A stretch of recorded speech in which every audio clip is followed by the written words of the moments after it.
For Johnny Dollar. Hi, Johnny. Pat McCracken at Universal Adjustment Bureau. Hiya, Patsy. What's on your mind? Had your fortune told lately? Nope, but I don't think I want to. The last time it came true. Oh, what was it? Well, this Madame Gaga went into a transom or whatever you call it, and... Trance, boys, if you didn't know. Yeah, anyhow, she told me I was going to become an insurance investigator, and I've been stuck with it ever since. Sad. But now, how'd you like to try your hand as a psychic investigator? Sure. What do I do? Drop over, will you? I'm on my way.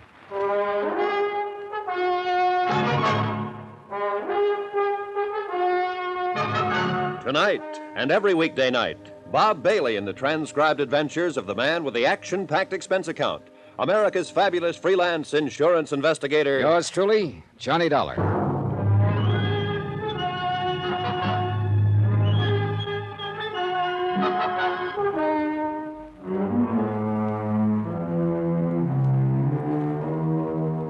Expense account submitted by Special Investigator Johnny Dollar to the Universal Adjustment Bureau, Hartford, Connecticut. Following is an accounting of expenditures during my investigation of the matter of the medium. Well done.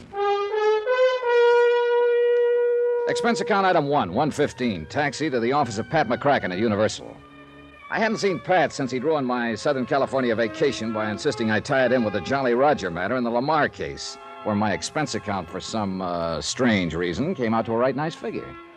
I've even included the case of VO that I'd sent him for having handed me those investigations. So I didn't know whether he was going to be nice to me or to rub my nose in the dirt. As it turned out, he didn't know either. Now, I don't quite know whether this is going to be another soft touch for that expense account of yours, or a completely crazy one, or real rough. Tommy Green seems to think the latter, though I don't see why particularly. Yeah, who's Tommy Green? Mid-Eastern life down in New York. Oh, but just bill me as usual. Sure, okay. Now, Tommy says he's run into this sort of thing before, but not on so big a scale. That's why he's worried about it. Pat, you still haven't told me what. Oh. Now, one of his clients happens to be a sweet young thing named Carol Sharp, 26 or 7, beautiful, badly spoiled. Love him that way. What? Nothing. Go on. Yes. She lives alone in a swank penthouse in the East 50s down there in New York. Playgirl. Tommy holds a $110,000 policy on her. Straight life. Beneficiary? Her family, mother, and a couple of kid brothers. No father? No. The others live over in Mauchunk, PA.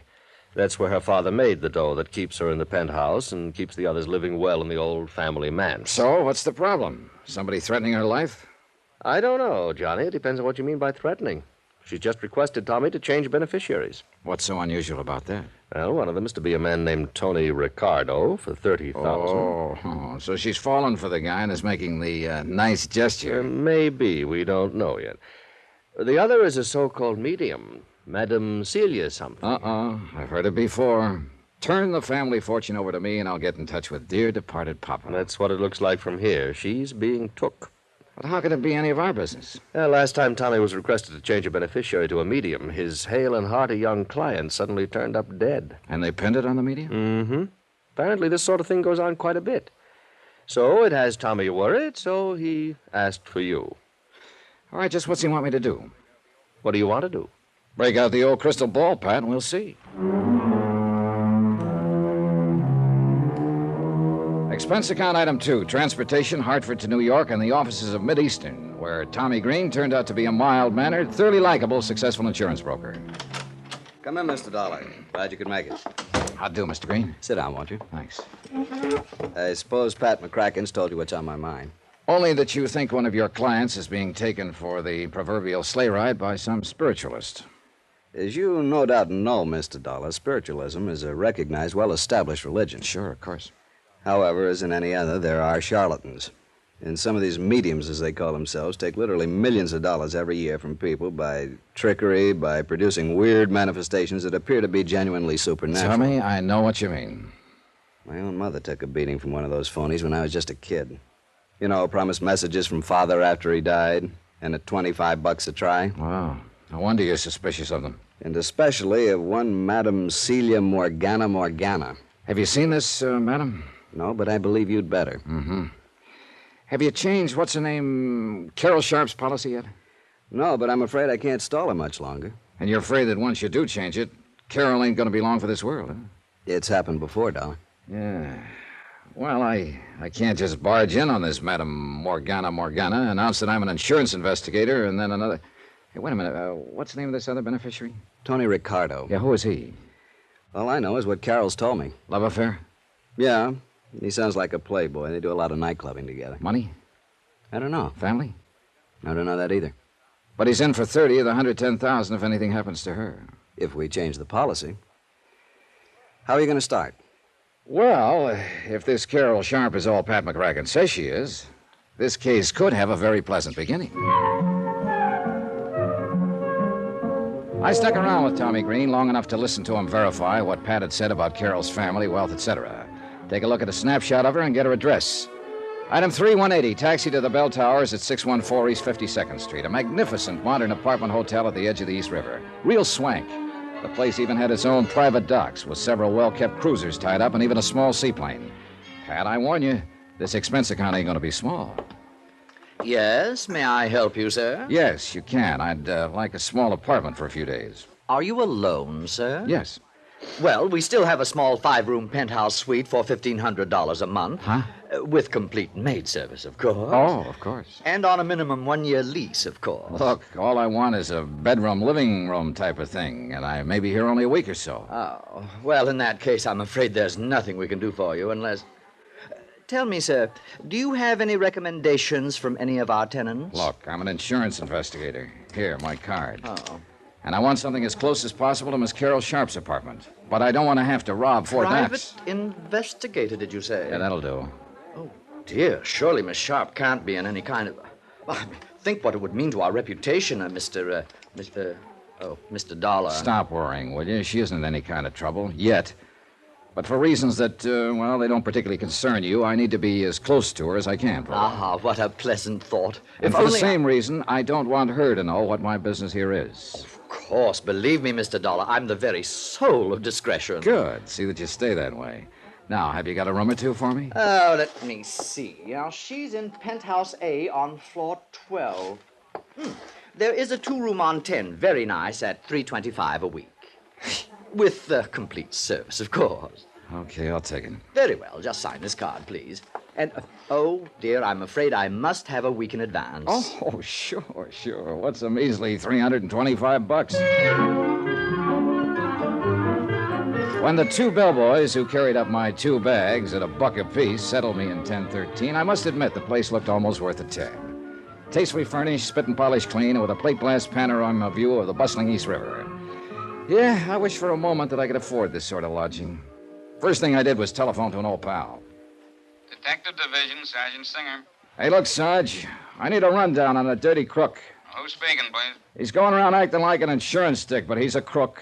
Oh, what's his name? Dollar, Johnny Dollar. And I tell you, that punk is as crooked as they Don't go come. any further. We know all about him. We got word here in New York that we'll put a stakeout on him the minute we spot his hideout. That copper I can give you. Good, Johnny. Just where you staying? Hi, you old reprobate. I'm at the Towers, East 52nd. The tower? Expense account, huh? How'd you guess? I want to see you. In exactly 21 minutes, I'll punch the time clock and be over. Room 1013. Right. Oh, and be sure it's with soda. Easy, boy. Give you any encouragement, you'll want to name the brand of scotch. Item 4, 1220. 1 bottle of scotch and setups for 2. Sure, Johnny. Knew her from when I was doing a nightclub beat. And she's lived in town for quite a while, huh? Yeah, a couple of years at least. How much do you know about her, Randy? Not much. She's loaded. Throws her money around like it's confetti. Yeah, I figured that when I found her staying here.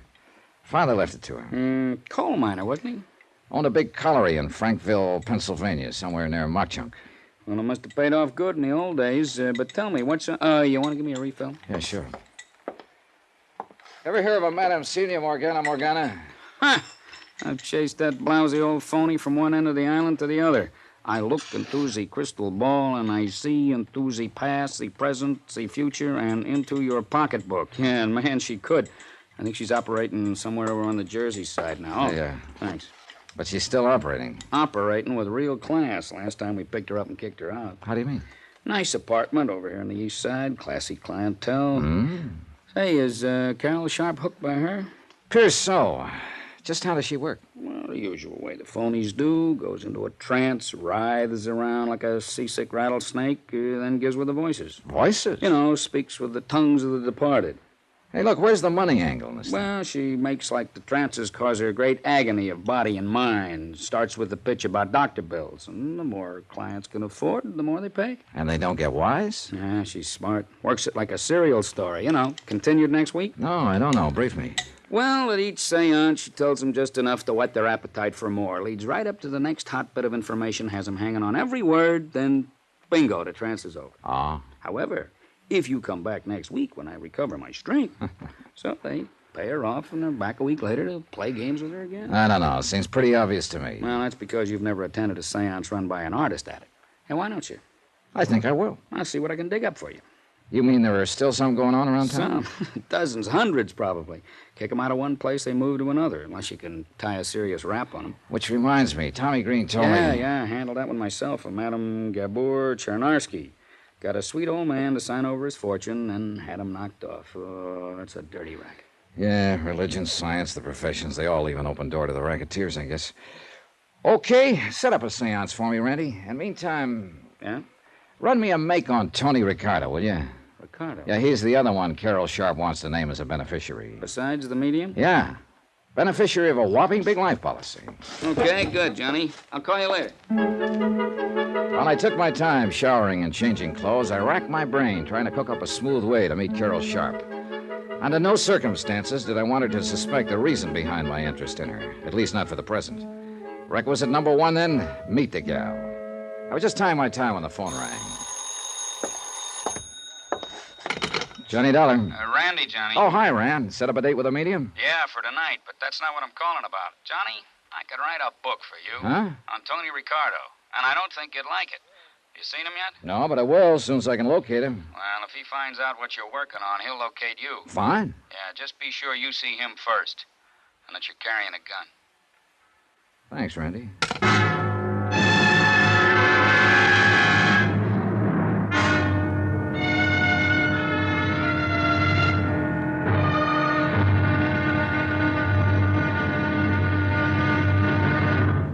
Now, here's our star to tell you about tomorrow's intriguing episode of this week's story. Tomorrow, well, sometimes the best laid plans can take a terrible beating when a lovely girl steps into the picture. Join us, won't you? Yours truly, Johnny Dollar.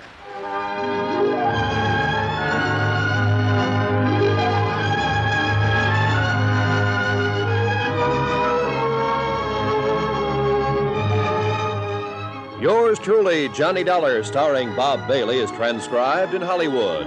It is produced and directed by Jack Johnstone, who also wrote tonight's story. Be sure to join us tomorrow night, same time and station, for the next exciting episode of Yours truly, Johnny Dollar.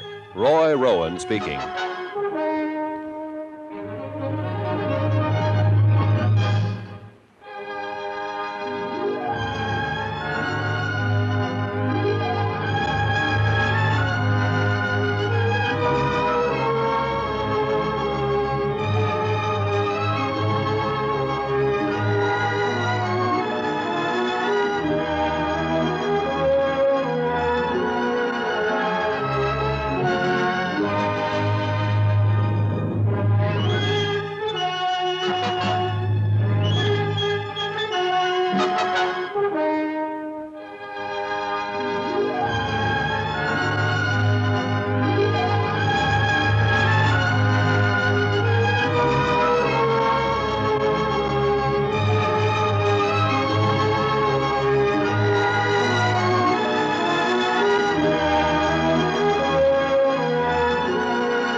From Hollywood, it's time now for... Johnny Dollar. Randy Singer at headquarters, Johnny. Oh, hi. More information on Tony Ricardo? Only what I told you before. Look out for him. Randy, that doesn't sound like anybody that a gal like Carol Sharp would be associated with. Who knows? For a cut of her money, most anybody'd be willing to act like a nice old coot. Till he got his hands on it. Yeah, I know what you mean. But now I thought you were going to set up a seance for me. Or couldn't you find a crystal ball? I'm working on it. I'll call you. Yeah, do that.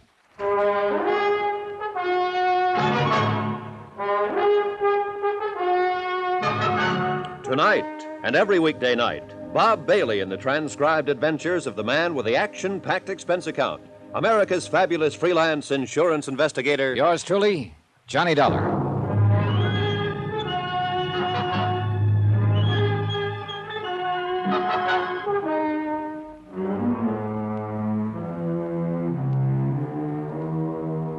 Expense account submitted by Special Investigator Johnny Dollar, location New York City, to the Universal Adjustment Bureau, Hartford, Connecticut. Following is an accounting of expenditures during my investigation of the matter of the medium. Well done.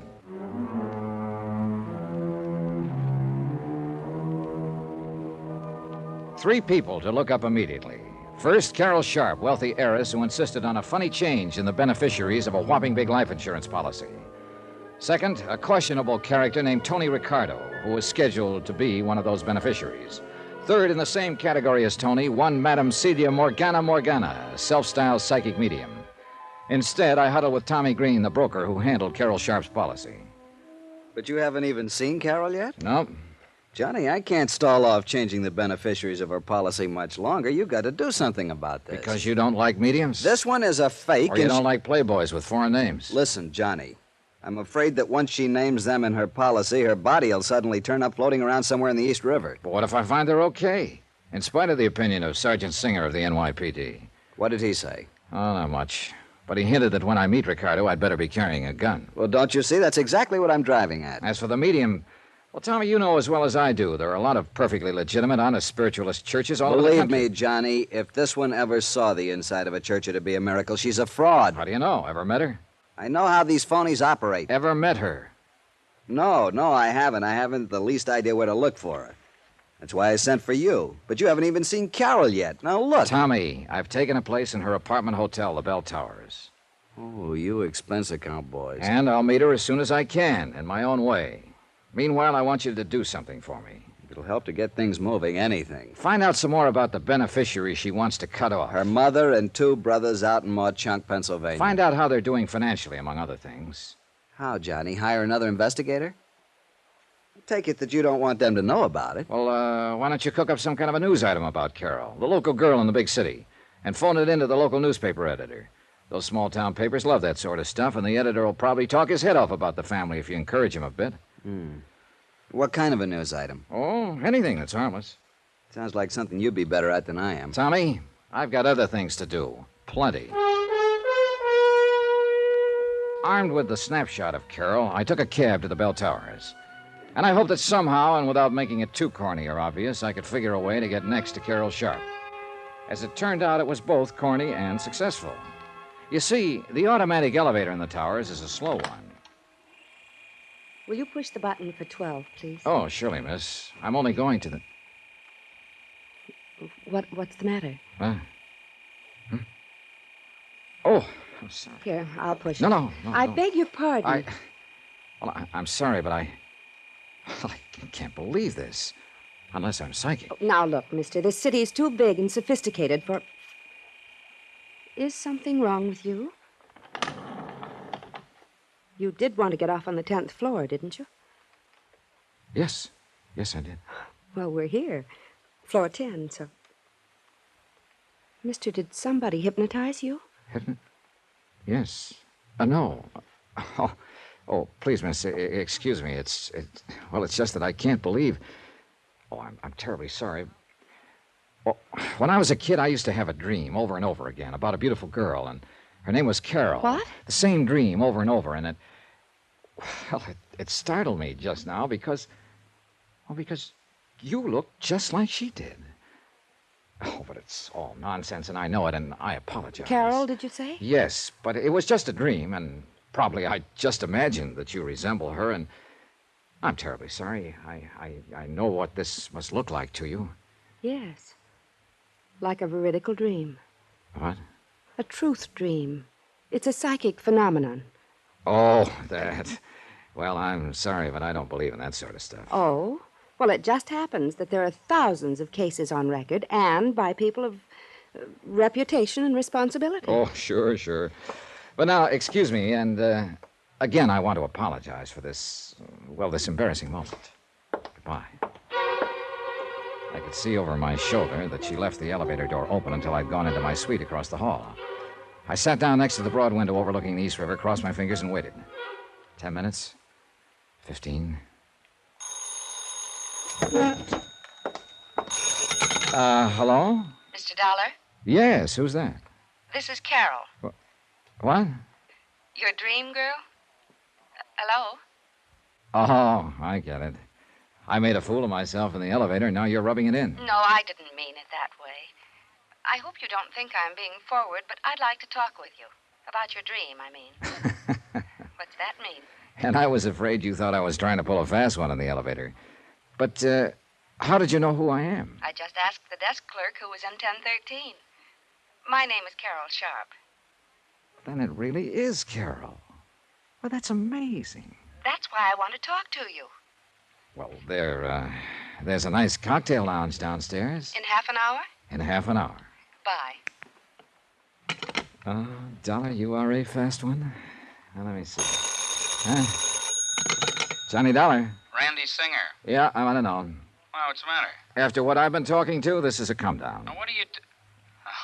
Oh, you met Carol Sharp. Sure huh? did. Uh-huh. Oh, look, I've set up the seance I promised you.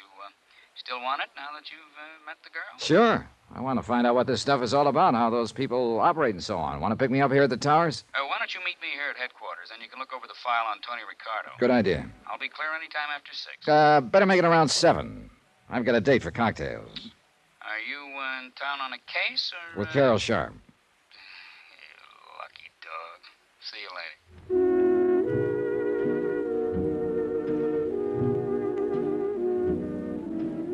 To say that Carol looked like a vision when she swept into the cocktail lounge would have been a gross understatement.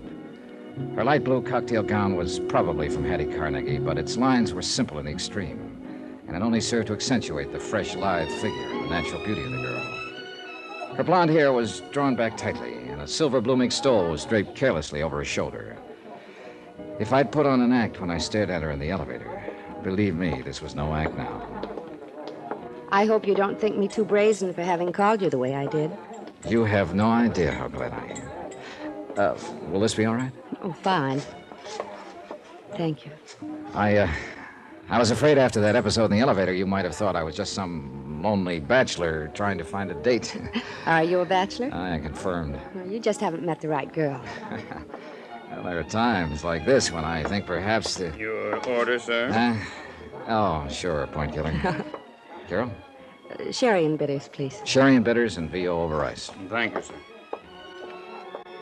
Be honest with me. Do I really look like the girl you used to dream about when you were a little boy?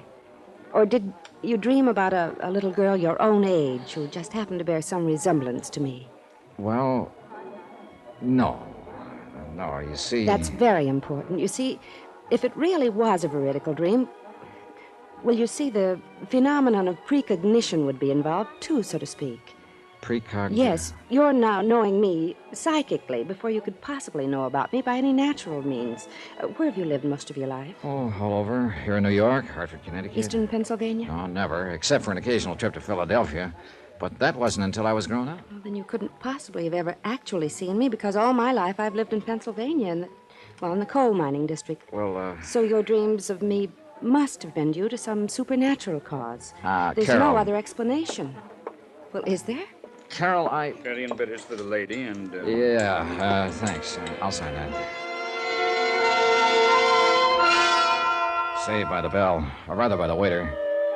I'm afraid I came awfully close to admitting to Carol that I'd trumped up the whole dream business just to meet her and talk with her. She was certainly hep on the subject of things psychic, and I'm afraid a natural sucker for anyone who wanted to capitalize on her gullibility. Beautiful, intelligent, well-educated, but, well, you'll see what I mean. And although it's a terrible strain on her, these deep trances, I've received messages through her, Johnny, from my father. Through this medium? Yes, Madame Morgana. And your father's dead? He died 3 years ago. Carol, are you sure? about those messages? Yes, Johnny, I'm sure. That's why I want you to go and see. See these things for yourself, will you? Will you go to her with me? Now, don't swing at me, but at this point, I think I'd go anywhere with you. Johnny, I'm serious. I want to tell her about you anyway, and the veridical dreams. Well, all right. When? I'll call her tonight, and perhaps we can see her tomorrow night, all right? Yeah. Carol, I don't want to seem suspicious, but, Yes? don't tell her anything about me, except that you're bringing me along. Oh, no. No, of course not. She wouldn't let me anyway. That's the way the fraudulent mediums work. Oh? There are frauds among them? Oh, plenty of them. You know, they get the information from some mutual friend, then pretend they're getting it from a supernatural source. And she doesn't. I'm sure of it. So far, so good. I'd met Carol Sharp. I'd convinced her in a snide sort of way that I was intrigued with this psychic phenomena business. I was well on the way to meeting the medium who had sparked this whole case. And later tonight, thanks to Sergeant Randy Singer of the NYPD, I'd attend a seance calculated to be my first step in finding out how the phonies in the racket impress their customers. There was just one more person to meet, Tony Ricardo, whom Carol wanted to name, along with the medium, as beneficiary of her big insurance policy. By the time Carol and I finished cocktails, I was sorry I'd made any plans for the evening. But I was already late for my meeting with Randy at headquarters. I took Carol back to her penthouse and then dropped into my own suite to pick up a topcoat. Somebody had shoved a note under my door. Mr. Johnny Dollar, if you value your life, you'll stay away from Carol Sharp. It was unsigned.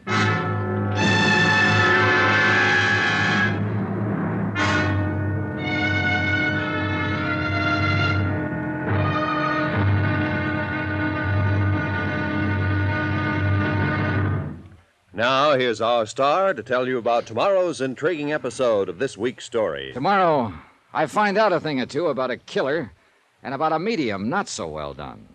Join us, won't you? Yours truly, Johnny Dollar.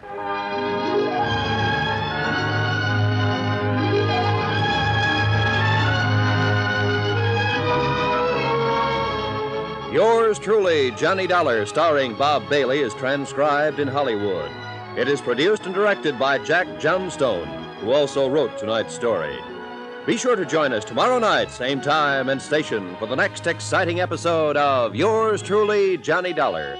Roy Rowan speaking.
From Hollywood, it's time now for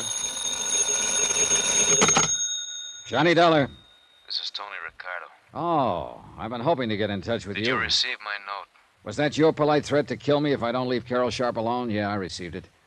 And I have a sneaking suspicion the police department might be interested in No. it. Oh, please, I guess I acted a bit hastily. Perhaps you let me talk to you. You want to take the threat back? That still stands. Then you don't leave me much choice. Talk to me first. Believe me, you won't be sorry. But I might be dead. Is that it? I want to see you. Can't do it now, but where can I reach you? Sunrise 3, 9970. Okay. Meantime, don't get trigger happy.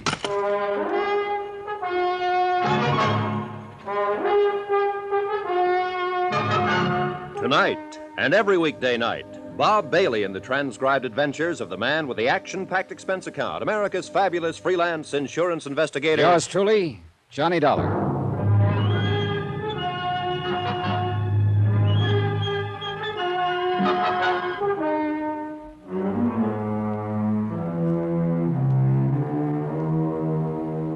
Expense account submitted by Special Investigator Johnny Dollar, location New York City, to the Universal Adjustment Bureau, Hartford, Connecticut.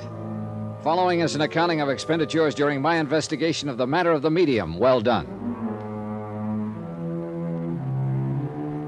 Expense account item 7, 85 cents. Cab fare from the Bell Towers to the 18th Precinct Station and Sergeant Randy Singer. So, you met Carol Sharp, huh? Yep. I put on an act that would have done credit to the Theater Guild. Told her she looked exactly like a girl I dreamed about as a kid, a girl named Carol. Oh, no. She swallowed it? Not only that, but she gave me a lecture on veridical dreams and allied psychic phenomena. You deserve an Oscar. Also, she wants me to go with her and see this Madame Morgana. Oh, good. When? Tomorrow night. Well, you're not figuring on skipping tonight's seance, are you? Oh, no, not a bit. I want to find out what this stuff is all about, so I'll be prepared for tomorrow.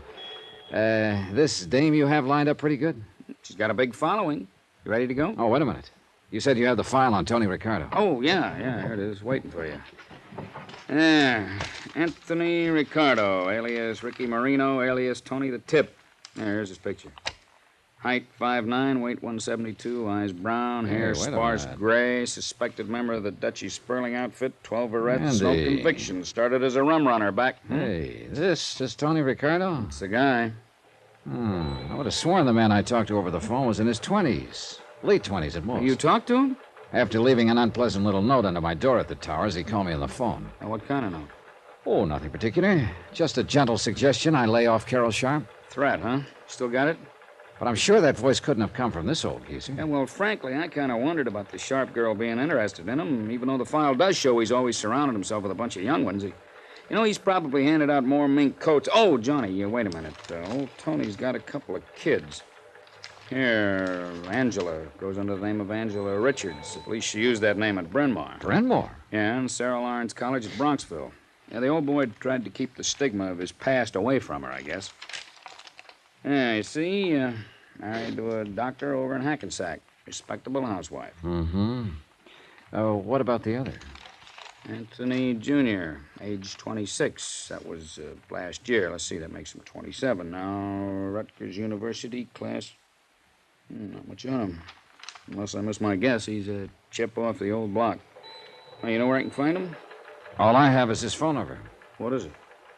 Wait till I see and talk to him. That may be too late. He's what I think he is.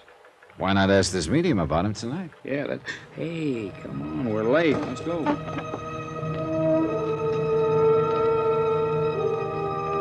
Item 8, $1.20, cab to an old brownstone house somewhere over in the West 40s, way west, in a district that had seen better days. We were greeted at the door by a tall, gray-haired old gentleman dressed in black, except for his white gloves, that somehow reminded me of a pallbearer. Come in, Mr. Singer and Mr. Dollar. Clarabelle is about to begin. Psychometry is the mood this evening. Follow, please. How do you know our names? Oh, I had to give them to him when I made the appointment. Now, what's this psychometry business? You'll see. Oh, wow. The music gives me the creeps. Yeah, Shh. Into the temple, please. And be seated. The temple turned out to be an old dining room. Bare wooden floor, heavy drapes over the windows. And as nearly as I could see, a bunch of chairs around in a circle filled with people. The sockets in the ancient chandelier that hung from the ceiling had red bulbs in them that barely glowed. We could hardly see a thing, although I'm sure the light went up very slightly when we made our entrance and then down again, as though somebody was controlling it with a rheostat. Our eyes were almost used to the semi-darkness by the time we seated ourselves in the circle. Nobody spoke, and the weird music from that scratchy record was beginning to get on my nerves or put me to sleep or something. I'm not quite sure what. Then, suddenly, there was a flash of light and a puff of smoke, and so helping... What the sand? Randy! Shh, quiet. This is all part of the act. Shh. Greetings. Greetings, Greetings, friends of the unknown, friends of the mystics, of Botan the Indian boy, and the seventh son of the seventh son of Harishnu the mighty. And there she stood, in the center of the circle where the flash had gone off. Are we all in the mood? She stood there draped in what looked, even in the dim light, what looked like a slightly soiled bedsheet, pulled in around her ample middle with a hunk of coarse rope. She wore a sort of turban, or maybe it was just an old dish towel wrapped around her head. A faint odor of gin pervaded the room.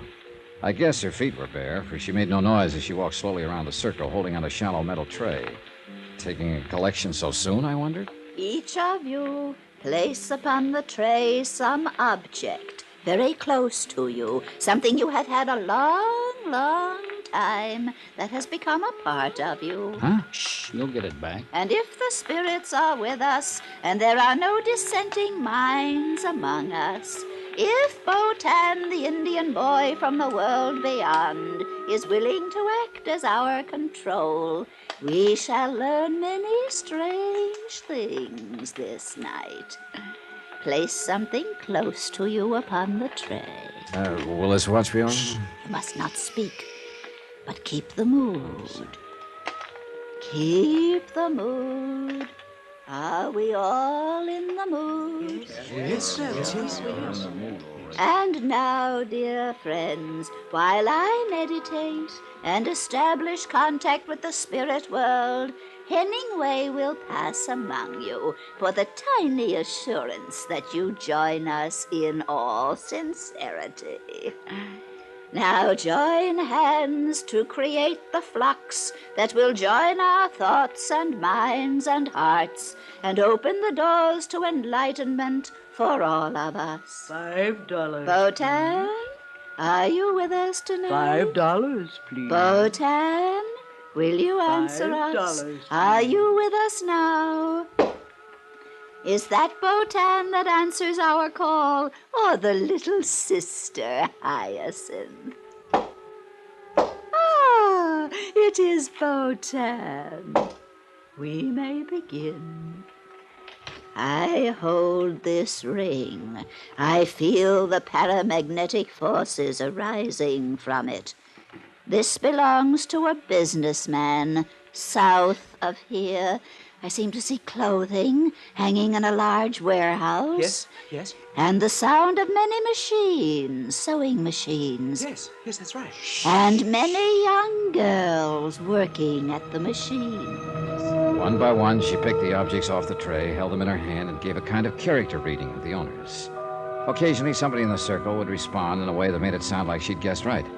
Other times, she'd just make with a lot of generalities that could apply to anyone. Finally, she picked up my watch. This watch, I see tall buildings of stone and strange signs on them. I don't know what they mean.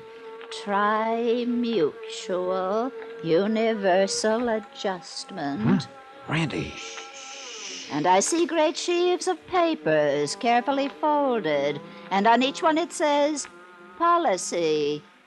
Policy, I don't understand unless... Insurance, yes. This is fantastic. Wait till she gets to what I put there. The watch is from a young man, clever, energetic. I will have many things to tell him at another time, but he must see me again, often. And now, this other object that lay beneath the watch. I see a police badge. The cops! Soldier! Dirty crooks, the cops are onto us. We're being raided. Slay 'em. Get 'em out of here. Hemingway! Get out. Come on, Tony, I may need a hand. Just a minute there, Clarabelle. Take your filthy hands off me. Let me out of here. You're not going anywhere until I have a talk with you. Hemingway!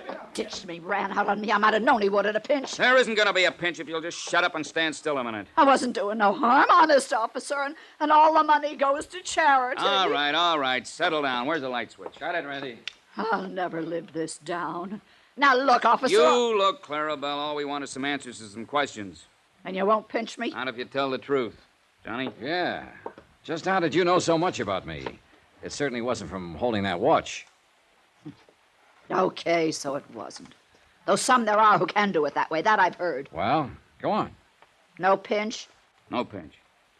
Well, When your friend called to arrange your being here tonight, Hemingway, that bum, he would walk out on me. Go on, will you? Well, Hemingway asked where you come from, so we'd know if the spirits was propitious there. That's what we always say. And I told him Hartford. That's right.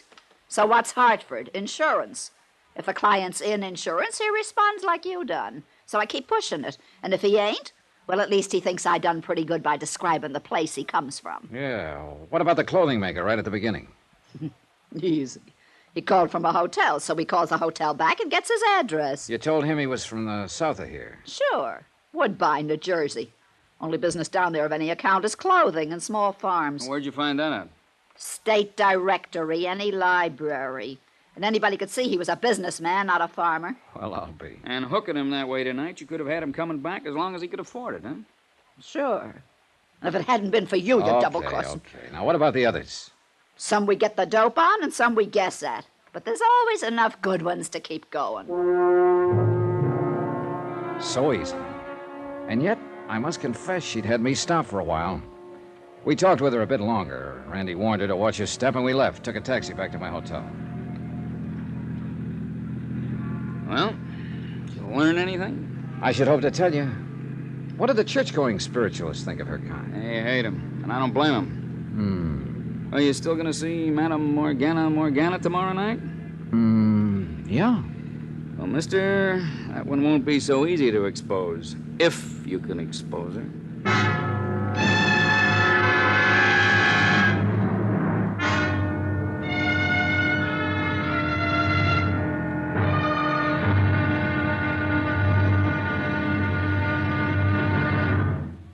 Now, here's our star to tell you about tomorrow's intriguing episode of this week's story. Tomorrow, the medium well done appears. Join us, won't you? Yours truly, Johnny Dollar.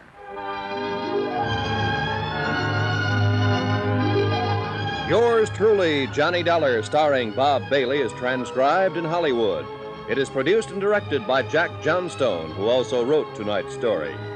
Be sure to join us tomorrow night, same time and station, for the next exciting episode of Yours truly, Johnny Dollar. Roy Rowan speaking.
From Hollywood, it's time now for...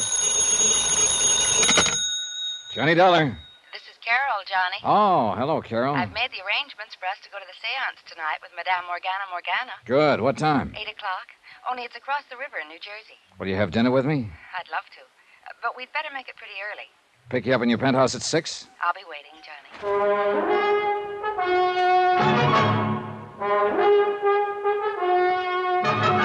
Tonight and every weekday night, Bob Bailey in the transcribed adventures of the man with the action-packed expense account, America's fabulous freelance insurance investigator. Yours truly, Johnny Dollar.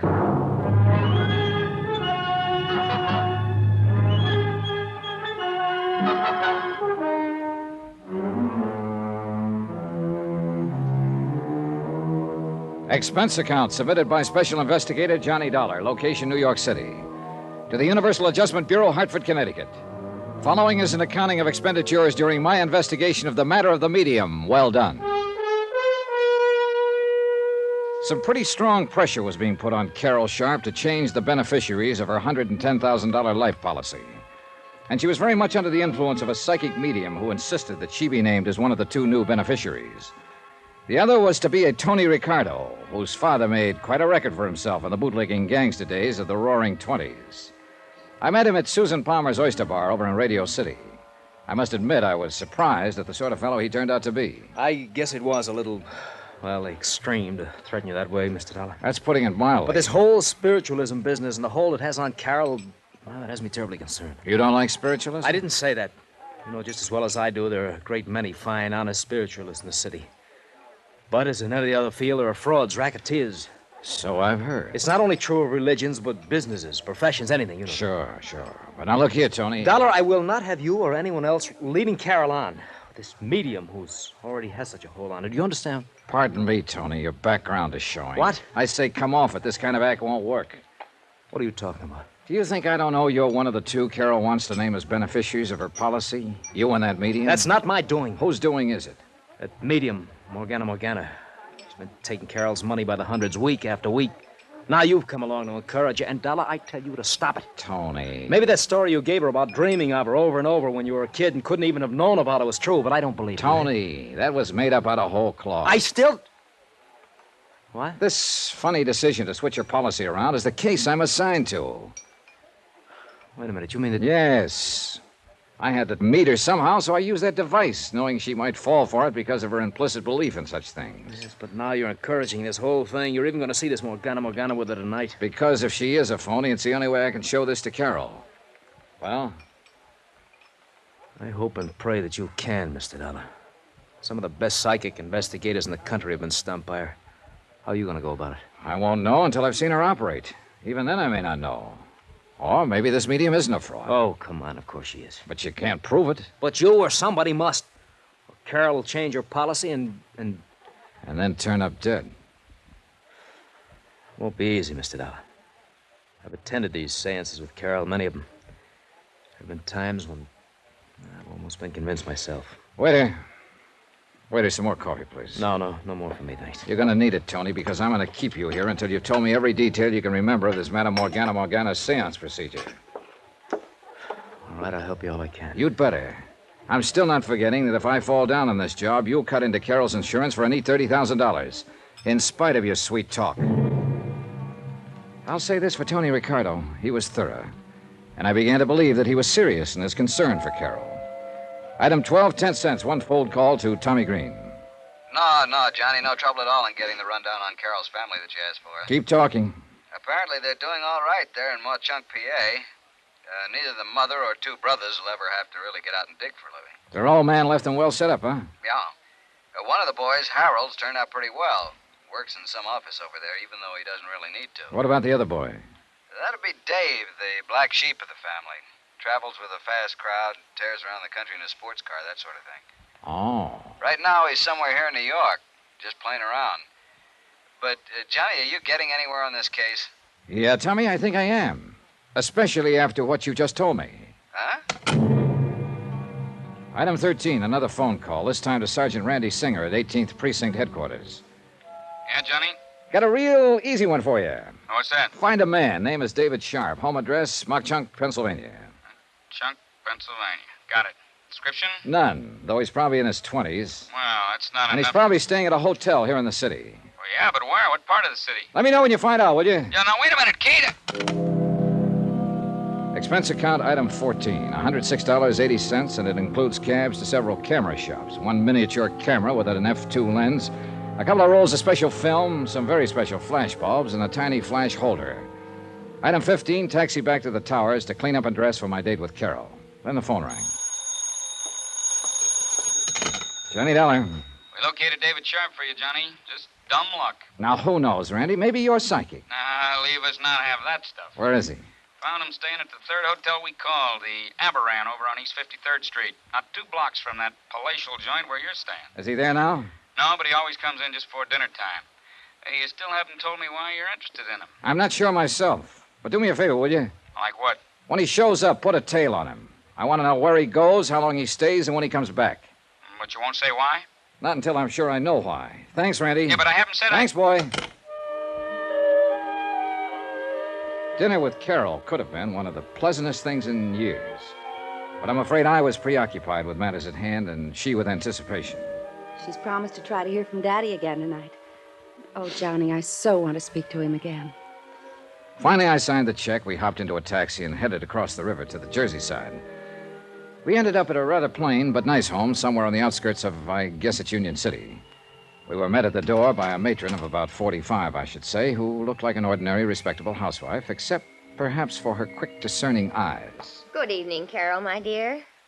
Oh, and you must be Mr. Johnny Dollar. Yes, Madam Morgana? Yes. Do come in and meet the others who are here to form the circle tonight. Thank you. Carol? Thank you. Carol told me nothing about you except your veridical dreams of her. An amazing experience, isn't it? Perhaps you're really psychic. Oh, I doubt that. But all our friends thought my kid brother Richard was, before he died a couple of years ago. Richard. Richard. That name has been haunting me ever since Carol telephoned. You don't suppose... What, Madame? Oh, no, of course not. Now, here in the parlor are the others who will be with us tonight. May I present Mr. Johnny Dollar, Mrs. Dorothy Jessup. How do you do? Mr. John Price. Hello. Mr. Samuel Froelich. All right. And, of course, you all know Carol Sharp. Good evening. I see no reason why we shouldn't start. The atmosphere has seemed almost electric tonight. Very conducive to good contact with the, shall we say, the netherworld. And, oh, yes, you may smoke if you like, Mr. Dollar. We're very informal. Oh, I'm sorry. Just sort of a nervous habit, I guess, flicking this lighter. Oh, incidentally, I hope you tell these people of your dreams after we're finished. Oh, dear. The atmosphere is tense. We should begin right away. Well, yes, I'll turn on some low music. The six of us sat down in a small circle. On the floor were three long, slender metal trumpets, like Halloween horns, but made of thin metal, spaced about the center of the circle. In the subdued conversation of the next few minutes, I learned it was through these that the spirit voices would come to us, that they would rise in the air and the voices would issue from them. From time to time, there in the pitch-black room, I snapped the cap of my lighter as a reminder of what it was. You mustn't light it, Johnny, you know. No danger. This one hasn't even got a flint in it. I do hope we get some messages tonight. I think we will, Mr. Froelich. I have a feeling that we will. I have that feeling, too. Very strongly. From what Madame told us, you must have definite psychic powers, Mr. Dollar. That should be helpful. Wait. The power's here. I feel it. Almost as though she were suffering Come physical to us. pain. We are ready. The medium sighed and gasped. And we waited and waited. It's hard to describe the tension that comes of waiting that way in a completely darkened room. And it's easy to see how well the imagination can work, the powers of suggestion. There was a slight sound. One of the trumpets. I heard it move. Yes, so did I. That means that they are with us. It seemed to move toward you, Carol. I hope so.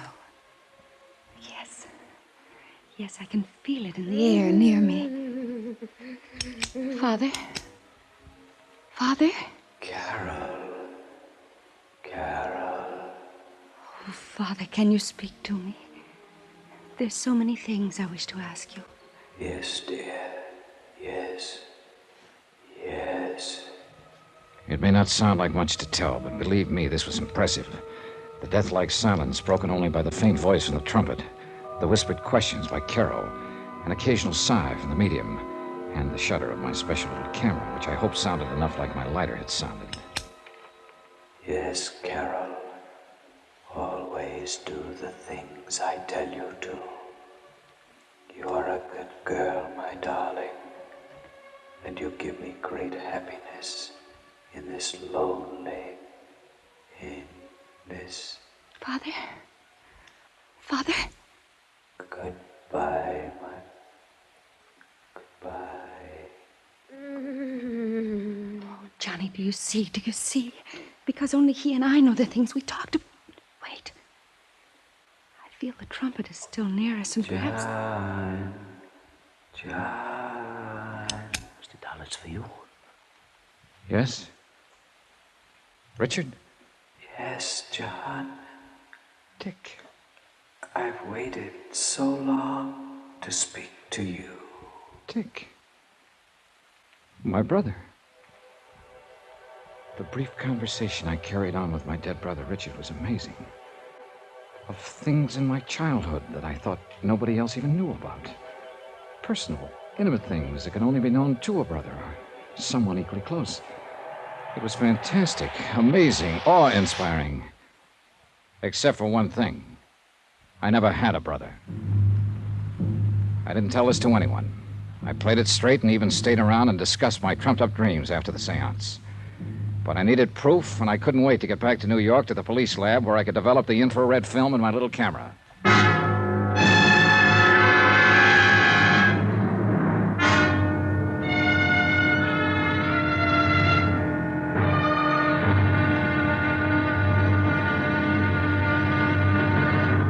Now, here's our star to tell you about the final intriguing episode of this week's story. Tomorrow, the wind-up. And a bit of heartbreak for a very chastened girl. Join us, won't you? Yours truly, Johnny Dollar.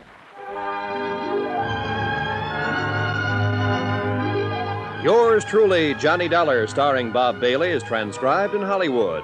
It is produced and directed by Jack Johnstone, who also wrote tonight's story. Be sure to join us tomorrow night, same time and station, for the next exciting episode of Yours truly, Johnny Dollar. Roy Rowan speaking.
From Hollywood, it's time now for...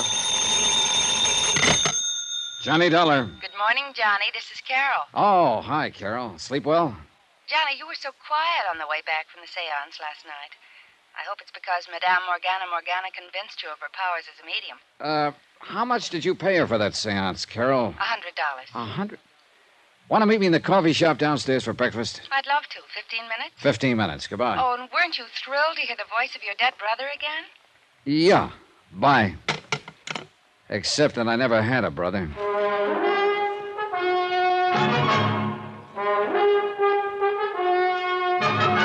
Tonight, and every weekday night, Bob Bailey in the transcribed adventures of the man with the action-packed expense account, America's fabulous freelance insurance investigator. Yours truly, Johnny Dollar.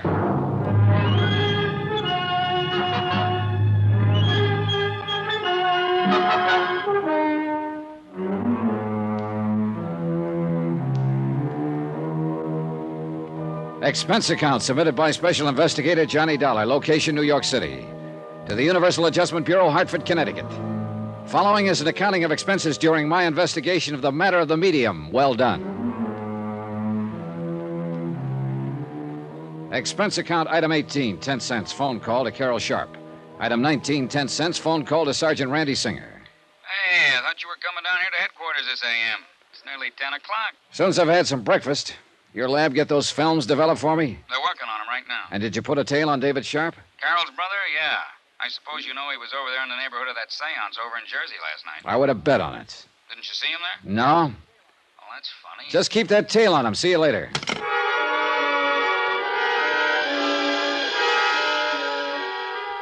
Item 20, 1070, long-distance call to the city editor of the Mock-Chunk, Pennsylvania Herald Express. For a full half hour, I asked him questions about the Sharp family, about one member of the family in particular. Then, item 21, 585, breakfast for Carol and myself in the coffee shop at the Swank Bell Towers. You must have been impressed, Johnny. You're so quiet. Would you like to see Madame Morgana again tonight? Johnny? Carol, I think we'll see her today. Oh, but she couldn't. She always says it takes a full day to recover from the shock and strain of a seance. She goes into a deep trance, you know, in order to make the spirits move those little trumpets about and speak through them. Listen, Carol. Yes? You have a brother, David. Oh, David. Why do you say it that way? He's not really a brother. He was just sort of taken in by Mother when his parents died. I'd rather not speak of him, Johnny. The black sheep of the family, huh? Mother insisted on taking care of him. He was only 12 or 13. I've forgotten. Father didn't want to, but he permitted it. Why didn't he want to? Because David's father had been a criminal, and his father before him. Even David's mother was... And my father was afraid. Yeah, but blood would tell. Yes. Your father left money to him, along with the rest of you. Yes, he did. But not as much. And David has resented that. But no matter how much he had, he wouldn't have enough. His sports cars, the fast company. Johnny, how did you know about that? Listen, Carol, I'm an insurance investigator.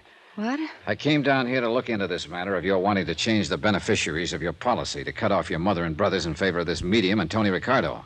Johnny, I hate you for this.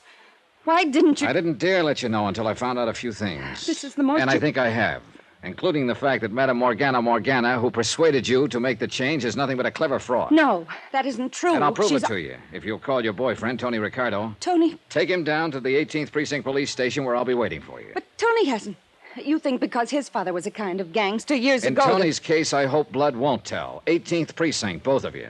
All right, Johnny, we will be there.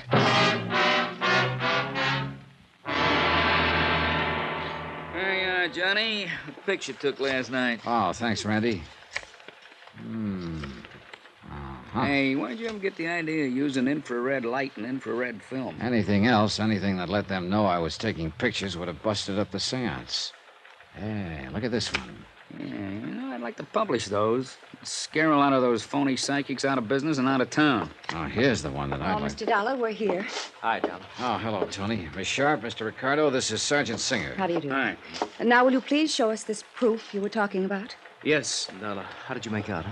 Made out very well, Tony, thanks to a miniature flash camera I had tucked into my pocket last night. I guess you wondered, too, how Madame Morgana worked her racket. He did not. Tony knows as well as I do that she's completely honest. Like any normal person, he may have questioned the almost miraculous powers of this woman in the beginning, but no trumped-up tricks that you... Where did you get this picture? And look at this one. She's moving that trumpet herself with the long, kind of extended handles. Extension grip, they call it. She probably hid it in the front of her dress. Oh, no.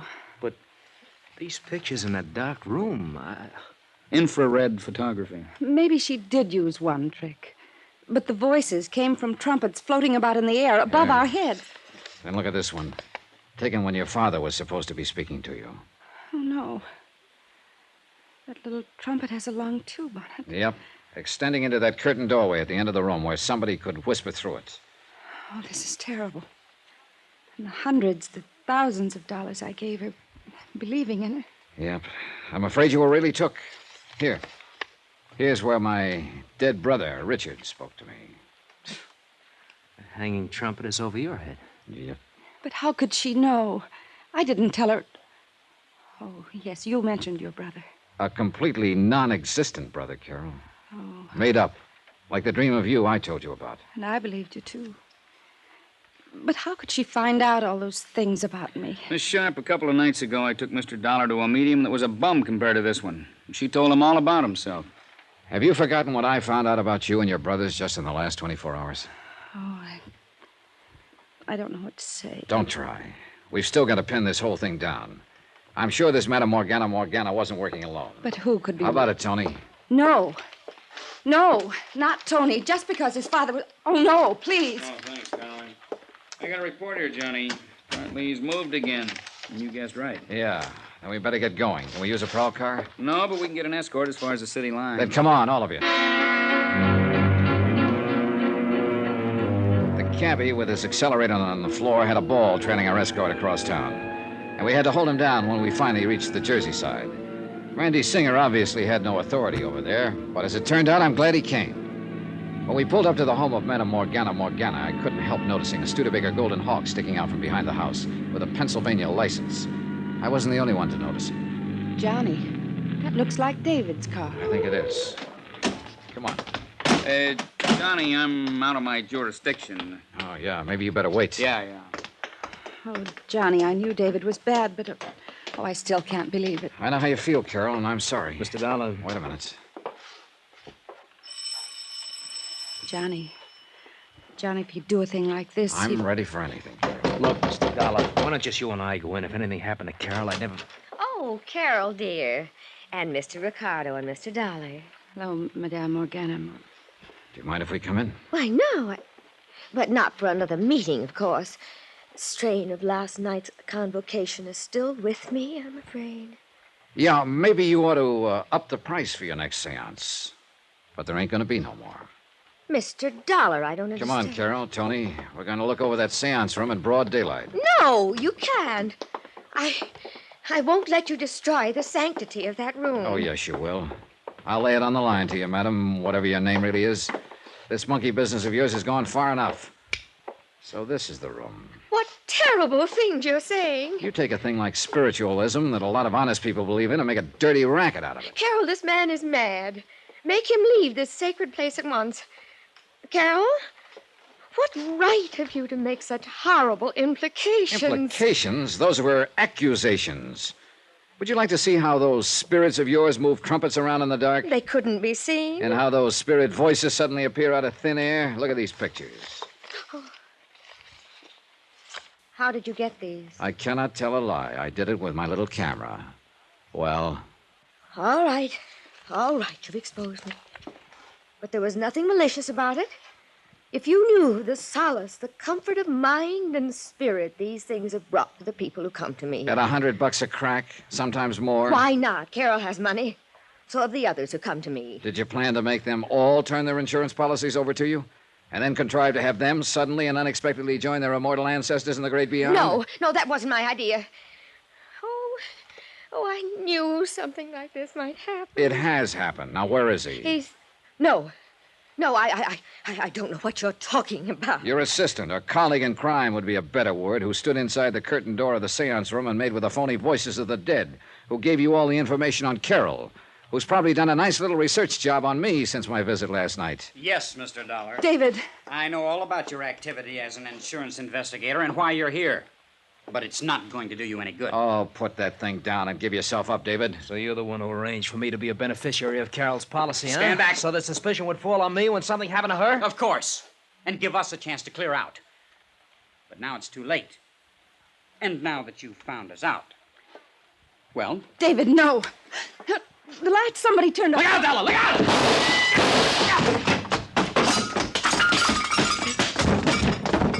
Are you dirty? Pull a gun on me, will you? Easy, Johnny. Control yourself. I'll knock you. Randy. If you'll just get up off my chest. Here, the lights.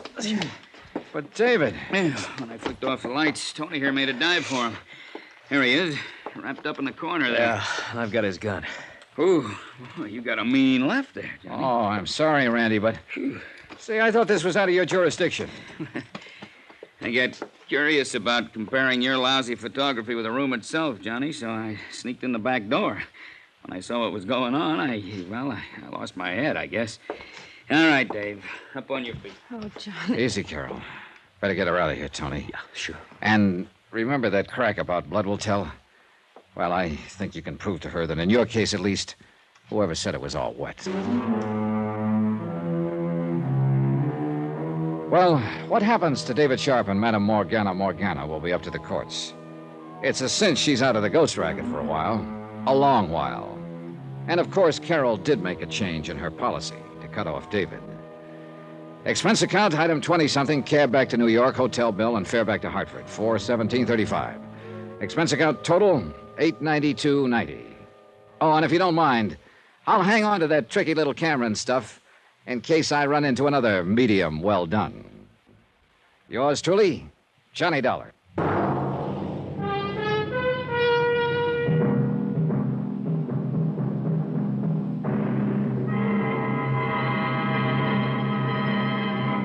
Now, here's our star to tell you about next week's intriguing story. Next week, The Tears of Night Matter.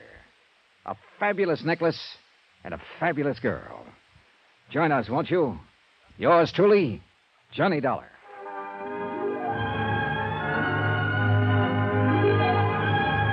Yours truly, Johnny Dollar, starring Bob Bailey, is transcribed in Hollywood. It is produced and directed by Jack Johnstone, who also wrote this week's story. Heard in our cast were Virginia Gregg, Lawrence Dobkin, Lorene Tuttle, Perry Bartell, Eleanor Audley, Joseph Kearns, Herb Vigran, Junius Matthews, Tony Barrett, and Sam Edwards. Musical supervision by Amerigo Marino. Be sure to join us on Monday night, same time and station, for another exciting story of yours truly, Johnny Dollar. Roy Rowan speaking.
From Hollywood, it's time now for Johnny Dollar. This is Hillary Fuchs, CPA. You left word for me to call Mr. Dollar. I don't seem to recall the name. I'm with Universal Adjusters. They asked me to look into this Wendover claim. Insurance adjusters? That's right, insurance. I understand you filed a claim in Mrs. Wendover's name. Mrs. Wendover hired me to handle her affairs a few days ago. Who do you want to talk to, me or Mrs. Wendover? Anybody who can make me understand why Mrs. Wendover let a $50,000 policy lie around for 2 years before she filed a claim. I'll try. I don't know whether I can convince you or not, but I'll try.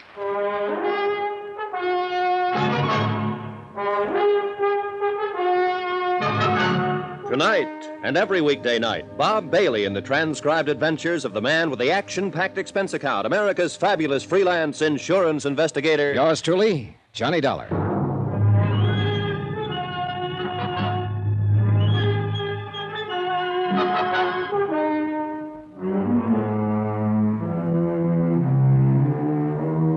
Expense account submitted by Special Investigator Johnny Dollar to the Universal Adjustment Bureau, 518 Spear Boulevard, Hartford, Connecticut. The following is an accounting of expenditures during my investigation of the Tears of Night matter. Expense account item 1, $92.50, airfare and incidentals, Hartford to Miami Beach, Florida. My plane got in at 11 p.m., so I went to a hotel and got some sleep. I put in a call to Hillary Fuchs, certified public accountant, as soon as I woke up. Then I had some breakfast and took a cab out to his office. It was a pleasant 4-mile trip along a beautiful white-sanded oceanfront, and it cost me, item 2, $3 even. Come on in here, Dollar. The air conditioner's working here. Hilary Fuchs was a big man in his late 40s. He was semi-bald, had a good sunburn, and smelled faintly of Scotch whiskey. The office he led me into was cool and dark and elegantly furnished in bamboo knickknacks. The desk was cluttered with a stack of financial statements and legal papers. This is quite a thing, I guess, Dollar. By the way, I didn't find any universal insurance adjusters in the phone book. We're located in Hartford, Connecticut. Hartford? You're a long way from home, Dollar. They sent you all the way to Miami Beach about this? Yep. Seems like a pretty expensive way to handle it. Pretty expensive claim, $50,000. Would it do any good to tell you it's legitimate? Sure. But I'm hired to check it out just the same. In other words, you don't believe me. Well, look at it our way, Mr. Fuchs. The claim came into the office day before yesterday, and we have 72 hours to act on it. Okay. What can I do? First off, tell me your connection with Mrs. Wendover. She hired me to put her business affairs in order about 10 days ago. First time I ever saw her. She said the Treasury Department had advised her to get some expert help. They were on her about back taxes, and that's it. I see. Tell me about Noah Wendover's death. He died 2 years ago, last April 14th. By the way, it's just coming to me. Did you people... did the insurance company know anything about him being dead until that claim came in? Nope. No wonder they sent you all the way from Hartford. Well, Wendover and his wife took a party of 8 out on their boat for a 10-day cruise. Wendover had an attack of appendicitis at sea. There wasn't a doctor aboard. The appendix burst, and he died before they could make the nearest port. Mm-hmm. Let me get back to the original question. Why all this time before Mrs. Wendover filed claim for benefits? Well, you really got to know Mrs. Wendover, I guess. She's a little crazy, a little wacky, a little strange. These are your impressions of her? It's a consensus. I asked around after she came here the other day. The story is that she and Wendover had a pretty good thing in their marriage. They were wild about each other. They spent money like water, and they had plenty of it to spend. Then one day he died. Kind of threw her. Maybe it's still throwing her. I don't know. Sure. Somewhere along the line, in the last year, Mrs. Wendover's met somebody else. Oh? I don't know who he is because I wasn't paying any attention when she mentioned his name. But she's sort of coming out of it, and she's going to marry him. So she wants to get her business affairs in order. From the look of things, nobody's done much about them since Wendover's death. You see all that stuff on the desk? Yeah, I noticed it. It's all hers. She brought it to me in 3 big hat boxes. Stocks, bonds, bills, deeds, I don't know what all. I know she's in a little trouble with the government. Not because she hasn't got the money to pay them, but just because she hasn't bothered with anything like that. Anyhow, one of the first things I came across was the insurance policy thrown in there with all the rest of the stuff. And look, you see these checks? Yeah. Almost $90,000 dividends on some oil stock. Doesn't even bother to open or mail or cash her checks. Well, a lot of people around the country, including your insurance company, are going to be startled when I finish straightening all this out. I sent the policy claim in as a matter of course. That's my explanation for it being 2 years late. Well, that's a pretty good explanation. Look here. She completely forgot she loaned an $8,000 automobile to a friend in Tampa 14 months ago. I asked her about it, and she said she thought she'd left it at the filling station. What? And here, the boat Wendover died on, worth $60,000. She sold it to a fisherman last year for $5,000. Yeah, I get the idea, Mr. Fuchs. Yeah. So you filed the insurance claim in her name along with a dozen other matters that should have been taken care of 2 years ago. Yeah.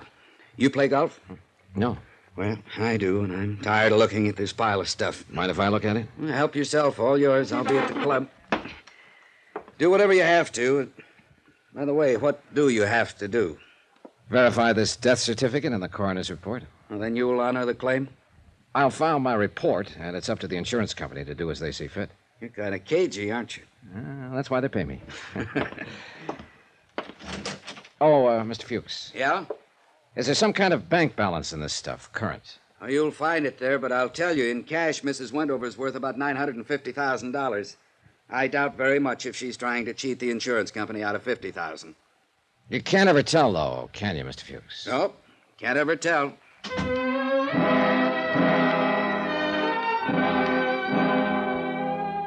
After he left, I got on the telephone and talked to officials about the coroner's autopsy and the death certification on Noah Wendover.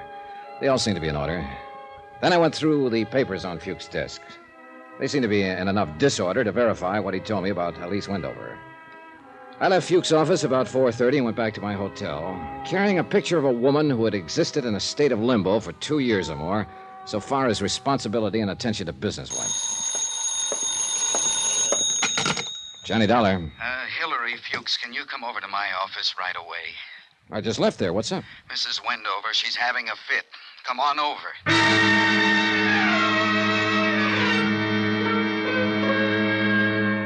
Expense account item 3. $3 more, more cab fare back to Hillary Fuchs' office. I pulled up in front at exactly 5:30 and noticed a 1956 white Cadillac convertible parked in front. For no reason at all, I took 30 seconds to peek inside. The registration told me the car belonged to Elise Blair Wendover. She had left her purse on the seat and the keys in the ignition. A mink stole was thrown carelessly over the back of the seat. Anybody could have taken the stole, the purse, the car, the whole works. Mrs. Wendover was living up to her advance notices. Come in. Fuchs looked pale and shaken. He fumbled around for a cigarette until I handed him one of mine. He lit it up and tried to get a grip on himself. Mrs. Wendover's in there. Yeah, what happened?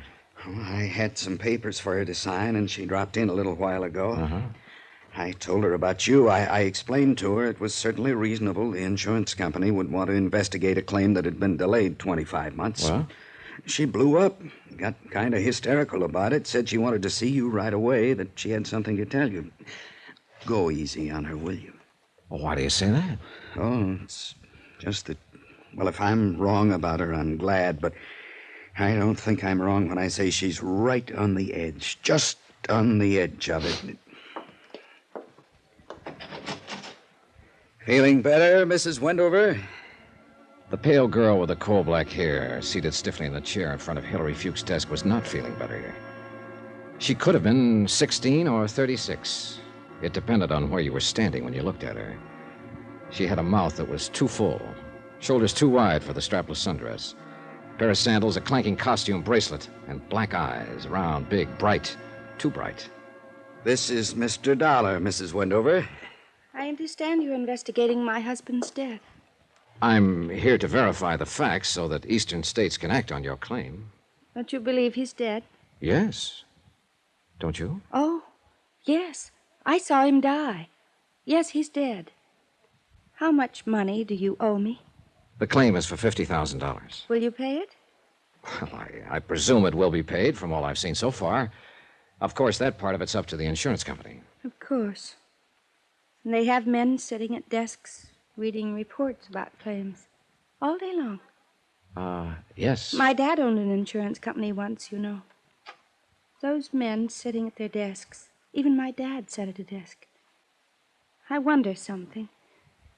Would one of those men sitting at one of those desks write, okay, on my claim for Noah's benefits if he knew about me? Sit down, Mrs. Wendover. Maybe you'd like a drink. You have one, Mr. Fuchs, would they? Well, I have to be indefinite about that, too, Mrs. Wendover.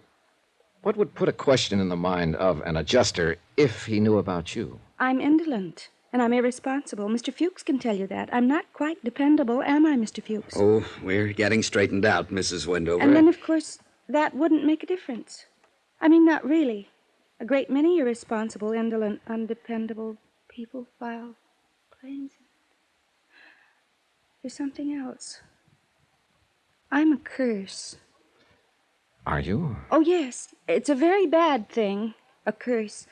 People around me, people I love, just seem to die. Why do you think you're a curse? Noah died, and I loved him. And Daddy, I loved him. And my brother Jim, all dead.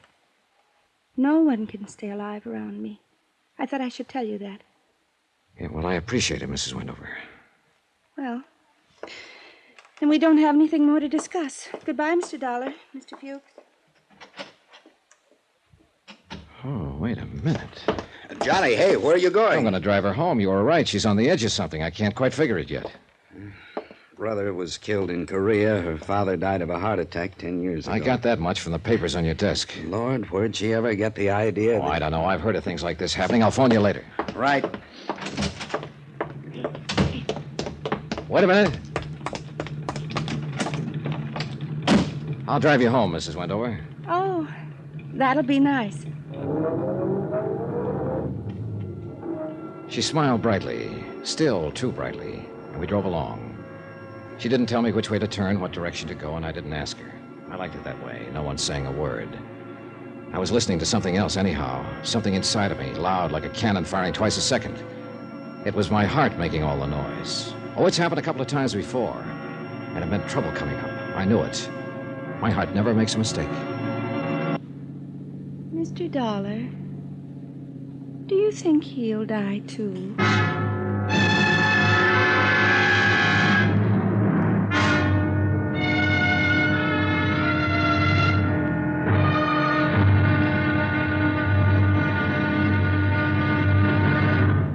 Now, here's our star to tell you about tomorrow's intriguing episode of this week's story. Tomorrow, right out in the broad daylight, I have a look at the tears of night.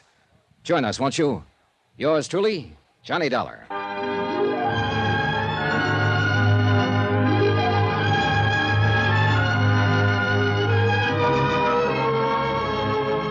Yours truly, Johnny Dollar, starring Bob Bailey, is transcribed in Hollywood. Written by John Dawson. It is produced and directed by Jack Johnstone. Be sure and join us tomorrow night, same time and station, for the next exciting episode of Yours truly, Johnny Dollar. Roy Rowan speaking.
From Hollywood, it's time now for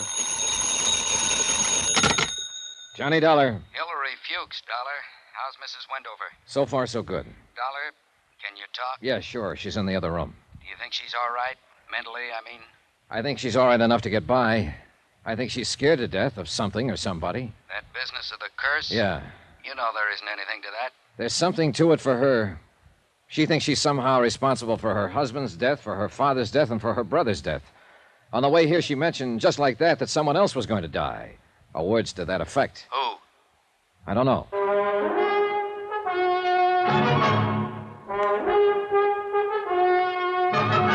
Tonight, and every weekday night, Bob Bailey in the transcribed adventures of the man with the action-packed expense account, America's fabulous freelance insurance investigator. Yours truly, Johnny Dollar.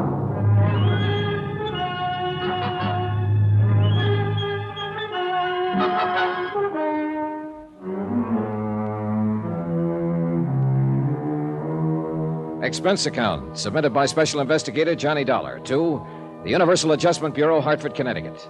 The following is an accounting of expenditures during my investigation of the Tears of Night matter.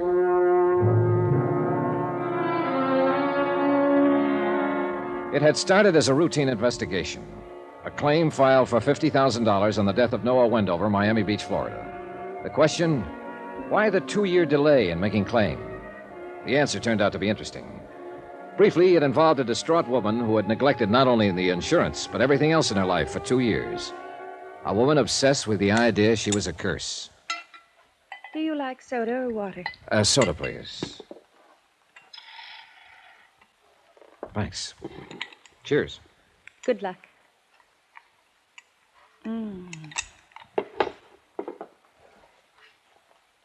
What's your name again? Johnny Dollar. Oh, yes, that's right. Mr. Fuchs introduced us, didn't he? Do you think he'll be able to straighten out all my business affairs for me?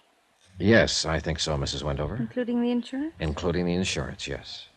Well, you're worried about the claim, aren't you? Well, I'm paid to worry about it. I'm not so worried now as when I first came to Miami Beach. I think I understand why it took all this time for the claim to be filed. You mean you've met me and you think I'm kind of, not all there or something? Well, I suppose Mr. Fuchs explained how badly I've managed things for the last 2 years. he showed me how you've let your affairs go to the devil, if that's what you mean. I'm glad you finally turned it all over to him. I think he'll take care of it for you. I behaved rather badly in Mr. Fuchs' office, didn't I? Well, I wouldn't say that. Poor Mr. Fuchs. He was frightened, I think. I don't know what it is, really. I mean, he mentioned that you were in town investigating my claim on Noah's death. I felt I should talk to you. That's why I had him call you. I wanted to tell you about the curse. There's no such thing, you know, Mrs. Wendover. I know. I couldn't have been responsible for Dad's death. It was a heart attack many years ago. I was away at school in New York, and Jim, my brother being killed in Korea, I couldn't have had anything to do with that. And Noah, I loved him very much.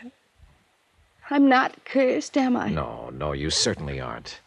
All of these deaths around you have been tragic, doubly so, because you seem to have been very fond of the people. But you aren't responsible in any way.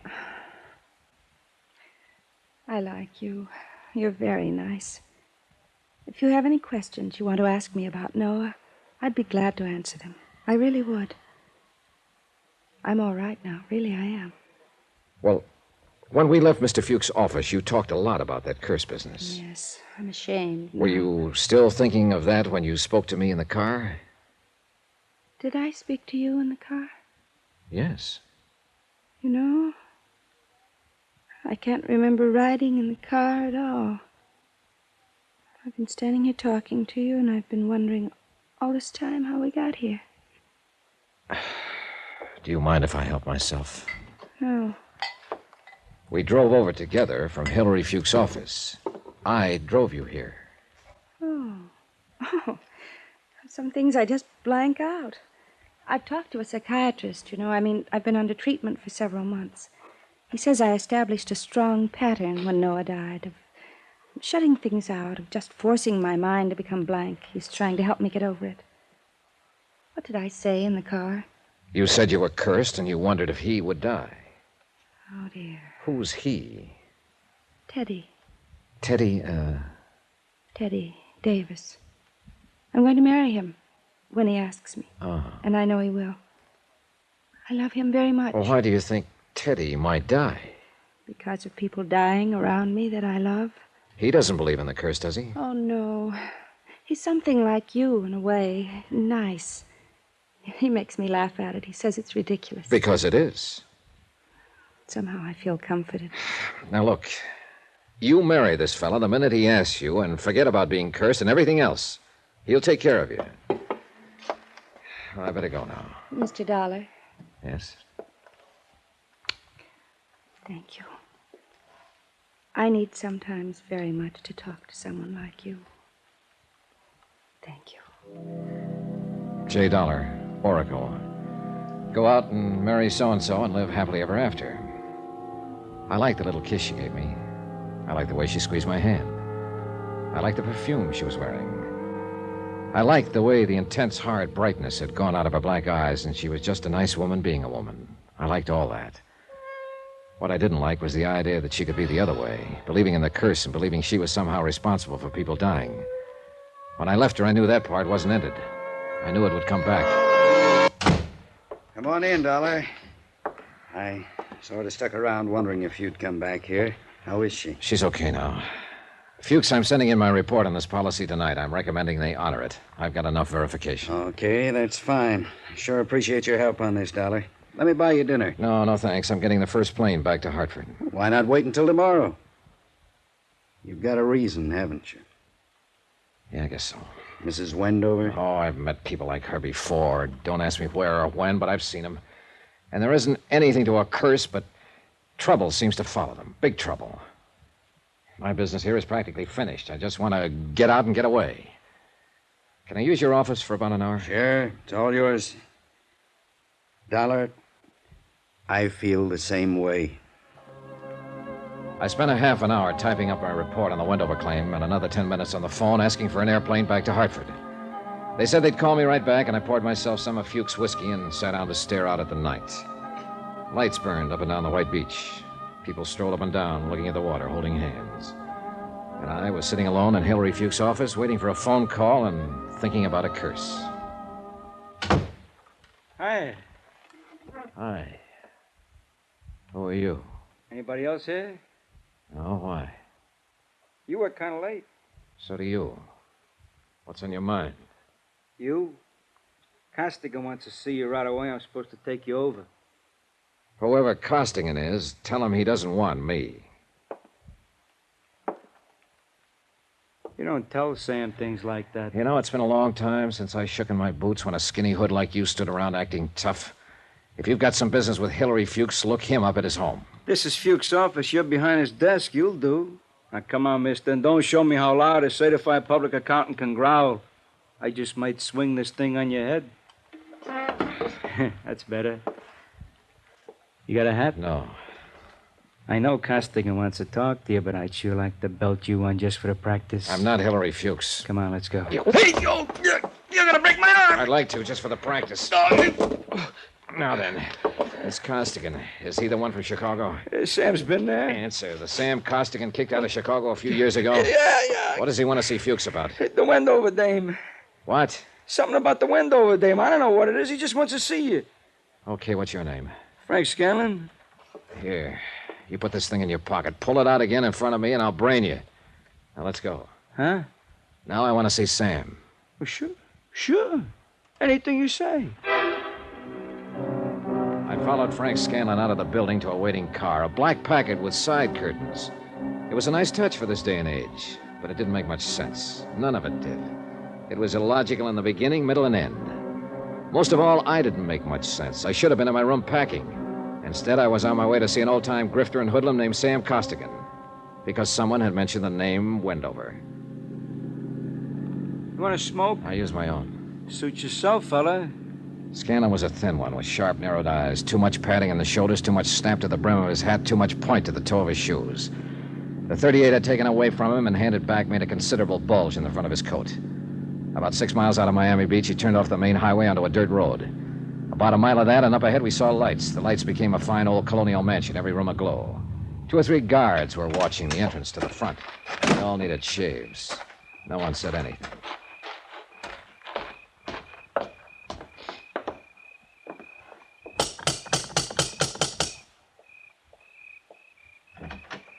Yeah? It's me, Feely. This here is Hillary Fuchs. Sam wants to see him. Morning. How are you feeling, Mr. Feely? All kinds of punks around nowadays. I wouldn't get frisky with him if I was you. He's a pretty touchy fella. That's so. Yeah. This way. Come on. He led me into the main foyer, where a hat-check girl with a lot of red hair stood ready for the evening's business, which hadn't begun yet. On the right, what had been the dining room of the old house was now a circular bar that could seat 25 or 30.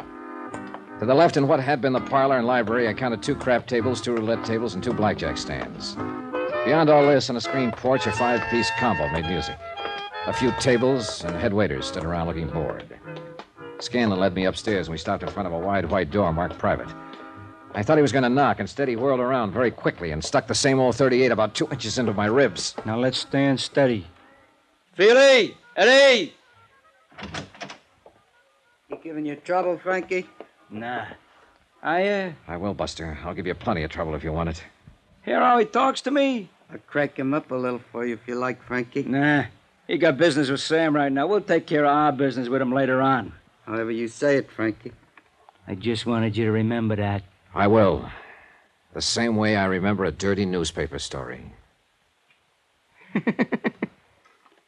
Know something? I'm looking forward to you.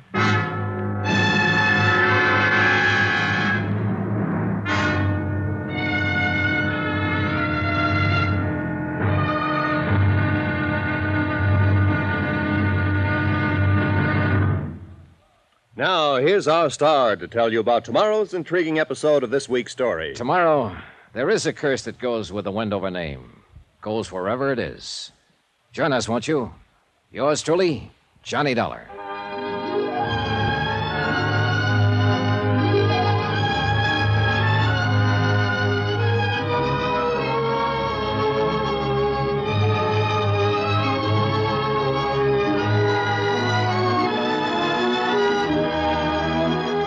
Yours truly, Johnny Dollar, starring Bob Bailey, is transcribed in Hollywood. Written by John Dawson, it is produced and directed by Jack Johnstone. Be sure and join us tomorrow night, same time and station, for the next exciting episode of Yours truly, Johnny Dollar. Roy Rowan speaking.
From Hollywood, it's time now for Johnny Dollar. I'll take that, wise guy. Mr. Frankie Scanlon. Yeah, I'll tell him. What was that you yelled on the phone? You heard it. I heard you say Johnny Dollar. I told you a long time back I wasn't Hillary Fuchs. You told me a lot of things. If I'm going to see Costigan, trot him out. Just open the door and walk right in. I'm right behind you, see? Hello, Sam. Johnny Dollar. What's he doing here, Frankie? You mean this isn't Fuchs? Get out of here! Get out of here before I throw something at you. You heard the man, Frankie. Blow. No, sit down, Johnny. I won't bother shaking hands. You tried to put me in jail the last time we met.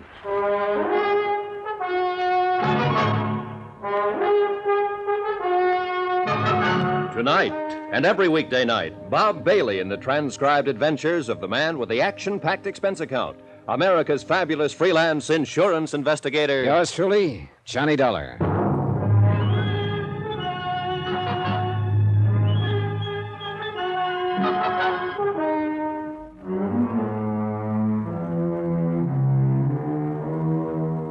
Expense account submitted by Special Investigator Johnny Dollar. Location, Miami Beach. 2, the Universal Adjustment Bureau, 518 Spear Boulevard, Hartford, Connecticut. The following is an accounting of expenditures during my investigation of the Tears of Night matter. I'm going to sit down here behind my desk and have a drink, Johnny. And while I'm having it, I'm going to ask you a question. Save your breath. I'll answer it anyhow, Sam. Sam Costigan sat hunched behind the big mahogany desk, glaring at me with a pair of small pig eyes half hidden and a beefy red face. Both hands rested out in front of him, flat. I told him how I'd come to Miami Beach to look into an insurance claim made by Elise Wendover, how I'd been in the office of Hillary Fuchs, her business manager, when Frank Scanlon had walked in, mistaken me for Fuchs, waved a gun under my nose, and insisted I come with him to see Costigan. So here I was, and so what about it? Help yourself, Johnny. Well, that's a pretty nice joint, Sam. How long have you been in business in Florida? Oh, about 2 years. How's the gross? Isn't as good as running beer in Chicago, but them days are gone forever. I make out all right. 2 crap tables, 2 roulette tables, a couple of games. A bar and restaurant break it up even. And I gotta be careful. Yeah. Cheers. Yeah, cheers. Well, you seem to have enough muscle outside and around to keep you comfy and cozy. Yeah, punks, all of them. Look at that Frankie Scanlon who dragged you over here. Crazy, that one. But he's the best of the lot, the best I can get nowadays. Not a good muscle left in the business. You could retire. Yeah, I might do that one of these days. No. Tell me about your hookup with this Wendover dame, huh? No hookup, Sam. She claimed benefits on her husband's life insurance. The claim should have been made 2 years ago. I investigated. It's okay. Made her? Yeah. Screwball, huh? In some ways. She's all right. Well, maybe it's as good you're here as this Fuchs guy. I wanted him to handle some business of hers, but maybe you can handle it. Yeah. You ever see this before? No. Oh, it's a little bit of necklace called the Tears of Night. It's worth a big hunk of cash. These 4 diamonds are good stuff. Your friend Miss Wendover left it here a week or so ago when she wanted for a plunge at the roulette table. Anything to say? It's a very pretty necklace, Sam. Okay. We both know she's screwy, a widow with a lot of dough and a boyfriend named Teddy. Teddy Davis. He paints. Well, she sent me a check for the 5 G's she lost that night, and I wanted Fuchs to take his thing back to her, but now I got you instead. I want you to take it to her, huh? How about it? Is that all? That's all. I got my dough, she gets her Tears of Night back. I couldn't trust any of my punks with it, and I don't like to be seen in public, so you just take it back, huh? It's very simple. Why? Don't ever go on the stage, Sam. Why not? You can act, but you can't lie. You just can't lie at all. And it takes a good liar to be a good actor. Now that you've told me how simple it is, suppose you give me the unexpurgated sequel. All right, so a check Oh, bounced. stop it, Sam. She can't issue a check without a counter-signature by Hillary Fuchs. He hasn't issued one check on her account since he took it over 10 days ago. So if this thing is hers, explain it all to me, will you? The way it is. I want another drink. Yeah, you're right, Johnny. There wasn't any check. Miss Wendover called me a couple of hours ago and said if I didn't have this thing back to her tonight, she'd call a load of cops and come out and tear this joint apart. She sounded like she'd do it, too. I mean, well, you met her. You can't tell what she'll do from one minute to the next. Screw her, you know? Not so screwy if she dropped $5,000 and left that. And now she gets it back for nothing. I just want to get it off my hands. If she came out here with a cop, I'd be closed for the season. And I'm getting old. You know where she lives? Mm-hmm. I was there earlier tonight. Here, take the ice store, and I'll chalk it up to experience, huh? Then you can grab a cab back and come on back out here, and I'll see that you have a good time on the house. How about it?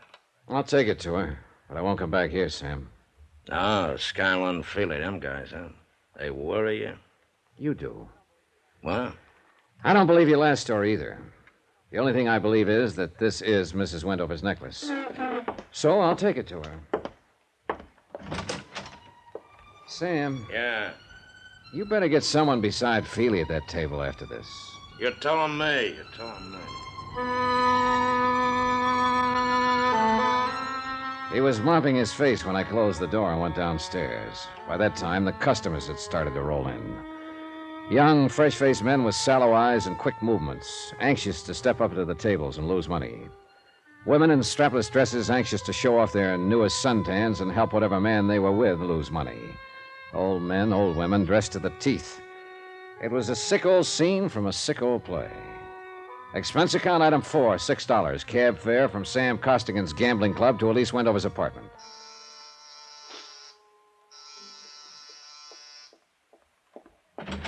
Oh, Teddy, I thought you'd never get here. The performance begins at 10 o'clock, and you know how the traffic is, and if we're going to have a bite to eat. You aren't Teddy at all, are you? I'm afraid not, Mrs. Wendover. Where's Teddy? I don't know. Oh. What are you looking at? Your throat. Oh, really, Mr. Dollar. Johnny Dollar. I met you in Hillary Fuchs' office. We talked here later on. Remember? Of course I remember. Well, really, Mr. Dollar, I'm only waiting for Teddy to come by so we can make the first show at the plaza. I better telephone him, don't you think? Yes, you do that. Good night, Mr. Dollar. The white ermine cape she was wearing and the black strapless thing needed a final touch. She had it. A diamond necklace. In fact, the Tears of Night, the one I had in my pocket, was hanging around her lovely neck. Downstairs in the good light of the lobby, I snapped open the necklace case. Mortuus, it read. House of Jewelry. A gloomy word with a gloomy address. The sign on the window of the House of Mortuus gave a phone number in case of emergency. Item 6, 10 cents, one phone call about my emergency. I made it vague to Mr. Mortuus that thousands of people might die before 6 o'clock in the morning unless I could talk to someone about a piece of jewelry. It went over. Item 7, 50 cents, cab fare to the Sandy Beach Hotel on the less expensive side of Miami Beach. You find me a bit indisposed, Mr. Dollar, but on the phone you said it was a matter of jewelry. Therefore, Hannibal Mortuus is at your service. Now then, sir, what is so urgent? I came to ask you about a diamond necklace. I found your name stamped on the inside of the case. House of Mortuus, a most respected name in diamonds as well as all the lapidary arts. Most respected. Fine jewels and the name Mortuus are... Oh, I do beg your pardon. Continue, Mr. Dollar. I want you to take a look at this. And how, sir, do you come in possession of the Tears of Night? A man named Sam Costigan, who runs a gambling club, asked me to deliver it to a lady named Elise Wendover. Do you know her? A lovely body propelled by a ridiculous mind. This matter you have just described bears me out. For shame, such conduct. A gambling house, the Tears of Night a pawn. Blech. Then this is the real thing. It isn't phony. Mr. Dollar, I'm a gemologist. The House of Mortuus. Of course it's real. Take a good look. When an artist creates a dazzling thing of beauty such as this, would he be so unlikely as to forget the time, the patience, the agony of his creation, eh? See here, look here, under the light. 4 weeks, Mr. Dollar, 4 weeks working night and day just to drill that anchor for a simple molding. But see how each stone is carefully mounted to capture every single pinpoint of light. Beautiful, beautiful. An incomparable masterpiece. And for the money. Well, I'm just curious, Mr. Mortuus. How much money? About $10,000 on the wholesale market. What did Noah Wendover pay for it? $25,000. I saw another one just like it tonight. Ridiculous. The finest workman at best would only create a crude resemblance. This kind of artistry demands an artist, Mr. Dollar. And I am that artist. But it could get by, a copy of it. To the unpracticed eye, to the layman perhaps, yes. Latet in anguis herba. Latin. Yeah, well, all I know is agricola. A snake in the grass, eh? Something wrong? Yeah, mildly put. Something wrong, yes. Well, how much do I owe you for your time, Mr. Mortuus? Oh, nothing. It was my pleasure. You know, glancing at that again reassures me of the value and dignity of my work. Anywhere it is magnificent. But I dawdle. You say something is wrong. What? Mrs. Wendover, you say you met her. Several times. She ever mention anything to you about a curse? Curse? No, I can't say that she did. May I ask you a question? Yeah, sure. Are you a friend of hers? In a way. Off and on. I know what you mean. One is never quite certain with Mrs. Wendover whether one will be recognized or not, is one? Well, it's late. Yeah, well, I'm just leaving. No, you misread me, sir. I wasn't speaking of my own comfort. I noticed the fog has come in. It is dark outside. This is a lonely area. That is a valuable object. Are you armed? No. If you are at all concerned for the safety of that piece, I have a small safe in my rooms. You may have the key if you'd care to leave it overnight. I'll take it with me. Yeah. Well, just as well, probably. Suggestion only. You leave satisfied, I trust, Mr. Dollar? Oh, yes. Thank you, Mr. Mortuus. My pleasure, Mr. Dollar. Remember, omnia mortuus bonum vocal est. All speak well in mortuus. A pun, sir, a pun. Good evening. Downstairs in the dismal lobby of the Sandy Beach Hotel, I looked out beyond the dirty glass windows to discover that the fog had indeed come in and surrounded the area with a choking darkness. The concern of Mr. Mortuus for his artistic creation told me to bang on the night bell and ask the night clerk for some wrapping paper and 50 cents worth of stamps. Expense account item 8. Item 9, phone call for a cab. Just before it arrived, I dropped the Tears of Night addressed to myself at my hotel in the lobby mailbox. I don't think the 2 hoodlums waiting outside saw me do it. I didn't think they saw me at all. But they followed my cab when it took me back to my hotel.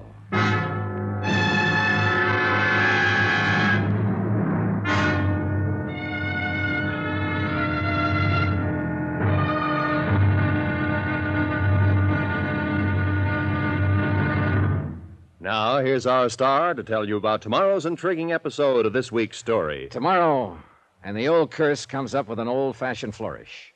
See you then. Yours truly, Johnny Dollar.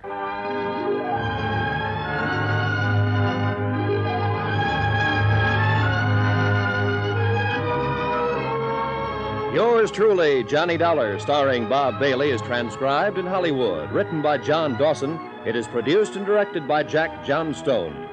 Be sure and join us tomorrow night, same time and station, for the next exciting episode of Yours truly, Johnny Dollar. Roy Rowan speaking.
From Hollywood, it's time now for...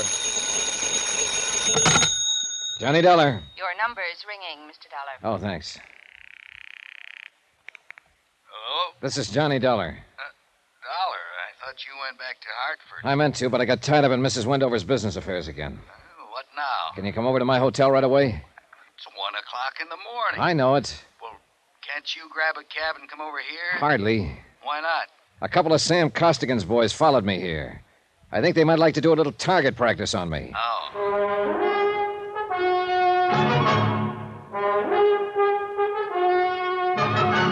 Tonight and every weekday night, Bob Bailey in the transcribed adventures of the man with the action-packed expense account, America's fabulous freelance insurance investigator. Yours truly, Johnny Dollar.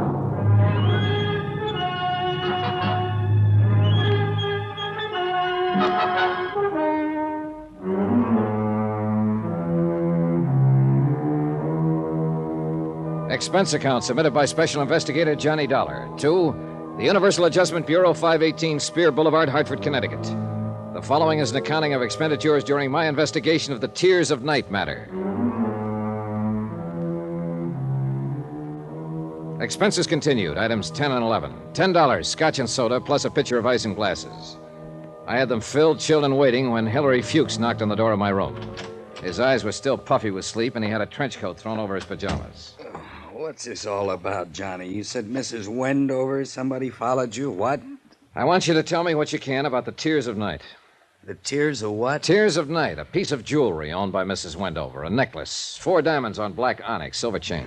What the devil would I know about something like that? In her accounts, her bills, her property? You're her business manager. You must know something about it. I never heard of it. You better straighten me out. Try some of that.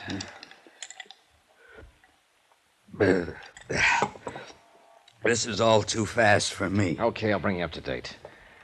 I came here day before yesterday to investigate Mrs. Wendover's claim as beneficiary of the death of her husband. She forgot to file it for 2 years. Now, you explained why. I bought that. It's a legitimate claim. But I didn't buy her story about being cursed, or I didn't buy your idea that she was on the verge of blowing her top. No, I'm not so sure. I'm just along for the ride. Well, you left me in your office last night. A little while after you left, a man named Frank Scanlon came in and stuck a gun at me and said Sam Costigan wanted to see me. Costigan, the gambler? The same. Scanlon thought I was you. He took me over to Costigan's place. What's this got to do with insurance? Nothing. But it has something to do with Mrs. Wendover. Costigan had a necklace, the Tears of Night there. He said Mrs. Wendover left it as a pawn a week or so ago. Oh? He told me Mrs. Wendover called up and threatened to come out with policemen unless Costigan returned it. And as long as I was there, Costigan asked me to take it to her. I went over to her place, and what do you know? She was wearing the Tears of Night. I don't get this. Well, have another drink. Neither do I. By the time I got there to her apartment, Mrs. Wendover hardly remembered my name or that we'd met in your office. She was waiting for her boyfriend to show up. Incidentally, his name's Teddy Davis. Is he after her money or what? Search me. I never met him. Well, I skipped out of there and looked up the jeweler who'd made the necklace, a man named Hannibal Mortuus. I heard of him. He speaks Latin or something. That's the one. He told me the necklace I had was the real thing. Now, I want you to tell me who made up the one Mrs. Wendover was wearing. I don't know anything about it. Well, it had to be made up sometime within the last week, and you've been handling her business affairs. I don't know a thing about it, Johnny. All right, come here, take a look. Do you know anything about those two birds outside there? No. Well, one of them's a character named Feely. He works for Costigan. The other one I saw at Costigan's club. They tailed me from Mortuus's place. Probably been on me all night long since I picked up the necklace. Where is it now? I mailed it to myself from Mortuus's hotel. Those two out there, you better call the police if you think they're after you. Oh, nothing I could tell the police that would hold them up half a second. Mainly, I wanted to ask you about all this before I went on with it. What do you mean, go on with it? Go back to Mrs. Wendover, to Costigan, find out what's real and what isn't real? This isn't your line of duty. Why? Oh, I've been thinking about that. I don't know why. Maybe it's Mrs. Wendover. Those eyes of hers and that talk about the curse. I got a feeling she needs help in this matter. Somehow she needs help. What can I do, Johnny? Go to bed. I'll let you know what happens. Now, where's your car? In the parking lot back of the hotel. Give me the keys. I'll use that. Hey. Make yourself at home, Mr. Fuchs. Go to bed here. Oh. Yeah? Every now and then, walk over and look out that window and have a drink. They'll think it's me, and that's a good thought for them to have. Okay, what else? Well, if they start for the lobby, call downstairs and have them send up the houseman and get the police. I don't think they will, but remember that. Well, why would they want... still think I've got that piece of jewelry on me. We shook up another drink, and I borrowed Fuchs's trench coat and left.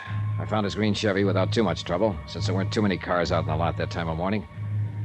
I looked at my watch, and it said 2:35. I drove around front past the two hoodlums, still keeping up their silent vigil, and found a street that looked familiar.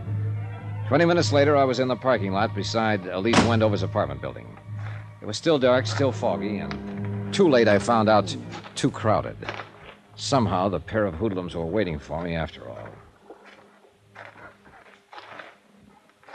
Hey, this is him, Feely. Got a match, Dollar? Toby asked you if you got a match.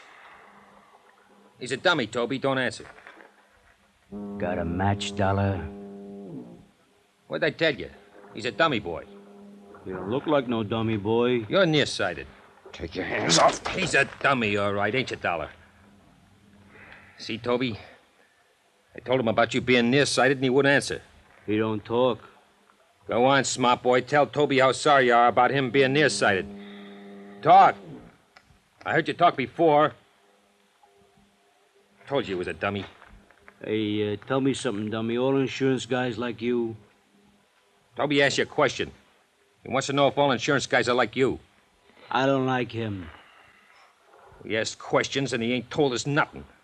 Hey, maybe we find out something we went through his pockets, huh? Yeah. Even a dummy's got pockets. Ain't that right, dummy? Hold him, Toby. Yeah. All right, boys, you played the scene good, and I'll see what I can do for you, but I haven't got the necklace. Oh. Hey, he talks. Yeah, you make him talk again, Toby. Now, don't make him talk too much. We know if the stuff ain't on him, it's in his room. We can pick it up anytime. That's it. Easy, Toby, easy. Oh, he talks real nice, Feely, but he don't say much. Hey, you think maybe he's tough? Could be.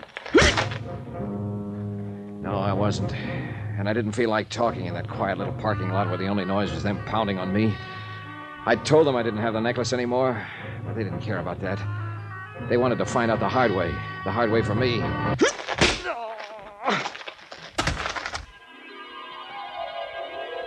I remember trying to wake up a couple of times. I dreamed I was driving along in a big Cadillac. Frank Scanlon was on one side of me, Sam Costigan on the other. Hannibal Mortuus was in the front seat. He had his jeweler's glass out, looking at the Tears of Night. I tried to see who was behind the steering wheel, and I gave that up because the steering wheel was a roulette wheel. Then we had a blowout, and the whole car vanished with everybody screaming, "Demortuous, demortuous." Somewhere around 6 in the morning, I began to get a feeling, several feelings, and all of them hurt. It just turned dawn, and I rolled over on my side to watch a man who hadn't seen me step into his car with a fresh shave and a fishing pole, pull out of the lot and disappear. Somewhere, vaguely, I heard the sounds of early morning traffic. A streetcar clanged somewhere. Nothing much happened for a while. Then it came to me it might be a good idea to get on my feet and find a telephone and get hold of a doctor and see how long I had to live. Somehow I managed by holding onto a fence and stumbling against cars to make the front entrance to Elise Wendover's house. I made the elevator, self-serviced my way up to the 9th floor, and staggered toward 913.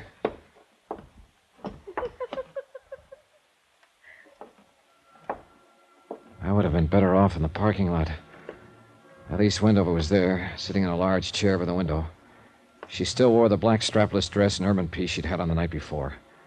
The drapes were drawn, the door was slightly open. Light from the hall seeped in. She had a telephone on her lap. The receiver was off, held idly in one hand. She looked at me. But she was looking at nothing. Oh. Hello. Oh, Mr. Dollar, it's you. You've been in an accident. You're hurt. I don't think you'll need this. Oh. Well then, Mr. Dollar. Well then. I suppose you've met some people tonight who know a great deal about me. A gambler? A jeweler? Did they tell you about Teddy Davis? He's really a dear, Mr. Dollar. Quite the nicest boy I've met since Noah died on the boat. Noah and I had so many things together, Mr. Dollar. I do think he enjoyed being alive with me. I mean, I cried when Noah died. I really did. I cried like a little baby. Of course, I cried when I heard my brother was killed in Korea and when Daddy died in his office with a heart attack.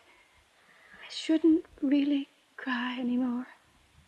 I mean, after all, I am cursed. I told you that. Yes, I told you I didn't believe it. There's no such thing. But there is. You'll see. Mrs. Wendover. No, I have Teddy.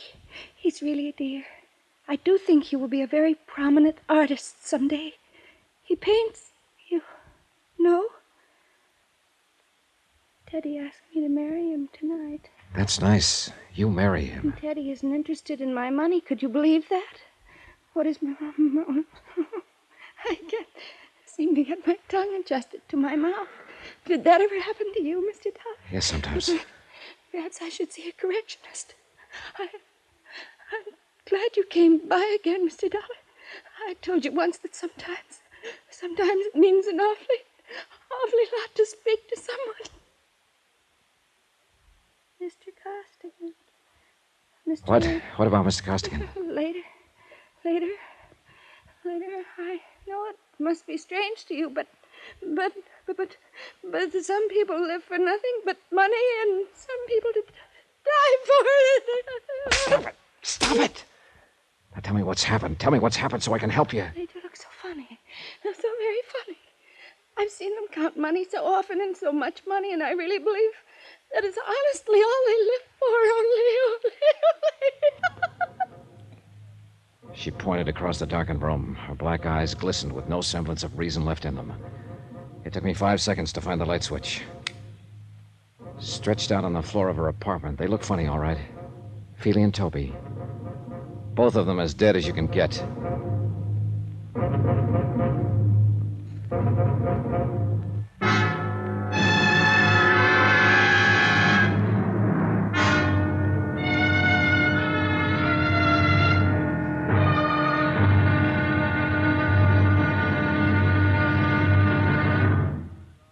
Now, here's our star to tell you about tomorrow's final intriguing episode of this week's story. Tomorrow, the tears of night come home.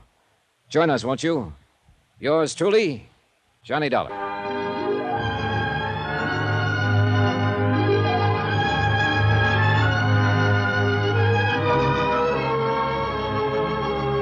Yours truly, Johnny Dollar, starring Bob Bailey, is transcribed in Hollywood. Written by John Dawson, it is produced and directed by Jack Johnstone. Be sure to join us tomorrow night, same time and station, for the next exciting episode of Yours truly, Johnny Dollar. Roy Rowan speaking.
From Hollywood, it's time now for Johnny Dollar. Good morning, darling. Hello. We should get married today. Is your name Teddy Davis? What? Who is this? Where's Elise? My name's Johnny Dollar. I'm in her apartment. What? Hey, what? Now listen to me. I'm an insurance investigator, and there've been a couple of murders here. Murders? In Elise's apartment? She's going to need you and all the help she can get to bring her out of it. Mostly you. I've called homicide, and they're on their way, and it might be pretty rough for her. I'll be right over.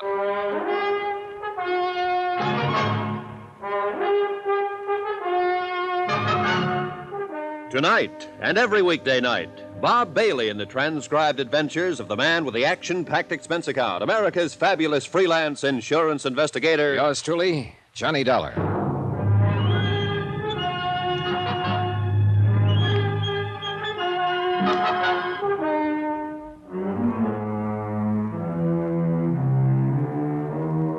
Expense account submitted by Special Investigator Johnny Dollar to the Universal Adjustment Bureau, Hartford, Connecticut.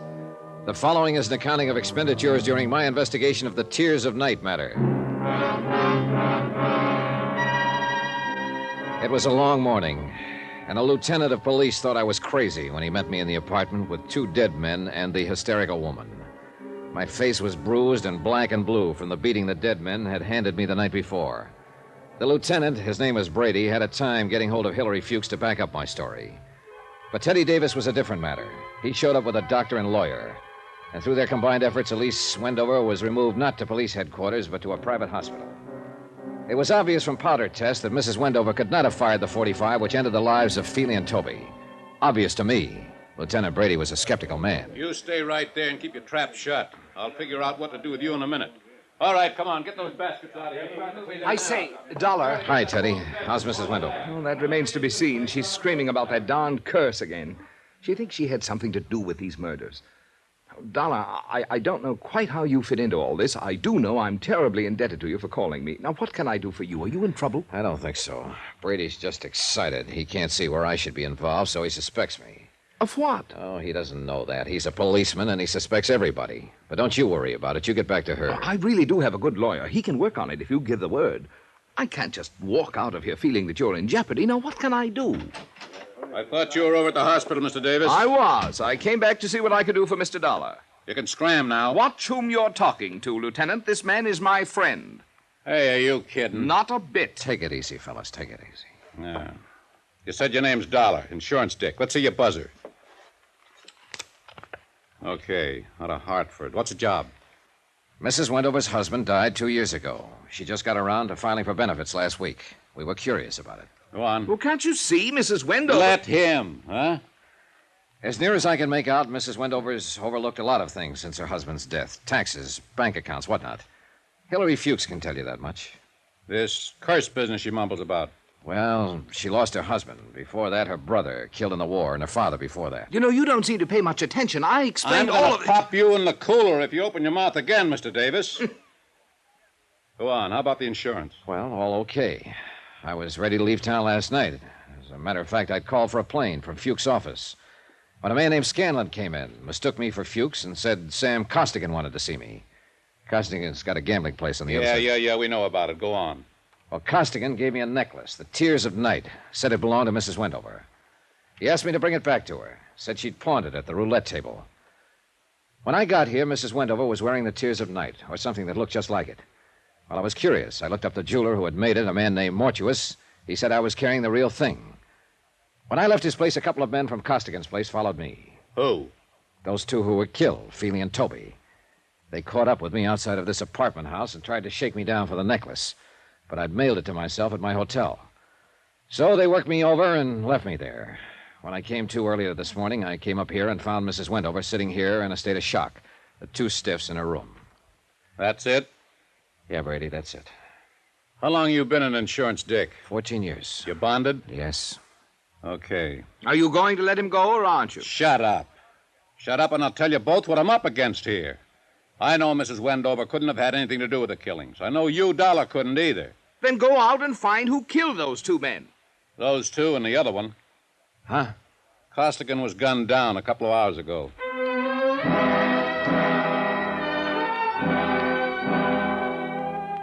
About 3 o'clock in the afternoon, Brady released me, and Teddy Davis drove me back to my hotel.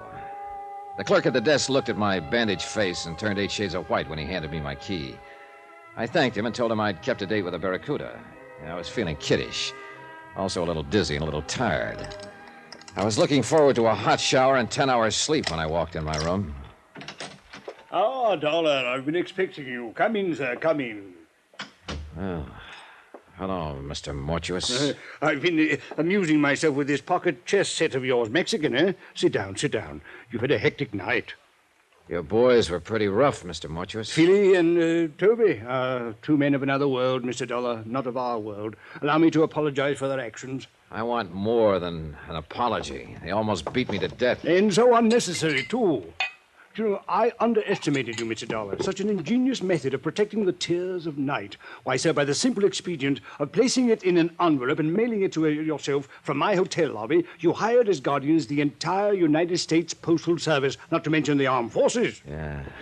Want one of these? No, thanks. I'm one of those faint-hearted persons who cannot abide liquor until after 6 in the afternoon. What happens now? Do we wait for the mail? We do, huh? Precisely.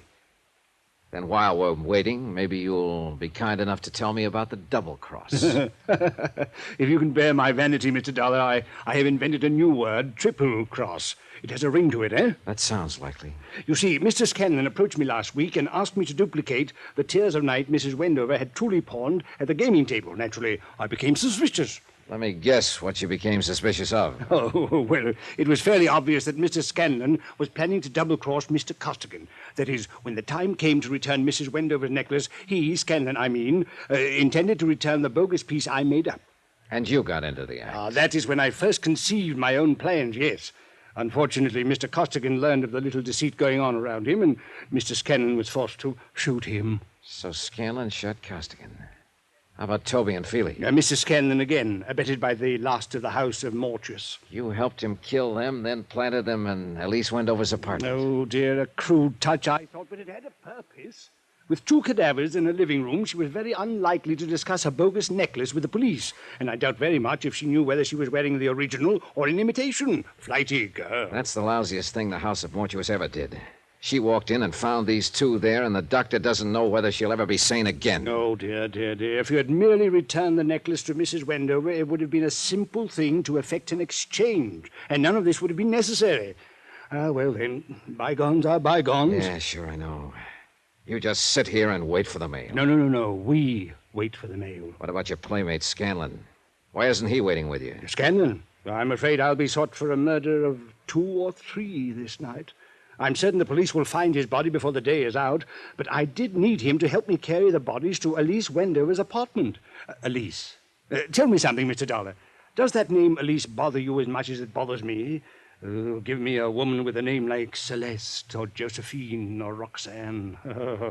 Those, sir, are names for the creatures. But Elise, twaddle. Where are the police going to find Scanlon? Oh, in my hotel room, which I departed hastily once the room clerk had informed me of your ingenious method for protecting the necklace.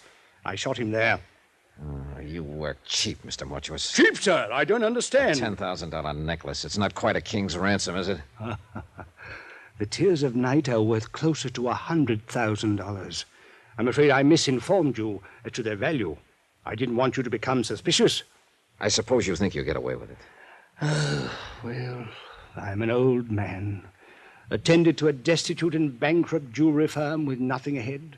A few grim years, and finally a whimpering end. Requiescat in pace. Live. That's what I want to do. Live. And this is my opportunity to live like a king. And, young man, I've taken it.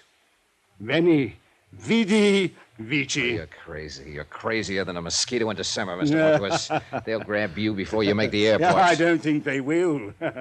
I shall leave here and turn the Tears of Night into cash. With a well-laden purse, I shall guarantee to elude the police over half the world. In 2 years, maybe 3. Oh, yes, they'll get me. But I'll have spent the money. And what more could a man ask than a perfect fulfillment of all his wishes, eh? I ask you, sir, as one gentleman to another, what more could a man ask? Cautious, Mr. Dollar. I do shoot well. Answer it. Tell them to go away. I'll be right beside you. All right. Open it. One side, Dollar. I got a gun. Scanlon! I thought I'd find you waiting for the mail. You dirty. You didn't do such a good job on me. Caution, Mr. Scanlon. I have a gun, too. I'll last long enough to let you have it. Your loss of blood has made you groggy, Mr. Scanlon. But still good enough. Scanlon rolled over and lay still. Mortuus kind of grunted and leaned back against the wall. He had a pained look on his face. Mr. Dollar. Mr. Dollar. I do believe I've been shot. I'll need a little assistance. I can't seem to hold my feet, sir. I can't seem to hold my feet. Lie still. It was an awkward plan at best, eh? De mortuis nil nisi bonum, Dollar. Or if your Latin still escapes you, speak well of the dead.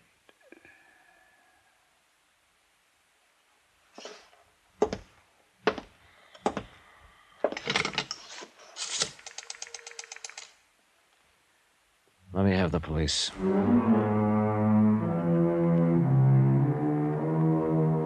Expense account. Well, expense account total $405.16. Details? Mrs. Wendover will recover. Remarks? I'll stand for the last 2 days of expense myself. I didn't have any business sticking my nose in the jewelry end of it. But if you make me pay for them, don't ever try to hire me again. Yours truly, Johnny Dollar.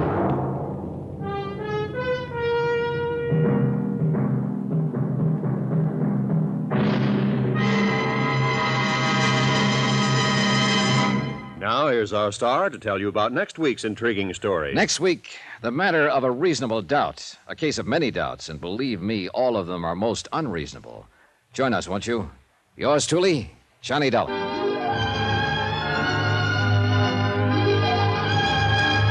Yours truly, Johnny Dollar, starring Bob Bailey, is transcribed in Hollywood. Written by John Dawson, it is produced and directed by Jack Johnstone. Heard in this week's cast were Virginia Gregg, Victor Perrin, Jack Crucian, Jay Novello, William Conrad, Frank Gerstle, Marvin Miller, and Will Wright. Musical supervision by Amerigo Marino and Carl Futina. Be sure to join us on Monday night, same time and station, for another exciting story of yours truly, Johnny Dollar. Roy Rowan speaking.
From Hollywood, it's time now for Johnny Dollar. Ben Gartley, Johnny, Amercon Northern Trust. Oh, hiya, Ben. What do you hear from Wall Street? To save your money. What money? The money I'm going to pay you for this case. I've got a crazy one, Johnny. So naturally you thought of me. Nothing personal. Look, it's a trust setup. Cumulative endowment insurance rider. Big deal. Over $250,000, maybe $500,000. From whom to whom? From a Mrs. Ezra Gramley, widow, to her granddaughter, Susan. So? And Mrs. Gramley owns the Flint Rock Ranch in Nevada. Never heard of it. Our representative out there is Jonas Parks. He's the president of the Flint Rock First National Bank. Never heard of it. It's a whistle stop about 20 miles from Las Vegas. That I've heard of. Parks started the deal rolling, and then he got cold feet, and now he's yelling for help. Thinks the old lady may be crazy. I mean, literally. And there does seem to be a reasonable doubt. Unless Parks himself is crazy. Well, that's also a possibility, Johnny.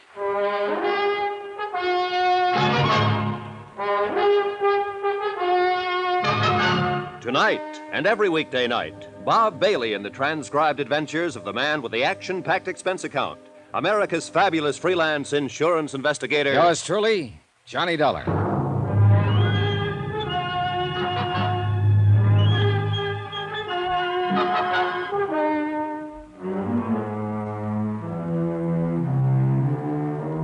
From Special Investigator Johnny Dollar to the Home Office, Amercon Northern Trust Company, Hartford, Connecticut. The following is an accounting of expenditures during my investigation of the matter of reasonable doubt. Item 1, $154.40, transportation and incidentals, Hartford to Las Vegas, Nevada, where I checked into a hotel and then phoned the local office of a national business and credit rating bureau that my client retained on a permanent consulting basis. I asked for a rundown on Jonas Parks and got it. An A1 set of references. Parks had been a resident of Nevada for 32 years and president of the Flint Rock Bank for 17. He was regarded locally as a cautious investor, a prudent financial advisor, scrupulously honest, and as sound as a dollar. A silver dollar. Crazy? Hardly. Item 2, $32.50. Deposit and first day's rental on a drive-it-yourself hired car. Mileage, Las Vegas to Flint Rock, 23.6. Itemized building appraisal, Flint Rock. 3 bar casinos, all needing paint. 1 restaurant, 1 general store, barber shop, garage, welding shop, railroad depot, also needing paint. 4 dwellings, and of course 1 bank. Jonas Parks, president. What can I do for you, young fellow? Well, my name is Dollar, Mr. Parks, Johnny Dollar. I'm a special investigator for Amercon, and I'm here in regard to the Gramley Trust case. Oh, yes. Well, I'm mighty glad to know you, Mr. Dollar. And I don't mind telling you I'm glad you got here. Oh? Here, pull up a chair. Okay, thanks. Sit down. It's been a real odd day. Funny-looking clouds hanging off there toward the river. Yeah, I noticed them driving out from town. Storm clouds, that's what they are. This time of year? Son, in this neck of the woods, it can happen any time of the year. Cloudbursts come up just like that, and they're over just as fast. Uh-huh, that's very interesting. You're a hypocrite, young fellow. What makes you think so? You didn't come clear across the country to hear a dissertation on desert storms, so stop sitting there trying to pretend you're interested.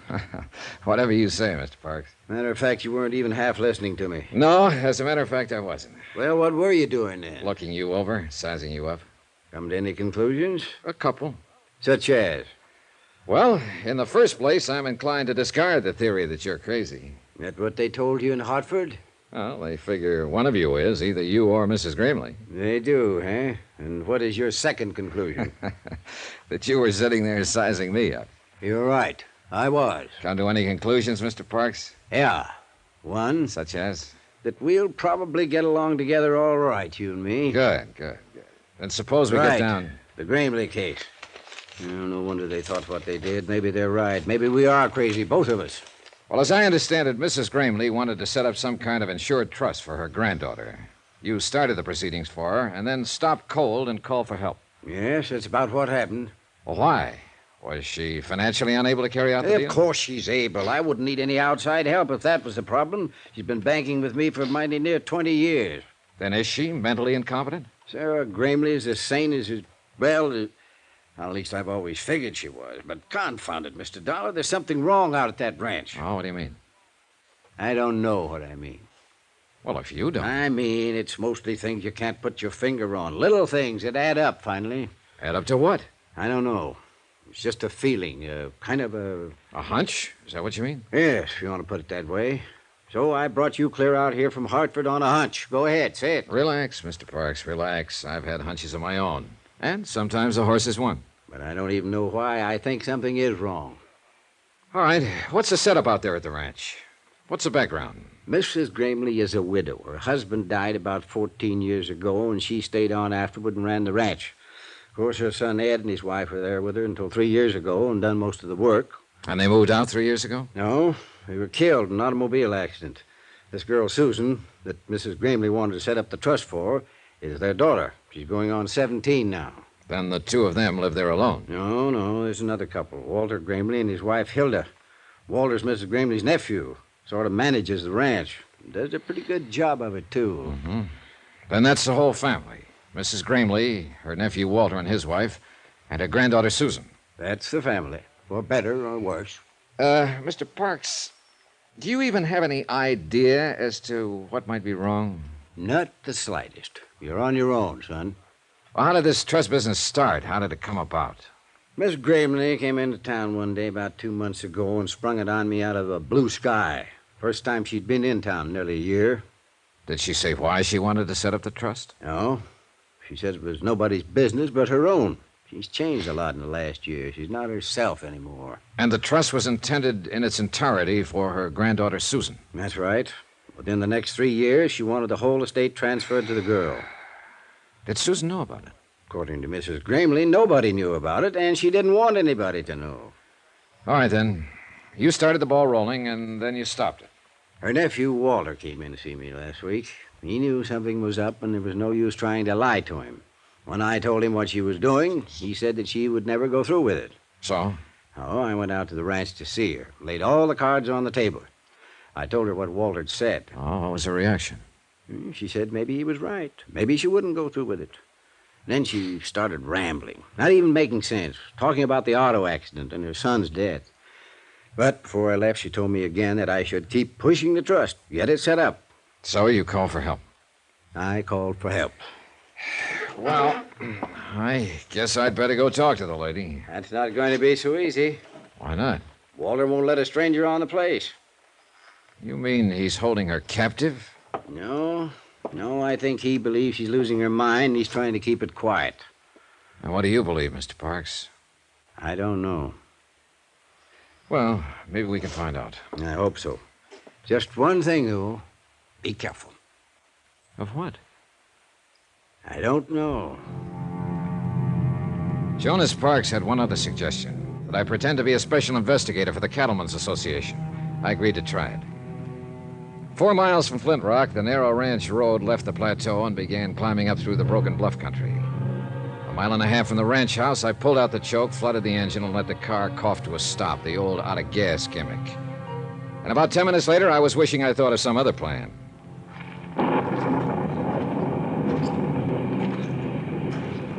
When Parks said cloudburst, he wasn't exaggerating. The rain came down in sheets. In 60 seconds, I was soaked through. And in another 2 minutes, the dry ground was a muddy bog. I kept on walking, or trying to walk, and the footing got worse. By then, I'd had it, or at least I thought I had. I hit the mud, rolled into a pile of boulders, and pulled my gun. A man was riding slowly toward me on a horse, holding a rifle over his arm. I edged down between the rocks, took a sight on him, and waited. Oh, there. Oh. He dismounted and walked toward me, carrying the rifle carelessly. Apparently, he thought he'd dropped me. I let him get within 12 feet. All right, hold it. Drop that rifle. Get your hands up.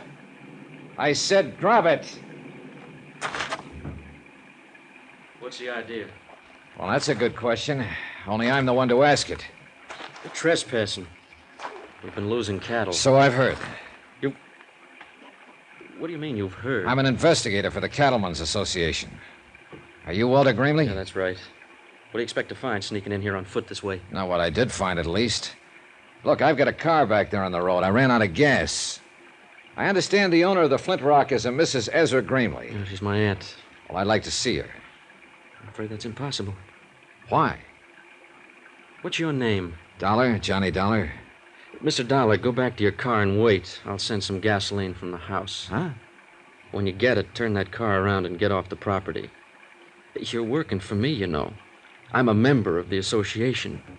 And you know as well as I do that you've got no more authority than any other private individual. So get out and stay out.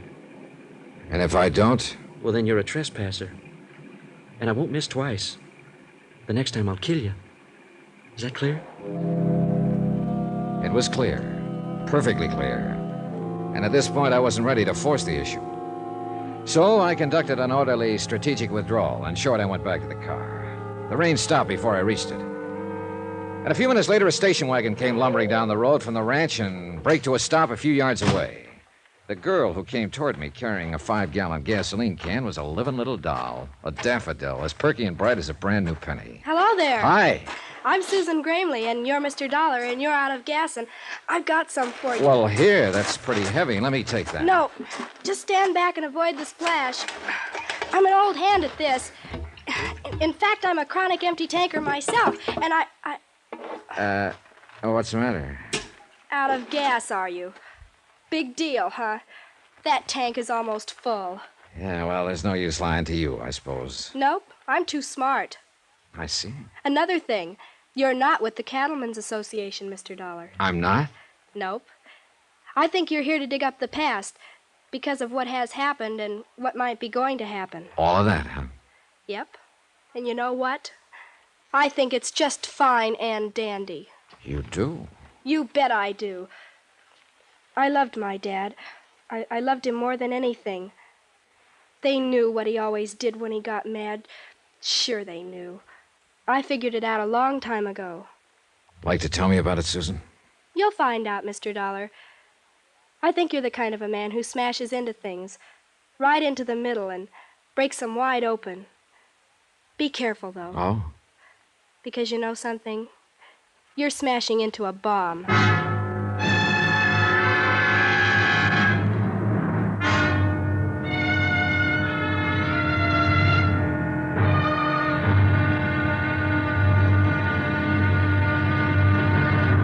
Now, here's our star to tell you about tomorrow's intriguing episode of this week's story. Tomorrow, the dead past speaks in a musty morgue, or tries to. And a living lady gets cozy, or tries to. Really tries to. Join us, won't you?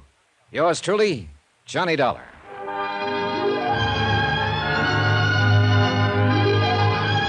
Yours truly, Johnny Dollar, starring Bob Bailey, is transcribed in Hollywood. Written by Les Crutchfield, it is produced and directed by Jack Johnstone.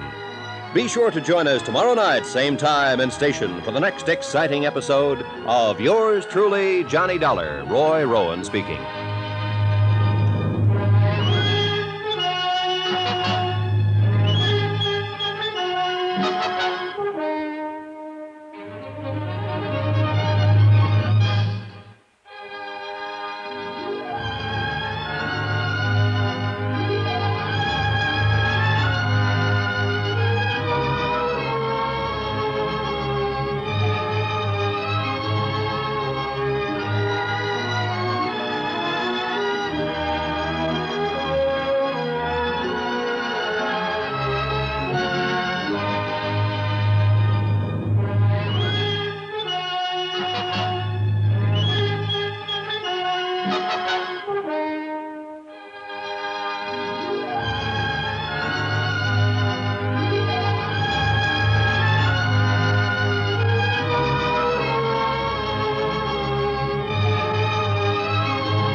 From Hollywood, it's time now for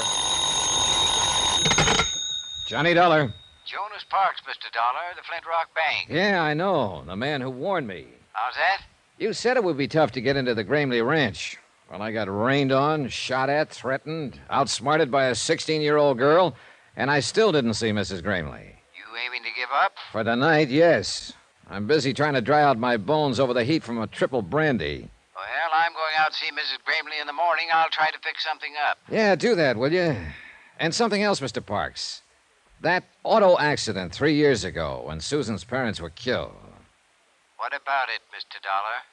You know what about it. The dead past is always with us. You go see Will Connors there in Las Vegas. He runs the Ford County Weekly Tribune. Tell him I sent you. And be careful. Once again, Mr. Parks, careful of what? I still don't know.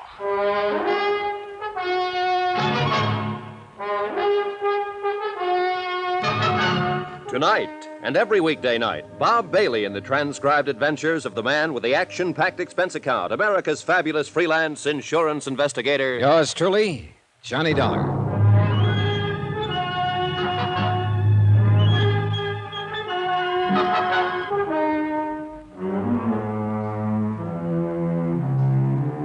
From Special Investigator Johnny Dollar, location Las Vegas, Nevada. To the Home Office, American Northern Trust Company, Hartford, Connecticut. Assignment, the matter of reasonable doubt. Expense account continued. Item 4, $7.25. A triple wasn't enough, so I bought the whole bottle and took it up to my room. I was bushed, and not just from being caught out in a desert cloudburst. Mrs. Gramley, elderly widow, owner of the Flint Rock Ranch, wanted to set up an insurance trust and convey all her holdings over to her 16-year-old granddaughter, Susan. Her only other heirs were her nephew, Walter, who managed the ranch, and his wife, Hilda. Jason Parks, my client's local representative and respected president of the Flint Rock Bank, had started proceedings, then got cold feet and dropped them. Why? He didn't know. Just a hunch. Something was wrong. He'd called for help. And I was that help. Total results so far, 0. I put the cork in the brandy bottle and went to bed.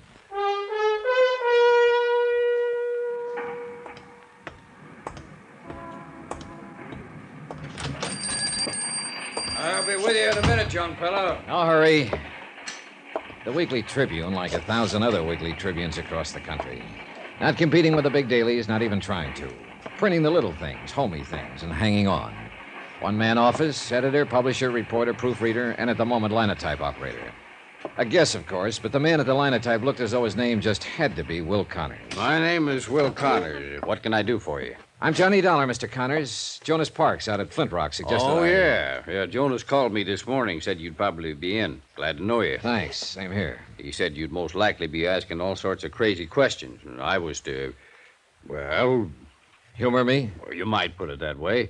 Said I was to answer them if I could. Did Mr. Parks tell you who I am? Nope. Didn't ask him. Jonas and me been friends for 20 years, and if he says you're all right, then that's good enough for me. Well, thanks to both of you. Just one thing, though, Mr. Dollar. There going to be a story in this? Maybe. Any chance giving me a scoop on it? Scoop? I haven't heard that word in years. I ain't had one in years. In fact, I ain't never had one. Always have to get my front page stories by reading these here Las Vegas dailies. Yeah. Bunch of smart alecks getting telegraphs from Moscow and Paris and France and all them places. Anybody can get scoops that way. But me, I got to get out and scratch for what I print. Well, I'll... Oh, it sure do me good to put one over on them dudes. I'd get me out an extra. A big banner headline on it. Got the type for it, too. Never been used. Exclusive. Right across the top. It'd knock 'em back on their byline. All right, Mr. Connors, all right. If there is a story, you get it. That's a promise. A scoop. A living, breathing scoop. Doggone. Yeah. Now, about the questions. Yes, sir, young fella. What do you want to know? Anything you can tell me about Mrs. Gramley and the Flint Rock Ranch? Mrs. Gramley? Well, now, there is a woman for you, son. They don't make that kind these days. Noticed any change in her lately? Well, I wouldn't want this to go any farther. I understand. And I guess it depends on what you mean by lately. I ain't seen her but twice in the last year. They don't allow no visitors out there anymore. So I found out yesterday her nephew took a shot at me with a rifle. You don't say. My, they are getting clannish. Do you know of any reason for him acting that way? Yeah, there's something funny going on out that ranch. What, for instance? Couldn't say. But like I was telling you, I've only seen her twice, and she was different somehow. It was like she was, well, breaking up, sort of. Scared of something? Maybe. I don't know. Of a nephew by any chance? Walter? Well, I'd say he acts about as scared as she does, or as upset, at least. Maybe they're both scared of something. What about the granddaughter, Susan? Is she scared, too? Not that one. Oh, she's strange enough, all right. But the old Nick himself wouldn't scare her none. What do you mean she's strange enough? You met her, Mr. Dollar? For about 3 minutes yesterday afternoon. That's long enough. How'd she strike you? Well, it was one of the most honest kids I've ever met. Or else the cleverest. Yeah, that's about the size of it. Which do you think? Beats me. And I've known her since the day she was born. Yes, sirree, it's quite a family, including that fancy wife of Walter's. Hilda? What about her? Well, let's just say she's too much for him. You follow me, son? Yeah, I think so. Well, they're all worried. They're on edge. Either about the same thing or different things. They're pushed. They're driven. You can feel it. There's a pressure out there, and anything can happen. Maybe it already has. Hmm? Maybe it happened 3 years ago. What do you mean? There was an auto accident 3 years ago, and Mrs. Greenleaf's son and his wife, Susan's parents, they were killed in it. Well, I've got the morgue files here. I wrote it up pretty complete when it happened. Yeah, I'll want to look through those files later. But right now you want the story behind the story. If there is one. Well, if there is, I don't know it. I think you would, if anybody would, being a newsman. Well, as far as I know, it was just an accident. Well, how'd it happen? Well, it was on the road to the ranch, up there where it winds through the bluffs. It was raining, pitch black. There'd been an argument back at the house. Well, they had a lot of arguments, I guess. But anyway, Hilda got mad and left, and took her car and headed for town. And a while afterward, Ed had all he could take, and he run out, too, and jumped in his car. Susan tells me that was a habit of her father's whenever he lost his temper in an argument. Yeah, he'd always get in his car and drive like a demon till he got over it. She also made a kind of a strange remark. She said they knew about it. Now, what do you mean by that? Well, I guess you'll have to ask Susan what she meant. All right. So Ed jumped in his car that night. Yeah, and Mary went with him, trying to calm him down, I guess. So he come around that curve. He must have been doing 60, skidding, half out of control. And there was Hilda's car parked on the curve right square in his headlights. Just smashed right into it at full speed. Both cars rolled over the bank, caught fire, and burned up. Him and Mary were dead before the car stopped. How did Hilda get out of it? She wasn't there. She had a flat, left her car parked, and started back on foot. I see. She was lucky, that's all. She sure was, Mr. Connors. Real lucky. I took a back file of the Tribune into the outer office and went over the news stories on the deaths of Ed Greenlee and his wife. I found nothing that Will Connors hadn't already told me. Shocking loss, fine people, sudden accident. I kept hanging up on that word, accident. I kept wanting to put a question mark after it. I was so absorbed I didn't even notice her come in until she spoke to me. Hello, Mr. Dollar. Well, are you following me, Susan? Nope. Got some copy for Mr. Connors. I write articles for him sometimes. You know, clever kid and all that sort of. I see you took me seriously. How do you figure? You didn't close that paper fast enough. Now, why would an investigator from the Cattlemen's Association be interested in an auto accident 3 years back? Suppose you tell me. Because you're not an investigator for the Cattlemen's Association. Who are you, Mr. Dollar? I've got half a notion to level with you, Susan. Then I'll go the other half by leveling with you. Aunt Hilda called the association office in Reno this morning. They said they never heard of you. Imagine that. Mr. Parks was out at the ranch just before I left. She asked him about you, too. He said he'd never seen or heard of you. I see. He was lying, though. I can always tell when people are lying, and they know it, too. That's why they're uncomfortable around me. Yeah, I know what you mean. Hey, look, Susan, did Mr. Parks talk to your grandmother? No. He was supposed to arrange for me to see her. About the accident? Maybe. I'm not sure yet. I'm shooting in the dark. Oh, it's time somebody did. Where are you staying, Mr. Dollar? At the Carmen Manor. Okay. I'll get it set up and call you there later. Get it set up? Sure. Fix things so that you can get in to see my grandmother. That's what you wanted, doesn't it? Well, all right. I went back to my hotel room and settled down to wait. If a 16-year-old kid could manage what a bank president couldn't, then me for the juvenile league. What happened a couple of hours later, though, wasn't exactly juvenile. Yeah, come in. Hello? Wow. You busy, Mr. Dollar? Not too busy. Come in. Thanks. I don't believe I'm I... Hilda Grimley. I imagine you've heard of me during your cattle investigation. Well, somehow you don't seem to fit with cattle. A compliment? Observation. What do I fit with? I don't know yet, Mrs. Grimley. Hilda. Now I'm beginning to know. Cigarette? Thanks. I'll stick with my own brand. It usually works out better that way. Thanks. Nice cigarette case. Gift. I'm always getting gifts.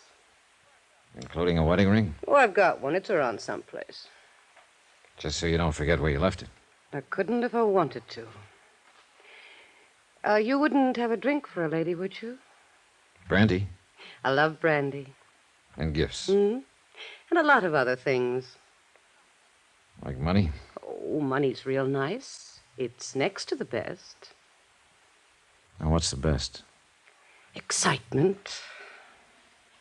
I see. Don't you think it's best? Well, it depends. At least you're in the right spot for it. I hope so.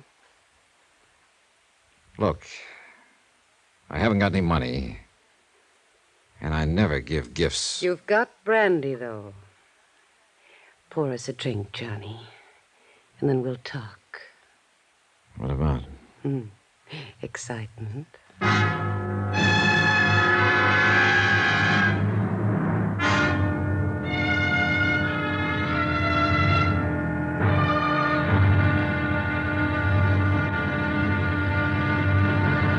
Now, here's our star to tell you about tomorrow's intriguing episode of this week's story. Tomorrow, a worried old lady shows her mettle, a gambler shows his hand, and the game gets tense, tight, and a little bit frightening. Join us, won't you? Yours truly, Johnny Dollar. Yours truly, Johnny Dollar, starring Bob Bailey, is transcribed in Hollywood. Written by Les Crutchfield, it is produced and directed by Jack Johnstone. Be sure to join us tomorrow night, same time and station, for the next exciting episode of Yours truly, Johnny Dollar. Roy Rowan speaking.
From Hollywood, it's time now for... Johnny Dollar. This is Susan Gramley, Mr. Dollar. Oh, yes. How are you, Mr. Wilson? Mr. There's somebody there with you. Yes, that's entirely correct. Well, just listen then. It's all fixed, Mr. Dollar. Grandmother's expecting you. She'll be alone for the next few hours, so come on out to the ranch. You're certain of that statement, I suppose? Yes, of course. Uncle Walter went into Vegas, and Aunt Hilda's gone somewhere, Yes, too. I'm quite aware of that. You mean she's there? With you? That's right. Oh, Mr. Dollar, you men are all alike, aren't you? That's quite a remark for a person your age, Mr. Wilson. Oh, I'm quite mature for 16. Has she made her pitch yet? I think we'd better postpone this discussion until the next time we meet. Well, she always does, you know. She's a regular vampire. I figure Uncle Walter's going to kill her someday. Mr. Wilson. Yes, sir. Goodbye.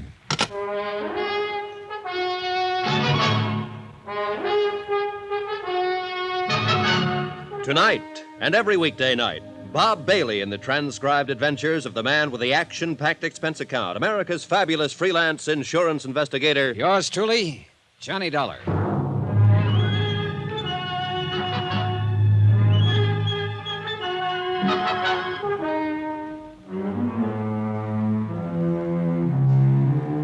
From Special Investigator Johnny Dollar, location Las Vegas, Nevada, to the Home Office, Amercon Northern Trust Company, Hartford, Connecticut. Assignment, the matter of reasonable doubt. Expense account continued. Item 9, a $50. Tip to the hotel bell captain to call a taxi for Hilda Gramley and to wave goodbye to her as she drove away. I do not include the 6 brandies she guzzled. Those are on me. Of course, she had knocked on my door uninvited, so that made it her party. But still, it was my room, so that made her my guest, so... forget it. The whole thing left me too confused to itemize it. She'd obviously come on a fishing expedition. The fish, information. Bait, the usual, but nicely designed. Results, none on either side. What had started out as a trust case had turned into a snipe hunt. I was in over my head, floundering, and I needed some good, buoyant answers. I was hoping Mrs. Gramley herself could supply a few of them. I'm very glad to meet you, Mr. Dollar. Sit down. She wasn't young, and she wasn't beautiful anymore, but she had been once. She still had some of that assurance and authority that beauty always gives a woman. She seemed a little uncertain, a little harried, maybe, but underneath it, just as tough as an old field boot. I think you'd better leave us alone now, Susan. Okay, Gran. If she starts using her brass knucks, give a whistle, Mr. Dollar. I'll rush in and save you. Thanks, I'll remember. Oh, she's a brash little flibberty-gibbet. And you love the dickens out of her, don't you? Love? Huh.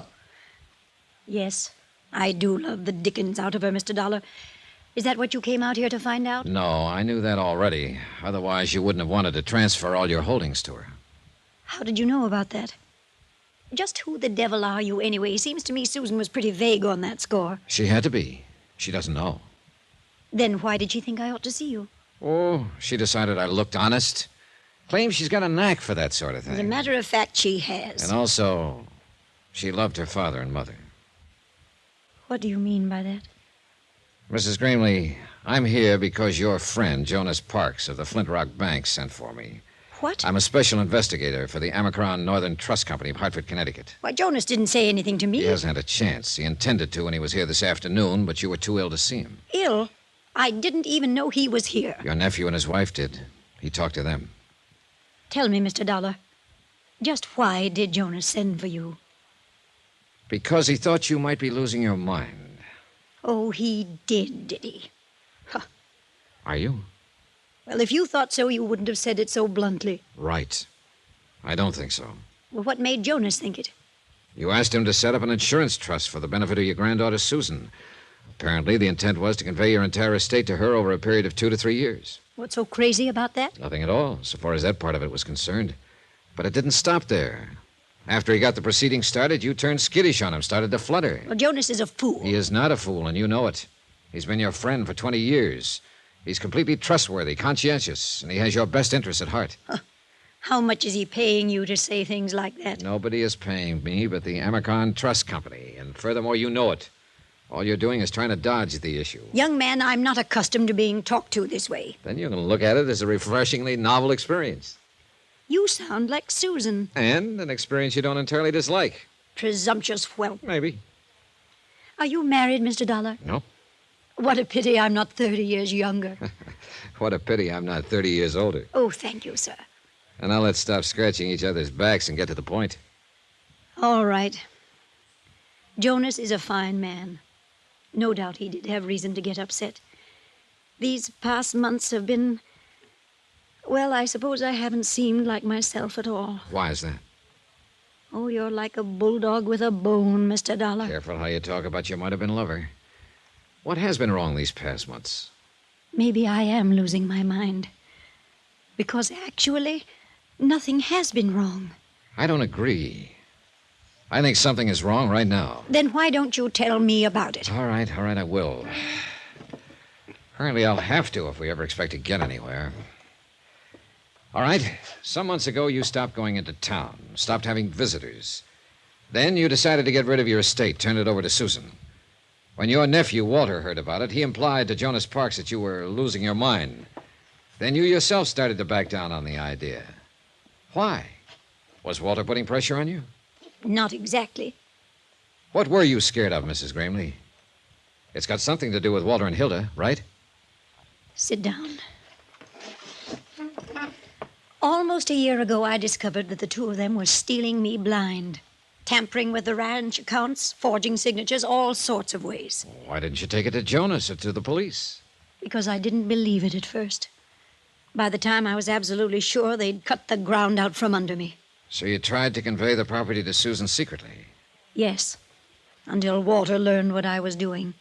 Who's the push in that pair? Who's got the brains? Why, she has. Walter doesn't even have the gumption to get in out of the rain on his own. Uh-huh. Then she must have been the one who planned the auto accident. And he went along with it, of course. What auto accident? 3 years ago, when your son and his wife were killed on the road to... Oh, I'm sorry, Mrs. Gramley. I supposed you'd already guessed it. Guessed? What? That it was probably murder. An old lady, tired and lost, seeing herself surrounded by enemies, living in fear. But she at least knew one thing, that she wasn't alone now, that somebody else believed her and was on her side. Don't worry about her, Mr. Dollar. She'll be all right. Well, she had quite a shock, Susan. She had to know sometime. Oh, it's not a matter of no, exactly. It's only suspicion. All right, you go to your church and I'll go to mine. But I know Walter and Hilda murdered my parents. And I think you know it, too. Well, call it a real strong suspicion, then. So what are you going to do about it? What do you suggest I do about it? Advise my elders? I'm only a helpless young female. You're about as helpless as a mongoose with a cobra. Flattery? No, just a statement of fact. Say, look, what do you think they've been doing with the money they've cheated your grandmother out of? Oh, that's easy. Uncle Walter gambles. And gambles and gambles. And loses and loses? Uh-huh. He's not real bright, you know. Where does he do this? Different joints in Vegas? Oh, just one, mostly. A club called the Lead Balloon, and the name figures. Any special reason he hits that particular club? I think it's the only one that'll take his IOUs. The owner came out here to collect a couple of times. Happen to know his name? Sure, I got big ears. His name is Deuce McCoy. Deuce McCoy, the lead balloon. And the rest of the dough, Hilda. She's what's known as a luxury dame, Mr. Dollar. Yeah, so I gathered. I'll bet you gathered. Oh, relax, will you? I'll send you out of the room. Yes, sir. Does she run around with other men? Oh, Mr. Dollar. All right, then. Do you happen to know any of them? Nope. I've managed not to, but it hasn't been easy. One or two, or does she play the field? I wouldn't know, but she's always getting gifts from somebody. Oh, she's a real cool operator. But of course, you know that, since you've been one of her victims. How would you like to get spanked? I don't know. I've never been. But I can quote you all kinds of psychology about it. Take, for instance... Never mind. Good night.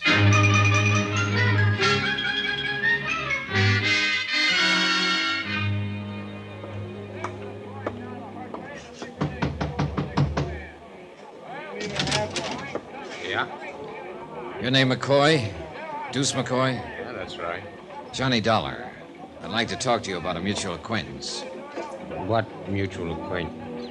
Walter Gramley. He's across the room there at the moment, bucking one of your crap tables. Come on in, Dollar. Thanks. All right. Now, what about Gramley? How much is he into you? Nobody gets into me. You've been taking his IOUs, haven't you? He buys them off. Holding any now? Look, what's the pitch? What racket are you in? Insurance. What's that got to do with Gramley? I don't think he's a very good risk. Mm-hmm. Meaning? He's probably going to be doing time for embezzlement before long. So why are you telling me about this? Well, I thought you might be interested, since you've been taking his IOUs. Oh, you're big-hearted, is that it? You're just being neighborly? You might put it that way. Yeah, and I might not. Now, what is your angle? Is Gramley a personal friend of yours? No more than any other sucker out there at the tables. Then you wouldn't know where he gets the money he loses. Well, that I never ask. And I don't suppose you'd know his wife. Oh, he's married, is he? Her name is Hilda. She likes gifts and brandy and money and excitement. Then I hope she manages to find him. Whoever she is. Oh, she does, one way or another. We all got our problems, darling. Yeah, but some of us more than the others. Right, McCoy? You through speaking your piece now, huh? Not another word to say. Well, then I don't want to rush you, but... Hey, that's a nice cigarette case. Platinum, isn't it? I wouldn't know. It's not yours? Somebody left it at the table. Somebody, huh? Then you don't know who it belongs to. If I did, I'd give it back. Then I'll save you some trouble, Mr. McCoy. I do know who it belongs to. What makes you think so? Because I saw it earlier today. It belongs to Hilda Gramley.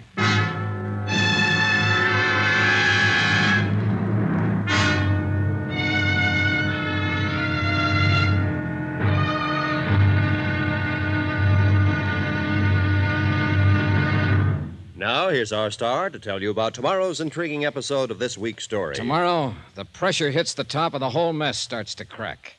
Join us, won't you? Yours truly, Johnny Dollar.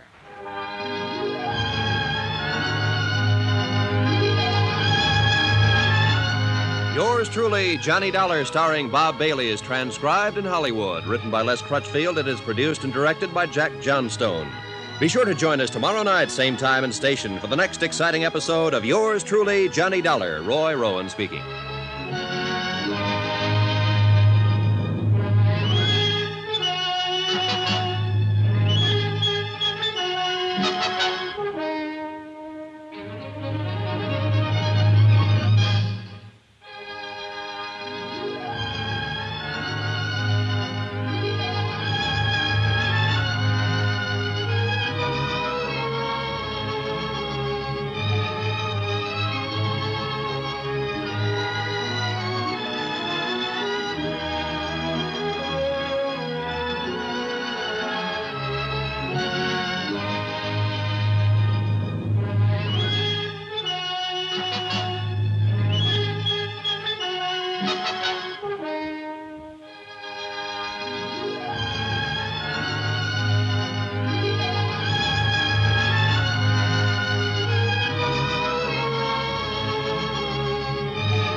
From Hollywood, it's time now for... Johnny Dollar. You're there. Sure, I'm here. What? I mean, at your hotel. Is this Susan? That's right. Why aren't you out there, Mr. Dollar? Out where? On the old boulder cutoff. If I'm supposed to meet you there in 15 minutes, you're going to have Wait a minute. What the devil is this all about? Where'd you get any idea I was supposed to meet you? From your friend. What? Sure, he phoned here a few minutes ago. He said I should slip away from the ranch, take the station wagon, and meet you over on the old road right away. I just phoned your hotel on the off chance Wait. that... I don't imagine he gave his name. No, and I didn't recognize the voice. Susan, listen. Get away from there right away. Don't go near that road. Come straight here to my hotel. Do you understand? Yes, but why? What's it all about? Never mind. Just get here and get here fast while you're still alive.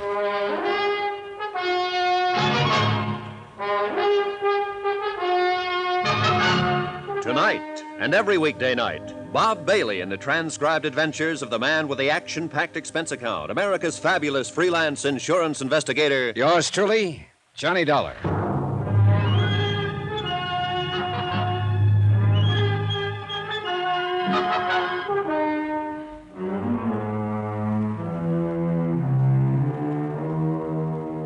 From Special Investigator Johnny Dollar, location Las Vegas, Nevada.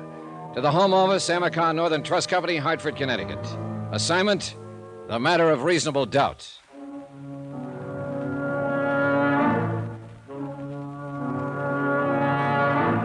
It was only 9:30 p.m., less than 2 hours since I'd thrown my rock into the pool to stir up the fish.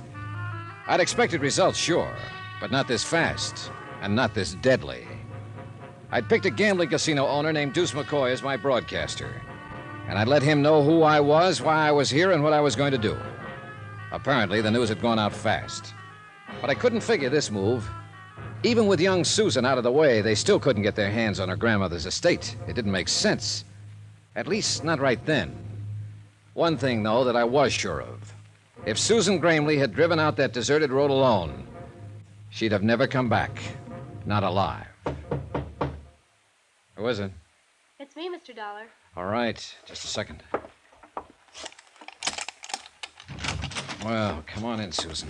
Thanks. I guess it's I, though. I mean to be correct. I don't care whether it's I or me, just as long as it's you. Say that again? Oh, skip it. You have any trouble? I missed the green light at Fremont and 5th. Anybody follow you from the ranch? Nope.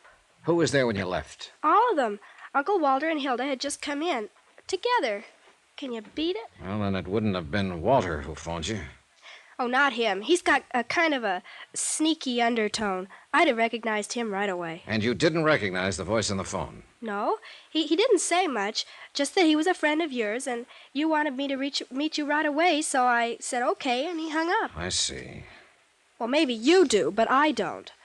Oh, what did you mean when you said, get here while you're still alive? I wish I knew. Look, Susan, that phone call wasn't just a practical joke. Then you do know. I know somebody was trying to get you out on that desert alone tonight, and they weren't trying it just for laughs. You mean they... I mean the luckiest thing you ever did was to pick up that phone and call this hotel. But why, Mr. Dollar? Why would anybody want... That's what I don't know. I don't see what they'd hope to gain by it. They know the trust hasn't been set up yet. Your grandmother's still in control of the property, not you. Look, excuse my ignorance, but I don't think I know what you're talking about. Well, maybe it's time you did, since you seem to be right in the middle of it now. Look, your grandmother decided to set up an insurance trust and convey all her holdings over to you. To me? Gran was going to do that. Jonas Parks at the Flint Rock Bank started proceedings, then got cold feet. He got the idea there was something screwy behind the whole thing. So he wired Hartford, and the trust company sent me out here to investigate. But Gran never said a word. She didn't even mention it. She was scared to death, afraid Walter and Hilda would find out and block her off, have her declared incompetent, get control of the estate, and leave you clear out in the cold. She thinks a lot of you, Susan. Gran's the most, isn't she? How did she seem when you left? Back on her feet? Oh, better than she's been in months. More relaxed. I guess she's counting on you, Mr. Dollar. Yeah, well, I wish I could be sure she could. Look, that phone call I got, if Uncle Walter and Hilda weren't behind it, then who was? Oh, I don't know. I'm pretty certain that by now they know who I am and why I'm here. And they know I'm out to get them. I dropped the word a couple of hours ago. I figured they'd react all right, but I didn't expect this move against you. But there has to be somebody else in on it, Mr. Dollar. Neither of them made the phone call. Yeah, I know. But nobody else even knew about the trust. Jonas Parks did, and Will Connors of the Weekly Tribune. But they've been friends of Gran's for years and years. They wouldn't do anything to harm her. I didn't say they would. And they couldn't have had anything to do with the accident that killed my parents. Nobody could have, except Hilda and Uncle Walter. Unless, of course, it was just an accident. Oh, you know better than that, Mr. Dollar. Oh, I'm beginning to wonder if I actually know very much about any of this. Susan, listen. How scared are you? Oh, I'm not scared at all. I'm just bewildered, I guess. Good. Then you won't be afraid to stay here alone for a while. Of course not. Sounds kind of grown up, in fact. Yeah, well, all right then. Don't leave the room. Keep the door locked and don't let anybody in. If someone should try, call the manager and have him call the police. Don't answer the phone unless it rings twice. That'll be me. Got it? Got it. Good. Hey, there are a couple of magazines there on the nightstand. Can I ask you what you're going to do, Mr. Dollar? Sure, you can ask. See you later, Susan. Stinker.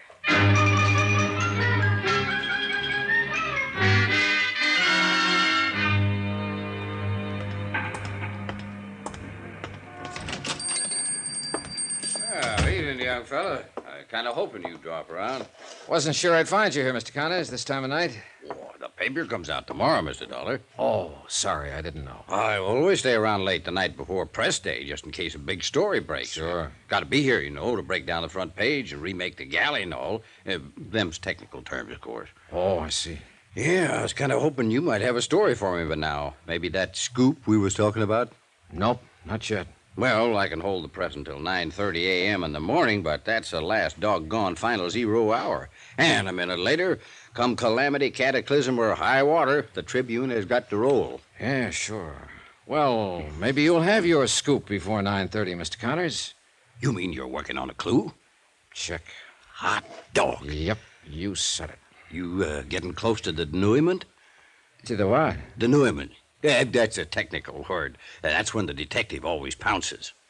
Oh, yeah. Well, I'm not about to pounce at the moment, Mr. Connors. Yeah, well, keep your voice down, son. Why? There's nobody else here. You never know on this kind of a case. Well, let's take a chance. All right. I'm game if you are. Good. I've got a couple of questions I'd like to ask you. Shoot, son. You know anything about a gambler named Deuce McCoy? Owns the Lead Balloon Casino over across town? Well, I know who he is, all right. He don't own it, though. He just runs it for a syndicate. Works on a salary, you mean? Salary and percentage, I reckon. He ain't getting rich on it, though. Not the way he lets it get away from him. On what? Just 2 words, son. Women. Hilda Gramley wouldn't be one of them, would she? Well, it's a new one on me if she is. Of course, you live and learn. Yeah, you sure do. Yeah, and be right cozy if something like that was going on. Her husband spends half his time in McCoy's place. Yeah, I know. You figure Deuce McCoy's tied in on this Gramley thing? I don't know. You want to do me a favor, Mr. Connors? Well, just sing it out, young fella, with this scoop. Well, listen, young Susan Gramley is in my room over at the hotel. You don't say so.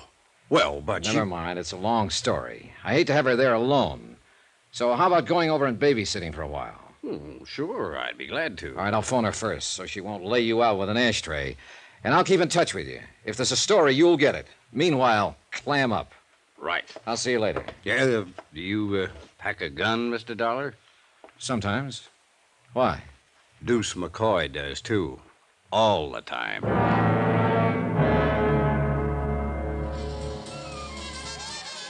The evening was just starting in the Lead Balloon, with 2 crab tables already in action, 2 more standing by, and a roulette wheel warming up. No one paid any attention when I walked back through the casino to the office. I waited what I considered a reasonable length of time, then tried the knob. The door was unlocked. Go on, Buster. Beat it. The girl was alone in the office, sprawled back on the sofa, a drink in her hand. And it was pretty obvious it wasn't her first one, nor her second or third. She'd have been a real knockout, sober. What's the matter? Don't you understand English? I said get out. Where's McCoy? What's it to you? Feeling no pain, huh? Oh, cut it, Buster.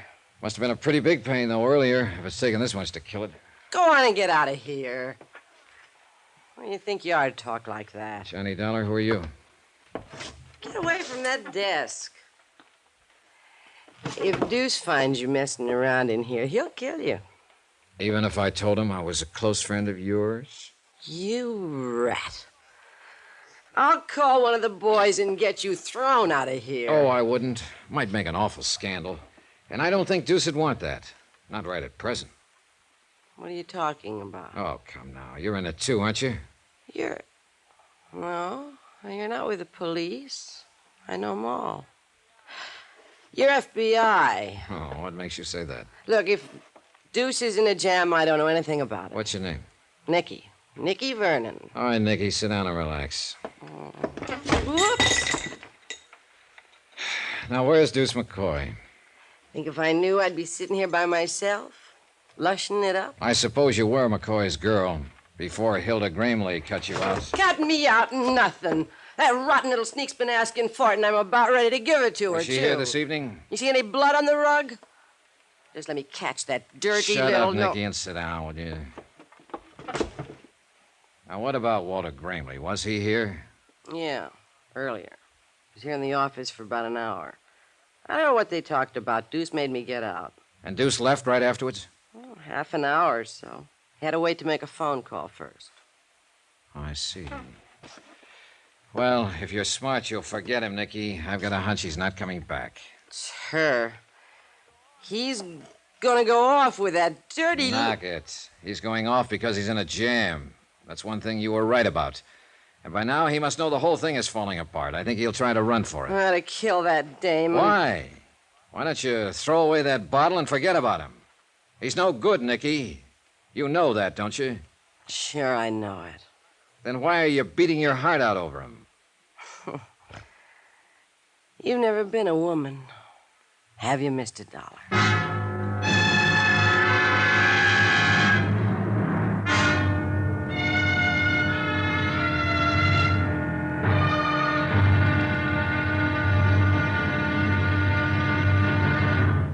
Now, here's our star to tell you about the final intriguing episode of this week's story. Tomorrow, I tag the pitch too late, and a runner gets home. The score? 1-0. In favor of death. Join us, won't you? Yours truly, Johnny Dollar.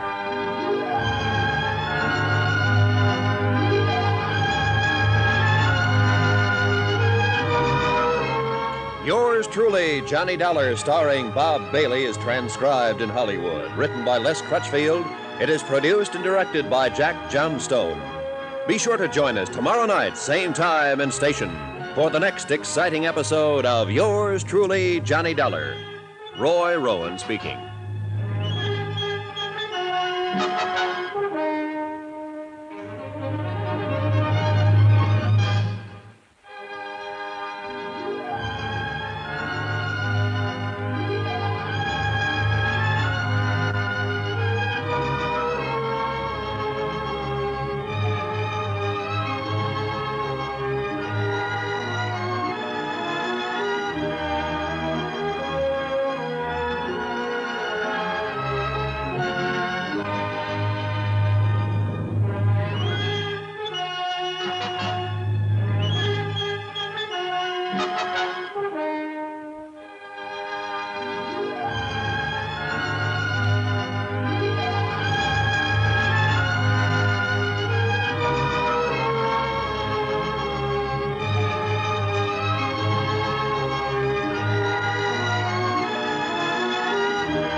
From Hollywood, it's time now for...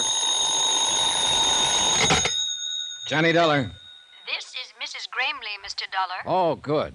I understand you were trying to reach me. I just told your nephew, Walter, that if he didn't have you on this phone within 3 minutes, I'd be out there at the ranch with a posse of police. Oh, I'm afraid there's some mistake, Mr. Dollar. You see, I told Walter I didn't wish to talk with you. You what? I admire your persistence, young man, but... Are you saying this of your own free will? You're not being forced? How ridiculous. Who's there with you? Just my nephew, Walter, and his wife, Hilda. Sure, I'm coming out there, Mrs. Gramley. Mr. Dollar, you were sent out here from Hartford to investigate an insurance trust I was arranging for my granddaughter. Well, I've decided not to set up the trust, so there's no further reason to involve yourself in my affairs. Good night, Mr. Dollar. Hello. Hello. What have you got cooking with the Gramleys anyway, Mr. Shut up, Nicky. Let me think.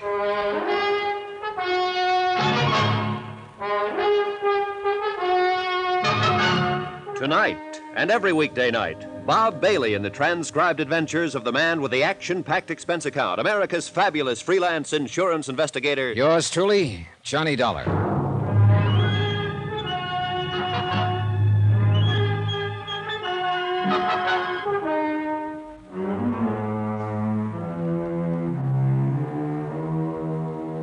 From Special Investigator Johnny Dollar, location Las Vegas, Nevada, to the Home Office, Amercar Northern Trust Company, Hartford, Connecticut.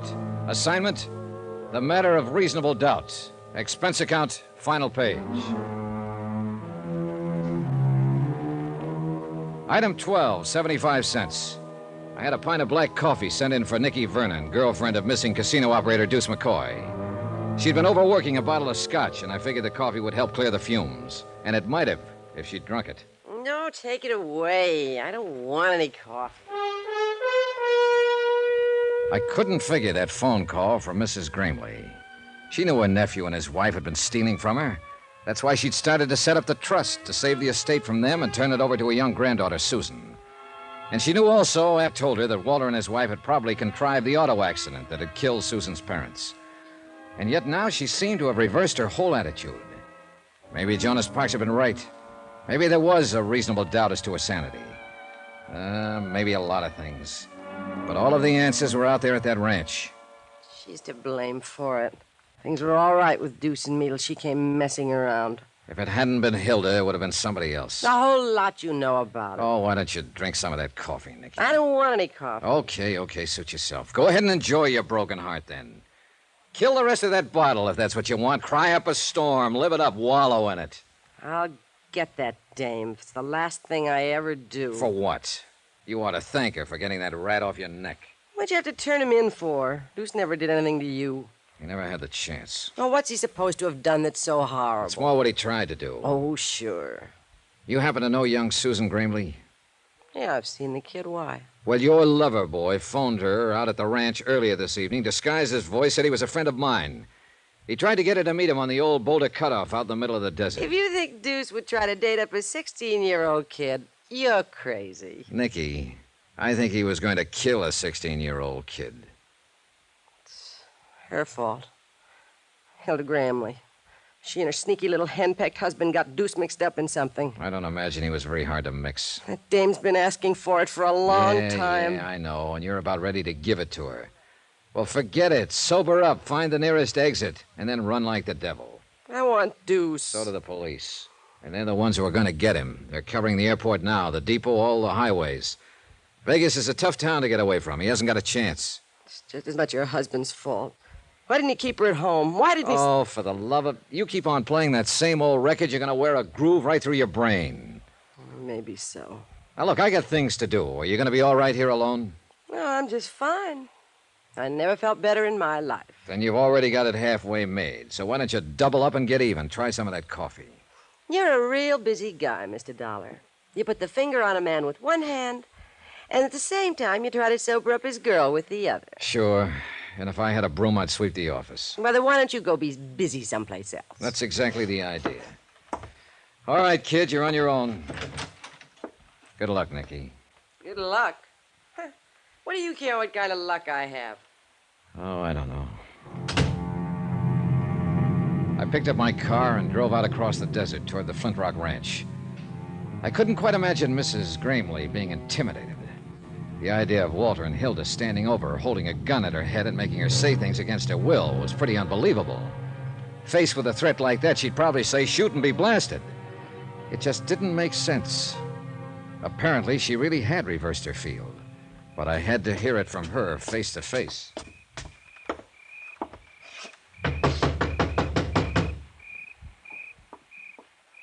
Who is it? Johnny Dollar, open up. I said open up. What's the idea? Mrs. Gramley told you to stay away from here, didn't she? I don't know. There was static in the phone. I want to hear her say it again. You don't What do you mind think if you're I'm doing? Coming in? All right, Walter, let's go talk to Mrs. Gramley. Look, Dollar, you haven't got that much weight to throw around. Suppose we get it straight right now and save a lot of time. I came out here to talk to Mrs. Gramley, and I'm going to talk to her. Now, if you want to go at it bare knuckle, let's get started. Or if you're thinking of that gun routine again, go ahead and pull it. I'm packing one myself. And if you're not going to make any kind of a move, then you just stand right there with your face hanging out while I go on in and talk. What's going on in here, Walter? Good evening, Mrs. Gramley. Dollar won't take no for an answer. He just forced his way in. I'm glad to find you looking so well. I thought I'd made myself clear on the phone, Mr. Dollar. Really? Come on, let's go on into the living room where we can all be more comfortable. Come back here. I must insist that you leave at once. Who was at the door? What are you doing here? Well, if it isn't Hilda, the lovely lady who likes money, gifts, and excitement. Fine. That's why I came out, to stir up a little excitement. I think you're taking a good deal upon yourself, Mr. Dollar. You know, I'm a little surprised at you, Mrs. Gramley. I thought you wanted me to follow the case through. There is no case. Oh? Since when? You heard what she said. That's what you came for. All right, now beat it. Down, Walter. Mrs. Gramley, are you telling me you're going to drop this whole thing, let this pair here edge you out and Susan along with you and take the whole estate? You can put any interpretation on it you like. Just as long as you leave this house at once, and please don't come back. You have no right to interfere. And what about your son and his wife? Have you forgotten that those two leeches there killed them? You're out of your mind. Am I? What do you think, Mrs. Gramley? Am I out of my mind? I'm afraid you are.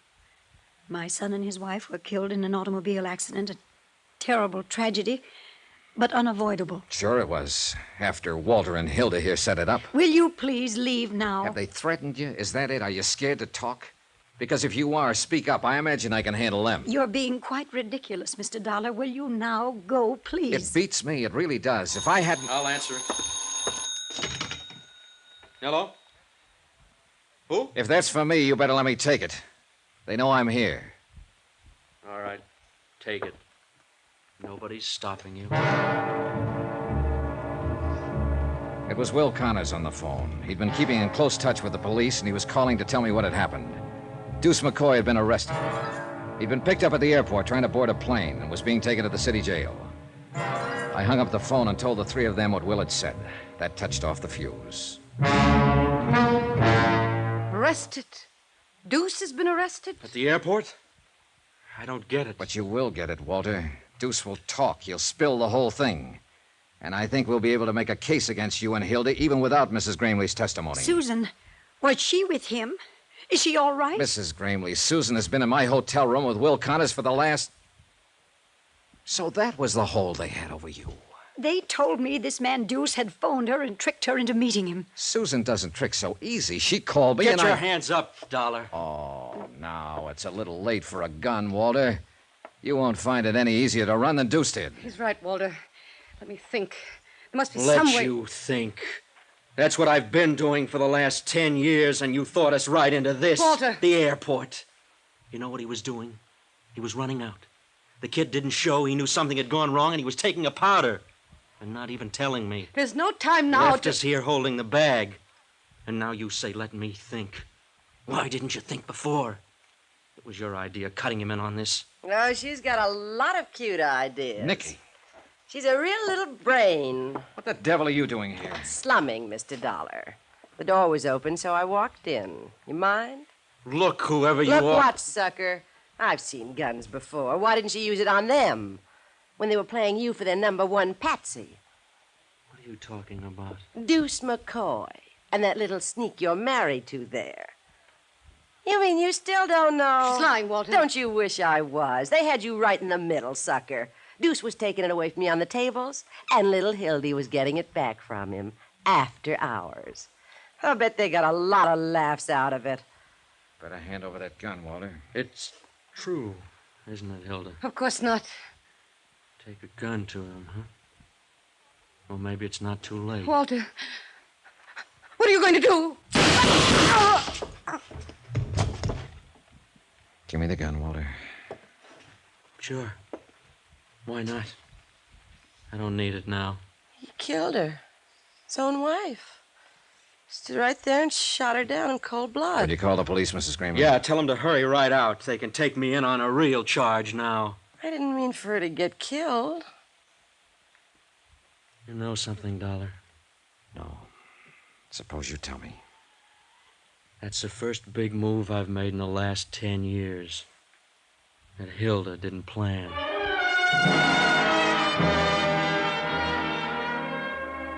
Expense account item 14, $305.20. Hotel and incidentals in Las Vegas and transportation back to Hartford. Expense account total, $596.45. End of account. Remarks? Well, I can't figure out why she had to go messing around that way when she already had a man of her own, her husband. Of course, it didn't amount to much, but not many men do. What'd you expect to find in this world? Pearls in all her oysters? A turkey in her soup? well, that was Nicky, and that's the report. And that's life. Come to think of it, though, what isn't? Yours truly, Johnny Dollar.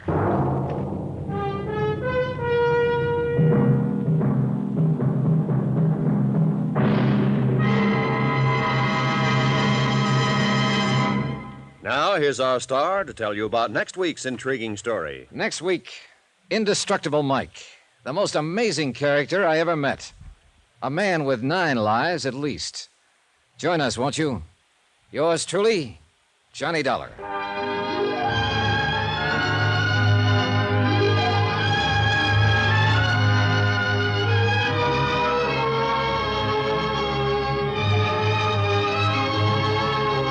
Yours truly, Johnny Dollar, starring Bob Bailey, is transcribed in Hollywood. Written by Les Crutchfield, it is produced and directed by Jack Johnstone. Heard in our cast were Susan Whitney, Richard Crenna, Jeanette Nolan, Forrest Lewis, Inga Adams, Paul Richards, and Gene Tatum. Musical supervision by Amerigo Marino and Carl Fortina. Be sure to join us on Monday night, same time and station, for another exciting story of yours truly, Johnny Dollar. Roy Rowan speaking.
From Hollywood, it's time now for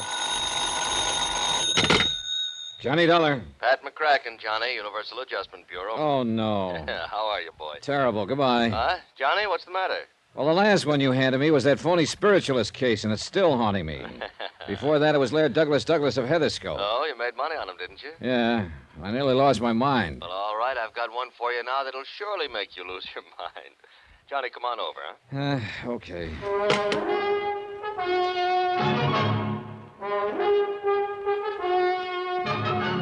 Tonight and every weekday night, Bob Bailey in the transcribed adventures of the man with the action-packed expense account, America's fabulous freelance insurance investigator. Yours truly, Johnny Dollar.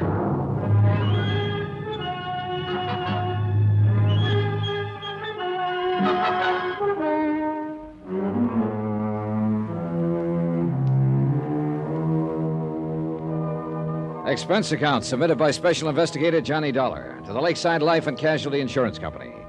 Following is an accounting of expenditures during my investigation of the Indestructible Mike matter.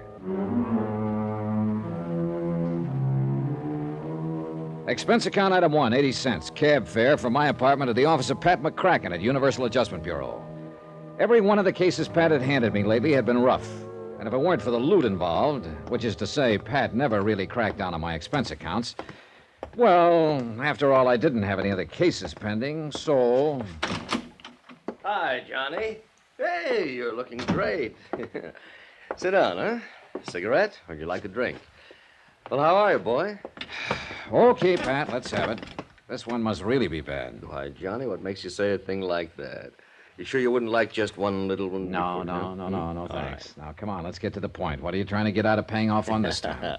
You want the truth, Johnny? Nothing. Nothing at all. Just a favor for a friend of mine down in New York. Yeah, who? I want you to go down and see Peter Branson. Branson?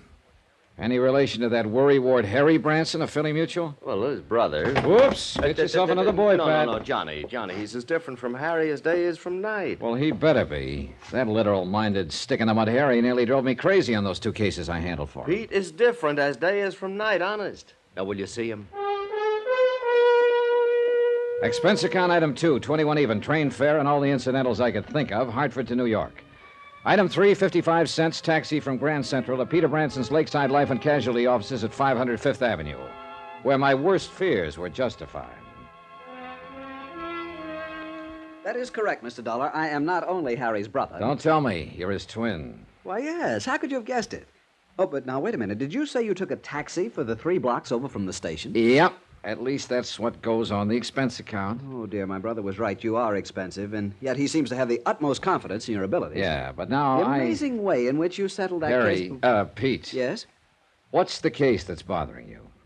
Isn't that interesting? I don't know yet. Tell me about it. I mean, you're starting to call me Harry because of my twin. Oh, yeah. Better tell me about the case. You know, a great many of our mutual friends... What? Oh, yes, of course. Michael Jeremiah Flynn, a terribly serious matter.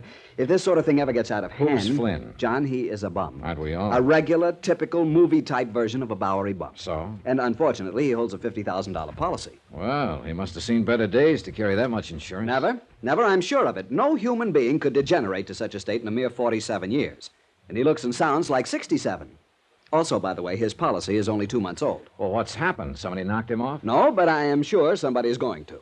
Well, then why did you insure him? It was Martha who was really responsible. Who's she? Martha Ingersoll, the girl I had working for me here in the office at the time he applied for the policy. I was out sick for a couple of weeks, and I'm afraid that when I came back, I did not pay sufficient attention to the application she'd accepted. At least so far as Flynn's policy is concerned. You better tell me about it. Oh, of course, he passed his medical all right, though heaven knows how. And his cash payment of the premium was all right. Yes, cash. But I still should have investigated myself before allowing the policy to be issued. Look, you still haven't told me what's wrong. Now, of course, it's too late. Pete. Oh, of course. Well, it's simply this.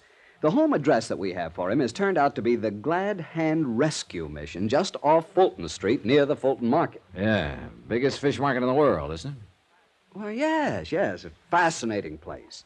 Ships loaded with fish from all the 7 seas, colorful characters speaking a dozen different tongues. Yeah, well, I'm sorry I interrupted what you were saying about that's Michael. That's all right. I'm quite a connoisseur of seafood, you know. Real epicure, if I do say so. Have you ever tasted Boston scrod? Yeah, sure. Now, let's get back to the case. Oh, yes, Michael Flynn. Michael Flynn, that's right. Well, Mr. Dollar, John, it's simply because of what's happened before that I'm so worried about this one. After all, $50,000 is a sizable policy. And what has happened before? The same thing, so you can see. Harry, Pete, I can't see a thing. John, it's like the Angus Cormack matter back in 47, like the old Mother McCrary affair that happened. Trying to tie Peter Branson down to the facts of the case was exactly like trying to tie his brother Harry down, only more so. I had to keep reminding myself that all of Harry's assignments had paid off handsomely for me, and keep hoping the same would be true of his brother. 3 separate times in the next 15 minutes, Pete launched forth on the Epicurean delights of seafood. And 3 times I vainly tried to steer him back to port. Finally, I threatened to walk out on him unless he got down to business. All right, John, I'll give it to you in black and white. Oh, not literally, of course. I mean, I'll tell you from the beginning. Attaboy. Now, 4 times within the past few years, this very same sort of policy has been issued. To some penniless, worthless bum. Yes, and everything has indicated fraud. How do you mean? In only one case were the police able to prove anything, the case of Maggie Dolly Varden Smith. Oh, yeah. Seems to me I remember that. Some racketeer, ex-bootlegger. Correct. Candy Kid Schultz. Yeah, he insured the old derelict for $20,000, $30,000, had himself named beneficiary. That is correct, and then he had old Maggie murdered. Of course you remember. And you think you've got the same sort of a situation here? Yes, John, I'm afraid so. And you can't cancel the policy unless there's proof of an attempt at fraud. Correct. So you can see why I'm so deeply concerned over this. Oh, if only I hadn't left Martha Ingersoll in charge while I was sick. Who's named as beneficiary in the Well, policy? she did sell some good policies. Beneficiary. Oh, yes, here it is. John Wesley Cosgrave, 621 East 49th Street here in Manhattan. Mm-hmm. What do you know about him? Nothing, really. And frankly, I'm afraid to find out. John? Yeah, I'll look into it. And what's the address of this rescue mission where old Michael hangs out? It's down near the big Fulton Fish Market. Let me see. Here, why don't you give me that whole folder so I can get what I want from it? Of course, John. But I am sorely afraid there isn't much to get. I'm sorely afraid Peter was right. Fine, I had to start somewhere. Item 4, 280, taxi back to Grand Central to pick up the bags I'd parked there, and the same taxi to a slightly dingy little hotel a couple of blocks off Chambers Street on the Lower East Side. Item 5, $9.83 to a second-hand clothing store where I outfitted myself in hat, coat, pants, shirt, shoes, and socks that I hope would make me eligible for a spot on a bench at the Glad Hand Rescue Mission. When I finally shuffled into the place, which looked more like a cheap flop house than a mission, I felt somewhat like a kid playing tramp at Halloween. Welcome, brother. Welcome to the mission. I'm Daddy Bill. Hi. The entrance to the soup kitchen is over at the side, you know. Yeah, well, I just want to sit down for a spell, rest my feet. And have you a bed for the night, brother? Who knows? I'll make out. Well, there's always room for one more, you know. Will you be here for our meeting tonight? Well, I don't know. You have an excellent singing voice, I can tell. Are you sure you don't want something to eat, my boy? No, I'm all right. Well, then, just sit and be comfortable and we can talk. I kind of hope maybe I might run into Mike. Mike? Flynn. Oh, yes, of course. Michael lives here. Spends most of his evenings with us, poor fellow. Although I really shouldn't say that. Huh? Say what? The poor fellow. After all, he's also one of our biggest contributors, too, when he's sober. Although where his money comes from, I'll never know. Yeah, well... Although I'm sure it's money honestly gained. Michael's very religious. He's taken the pledge many times, many.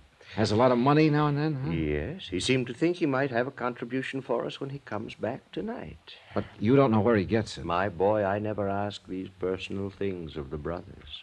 Now tell me all about you. You're from out of town, aren't you? I can tell. This was something I hadn't anticipated, and I had to rack my brain to come up with a story that would convince Daddy Bill I was a bum. When I could get a word in edgewise, that is. And the kindly, gabby old biddy proceeded to tell me in minute detail the life history of all of the habitués of his mission. All, that is, except the one I was interested in, Mike Flynn. Maybe he was suspicious of me. Afraid I might be trying to get my hands on some of the money old Mike frequently showed up with. Generous in the extreme, John. That's why I feel I must protect him from some of the people who come in here and might try to take advantage of him. Sure, Daddy, The you're right. responsibility for the care and welfare of the brothers weighs heavily upon me sometimes, but it's a burden I'm glad to bear. Yeah, well, Feed their stomachs and feed their souls. That is my task. You say you think... And as I say, it's a task I'm privileged to assume. After all, whom else have they to lean on? You think Mike will be back here tonight? Oh, yes, John, I'm sure he will. Oh, but listen. The quartet in the, we call it in the music room. Can you hear them? Oh, yeah. Yes, they're getting ready for the meeting tonight. Aren't they wonderful? Beautiful voices. Yeah, they ain't bad at that. You're sure you won't join them? Oh, no, some other time, huh? Now, when Well, Mike... whatever you say, but if you're going to stay here long, my boy, with that wonderful voice of yours, I can tell. I will insist that you join one of our singing groups. Yeah, about Mike again. Oh, dear, did you hear that? Someone hit a sour note. Poor boys, they just can't get along without my help. You'll just have to excuse me, John, while I go back there and lead for them. I'll come back later. We'll talk.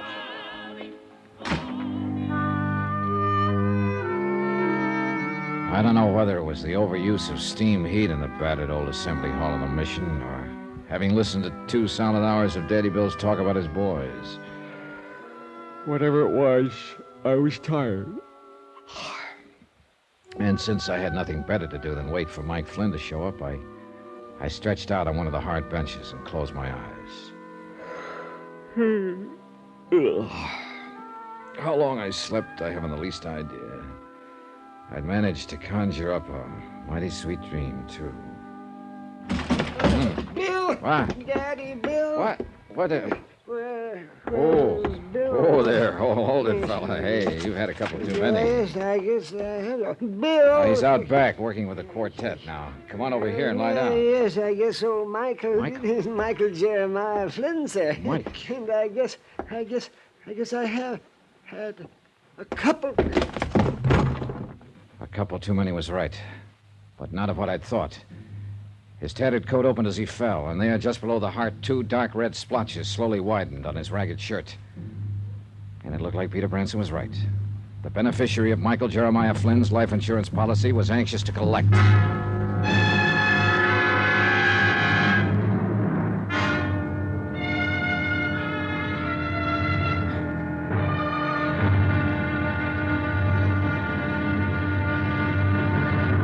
Now, here's our star to tell you about tomorrow's intriguing episode of this week's story. Tomorrow there's proof that life is a very tenacious thing, even in the broken body of a Bowery bum.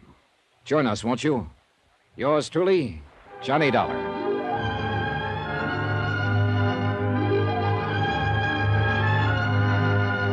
Yours truly, Johnny Dollar, starring Bob Bailey, is transcribed in Hollywood. It is produced and directed by Jack Johnstone, who also wrote tonight's story. Be sure to join us tomorrow night, same time and station, for the next exciting episode of Yours truly, Johnny Dollar. Roy Rowan speaking.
From Hollywood, it's time now for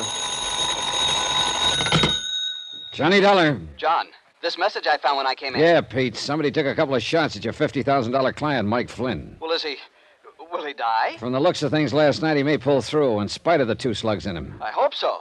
Do you know who did it? No idea, but I'm going to try to talk to him. Have you talked to the beneficiary? Not yet. First, I want whatever information I can get from Mike, if he's still alive.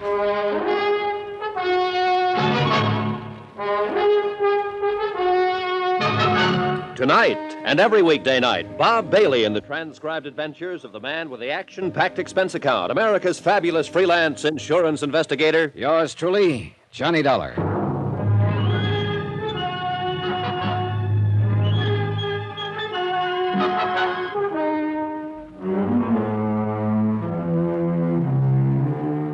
Expense account submitted by Special Investigator Johnny Dollar, location New York, New York. Attention, Peter Branson, Lakeside Life and Casualty Insurance Company. Following is an accounting of expenditures during my investigation of the indestructible Mike matter.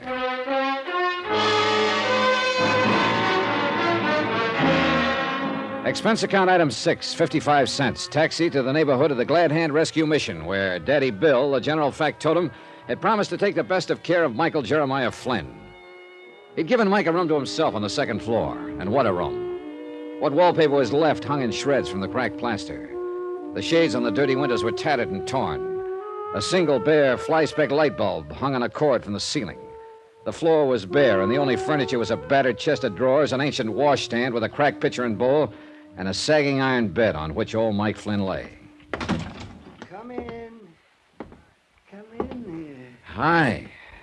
Well, you must be the man who helped me into the mission last night. Yeah. My name's Johnny Dollar. Come up to see how you're making out. Well, I'm much obliged to you, Johnny. I'm real obliged to you. Well, how are you feeling this morning? Me? Oh, I'm fine. Never felt better. Sit down. Well, what did the doctor that Daddy Bill got for you have to say? The doctor for me? Oh, now, Johnny, you must be joking. Joking? After you had a couple of slugs tear through you? Here, let me help you. Oh, you want to see him? Sure. Now, wait a minute. Now, just look for yourself here. You see?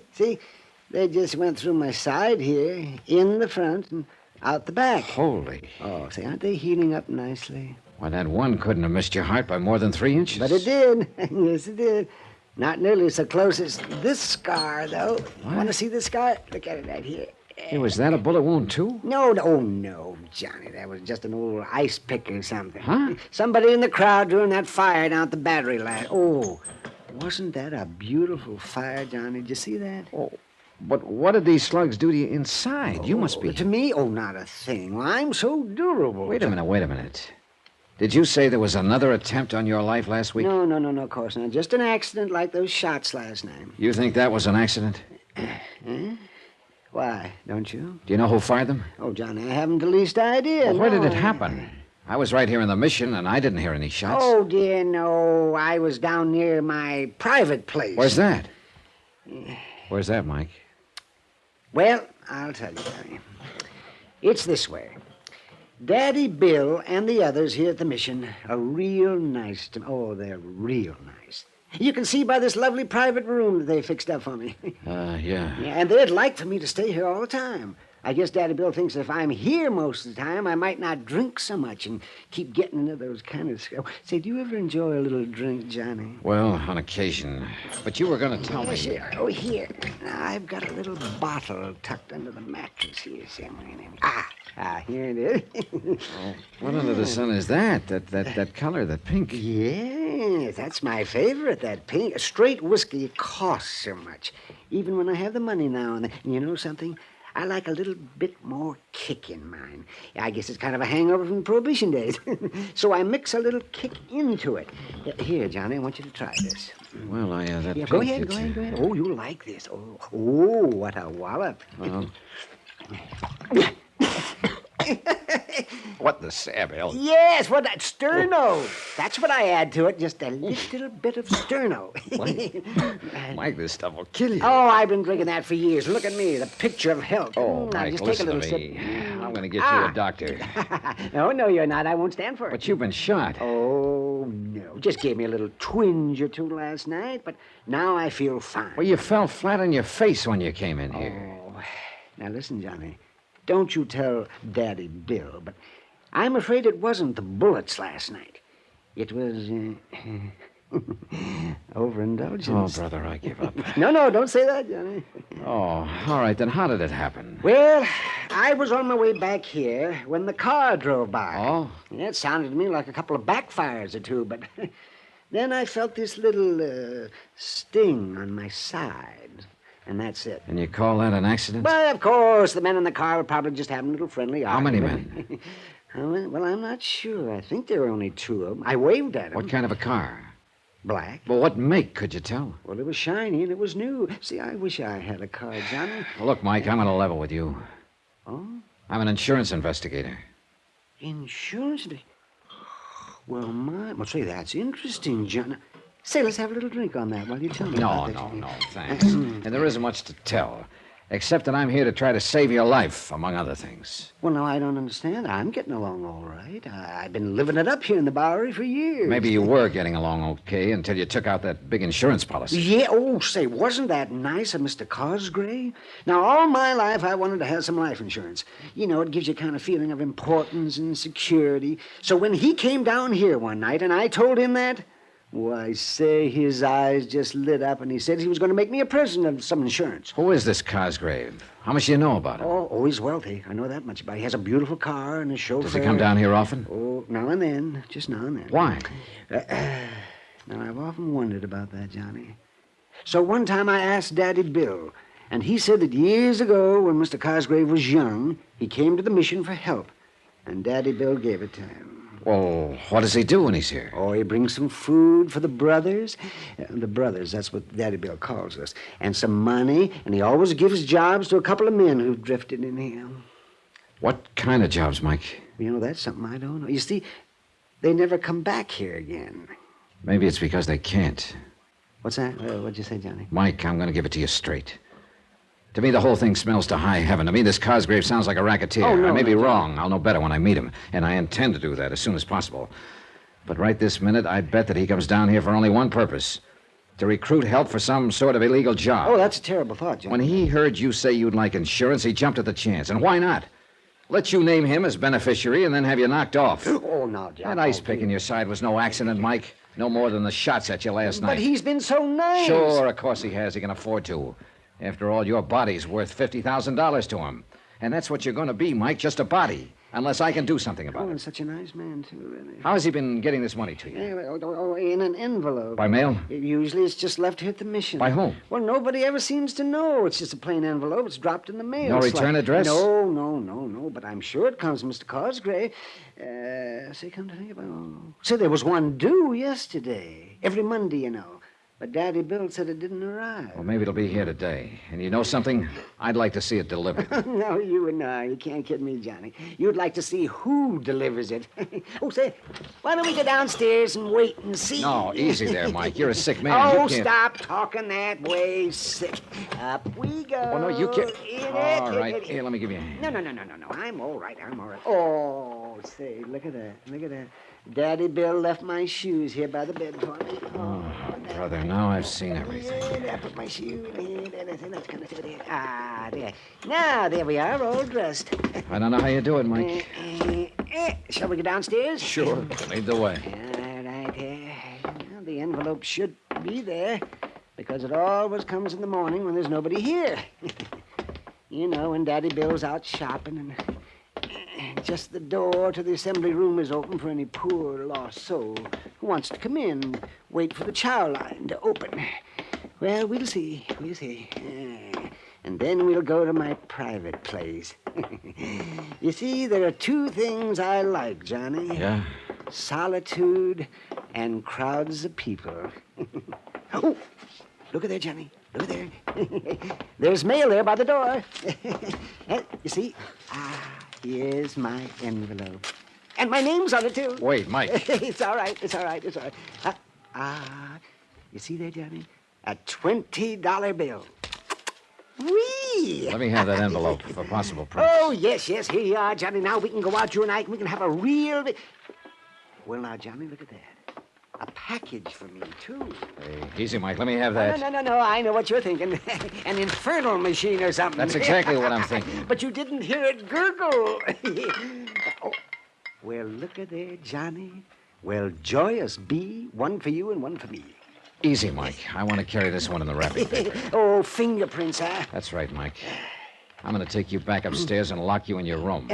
You're to stay there. Let nobody in, not even Daddy Bill, until I get back here. But do what I Johnny... say. And just remember that I'm trying to save your life.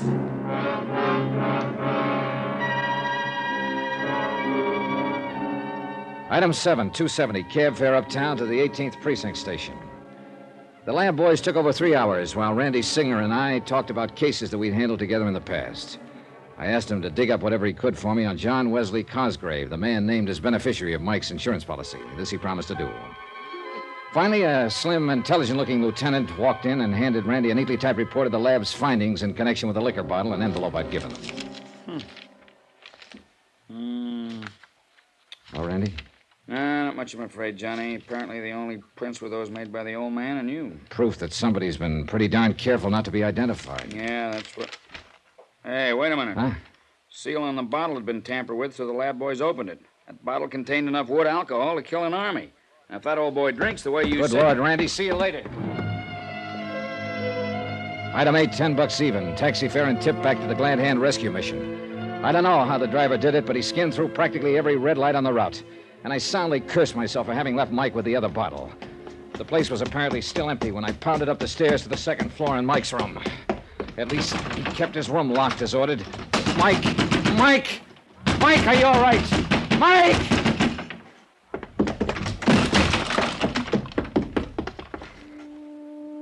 was stretched out on the old iron bed, his face drawn even whiter than the pillow on which his head rested. The half-empty bottle lay where he dropped it on the floor beside him.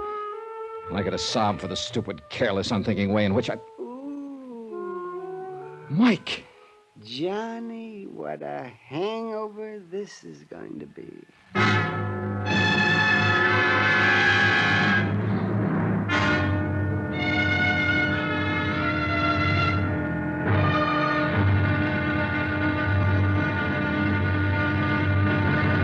Now, here's our star to tell you about tomorrow's intriguing episode of this week's story. Tomorrow, the would-be beneficiary of indestructible Mike turns out to be a very interesting and dangerous man.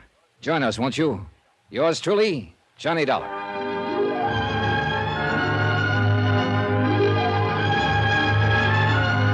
Yours truly, Johnny Dollar, starring Bob Bailey, is transcribed in Hollywood. It is produced and directed by Jack Johnstone, who also wrote tonight's story. Be sure to join us tomorrow night, same time and station, for the next exciting episode of Yours truly, Johnny Dollar. Roy Rowan speaking.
From Hollywood, it's time now for... Johnny Dollar. Huh? What? You're John Wesley Cosgrave, aren't you? That's right. Well, my name's Johnny Dollar. I'm an insurance investigator. Oh, of course. I've been expecting a call from you. Or at least from somebody like you. What's that supposed to mean? I expect you're interested in why I've insured the life of a Bowery bum for $50,000. You bet I am. I want to see you. Why not? Anytime. Only it won't do you any good.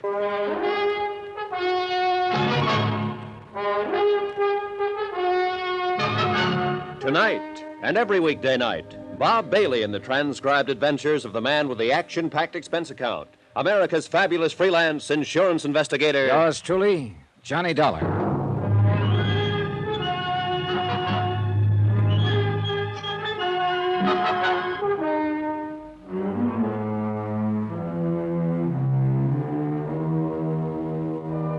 Expense account submitted by Special Investigator Johnny Dollar, location New York, New York, to the Lakeside Life and Casualty Company. Following is an accounting of expenditures incurred during my investigation of the indestructible Mike matter. Expense account item 9, 10 cents, the phone call to John Wesley Cosgrave from my dingy little hotel on the Lower East Side. Item 10, 270, taxi uptown to see Sergeant Randy Singer, Detective Division, 18th Precinct. You get back to that Glad Hand rescue mission in time? After all, when the lab boys discovered that so-called whiskey was almost pure wood By the time I got there, Randy, the poor old coot had drunk nearly half the bottle. Oh, that's too bad. Well, I better arrange for him to be hauled down to the morgue. Old Mike's still alive? And happy. Oh, that's impossible. You don't know the half of it. A week or so ago, somebody stabbed him with an ice pick just below the heart. Result? He said the scar itched a little bit. 2 days ago, somebody drove a couple of 38 slugs through him. He said it gave him a slight twitch in his side for a few hours. Johnny, come on now. Now he goes and drinks nearly half a bottle of wood alcohol. Poison. Result? A bit of a headache. Indestructible Mike. Indestructible Mike. Where is he now? Locked up in my room at the Brakely Hotel, with orders to eat the groceries I picked up for him and to let nobody in. Good, good. But whoever's trying to get him isn't going to give up. Hey, did you dig up anything on the beneficiary of his $50,000 life policy? Cosgrave? Only enough to scare you to death. Listen to this. John Wesley Cosgrave, formerly known as John W. Gordon, John Dutchy Gordon. What? Alias Skippy Grant, alias Dutchy Smith. Wait a minute. 18 arrests, but only one conviction. Back in 1938 for possession of narcotics. Randy. Ever hear of Murder Incorporated? Well, sure, but this... Apparently they had a subsidiary. Apparently your friend Gordon, or Cosgrave, or whatever you like to call him, was one of the big shots in it. But outside of the narcotics bit, the department was never able to really pin anything on him. But this guy's address is... Here, let me see. 621 East 49th Street. Yeah, that's not only a respectable neighborhood, but pretty plush. That's right.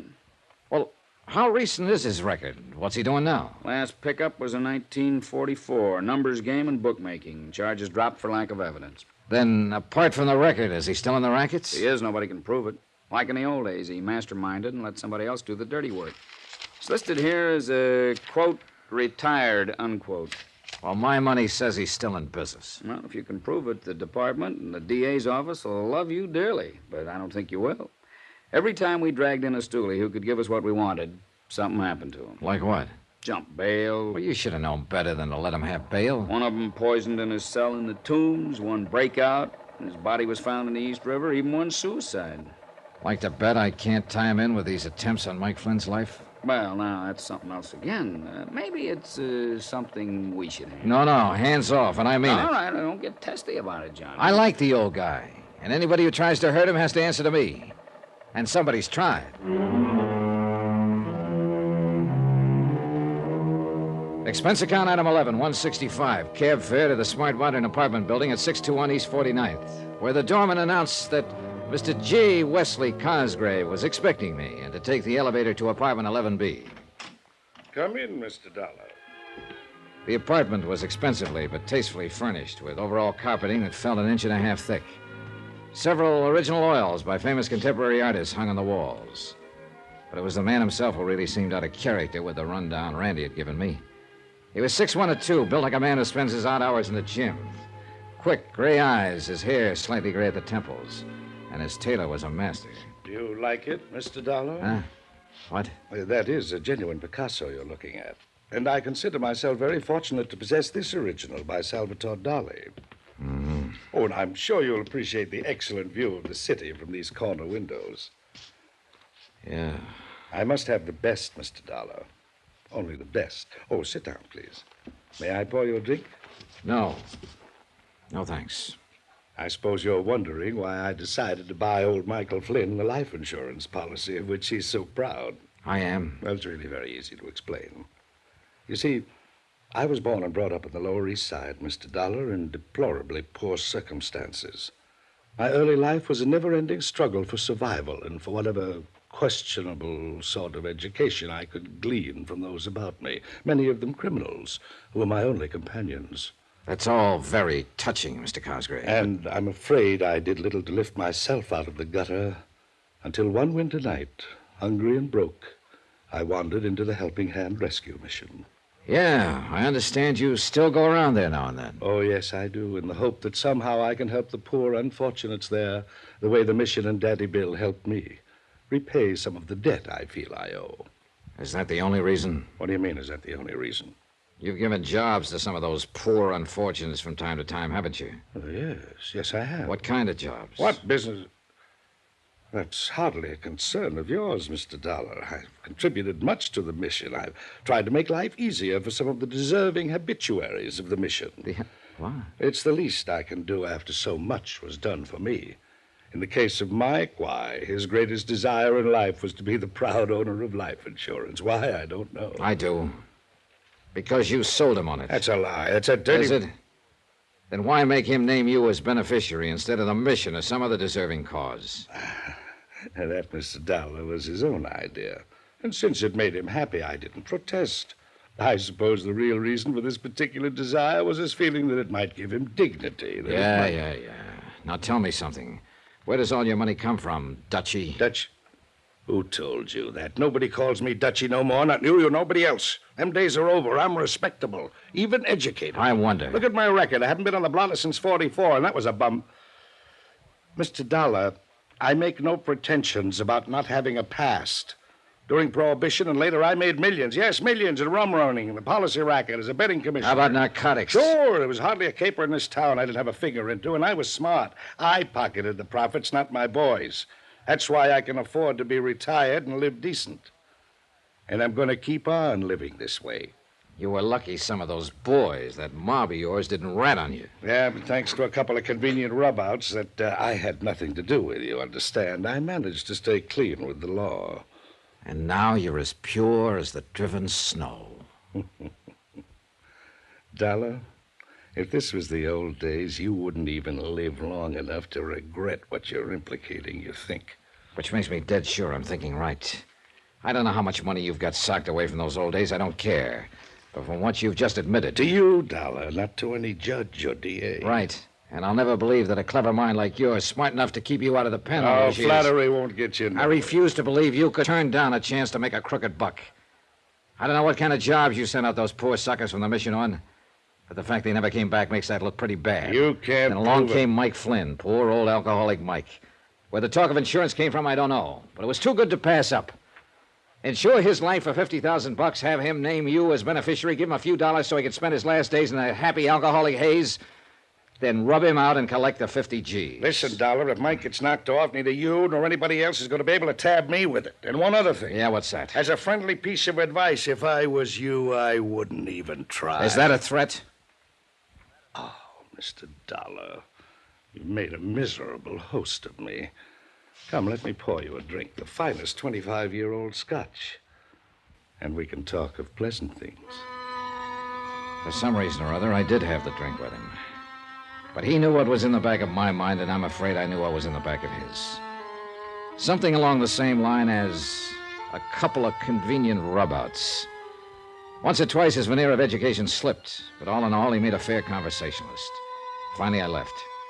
And all the way down to the street, I kept wanting to look back to see if I was being followed. Somehow, somewhere, there was a way to get this Cosgrave. But I could see it would have to be through someone else, someone working for him. And whoever that might be could very well be out to get me first, or Mike. Item 12295, taxi back to the Brakely Hotel, where I hoped the old boy was still locked up in my room. He was. Oh, well, Johnny. I was beginning to wonder what had happened to you. Oh, hey. What was the matter with that food I left with you? You hardly touched it. I had enough. It was kind of dry, though. Kind of dry. There's a container of coffee there. Yes, but coffee just doesn't seem to quench my thirst. Oh. You should let me bring the rest of that bottle along. That wood alcohol? Any more of that would have killed you. Oh, yeah, it did have a kick, though, didn't it? Oh, I don't know how you lived through it. Well, look, now I want some lunch. And, Mike, I'm going to take you along with me. Oh, that'll be fine. Could I have maybe a little drink, too? Oh, sure, you can have one. Oh, that's nice. Good. Of course, the size of the drinks they serve nowadays. No, just one now. Come on. Oh, that's fine. One will be... See, there's a lovely saloon just around the corner, you know. Come on. Even sandwiches for those that want them, I understand. These stairs. Maybe we could just bring a bottle back with us to your room if we are going to come back. Sweet, funny old soul. I loved him. And I knew that without me, he'd be a dead one so fast. So far, the attempts on his life had been made by persons unknown. Unless the mission. Daddy Bill. Could Daddy Bill be somehow tied in with Cosgrave's operations? I wondered. I paid the check. That's item 13285, and we started walking to the Glad Hand Rescue Mission along some of the back streets.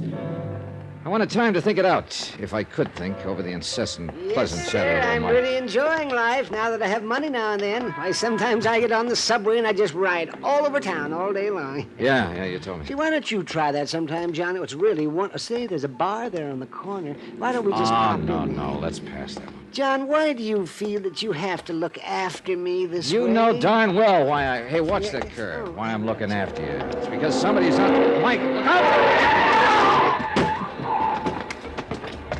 Mike, listen to me. Hey, can you hear me, Mike? What happened to the... Hey, mister, get a cop, an ambulance. You mean for him or what's left of him? Yes, hurry.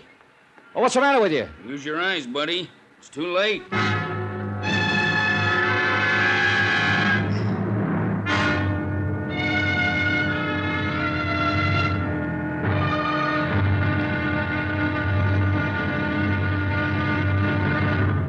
Now, here's our star to tell you about tomorrow's intriguing episode of this week's story. Tomorrow, somebody's going to have to pay for what's happening here.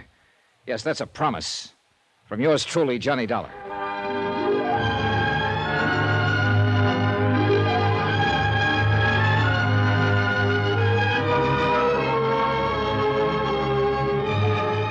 Yours truly, Johnny Dollar, starring Bob Bailey, is transcribed in Hollywood. It is produced and directed by Jack Johnstone, who also wrote tonight's story. Be sure to join us tomorrow night, same time and station, for the next exciting episode of Yours truly, Johnny Dollar. Roy Rowan speaking.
From Hollywood, it's time now for Johnny Dollar. Johnny, this phone number you left for me to call. Are you at Bellevue Hospital? Yeah, Randy. What's wrong? Are you at headquarters? Yeah. A truck ran over Mike Flynn, and I'm sure it was deliberate. But he's alive, I hope. He was 4 hours ago when I dragged him in here. Indestructible Mike. I'm not so sure this time. What about that truck? Did you get the license? Yeah, the boys at the first precinct are working on it. Check with them, will you, while I stay here at the hospital? Sure, Johnny. And one other thing. Yeah? Find out how long that Glad Hand rescue mission has been in existence. Place where old Mike's been living? Yeah. Why? I don't know yet. But do it, will you? Sure, and you let me know when Mike's out of danger, huh? Johnny? Better pray a little bit, Randy.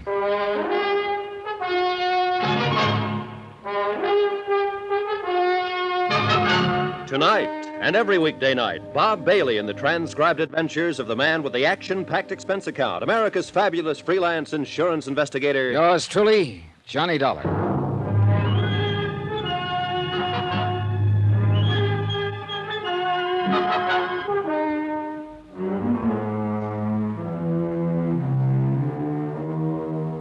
Expense account submitted by Special Investigator Johnny Dollar, location New York, New York, to the Lakeside Life and Casualty Company.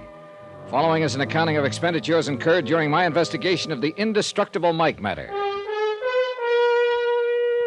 The veneer of class and education assumed by J. Wesley Cosgrave just wasn't thick enough to hide the fact that he was better known a few years ago as Dutchy Gordon. And to the old-time racketeer, it looked like a cinch. Pick up a Bowery bum like Mike Flynn. Insure his life for $50,000, give him a few weeks of high living. Then knock him off and collect the insurance. Yeah, real cinch. Especially for Cosgrave, who'd learned as far back as the early days of Prohibition how to employ hired thugs to do the dirty work, while he sat back and collected the profits. I knew as surely as I'm sitting here that Cosgrave was behind the knifing, the shooting, and now this accident to old Mike. But how to prove it? Yeah, sitting here in the waiting room of the hospital, waiting for some word of Mike's condition. Mr. Dollar? Oh, yes, Doc. Can I see him now? Very shortly, I believe. Oh, how is he? Is he There's having... a phone call for you at the floor desk. Oh. This way, please. Thanks. But how is Mike? Doc, how is he? You'll be able to see him shortly. Here you are. Oh, thanks. Johnny Dollar. Ah, Mr. Dollar, I was quite sure that you would be there at the hospital. This is J. Wesley Cosgrave. What made you think that? Why, because of the accident to Michael Jeremiah Flynn. How did you know about it? I kept it out of the papers. I find it helpful to know about a lot of things that don't get into the papers. Well, your boy goofed, Cosgrave. Mike is still alive. My boy? You know as well as I do, Dutchy, that one of your mob was at the wheel of that truck that ran him down. You better keep your yap shut, Dollar. I thought I made it plain to you earlier that I no longer have any connection with the doings of the, shall we say, underworld. Oh, sure. As for poor old Mike, I understand it was an accident, very unfortunate. Knock it off, Cosgrave. I was there when it happened. Oh? Yeah. Pretty stupid of a would-be killer to try that with an investigator right next to Mike, wasn't it? Did you see the driver of the truck? Suppose I did. You say he wasn't one of your boys, so what difference would it make to you? Why, none at all. Did you see him? Why don't you worry about that for a while? Again, I waited. Sat and waited. And paced the corridor of the hospital. Outside, the sun sank slowly behind the horizon of skyscrapers, and the busy clamor of the day's traffic segued to the softer, muffled, but still busy traffic hum of night. And I waited. And smoked. And waited. Finally, it must have been close to midnight. The nurse led me quietly down the hall and indicated the private room that I'd had set aside for Mike. After brief instruction about not staying too long, she pushed open the door for me and she tiptoed away. And there, lo and behold, in all his glory, his head swathed in bandages but wearing a smile a mile wide, sat indestructible Mike. Hi there, Johnny. Mike! Oh, Mike. You old reprobate. I guess there is something in prayer after all. How about this, Johnny? Isn't this swell? Isn't this the finest place you ever saw? Oh, Mike, you're going to be okay, aren't you? Gonna be? Yeah, I am now. But I guess I had those doctors scared. Oh, my, Johnny. You just should have seen the way they fluttered around. And those nurses, Johnny. I never saw such beautiful ladies in all my life. And so nice. And doesn't it smell good in here? The disinfectant they use in here is much nicer than Daddy Bill has at the mission. And you know something? I haven't seen a single bed bug. Not even a cockroach. Oh, Mike, I'm so glad to see you in one piece. Oh, sure I am. But an old bum hasn't any right in a pretty place like this. You had no more business living through that accident than... Oh, Johnny, how you talk. Yeah, and you mustn't talk so much. No matter how good you feel, you need rest. Time to heal up whatever got broken. Broken? Oh, me? Well, you still need rest and quiet. Here, I'll turn off this light. I'll see you in the morning. Oh, but, Johnny... Yeah? Johnny, how can I just sleep? Oh, too much pain, huh? Want the nurse to give you a hypo? Oh, they filled me up with more needles than you ever saw, but there's only one real painkiller, you know. Yeah. I'll see you later. If the administration of Bellevue Hospital ever found out that I was back in Mike's room a few minutes later, and why, they'd probably have my neck. But I didn't leave the whole bottle with him, I swear it. Only about 3 fingers in his water tumbler. And the blissful expression on his face as he closed his eyes to sleep made me sure I'd done right. Item 15180, taxi back to my dingy little hotel. And I thanked whatever gods may be that old Mike had pulled through. He'd been right. They just couldn't seem to kill him. So far. But I knew they wouldn't give up. Not with $50,000 at stake. 50,000 more to line the pockets of Dutchy Gordon, who I was sure was just as much of a racketeer as ever, despite his present name of J. Wesley Cosgrave and his pretense of gentility. Because his henchmen had always feared to squeal or died violently before they could, the police had nothing on him. My job was to find one of the mob, make him sing. But how? I guess I was still thinking or dreaming about it when my phone rang the next morning. Hello, J. Dollar. This is J. Dollar. Hello. Oh. Johnny Dollar. Hey, you still in bed? Oh, Randy. Yeah, I thought you were going to call me. Is he still alive? He sure was when I last saw him at about midnight. Well, that's a miracle after what that truck did to him. And say, Yeah? The boys downtown found that truck. Yeah? Yeah, it had been stolen and was abandoned. Did they find any prints on it? Plenty. Whose? Lefty Skillman. Well, have they picked him? Yeah. They found him all right, tied up in a sack floating in the East River. Old-time gangster style. Oh, so help me, I knew that when Cosgrave You found say out. Mike's going to be okay? Randy, he was sitting up in bed, perky as a cockatoo. No. I don't know how he does it. Why, he was all ready to pack up and go back to the Glad Hand rescue mission. Huh? Felt he didn't deserve to be in such a nice, clean place as the hospital. Bless his foolish heart. Did you find out anything for me about that flop house? Yeah, that's what I called you about. But you still haven't told me... Well, what'd you find? Well, according to the records, the building was put up in 1901. As a mission? As a piano store, 1901 to 1906. A real respectable place. Then? Well, that section began to degenerate. 1906 to 18 was a cheap grocery store. 18 for 1956. From 1918 to 22 was a second-hand clothing store and a speakeasy till 1929. Keep going, Randy. Well, I guess the Depression knocked that out, because next it was a saloon. How long? Let's see, 1944. That's when William Grover Larkin took over the lease. Daddy Bell. Yeah, that's right. I knew it, Randy. I knew it. Yeah, what? Dutchy Gordon, alias J. Wesley Cosgrave, told me that he'd got a hand from that mission when he was just a kid. Hmm? That would have meant 25, 30 years ago at least. Yeah, it's only been a mission for 12, but... Hey, wait a minute. The lease on that property, when it was a speakeasy, it was in the name of Larkin, too. Add one more fact, Randolph, and you see what I'm getting at. What's that? Your own police files show Cosgrave was still in the rackets in 44. Yeah, but on a charge that we couldn't substantiate. Right. Tie him up. Cosgrave was a rum runner during Prohibition. Daddy Bill ran the speak for him since 1944. Whoa, now, boy. You're trying to build a case on purely circumstantial evidence. All right, but I think I can make it stick. Now, listen.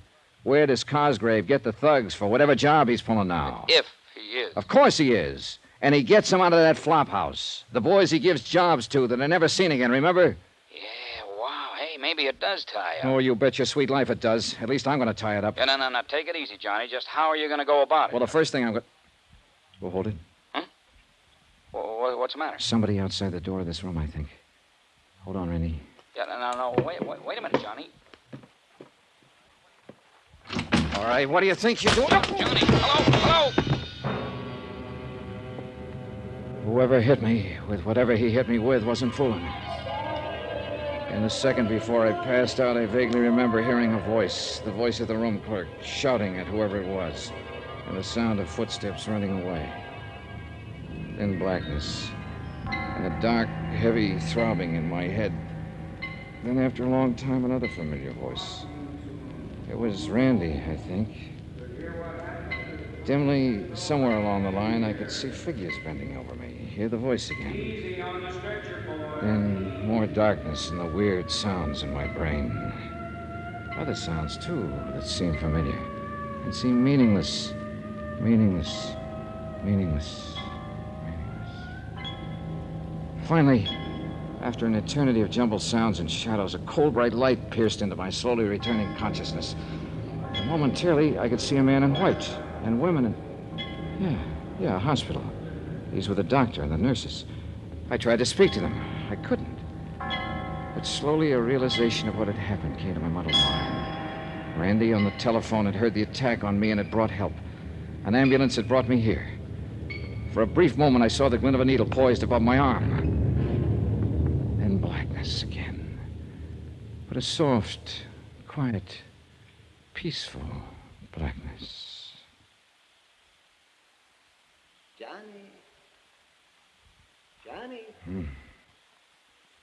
Johnny? Oh, wow. Well, what is... Johnny! That's the boy. Wake up. Mike? That's right. Isn't it nice they put you in the same room with me? Yeah. Oh, Mike. Your policeman friend saw to it. And he told me something, Johnny. And he's right. You've got to be careful. They're out to get you, too.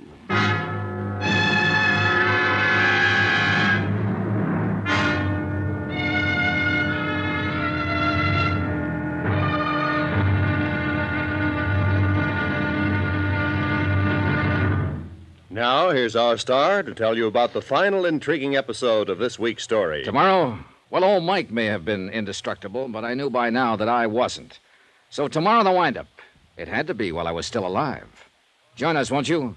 Yours truly, Johnny Dollar.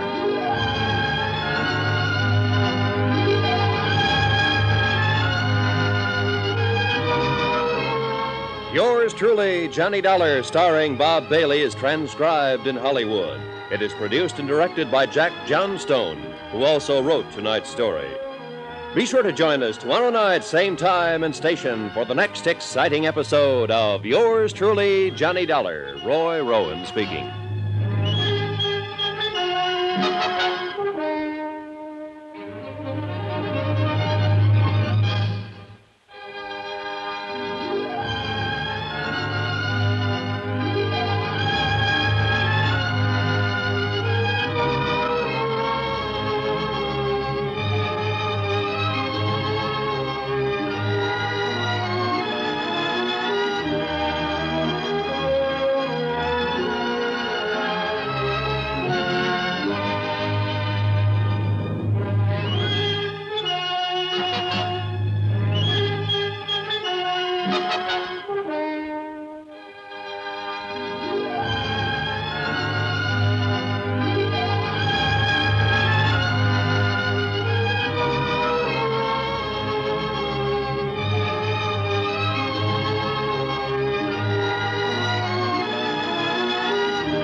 From Hollywood, it's time now for...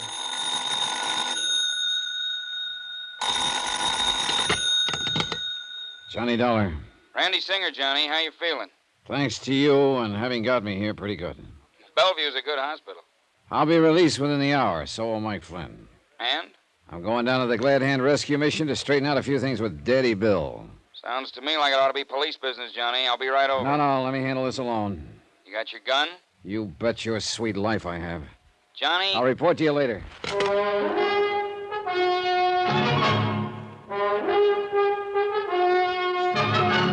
Tonight and every weekday night, Bob Bailey in the transcribed adventures of the man with the action-packed expense account, America's fabulous freelance insurance investigator. Yours truly, Johnny Dollar.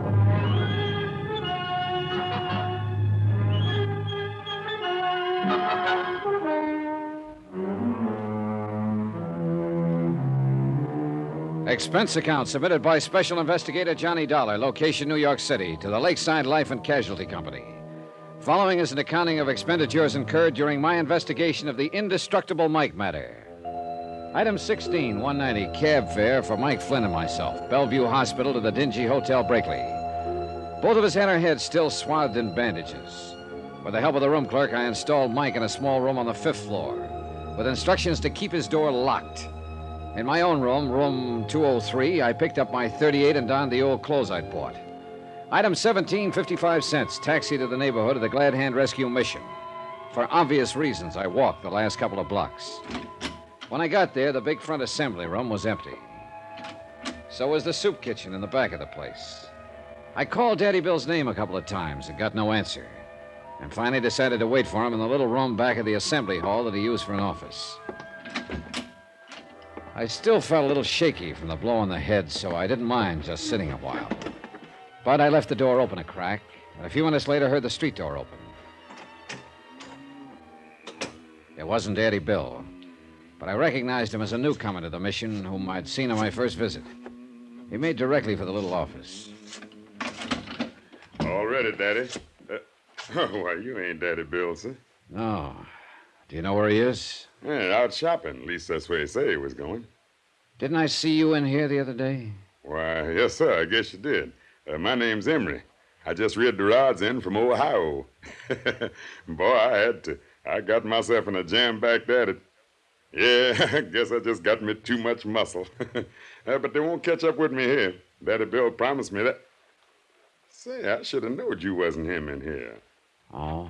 Sure, he said he wouldn't be back for another hour. You plan to wait for him? Sure do. He promised me a job, with money on it. Enough money, he said, to get clear out of the country, and he'd help me do it. Doesn't it strike you funny, Bud, that a guy running a place like this would help you skip the country? Man, when you're like me and you get a helping hand, you just don't ask no questions. You see Mike? Mike Flynn? Yeah, he come back? No, why? Daddy Bill left me a package for him. For him or Johnny if they come back here. Well, I'm Johnny. Well, here, I'll get it. It's right outside the door here. Yes, sir. Liquor, he said. And maybe you let me have some. Here, see? I'll take it. Liquor, did you say? That's what he said. Let's open, huh? No, hands off. Well, look here, man. Old Mike always shares his stuff with Lefty Skillman. Lefty Skillman. It was Lefty who'd run us down with a truck whose body was found in the river. Lefty, one of Daddy Bill's poor unfortunates here at the mission. Things were beginning to add up, and this package left for Mike and me. Liquor, he said, but it didn't gurgle. Emery, listen to me. Sure, Johnny, but forget this package. I'm taking it with me back to the Waldorf. Waldorf? Yeah, that's right. That's where I'm staying. Don't let these clothes fool you. I thought there was something funny about you, the way you talk so fine. You a dick? Never mind. If Daddy Bill wants me, that's where I'll be. Old Mikey won't find, because I got him in room 203 at the Brakely Hotel. Room 203? Forget it. He's still recovering from that accident. Shouldn't be disturbed. He's all doped up anyway. That's why I took him to the Brakely, where nobody will find him. Room I said forget about that room 203. If Daddy Bill wants me, tell him to call me at the Waldorf. Item 18, 10 cents. Phone call from a booth in the street to Sergeant Randy Singer. Item 19, $5 even for a fast but gentle taxi ride to the 18th precinct, where Randy had promised to have the lab boys alerted for me. Is this it, Johnny? Yeah, and handle it softly, please. Okay. You gonna stick around till No, the lab? I'm going back to the Brakely to make sure Mike is all right. Yeah, now look here, Johnny. Call the Waldorf for me. Get me registered there. Instruct the desk that if there are any calls for me, I'm eating lunch or something, and I'll be back in my room in, say, an hour. Right. Do it. I'll see you later. Item 19, taxi back to the Brakely Hotel, to the service entrance in the alley. For $5, the freight elevator operator swore he'd tell no one he'd seen me take the back stairs to room 203. My room, not Mike's, as I told Emery at the mission. Office? Room clerk, That's right. this is Johnny Dollar in 203. Oh, yes. Are you still working on Now that case? listen carefully. If the police call me, put them through. Very well. But to anyone else who calls or comes looking for me, I'm not here. I never was here. You never heard of me, understand? Oh, yes, indeed, Mr. Dollar. We've worked with police and private investigators before. Okay, but if anybody wants to know about Mike Flynn, I want... Flynn? Yeah, the old bum I had you put in the room up on the 5th floor. Oh, yes. If anybody asks for him, tell him he's in this room, 203. Oh, very well. You sure you got that straight? Yes, sir. Time was on my side, I hoped. Emery back at the mission had said Daddy Bill wouldn't return for an hour, but I couldn't be sure. As quickly as I could, I spilled a half bottle of whiskey around the room in the hope it would give the effect old Mike was there. Then I pulled down all the shades and drew the drapes tight across the windows. I turned down the bed and mussed up the covers so it would be ready for me. My watch said I still had time to kill, so I ran upstairs to Mike's room on the 5th, and carrying a 5th. Well, bless my soul, Johnny. And look what you brought me. On one condition, Mike. Oh, yes. Oh, anything you say. Oh, you've been so good to me. I want you to promise that no matter what happens, you'll stay right here in this room until I come back. Why, for of course, Johnny. Anything you say. Especially now that you brought me this bottle to kind of keep me company. Say, wouldn't you like a little nip before you go? No, thanks. Oh, and keep this door locked. Oh, now you sure you wouldn't like just one little bit? No. Oh, I hate to think of me having it all alone when you probably need it as much as I do now. Oh, say, Johnny. Yeah? When are you and I going to be able to take these awful-looking bandages off our heads? We'll talk about that later. I got to get back to my room. Yeah, now, you sure I can't tempt you? I'm with sure. this- Now lock this door. All right, Johnny. But if you decide you want a little nip with me... Quickly and quietly, I went back downstairs to 203 and cautiously let myself in, leaving the door unlocked. Nobody been there. I'd made it in time. But now all I could do was wait.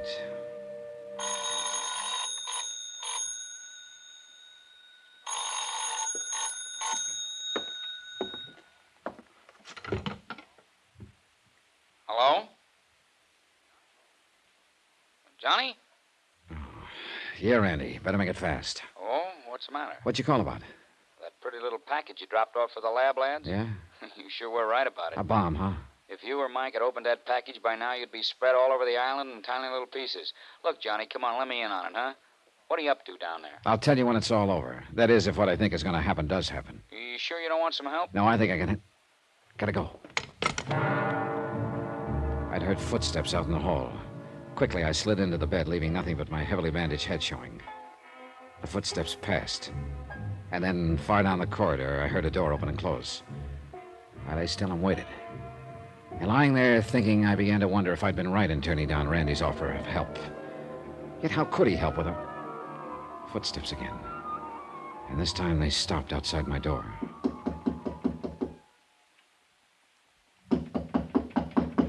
All clear out here in the hall. That voice was Daddy Bill's, and he wasn't alone.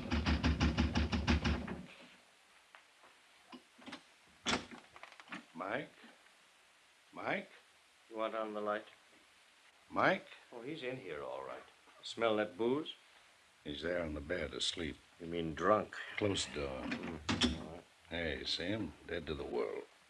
Are you sure this is going to be safe, Dutchie? Why do you suppose I took so long to case the jury? Yeah, but what about Dollar? I told you, Bill, at the Waldorf. You sure?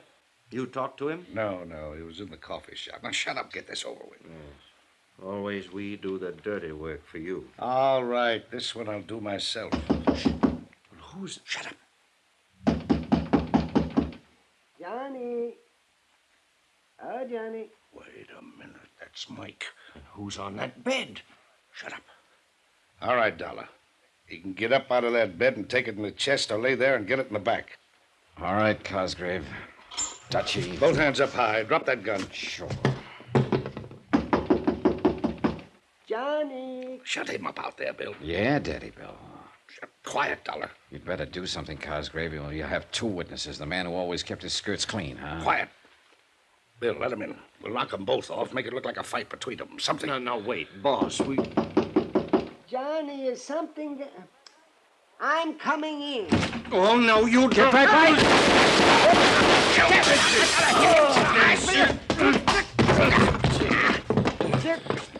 Hey. Randy. Hey, you're real rough, aren't you? Now, wait a minute there, Mike. Get up off his chest. I want to see what your dear friend Daddy Bill looks like. Oh, What'd you hit him with, anyway? oh dear. The poor bottle's all broken. Best thing could happen to you, Mike. Ah. So this is Dutchie Gordon, alias J. Wesley Cosgrave. He won't be for long. What? Well, what's that, Daddy Bill? You feeling better? He always hung it on somebody else. What are you talking about? Lefty, shorty, all of them. This one he'd have hung on me. Well, not this time. That gun! Look out! Thanks! Put it down! Randy? Cosgrave, dead as a doornail. And when Daddy Bill comes to after that sock on the chin, you can tell him he's cooked his own goose. My.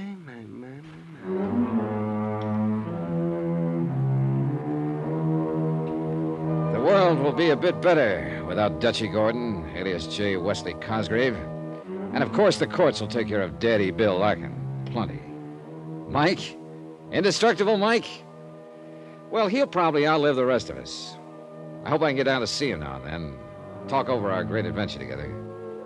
Expense account total, $1,126.50, which is a lot less than the $50,000 you might have had to pay off on Mike. Yours truly, Johnny Dollar.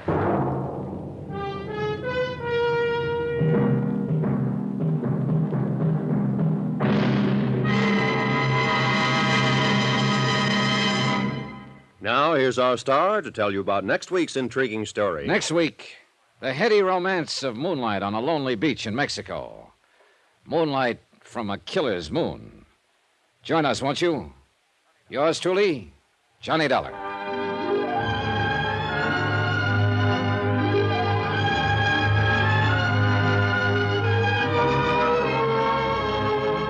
Yours truly, Johnny Dollar, starring Bob Bailey, is transcribed in Hollywood. It is produced and directed by Jack Johnstone, who also wrote this story. Heard in this week's cast were Howard McNair, Lawrence Dobkin, Harry Bartell, Herb Vigran, Alan Reed, and Roy Glenn.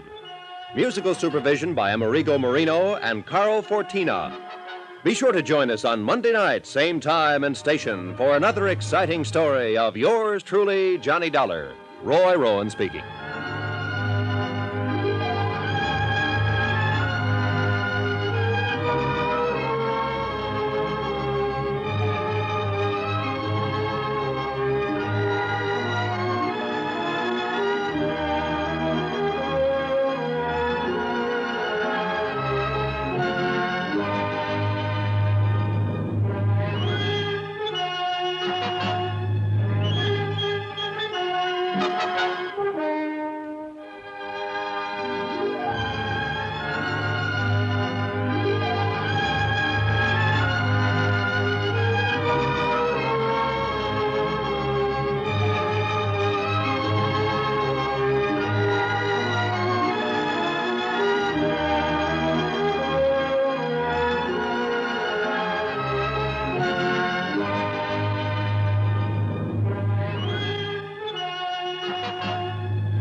From Hollywood, it's time now for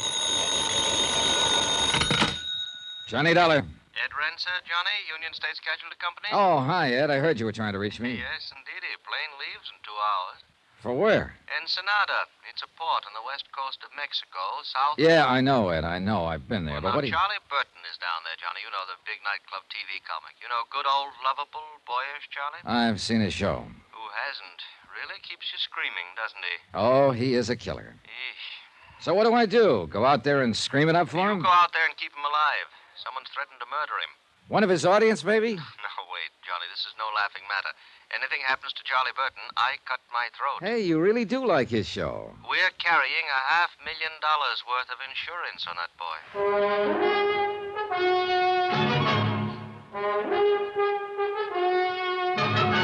Tonight and every weekday night, Bob Bailey in the transcribed adventures of the man with the action-packed expense account, America's fabulous freelance insurance investigator. Yours truly, Johnny Dollar.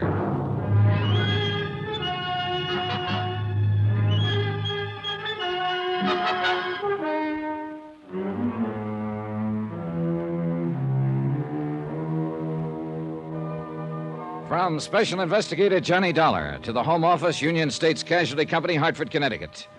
The following is an accounting of expenditures during my investigation of the laughing matter. Item 1, $221.50. Transportation by scheduled airline to San Diego, incidentals there, and charter plane for a flight 80 miles south into Mexico. To Ensenada.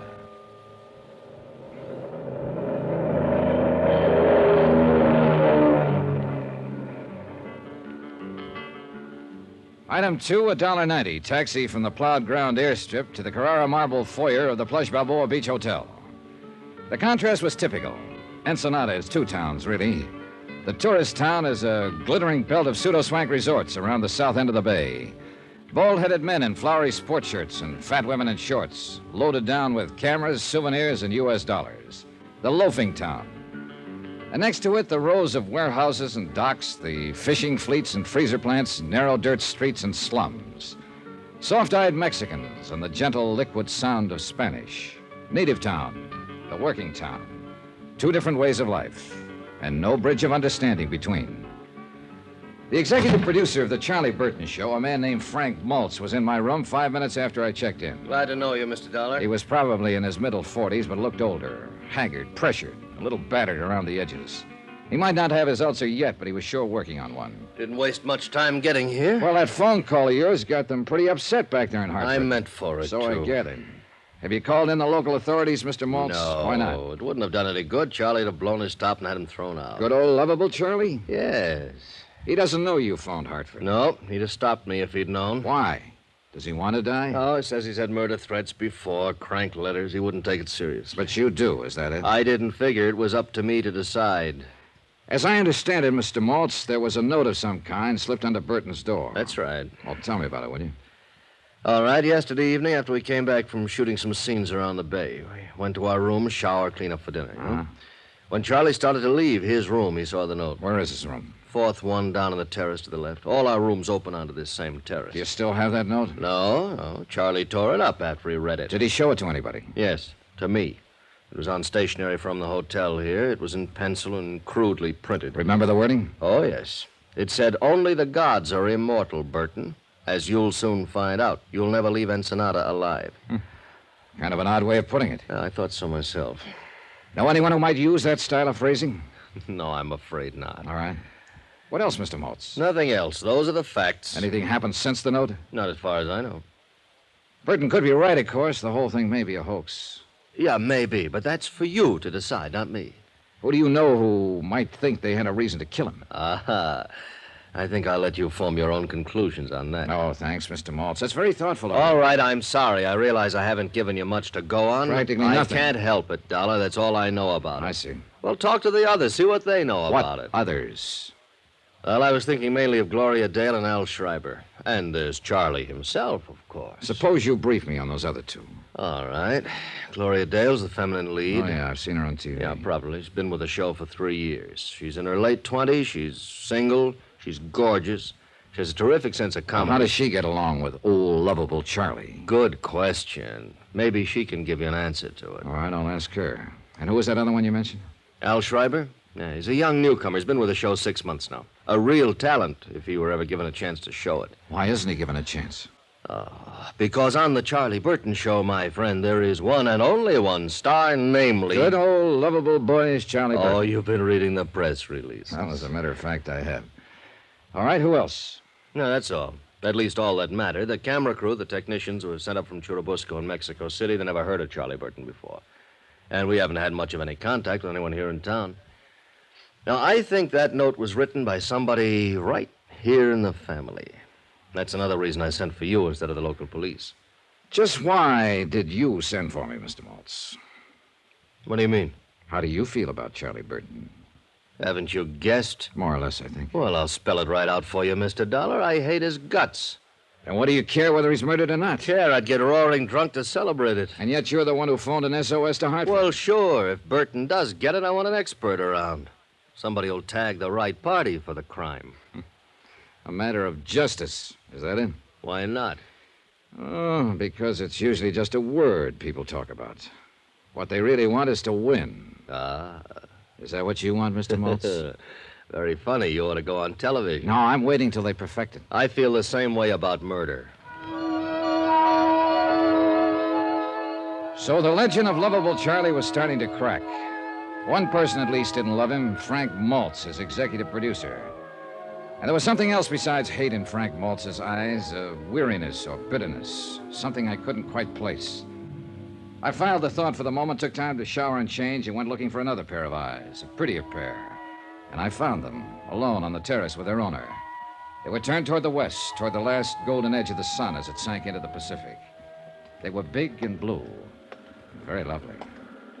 Hello there. How are you, Miss Dale? Miss... I'm Johnny Dollar. I just got in from Hartford, and I've been talking with Frank Maltz. Oh, you must be with the advertising sponsor. No, I'm an insurance investigator. Huh? Yes, I'm here in regard to that threatening note that Mr. Burton received. Oh, that. You've heard about it, then? Oh, we all heard about it. Interminably. From Burton, you mean? Who else? Oh, he paced and posed and beat his breast. He wept and stormed and shouted at us. Harangued, accused, and monologued us. Our base ingratitude after all he'd done for us. Done to us, he should have said. That one of us, a viper in his bosom, should stoop to such a practical joke on good old luck. If it was a practical joke, what are you doing down here? You think it was a joke, Miss Dale? I don't, but Charlie himself said... Do you mean somebody really meant that threat? Maybe. Well, what do you know? Any idea as to who might have written it? Sure. Anybody who knows him. Is he that bad, actually? Mr. Dollar, you've heard the expression horrid old man. Yeah. Well, if Charlie Burton worked for years to improve himself, I mean really tried, eventually he might lift himself up high enough to be a horrid old man. Well, if it's like that, why do you stick around? Why do I?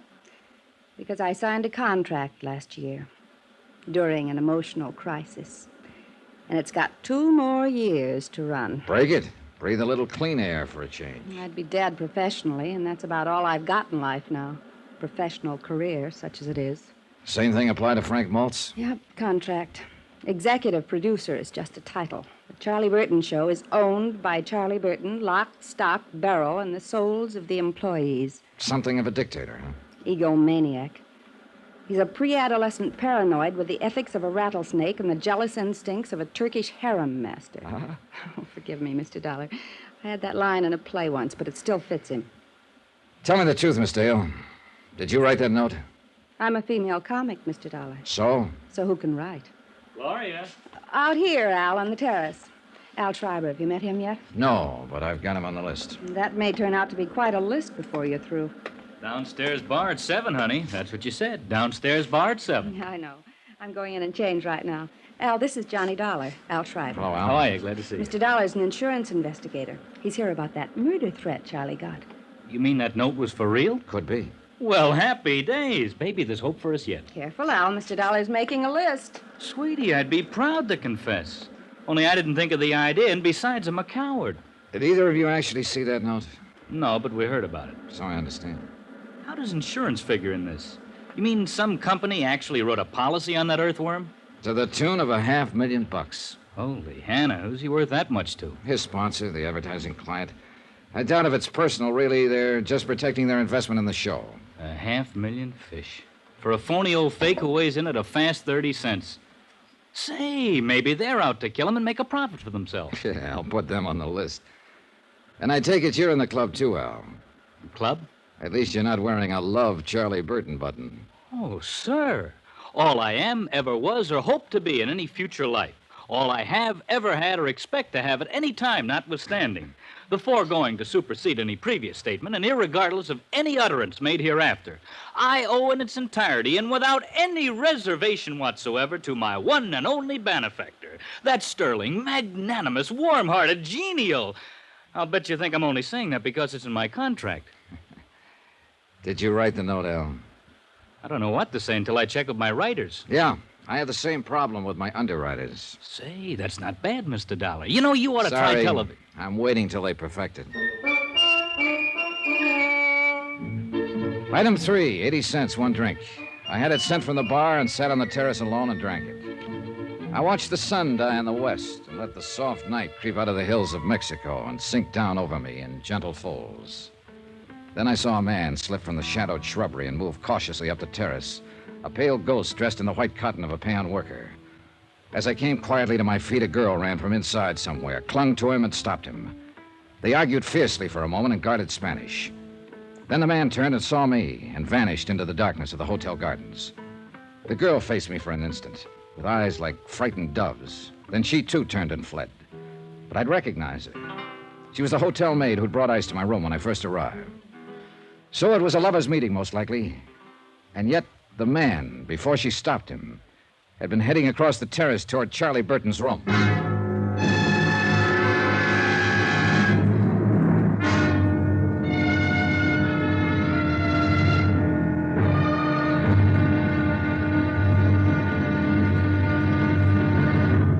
Now, here's our star to tell you about tomorrow's intriguing episode of this week's story. Tomorrow, the great man condescends and shivers a little, too. And a girl's hidden hate is blacker than the sea-wet rock she vents it on. Join us, won't you? Yours truly, Johnny Dollar.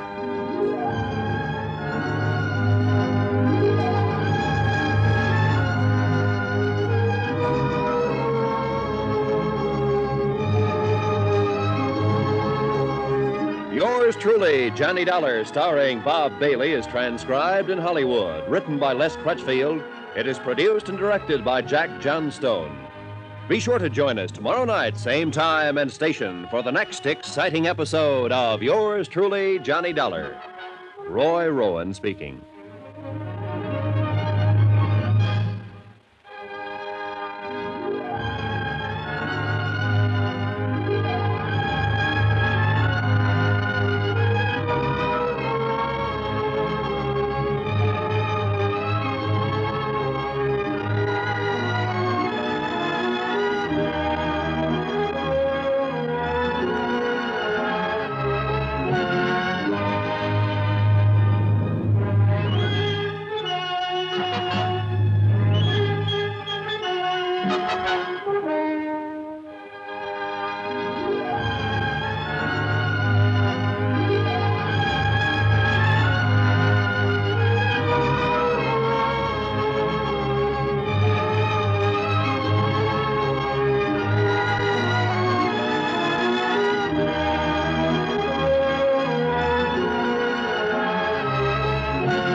From Hollywood, it's time now for...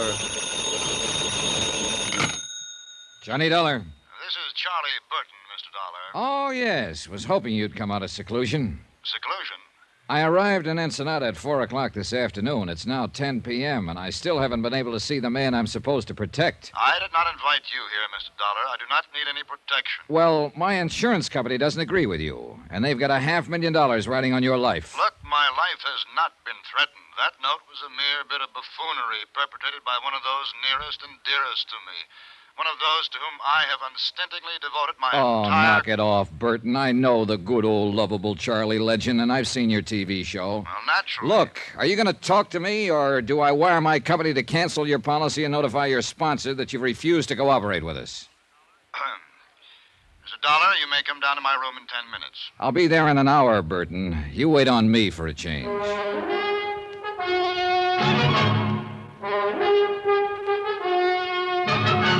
Tonight and every weekday night, Bob Bailey in the transcribed adventures of the man with the action-packed expense account, America's fabulous freelance insurance investigator. Yours truly, Johnny Dollar.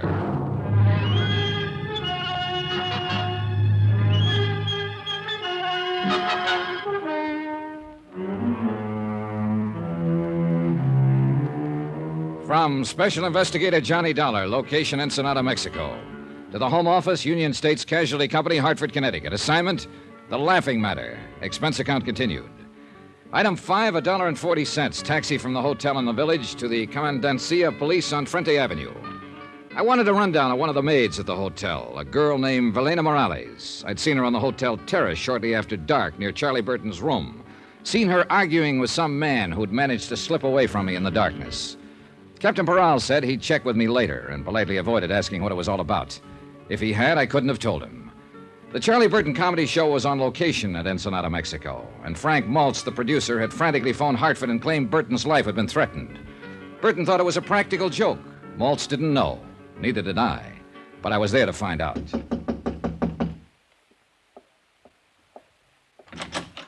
Hiya.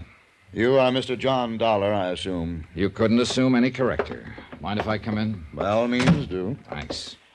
I am Charles Burton, Mr. Dollar. Yeah, I know. I've seen your face in a number of saloons. I beg your pardon? Oh, on their television sets. Oh, yes, of course. Well, sit down, Mr. Dollar. I just did. Yes, so I noticed. Well, I don't imagine you'll be here long enough for me to have something sent up from there. Oh, I'm sure I will. I'll have scotch on the rocks. Double. I see. Room service, please. There's Mr. Burton in Suite D. Please send up one scotch on the rocks. Double. Make it double. Oh, just a moment, please. By the way, Mr. Dollar, what is your room number? I can't seem to remember it at the moment. Why don't you just charge it to yours and then bill me for it later? If you think you're... Room service, cancel that order. Yes, I said cancel it.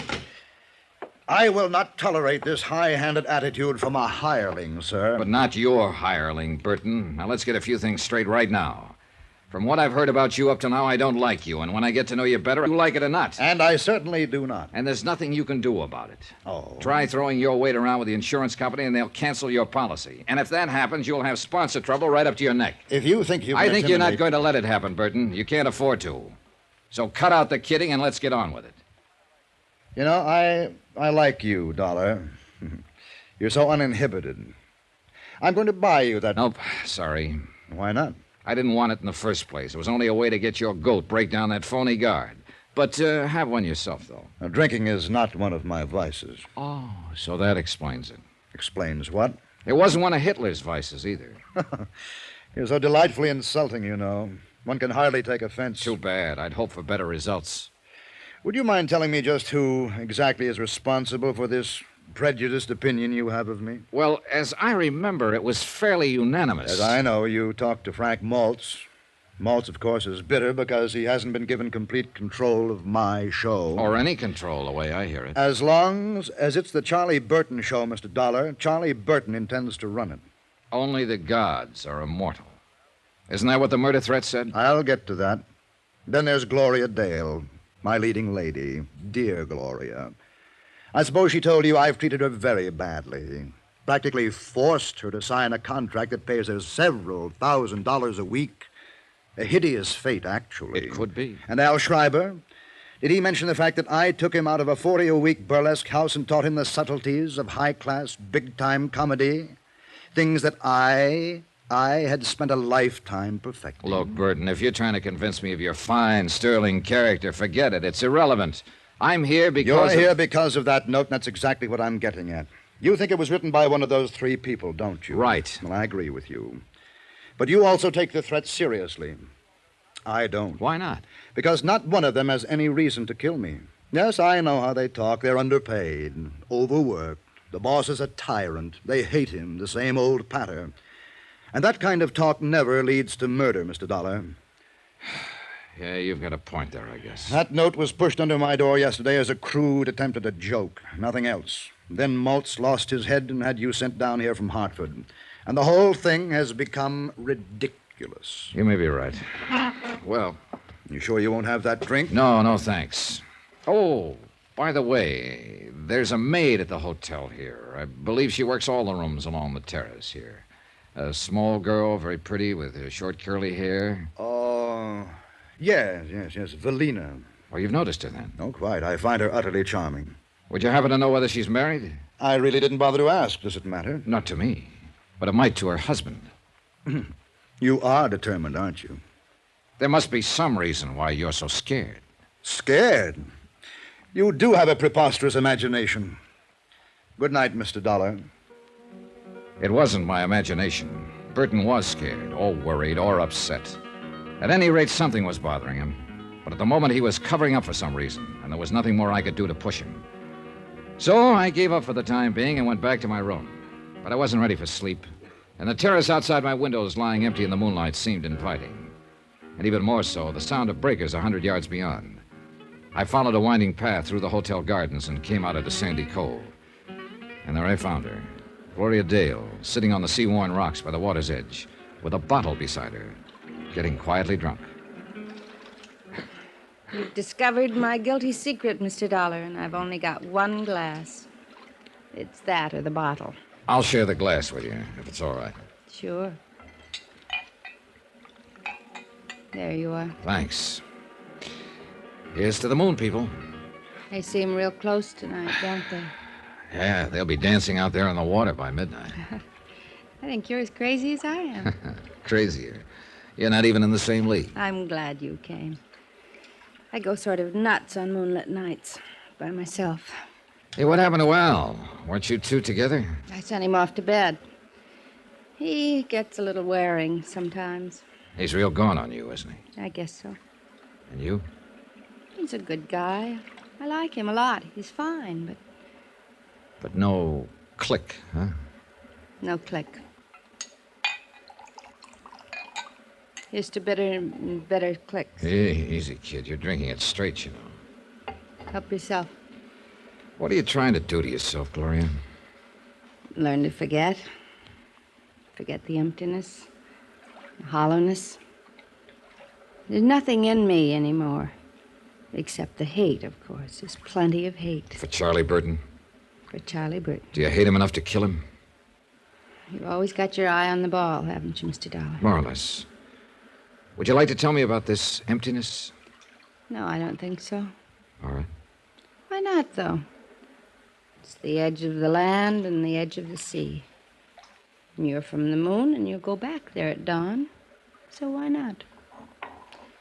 Here's to the moon. It makes people crazy. Hey, save half of that one for me. Oh, sure. Here you are. Yeah, just leave it there. So? Well, a year ago, my contract was up. And I was leaving the show. And I was about to be married. Jerry, his name was. And he's the only man I ever really loved. Uh-huh. Burton was furious. Said I was letting him down. I was ungrateful. But he couldn't stop me because my contract was up. And one morning I got a note from Jerry.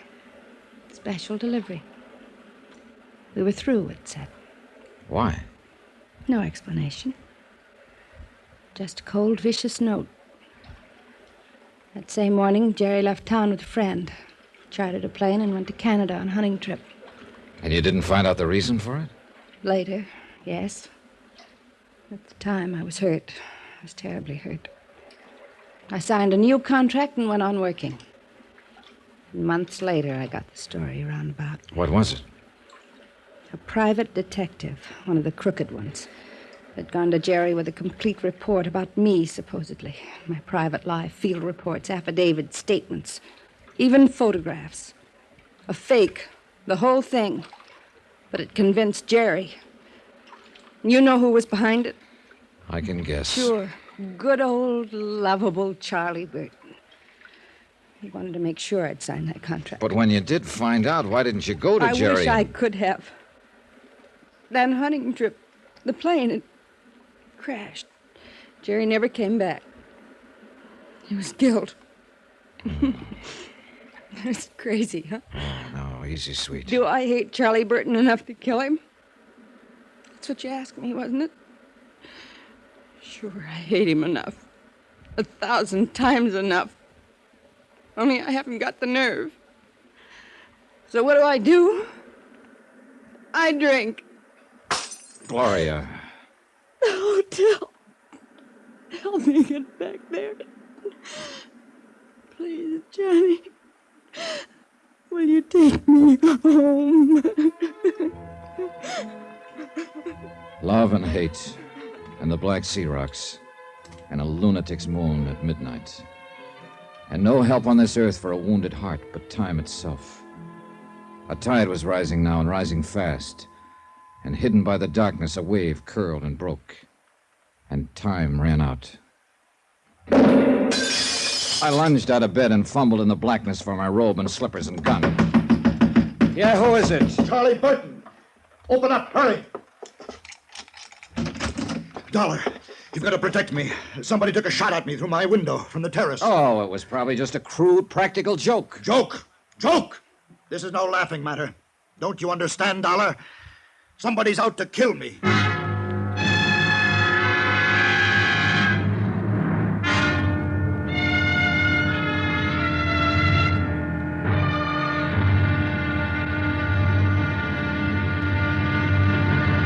Now, here's our star to tell you about tomorrow's intriguing episode of this week's story. Tomorrow, a thickening web, clinging and sticky.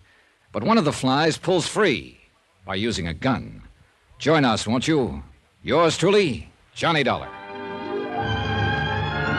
Yours truly, Johnny Dollar, starring Bob Bailey, is transcribed in Hollywood. Written by Les Crutchfield, it is produced and directed by Jack Johnstone. Be sure to join us tomorrow night, same time and station, for the next exciting episode of Yours truly, Johnny Dollar. Roy Rowan speaking.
From Hollywood, it's time now for... Johnny Dollar. Capitan de Vidro Parral, senor, of the Ensenada Police. Oh, hi, Parral. I tried to call you a few minutes ago. We've had a shooting out here at the hotel. And somebody, she's dead, No, senor? no, nobody's dead. The bullet missed. Somebody fired a shot from the terrace into one of the rooms. I am flush with the red light, senor. I make the siren. I'm come like the wind. Good. But would you do me one thing before you blow up a storm? Mande usted? There's a man missing from his room here, a friend of the man who was shot at. He must be around town somewhere. Pues sí.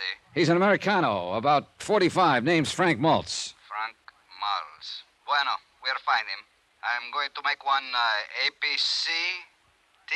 B, you mean, APB. Sí, APB, like on radio in Los Estados. All right, hop to it, Peral. Sí, senor. Senor, what it is, this APB?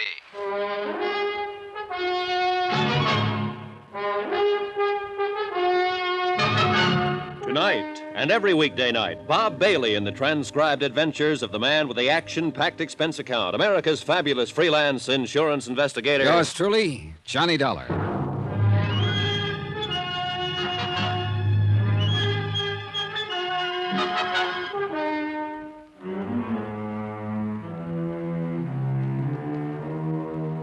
From Special Investigator Johnny Dollar, location Ensenada, Mexico. To the Home Office, Union States Casualty Company, Hartford, Connecticut. Assignment, The Laughing Matter. Expense account continued. Item 6, $1, a pot of coffee from the hotel kitchen, special. It was 1 a.m. I'd been half asleep when the shot was fired, and I hoped the coffee would help get me at least half awake. I hadn't expected it to happen that way, and neither had good old lovable Charlie Burton, America's favorite TV comic, according to his press agents. Charlie had called it a joke, but he wasn't laughing now, and neither was I. Charlie's life was insured for $500,000, payable to his sponsor. Where he is, senor, this man who was get shot? He didn't get shot, Peral. He got shot at. Pues sí, it's what I wish to say, but the tongue is not make English too good. Well, you're doing fine. The manager gave Bert another room, inside, away from the terrace here. He's probably got the door locked and the furniture piled in front of it. Mande? I mean, he's scared, very scared. Comprende? Oh, sí, sí. Él tiene mucho miedo. Yeah, I guess so. Now, according to his story, he was asleep, here on this side of the bed. Someone fired the shot from outside on the terrace. It broke the window there, and the bullet lodged here in the bed, about 6 inches above Burton's head where he was lying on the pillow. Sí, yo puedo verlo. And then he is wake up quick. He is no see nobody, senor? Is no hears nobody? No, he was too scared to know. He jumped out of bed, ran down the inside corridor, and banged on my door. I searched the terrace right away and didn't find a thing. And these other people which are work for him to make the television, they are also having room which are close to this? Peral, your tongue may not make the English too good, but there's nothing wrong with your head. Mande usted? I mean, you're okay, amigo. You're a good cop. Gracias, senor. Yes, any one of them could have fired that shot. And they are big which ones, these people? Well, there's Frank Maltz. He's the producer of the Charlie Burton show. He's the one who was missing from his room, the one I asked you to locate. See, you say. Then there's Gloria Dale. She's the feminine star of the show. She's in the third room down. She is in the room of her when the shoot was fired? Yeah, she'd gone to bed. I had to beat on the door to wake her. She hadn't even heard the shot. She'd been pretty upset. She'd been drinking earlier. See? It's always the same. These Americanas ladies which have come to Ensenada, always they are drink too much. You may be right. Anyway, the third member of the group is Al Schreiber, second room down. He's an actor, too. And where he is when these things happen? In bed, so he says. The shot woke him up, and he came out into the corridor while Burton was banging on my door. And these are all, senor? Yep, that's the bunch. Which one you think is not like this, Charlie? Every single one of them hates him. Then there's another possibility, too. That girl I asked you to check on earlier, the maid who works here at the hotel. You see, la señora Evelina Morales. Pues we have looking, but we are not find her yet. Oh? Ella no está en casa. She are no at her house, señor. Oh, I see. Ni el marido tampoco es. Also, the, how you say, her husband is gone. Oh, then she is married. Oh, sí, señor. You're still looking for her, aren't you? Pues sí, señor. No tenga cuidado. It's no big town, Ensenada. We are find her too soon now. I think es por mí, yo creo. I am tell the manager I was here. La policía acá. Sí, capitán de vidro Paral. ¿Dónde? Bien, sí. Muy bien. Bien, adiós. This man you are say have disappeared, señor. Frank Maltz? He was now be found. Where is he? Es un cantina, a nightclub. It's called the 21. Do you know? Where is it? In town somewhere? You see, it is a, how you say, senor, it's one big hot spot.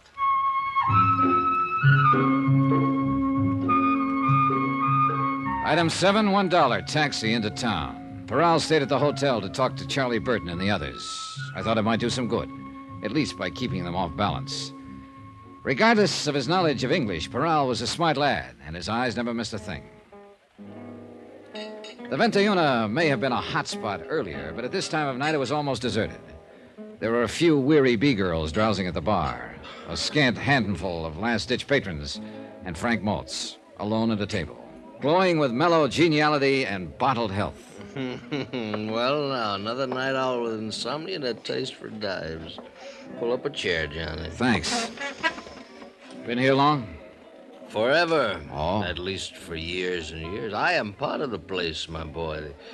These worm-eaten rafters, the crumbling walls, this musty aroma of ancient tequila that was spilt on these tiles long before you were even born. I see. You see, the place was built by the conquistadores, and I dropped in the very next day. I've been here ever since. Maltz, look, chum. Now, speak softly, softly, friend. This is hallowed ground. This is the meeting place. This is the crossroads, you see, for two separate worlds. The tourists come traipsing down from Beach Boulevard up there. They call it slumming. And the townsfolk come up from Gastelum and Balboa, and they all meet here. And they drink tequila, and then they dance the fandango. Hey, amigo, how about playing a fandango? No, he can't hear you, because he is dead. We are all dead here, Johnny. You know something, Maltz? You're not nearly as plastered as you're pretending to be. I know that, Johnny. Have you been here all evening? Here in the Ventayuna? How do you like that name, Ventayuna? It means a 21, you know. Yeah, I know. Have you been here in the 21 all evening? Oh, no. I've been in all of them. I just ended up here. Ever see a better place to end up, Johnny? Where were you around 12:40 tonight? What? What are you driving at? Somebody took a shot at Charlie Burton tonight. Ooh, I got my fingers crossed, did they? No, they didn't hit him. Well, maybe they'll have another chance. Not if I can prevent it. Now, that's why you were checking times on me, huh? You think I maybe made a clay pigeon out of that rat. Did you? Johnny, I left the hotel at 10 o'clock. I've been a lot of places since, but not back there. I don't know where I was at 12:40. Maybe some bartender around town will know. I have seen them all tonight, one time or another. This lush stuff seems to be a habit with all of you, including Gloria. Well, stick around Burton a month. You'll know why. So, why do you stick around him? Me, personally, there's a couple of reasons, I guess. I'm trying to help somebody else, for one thing. Well, myself at the same time, of course. Meaning? Al Schreiber. The kid is great, Johnny. He really is. And it'll be his show next year, if we can hang on. And for the same sponsor. With you producing? Well, that's right. They're fed up with Charlie Burton, and they've got reason to be. He's a phony name, Johnny, nothing else. It's a fake. It's a build-up. They got to spend more on press relations now than it costs to produce the show. Then with Charlie out of it, you and Al would be in. Is that the way it stacks up? That's right. You said you had a couple of reasons for staying on. Now, forget it. The second one is not important. It's a sob story. Well, it won't be the first one I've heard tonight. I'm married, you see, Johnny. 23 years now. And for the last 8, my wife has been completely paralyzed. Utterly helpless. She's in a sanitarium upstate. She has to have special care. Special treatments, and it costs $350 a week, 52 weeks a year. So I stay on with Burton, and I go on hating him. And whenever the hate gets too bad, I go up and see her. Well, she doesn't know me. She doesn't know anyone. She just lies there and breathes. But I look at her. And I remember how she was. And how I loved her. And I still love her, Johnny. So that's the way it is. I left him there in the cantina with his love and his hate and walked out into the street, empty and silent under the wheeling stars in the soft, dark night. A lone dog sidled past, gray and gaunt, intent on some mission of his own, and faded into the shadows. And the town slept its own loves and hates put aside until morning. Quiet town. Then the emptiness was filled with sound, and a flashing red light slashed the darkness. Portrayal of the Ensenada police.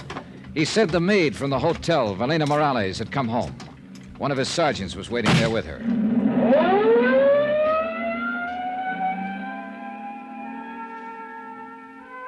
Buenas noches, senora.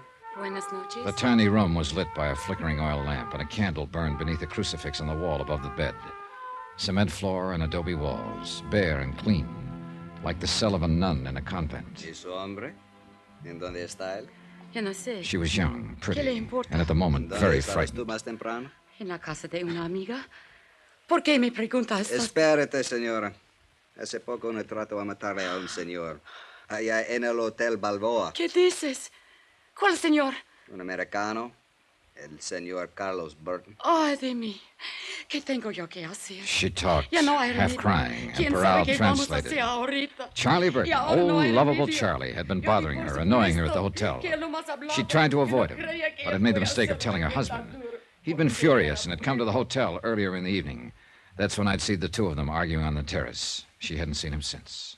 So, Senor Dollar, what is it you think? I think you'd better find a husband, and find him quick.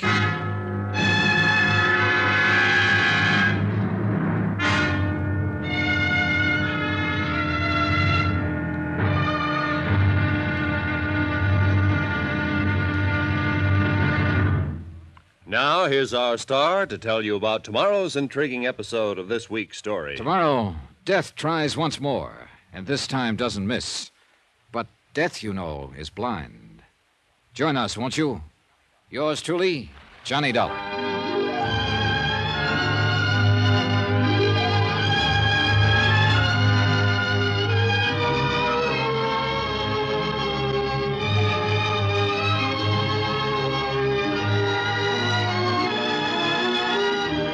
Yours truly, Johnny Dollar, starring Bob Bailey, is transcribed in Hollywood. Written by Les Crutchfield, it is produced and directed by Jack Johnstone.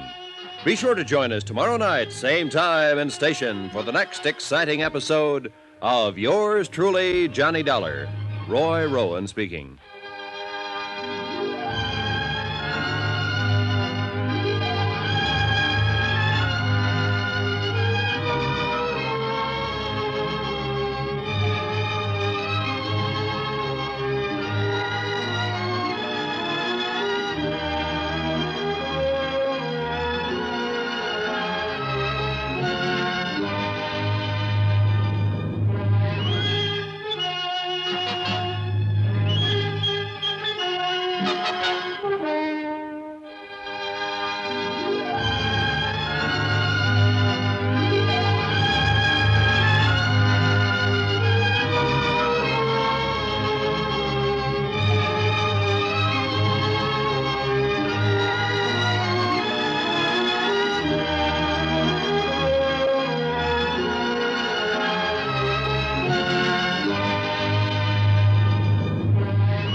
From Hollywood, it's time now for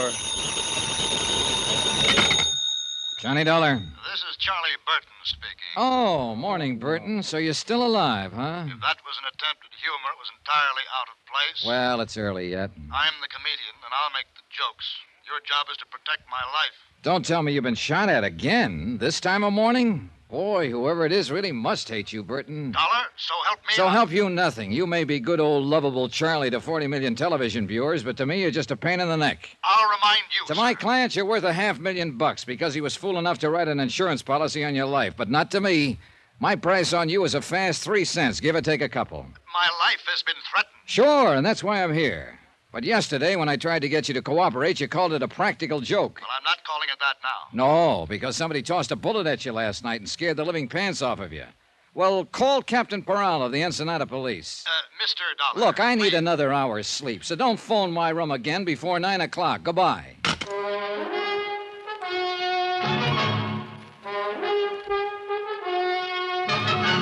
Tonight and every weekday night, Bob Bailey in the transcribed adventures of the man with the action-packed expense account, America's fabulous freelance insurance investigator. Yours truly, Johnny Dollar.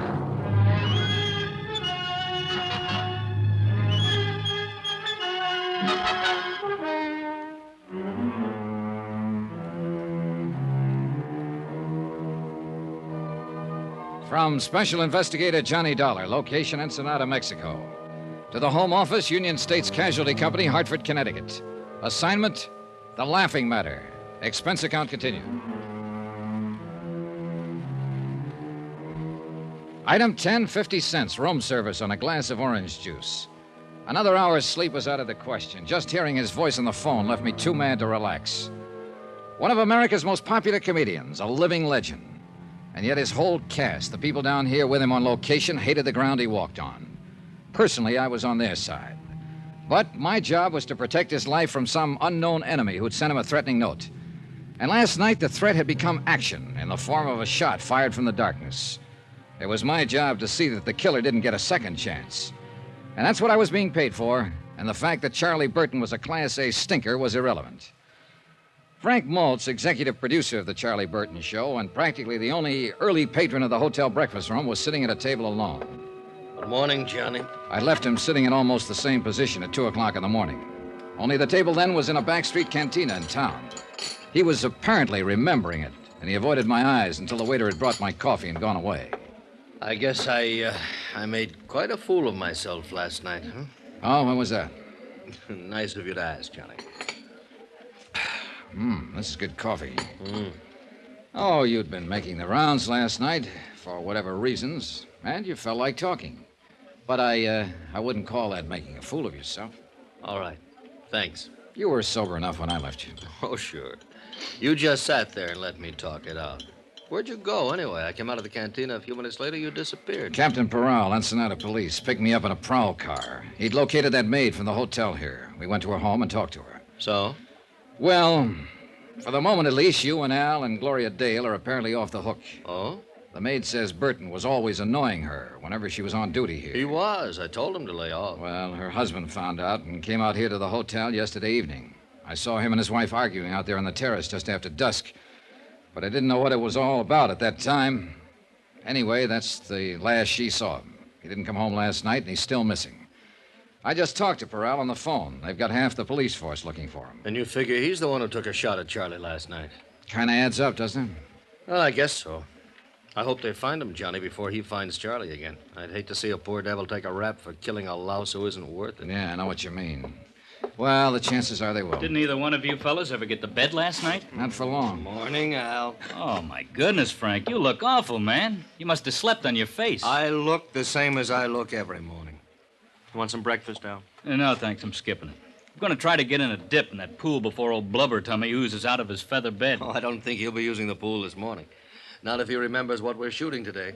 It's that castaway sequence, isn't it? Yeah, we'll get that first. But later this afternoon, if the light on the water is okay, I want to get those shots of him swimming ashore. Good. Keep him on retakes till he gets waterlogged. It's kind of a slapstick desert island thing, Johnny. Oh? Yeah. You see, Charlie and I are supposed to have been on this yacht, and it sank. And I just disappear. But there's some stock shots of Charlie swimming like crazy and a stock shot of a deserted South Sea island. And finally, Charlie comes crawling up onto the beach. That's the sequence we're going to shoot this morning. I see. He's pooped. He's dying, you know. Then I step out from behind a bush, and I'm wearing a full-dress suit, white tie and tails. He thinks he's crazy or something. It starts building from there, then, Johnny. Yeah, I get the idea. He's thirsty, see? So I reach under my coat and bring out a soft drink, an ice-cold bottle. And I open it and give it to him. It says Cott Quality Beverages on the bottle, C-O-T-T. Yeah. So Charlie asks, is it any good? And I say, it's Cott, man. And he says, so what? And I say, so it's Cott to be good. See, Johnny, it's out-and-out slapstick, but it works pretty well on camera. Yeah, it keeps building, you see. I keep producing things out of the bushes. A table and chair, tablecloth, dishes and silver, caviar, bottle of wine, roast turkey, then a string quartet, and finally a line of dancing girls. And the payoff's a shaggy dog. He says, "Look, we were shipwrecked together. How you doing all of this?" And I say, "It's easy. I got a cousin in Congress."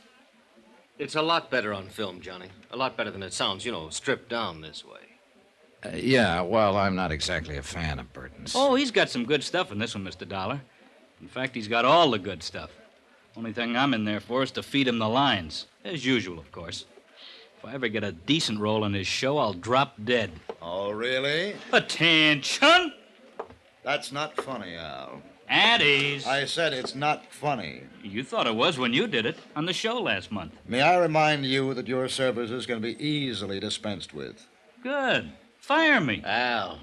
If I could get out of this lousy contract with you, I could start on the PCT tomorrow, and at 5 times what you're paying me. Take it easy, Al. No, by all means. They'll set me up in my own show, and they'll put it in a time slot right opposite yours. In 3 months, Charlie, I could bump you clear off the screen. You don't say so. Al, beat it, will you? Okay, Frank. Sorry you had to get caught in the crossfire, Mr. Dollar. Nothing personal. Forget it. See you later, gentlemen. You'll be on that set in a half hour, not a minute later. Yes, sir.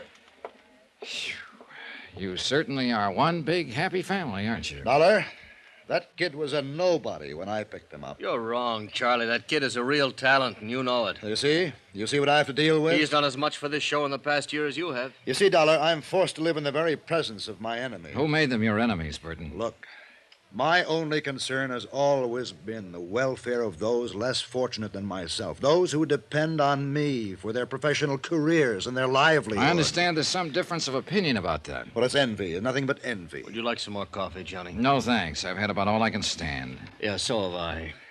May I ask what you're doing to protect my life, Mr. Dollar, if anything at all? Oh, I've taken the usual routine precautions. Routine? I demand more than routine. Not from me. You don't demand anything. I'm working for the insurance company. Then I'll complain to them. Good. Why don't you cancel your policy at the same time? Then I can get off this assignment. Couldn't cancel it if I wanted to. My sponsors wouldn't allow it. It's for their protection, not mine. I know that. I think you'd like to see me murdered. Oh, no, you're wrong there. That would mean I'd loused up an assignment, and I take pride in my work. But you wouldn't care personally. No comments. I'll demand protection from the local police. You've already got it. Captain Peral had 2 men on duty there last night after that shot was fired, watching your room. I didn't see them. They didn't intend for you to see them. Relax, Burton. If the worst does happen, ballistics can probably identify the killer after we get the slug out of your body. Dollar, this is no laughing matter. Then why did you treat it like one? Why did you tear up that threatening letter? Why didn't you call the police in right then? Why didn't you cooperate with me yesterday when I got here? And why the devil did you make a pass at an 18-year-old girl in the first place and get her husband out gunning for you? You mean you know who's trying to kill me? If it's any satisfaction to you, Burton, just in case he gets past us, you probably have been killed by a man named Nacho Morales. His wife is a maid here at the hotel, as you no doubt know. That little native girl? Yeah. That little native girl. Oh, now, look, both of you. No, I was wrong. I admit it. I just lost my head, I guess. When a man's under pressure all this time, as I am, he doesn't always think straight. Now, I didn't mean any harm toward her. Maybe you'll be able to convince Nacho of that, if he waits long enough to listen. No, don't, please. I know you hate me. All of you do, but I'm not as bad as you think. You just don't know the load a star has to carry. Then why don't you tell us about it? You, Frank. You don't think I'm being fair with Al. You think I'm holding him back, not giving him a chance. Well, you're wrong. I'm actually carrying him, teaching him things I've learned over the years. Oh, he knows quite a bit now, Charlie. So you don't believe me? You don't think I know what I'm talking about? Well, let's... All right, I'll show you. Al said he was written down in today's sequence. He said that I had the great role. You heard him say it. Well, yes, Then Charlie, let him have it. I'll What? trade with him. You mean that? Yes, I mean it. Let him change any line he wants. To fit his style, he can play it any way he likes. I'll take that role he says is so bad, and I'll still come out the star. All right. Charlie, we'll have a go at it. Fine. I'll see you on the set, unless somebody manages to kill me first. Good morning, gentlemen. Oh, I never thought I'd live to see the day. Yeah, that shot last night must have really shaken him up. Oh, that kid will make him look sick, Johnny. He doesn't know what he's in for. Well, there's one way to find out. Oh, wait a minute, Johnny. I've been thinking about something you said. Oh? That maid, Morales' wife, does she speak English? Nope, just Spanish. Well, what about her husband? Same deal, only Spanish. Well, but the note, Johnny, the murder threat Charlie got, that was written in English. Yeah, I know. The South Sea Island set was built on the beach at the far end of the bay. The technicians and the rest of the cast were already there when Maltz and I arrived, and they started shooting 15 minutes later. Gloria Dale wasn't in the sequence, so she slept in at the hotel. Some of Captain Peral's men were on hand, on the lookout for Nacho Morales, but he didn't show. By 3 in the afternoon, they were nearly finished. They'd shot the last scene once, but Maltz decided on a retake. So Hal sat down again at the fully laid table on the beach, and they started to roll. He poured himself another glass of colored water from the prop wine bottle and began to carve the roast turkey while he exchanged lines with Burton. Then suddenly Al missed a cue, faltered on a line, and Maltz cut the cameras. Al pushed back from the table, stood up slowly, then staggered and fell. I rushed toward him, pushed through the crowd that was gathering, and kneeled down beside him. But he was already dead.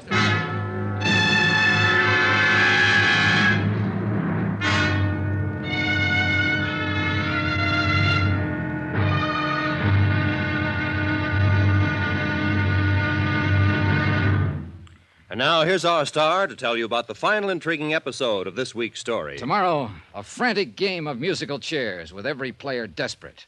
Because the loser in this game gets the electric chair. Join us, won't you? Yours truly, Johnny Dollar.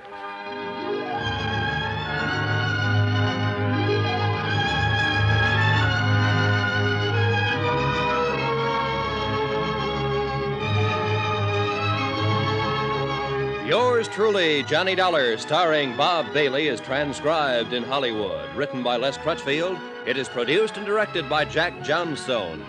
Be sure to join us tomorrow night, same time and station, for the next exciting episode of Yours truly, Johnny Dollar. Roy Rowan speaking.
From Hollywood, it's time now for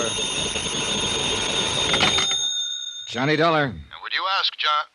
Oh, it is you. Was there some doubt about it? No, but I was phoning Captain Peral. He's out of his office at the moment. What's the matter, Burton? Somebody shooting at you again? That's not funny, Mr. Dollar. Who's laughing? A man's been murdered, you know. And I think that's anything but a laughing matter. I said, who's laughing? And except for the whims of fate, it might well be me lying dead at this moment. And that's really why you're upset, isn't it, Burton? Because it might have been you.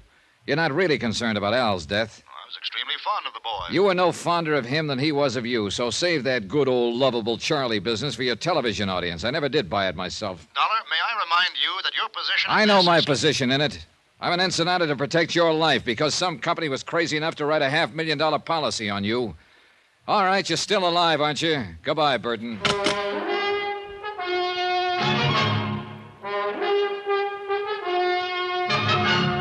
Tonight and every weekday night, Bob Bailey in the transcribed adventures of the man with the action-packed expense account, America's fabulous freelance insurance investigator. Yours truly, Johnny Dollar.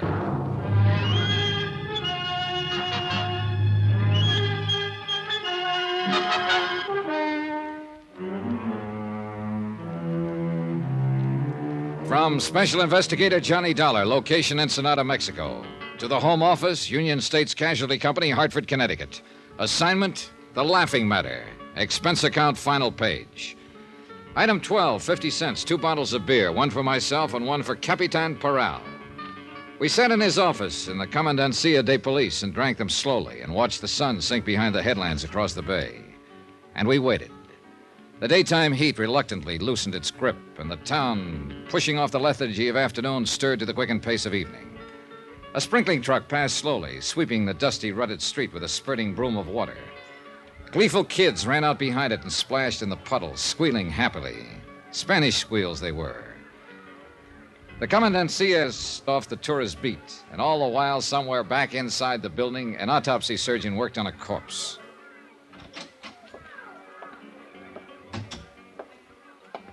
Bueno, señor. Ya está listo. The medical is all finished now. Well, what's the verdict, Perot? It's what we are thinking. Él se mató por veneno. He was, how you say, poison. What kind of poison? Él dice cianura. How you call it? Cyanide? Si, senor, cyanide. And he also are very much cyanide in this bottle which you has give to me. Yeah, I thought it smelled like it. Al drank a glass and a half out of it and then dropped dead right in front of the camera. And you are said the wrong man has drunk it, the wrong one is get killed, no? That's right. Charlie Burton was supposed to play that role himself.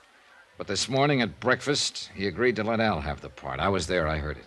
So if he was not do that, he is one who will be dead now. Sure, Charlie Burton himself. And it figures, Peral. He's been the target all along. That threatening note that was slipped under his door, somebody firing a shot at him last night. Si, seguro. Then when they finally got their punch in, they tagged the wrong guy. I don't understand what has happened to this Nacho Morales. Velena's husband, the maid at the hotel that Charlie kept annoying. Ensenada, no, is one big place. It's very small, this town. And we are look every place, senor, but we are no find this man. I don't know, Peral. And yet I got a hunch he's the key to this whole thing. We find him, senor. It's no way for escape this town. We find him muy pronto now. You bet your life. Item 13, $1.40. Taxi back to the hotel. Lights were coming on. A cool breeze was starting to blow in off the Pacific, and the whole town was brightening up to the challenge of the night. But not me. Technically, of course, the job I'd been sent here to do was still under control. Big-time comedian Charlie Burton, a great big lovable scream to his public, had been insured by his television sponsor for $500,000.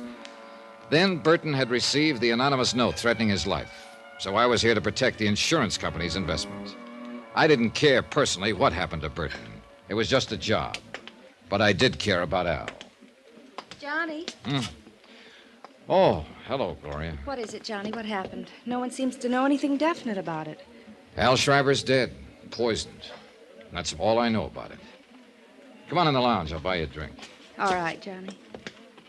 Have they found that man who was missing? What's his name? Nacho Morales. No, he's still missing. This table all right? Sure, anywhere. Waiter. Si, senor. 2 margaritas, please. Muy bien. Frank Maltz said something about Charlie and Al changing parts. Yeah. Maltz got Charlie mad, and he made the switch to prove a point. What point?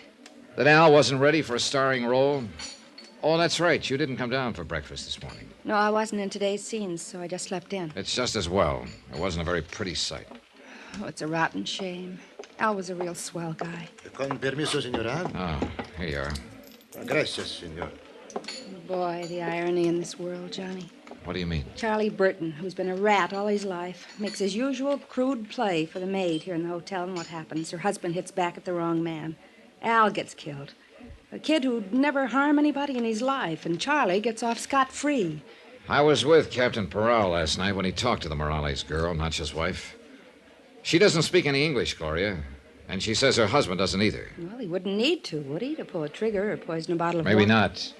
But he would, in order to write a threatening note in English. Oh, yeah, I'd forgotten about that. If Nacho's in it, he's not in it alone. And I've got a hunch he's... El teléfono, senor. Oh, thanks. Johnny Dollar. This is Capitan Parral, senor. What is it, Perot? We have just found his man, Nacho Morales. Good. I'll be right down.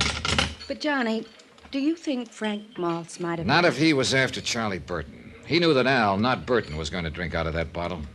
But didn't everybody know that? No, not everybody, Gloria. You didn't. Nacho Morales was sitting alone in the starkly barren detention room of the Commandancia. He was a small man, maybe a few years older than his wife. A field worker with gnarled hands and a bent back. He was waiting patiently, quietly, gripping the brim of his sombrero in his hands, trying to hide the fear, the terror that lay just behind his eyes. His eyes flickered slightly as Parral and I opened the steel-grilled door. And then he waited.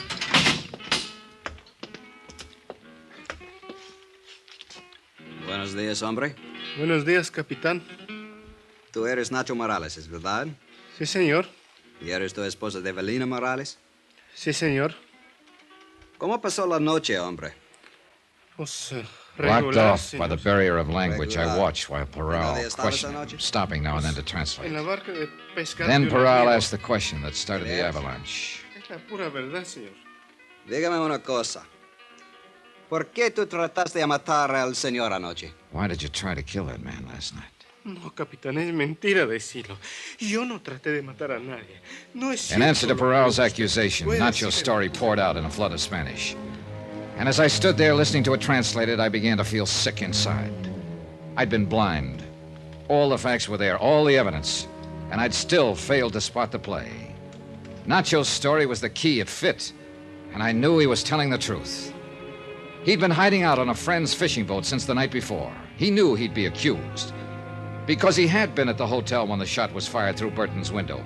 He was hiding in the shrubbery by the terrace, and he'd seen the whole thing. The shot had been fired by Charlie Burton himself.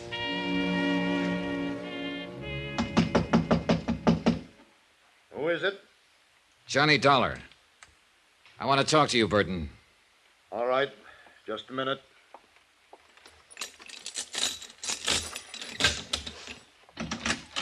What is it, Dollar? Have they caught that killer yet?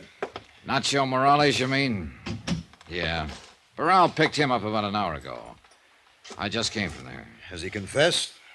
No, he hasn't. They ought to beat it out of him. That's the only way to make that kind talk. It is, huh? Sit down, Burton. I think you're due for a shock. What are you talking about? Nacho didn't try to kill you. Well, then who did? Nobody. Are you crazy? What about Al Shriver? I suppose he's not even dead. Oh, he's dead, all right. You ought to know. You killed him. That was your whole plan, wasn't it, Burton? To kill Al Shriver and get away with it. Everything else was a preliminary buildup. That's very funny. You ought to be on television. Well, there's going to be an opening soon. You wrote that threatening letter yourself. What? And then tore it up after Maltz had seen it so it couldn't be traced back to you. You get better all the time. You fired that shot through your window from the terrace there. More buildup. Then you made your play, that phony argument this morning. Now, really, Switching Dollar. parts with Al, putting him on the spot, making it look as though somebody had tried to poison you and missed.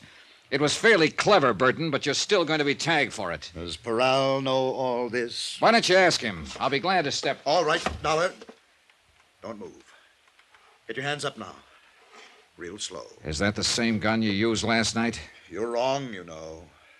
I'm not going to be tagged. Relax, Burton. There's no capital punishment in Mexico. You can star in all the prison shows. You're too smart, Dollar. You're like Al. And you know what happened when he got too smart. You will drop this gun, senor. Parral. I started to tell you I'd be glad to call him that he was listening out there on the terrace. He's gone. You drop quick. No. Look out, Parral!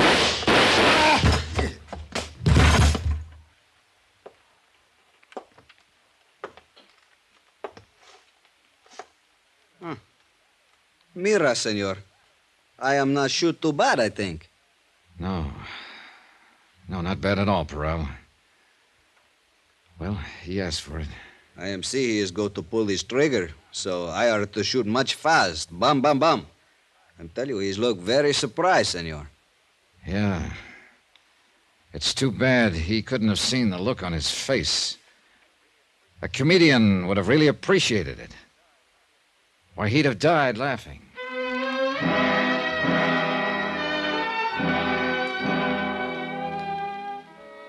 Item 14, $462.30. Hotel and miscellaneous in Ensenada and transportation back to Hartford.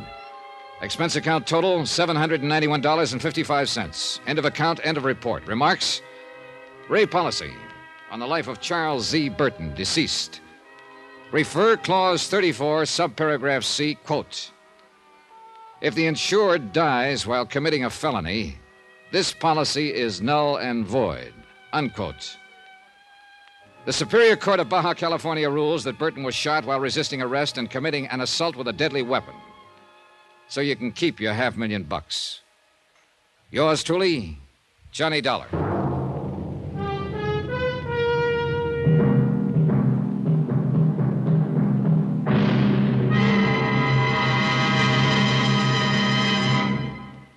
Now, here's our star to tell you about next week's intriguing story. Next week, a frantic chase across the country after a girl who couldn't possibly exist. Then suddenly turned up. Join us, won't you? Yours truly, Johnny Dollar.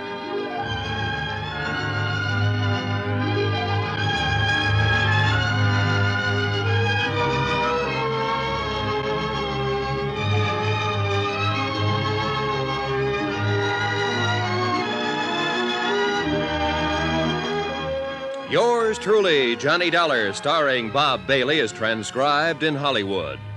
Written by Les Crutchfield, it is produced and directed by Jack Johnstone. Heard in this week's cast were Virginia Gregg, John Daner, Lucille Meredith, Lawrence Dobkin, Gil Stratton, Harry Bartell, and Don Diamond.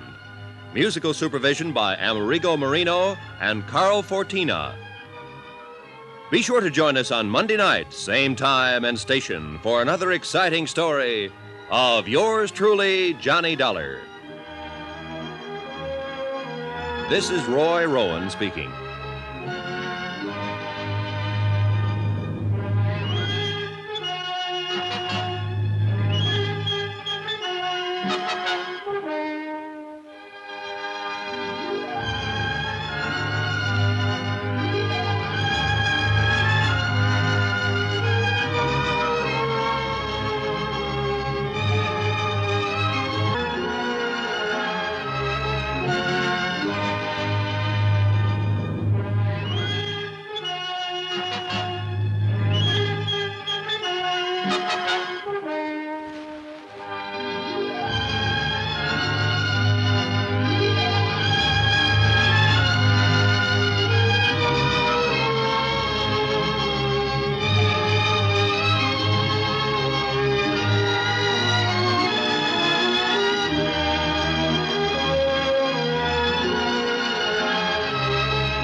From Hollywood, it's time now for Johnny Dollar. This is Morton Scottman, Mr. Dollar, at Eastern Liability and Trust. Oh, yes, sir. Got your message. I was just about to call you back, Mr. Scottman. Would it be possible for you to drop in and see me today? I think so. Say in an hour. That would be excellent. What's it about, Mr. Scottman? David Perling. Perling. I understand he was killed in a boating accident a couple of days ago. Read something about it in the papers. To borrow a phrase, Mr. Dollar, that report was somewhat exaggerated. Mr. Perling is still very much alive.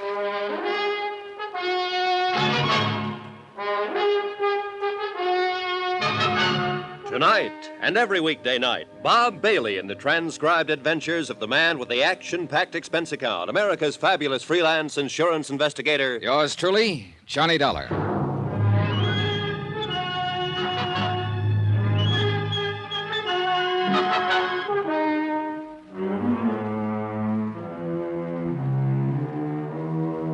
Expense account submitted by Special Investigator Johnny Dollar to the Eastern Liability and Trust Company, Hartford, Connecticut. The following is an accounting of expenditures during my investigation of the Perling matter. Mr. Scottman, you're a pretty good guy, and I'll say this right at the top, since you were the one who called me in. You're reading about the Perling matter in your newspaper right now, but they haven't got the story right. None of them will ever have it quite right. Just remember that as you go through your newspaper in this report, Mr. Scottman. You looked pretty worried when I met you that afternoon about 5 o'clock, and you led me into the top drawer offices of Eastern Liability and Trust. I tagged you as a meticulous sort of man who knew when his laundry was coming back. I wasn't a bit surprised to learn that you were vice president and chairman of the board. Why don't you sit down there, Mr. Dollar? It's the best chair in the place. Thanks. Cigar? Cigarette? No, I have these, thanks. Lighter right there at your right. Thanks. Yes, Mr. Scottman? You can run along for tonight, Evelyn. No more to do. Thank you, sir. Good night. Good night, Evelyn.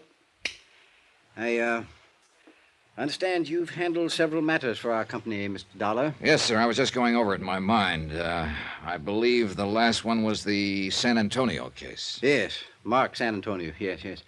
You handled that very well, Mr. Dollar. I want you to know I appreciate your reputation in the field. Nice of you to mention it. I'm curious, Mr. Scottman. I rarely work directly with an insurance company. Usually I'm hired by the adjusting agency. And let's say this is a little idea on my own. Only one person knows about it so far. You will be the second. Board of directors might not exactly approve what I'm about to propose, but I feel some action should be taken. I have some good whiskey in that cabinet. No, thanks. Not now. Yes. Well, this case involves David Perling, who, despite what the newspapers reported yesterday, is still very much alive. You say you saw the item in the papers? Yes, something about him being killed in a boating accident in Florida, I think. The story was erroneous. It'll be retracted. Oh? Fact of the matter is, Mr. Perling was already on his way back to New York, safe and sound when that report came out. The boat that he'd been fishing from did have a boiler explosion, but no one was killed. Well, these things sometimes happen, I guess. Oh, sure they do. However, it was printed all over the country. As you know, David Perling is highly regarded in financial circles. And that is the reason I asked you to come in and talk to me.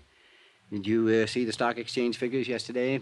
Well, I don't pay too much attention to them, Mr. Scottman. I do. We do, as an insurance company.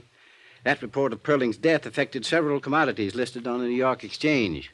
Companies in which he holds varying positions. Positions that would, if, say, the report of his death were engineered for that specific purpose, allow certain people to risk very little money and make a great deal of money. Just a minute, sir. Certain people? Are you talking about Perling?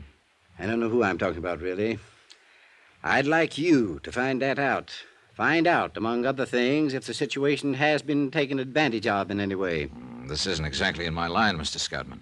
I think it is, Mr. Dollar. I'll come right out with it. Eastern Liability has considerable investment in some of the commodities that could be affected. We, or let's put it this way, I want to know where we stand. I want to know if we've been cheated or are about to be cheated. I had dinner with Morton Scottman at his club. He acquainted me with the several companies involved in the matter and supplied me with stock exchange information that would be valuable in making comparisons in case the action he anticipated ever happened. An hour later, I was at the airport. Expense account item 1, $123.69, airfare and incidentals from Hartford to Key West, Florida. I arrived at 4 o'clock in the morning, found a hotel, and had 6 hours sleep. At 11:30, I was standing in the office of a bluff, red-faced man named Peyton. He happened to be the managing editor of a newspaper. All the way from Hartford, Connecticut, eh? Well, welcome to Key West. What can I do for you? Tell me about this story. A Perling story, huh? Yeah. You a lawyer? No. You here to make trouble? Just find out something about how that story got into print, that's all. We're retracting today. What do you want us to do? Wear sackcloth and ashes? Well, I'm not here to file a suit. I just want some information about the story. You can sit down if you want to. All right, thanks. Find Gracie Edwards, will you? Right. Well, about like the newspaper story, except for the mistake. That was a pretty good-sized mistake, Mr. Peyton. Berlin was here for a week to 10 days. He had an idea he could catch some tarpon or sailfish. He chartered a boat called the Yacht Watcher. Day before yesterday. Just heading in for the landing, somehow the fuel ignited and she blew up. Everybody thought Perlin was still aboard her. Who was aboard her? It's the skipper. He came out of it all right. Harbor patrol boat picked him up. Mm-hmm. Go on. Everybody thought Perlin had been aboard as usual and was lost. The skipper wasn't in any shape to tell it differently then. After all, Perlin had been going out on her every day. We all knew that. Where was Perling? He's sleeping in his room when all of this happened. Got up about 3 o'clock, checked out, took the train back to New York. Story come out in the evening edition. Your reporter, the one who wrote it up, I'd like to see him. It's a her. Well, how did she get the story? It was right there. Right where? What do you mean? Down at the sailfish landing when the yacht watcher come in. That a regular beat? Well, town this size, we don't have beats. But your reporter was there when the boat caught fire. Yeah. What's her name? Gracie Edwards. How long's she been a reporter? A couple of years, give or take a month. Hope you didn't come down here to run her over the coals. Oh, she's had enough of it, Dollar. From me. It's my job, not yours. Okay. Where do you eat lunch around here? Bluefin Bar and Grill, about a half block down this side of the street. Dipped beef and apple pie, if you like that kind of thing. Oh, hi, Gracie. This is Johnny Dollar. Gracie Edwards. Hello, Mr. Dollar. Hi. Mr. Dollar's come all the way from Hartford to ask you some question about the Perlin story, Gracie. You want to talk to him? Do I have to? Up to you, honey. Who are you? What do you want to know? I'm an insurance investigator. I want to know how the story got into print without being verified. Well, that's a straight enough answer. Who do you investigate your insurance for? Eastern Liability and Trust Company at the moment. Yeah, he's got business cards and everything. Yeah, he looks like he might do that kind of work. Well, if you're going to talk to him, find someplace else. I've got work to do. How about some lunch, Miss Edwards? How about that? Oh, get out. Expense account item 2, $2, 2 lunches for Gracie Edwards and myself at the Bluefin Bar and Grill. She was a short, stocky woman in her early 30s. She had a fresh-looking face and fiery red hair. She didn't strike me as the kind of reporter who'd make a bad mistake. I did it the way any cub would have, only worse. I had a 3 o'clock deadline. I wanted to make it. I could have waited till the skipper came to, said Perling wasn't aboard. I could have contacted Perling's hotel, found out he was safely there. I didn't do any of that. I just phoned in my story. You know the rest. Every wire service in the country picked it up. Guess I was lucky I wasn't fired. Mm-hmm. You want another glass of beer? No, thanks. You've been pretty nice. I'm sure you're not all insurance investigator. Notice I haven't asked you exactly what you're investigating. Yeah, I noticed that. You gonna tell me? Possibly. Right now, something worries me. You were down at the landing when the boat caught fire? Yeah. You go down there often? It's more or less my beat. Oh? What? I didn't think a reporter'd have a beat in a town this size. I said more or less. I like to go down there in mid-afternoon when the boats are coming back. The water's blue and fresh. Usually a good offshore breeze blowing. And if they caught any big fish, the flags are up. It's a place to go. I'm romantic. Good. Suppose we go there. 2:30 now. Ought to see some of those boats come in.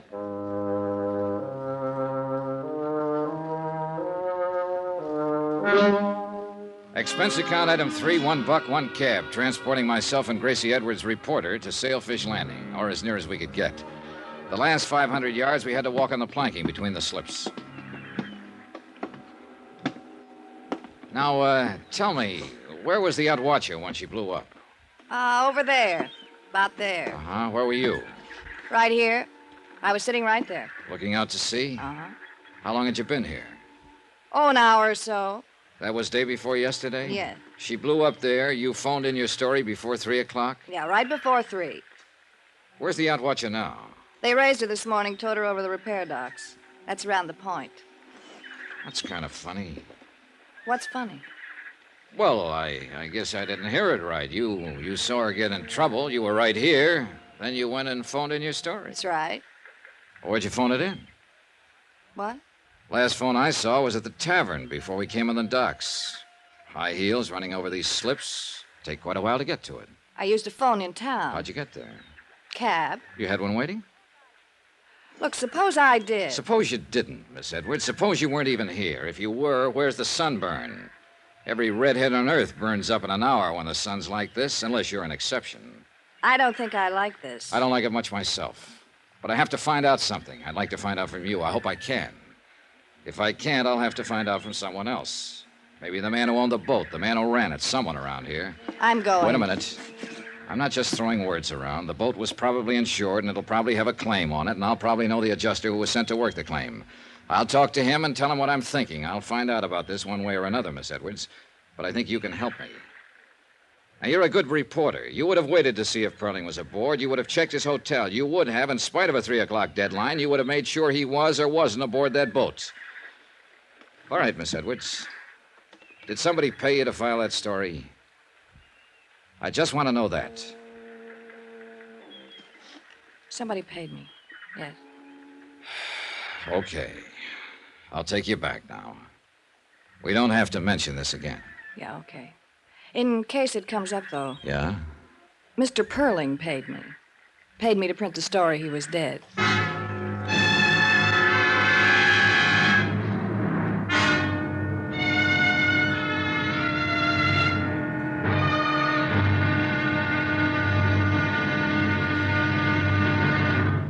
Now, here's our star to tell you about tomorrow's intriguing episode of this week's story. Tomorrow, the affairs of Wall Street follow the current trend in cheating and mayhem.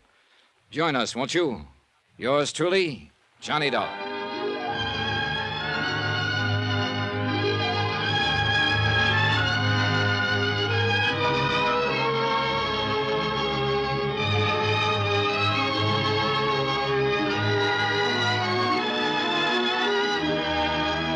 Yours truly, Johnny Dollar, starring Bob Bailey, is transcribed in Hollywood. Written by John Dawson, it is produced and directed by Jack Johnstone. Be sure to join us tomorrow night, same time and station, for another exciting episode of Yours truly, Johnny Dollar. Roy Rowan speaking.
From Hollywood, it's time now for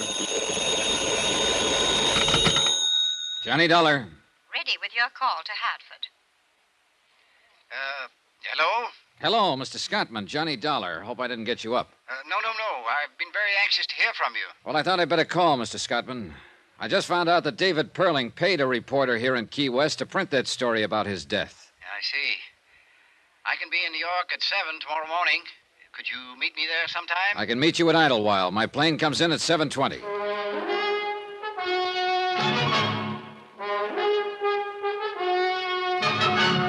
Tonight and every weekday night, Bob Bailey in the transcribed adventures of the man with the action-packed expense account, America's fabulous freelance insurance investigator. Yours truly, Johnny Dollar.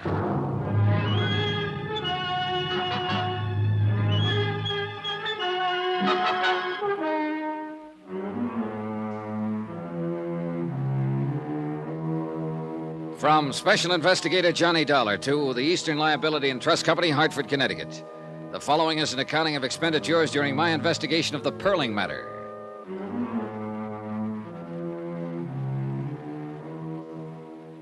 Expense account continued. Item 3, $98.09. Airfare and incidentals, including board and room, Key West to New York City. Mort Scottman was in the airport coffee shop having tea and toast in the best tradition of a vice president. He looked shaved, rested, and fresh. Would you like some breakfast, Mr. Dollar? Just coffee for now, thanks. Cup of coffee, please. Well, we seem to have made nice connections. Not 7:30 yet. Yeah. Mr. Scottman, the reporter in Key West who printed that story about David Perling was paid $100 in cash to do it. Perling paid her to file an erroneous story that he had been killed in a boating accident. You said cash? Yeah, that's right, cash. No check. No way to prove it one way or another. Just the reporter's word. And she said she'd deny it if anybody else asked her. Disclaim the whole thing. Well, where does that put us? Well, look, Perling had to pay somebody to fire that boat. Probably the skipper, I don't know. But it's an angle if you're thinking about legal lines. It's very good. Of course, the boat would demand explanation. Well, let's let it go for the moment. I noticed a retraction disclaiming the story of Perling's death is in every paper this morning. It was in all of last night's papers, too. Now, if the story could affect the stock market, when would it show up? Today, at the latest. There was no action yesterday? Not on the exchange, no. How do you feel about this whole thing now? In view of the fact you've ascertained that Perling himself arranged for his own death report to be published, I can only assume that he did it for one reason: to take advantage of some brisk trading that would occur because of such a report. But there's been nothing of that so far. Tell me, Mr. Scottman, in the event this does happen, what would you do? I don't know exactly. Possibly report the matter to the exchange and see if Perling could be prosecuted for manipulation. Well, let's go over there and see what's what. Item 4, $5. Cab fare for myself and Morton Scottman to Wall Street and the New York Stock Exchange. Since I didn't understand too much about the board, I simply sat and kept an eye on Scottman. The pinstripe suit, the Homburg, the tie, the shirt, the glasses. Somehow he tickled me. I was beginning to like the guy. About 15 minutes before the place closed, he cleared his throat and touched my arm.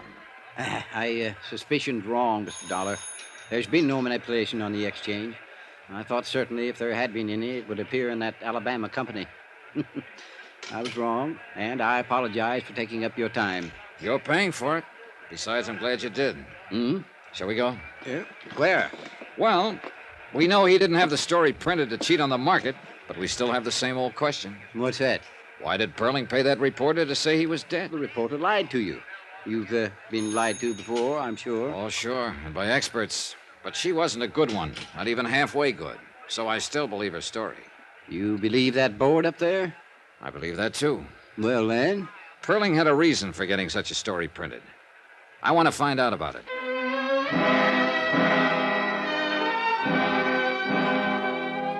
Expense account item 5, $4. Lunch for Morton Scottman and myself. After lunch, I checked into the New Weston. Item 6, $50 deposit, car rental. A phone call to the offices of David Perling gave me the information that Mr. Perling was at his home on Long Island. I drove out there. A small estate greened up with all the lush things that happen there this time of the year. As I reached the place, I noticed a group of people in white flannels and dark blue jackets mixing cocktails on the terrace. One of them I recognized from previous newspaper pictures as David Perling. A middle-aged woman with iron gray hair and the figure of a 16-year-old girl opened the door. She looked from behind dark glasses disapprovingly. Yes? How do you do? I'd like to see Mr. Perling, if I may. I'm Mrs. Perling. May I help you? Well, this is a business matter, Mrs. Perling. My name's Dollar, Eastern Liability and Trust Company. Well, he's not in now. I suggest you call his office and explain the nature of your business to his secretary. Good day, Mr. Dollar. Look, I know he's here. I saw him as I drove up. You're both impertinent and rude. I'm sure he'll see me if you give him my name and tell him I just came back from Key West and that I had a long talk with a newspaper reporter down there. Since you saw so much as you drove up, you might have noticed that we're entertaining guests, Mr. Dollar. Oh, I noticed that. Wait here. I stood there a moment on the wide colonial porch and wondered what made me such a social outcast. A man who was tending the grounds walked by and turned on the sprinkling system. He waved at me, and I waved back. I felt better. On the terrace, I could hear the tinkle of glasses and a little laughter now and then. Finally, David Perling showed up. He was a tall man with a hairline that started about an inch above the heaviest eyebrows I've ever seen. Two-tone shoes, white flannels, and a Mexican sports shirt fitted in with the broad shoulders and wide-mouthed grin that came off just briefly when he looked at me. My wife told me to throw you out. Can you think of any reason why I shouldn't? I'm about 10 pounds lighter than you, but I might be a good 15 years younger. Tell me what you want, kiddo, and then get out of here. I want you to tell me why you paid Gracie Edwards $100 to print a story about you being dead. Who are you, anyway? Johnny Dollar, insurance investigator. What's all this to you? An investigation. There's no way you can prove I paid that girl to print that story. I know that. I was telling a friend of mine today that something probably could be proved about the boat, if it had to be. Then the reporter thing had come out. I don't know.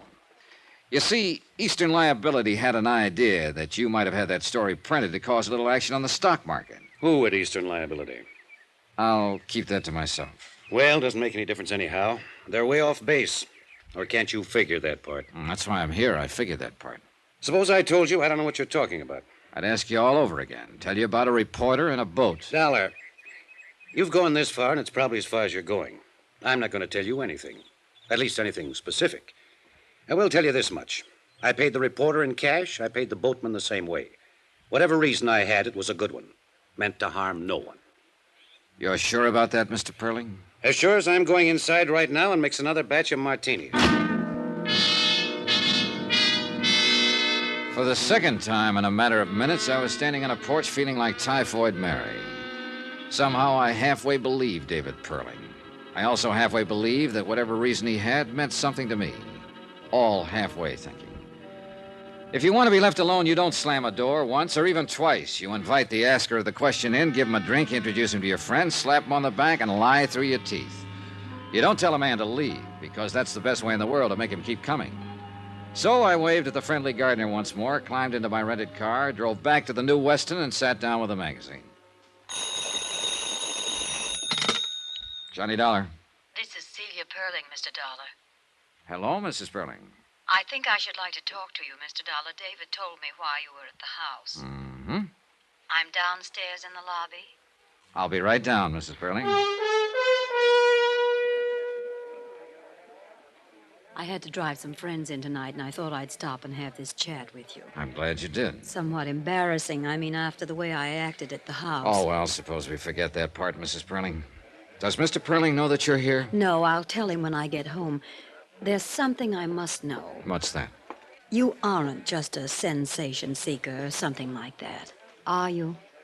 Mrs. Perling, let me answer you this way. You came to me.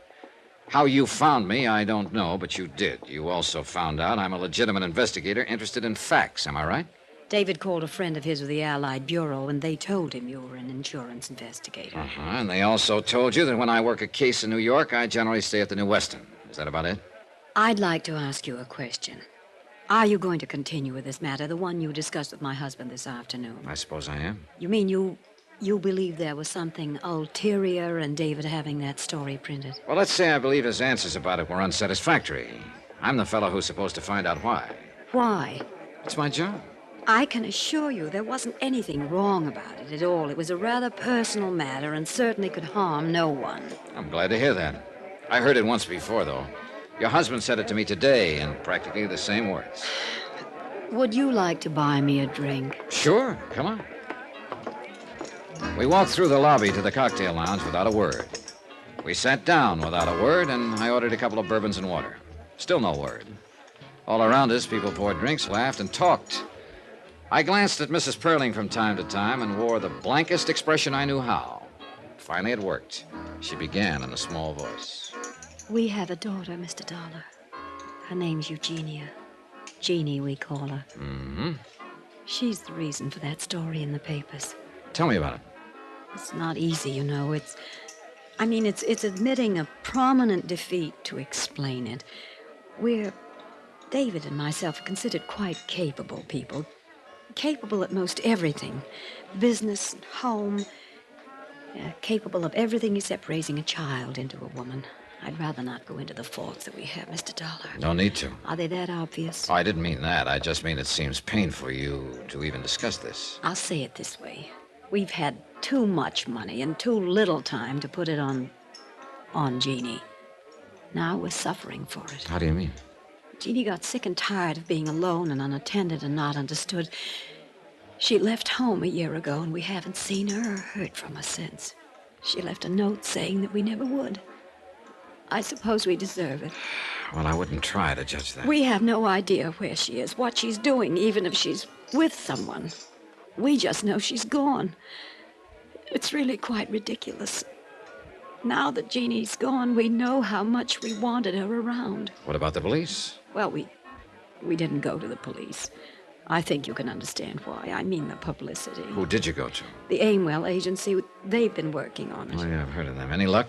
Not a sign of her. Do you understand now? Well, I don't understand everything. I'm sorry she's missing. But about the story in the paper. Well, Davy arranged that. I mean that his death would be reported. It was a crazy thing to do, I suppose, but we've tried everything else. He thought that if he were reported dead, Jeannie, wherever she was, would see the story and possibly contact me. You see, it's unbearable knowing she's alive somewhere, hating us this way.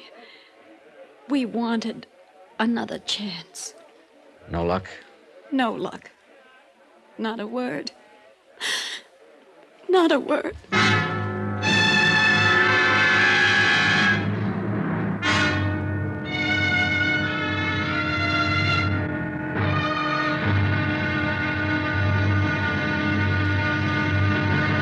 Now, here's our star to tell you about tomorrow's intriguing episode of this week's story. Tomorrow, the trap is all baited.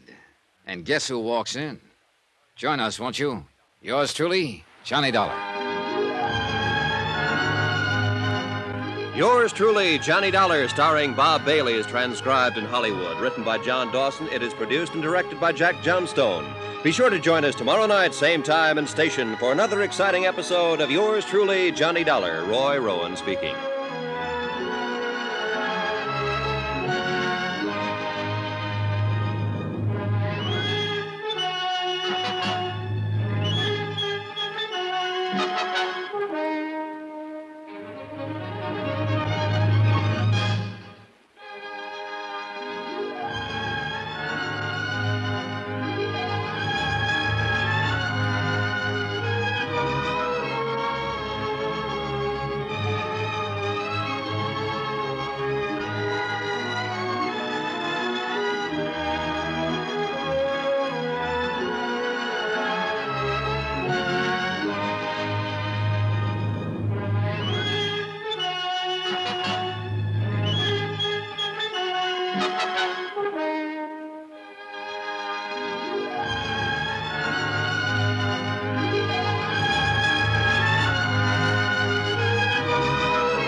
From Hollywood, it's time now for...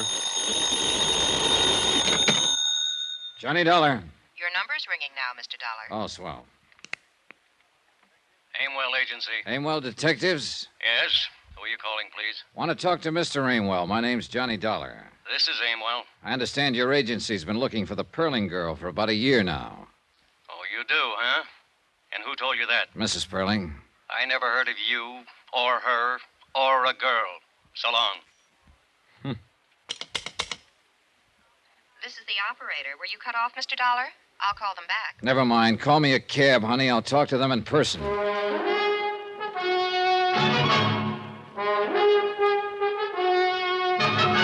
Tonight and every weekday night, Bob Bailey in the transcribed adventures of the man with the action-packed expense account, America's fabulous freelance insurance investigator. Yours truly, Johnny Dollar.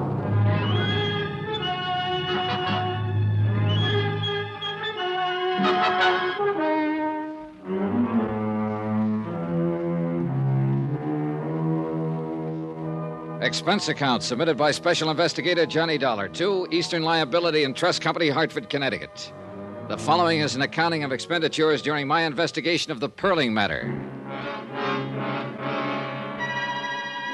Item 7, $3 cab fare, my hotel to the office of the Aimwell Agency.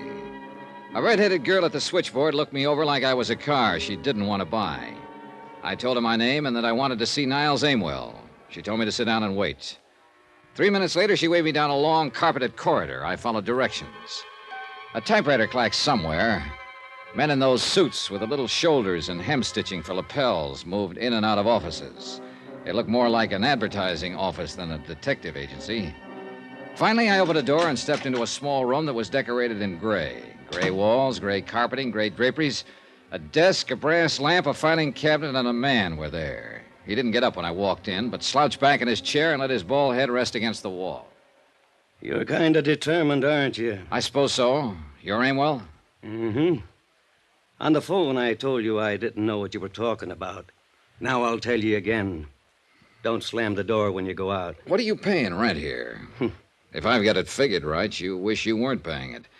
But then a place like this draws a snappier crowd of clients, so what you've got in the end is more clients and more rent, no more money for yourself. Now that you've said all that, will you get out of here? I know one of those snappy clients happens to be the Perlings. I know you've been trying to find their daughter. This is my ID. This is my license, bond, letter of authority from Eastern Liability. Now, 2 days ago, the papers carried a story that David Perling was killed in a boating accident in Key West. That was a lot of baloney. It was retracted. I know that, but I talked to a reporter down in Key West who told me Perling paid to have that story about himself printed. My client had an idea Perling might have done it to set up the stock market for a killing. Mrs. Perling told me he did it in the hope his missing daughter would see the story in the papers and contact home. Now, what have you got to say? Here's your stuff. One other thing. Perling the kind of man who'd pull a trick like that? Ask him.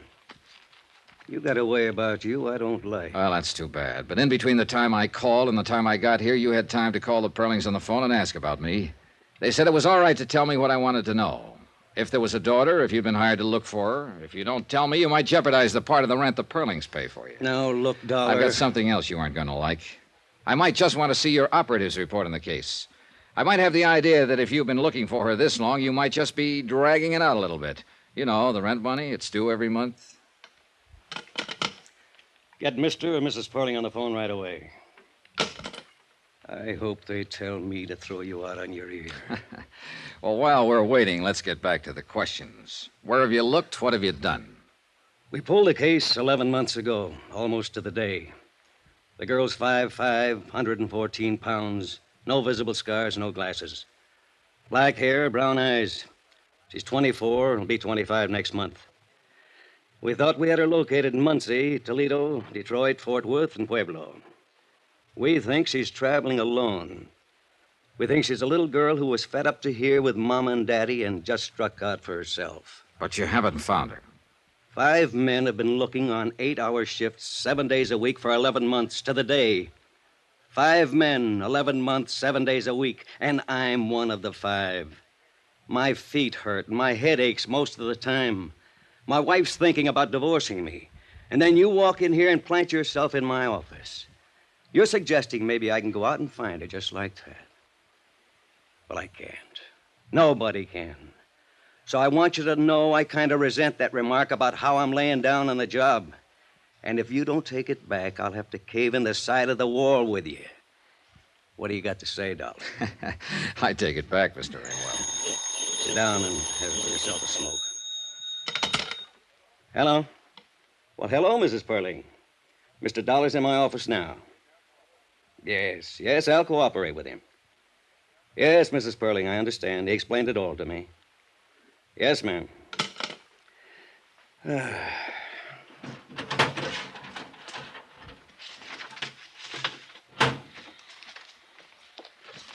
whole file, everything. How would you like somebody to bring up a bottle of cold beer? Oh, I'd like that fine, Mr. Aimwell.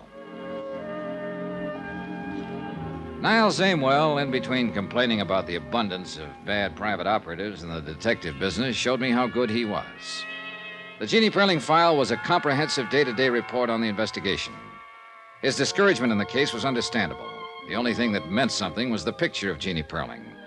Coal black hair over a fresh white-skinned face. Dark eyes, a nice smile.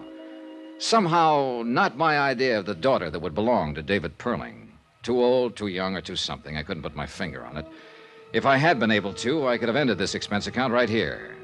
As it was, I spent $100,000. Somebody else's money, sure. But I spent it just the same. Well, Mr. Dollar, I'm certainly surprised at this development. You say Perling's daughter is missing? That's right, Mr. Scottman. And I'm convinced that the detective agency he's had looking for her have been doing just that. Well, then, I'm relieved to know you got to the bottom of this matter. I'm sorry, of course, for Mr. and Mrs. Perling. But, as I say, relieved that there was no attempt at financial manipulation. I think then I can call you off the case.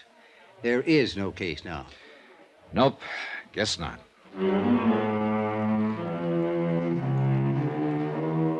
And that's the way it stood at 4 o'clock in the afternoon. I told Mr. Scottman I'd send him a bill. We shook hands, and he wandered off to see if he could get a night flight back to Hartford.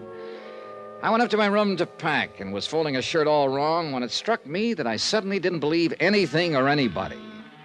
The idea that there was money in it somewhere still kept coming back to me. I couldn't shake it. I finished packing and left my bags at the desk. I wandered out and found a bar and sat down to think. After a couple of hours, nothing much occurred to me. But I did something anyhow.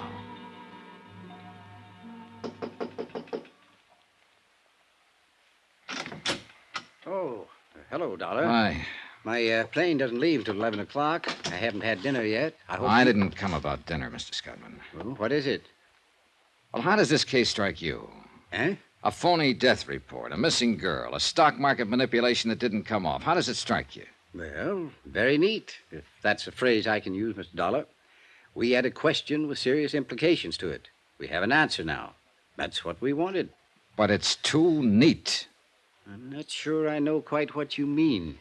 Look, you first called me in because it was halfway in your mind that Perling's alleged death was for the purpose of making money on the market. Now, why did you think that? It was a possibility. But what else? What about Perling? What do you mean? Do you know him? Ever met him? Do you think he was capable of a thing like that? Not now. No. I have proof from you that wasn't his reason at all. But you thought so before you had that proof. You suspected it. Suppose I did, yes. Well, I didn't know him from a load of coal, but I always figured there's money in it somewhere. And I've met David Perling. He doesn't seem like the kind of man who'd worry about a grown daughter who didn't like him and ran away. Just didn't seem that way. Oh, here now. A detective agency working on the case, a story in the paper. But no police, Mr. Scottman. No bulletins. No 100% effort to find her. Why? I suppose you have a good point. I'm sure I have a good point, Mr. Scottman. Money's always a good point. But what money, how, why, I don't know. I can't answer those questions. I wish I could. If I could, I'd know that a man like Dave Perling was lying through his teeth if he told me he wanted his daughter back safe at home. I'd know why he was lying. I know I'm just talking and getting nowhere right now, but, well, I thought I'd better tell you what was on my mind. Yes, well, you've certainly done that. Now what? That's up to you. Oh. Well, if you feel so strongly about this, I think then you should continue. I thought it was ended, but in view of the circumstances, continue. By all means, continue.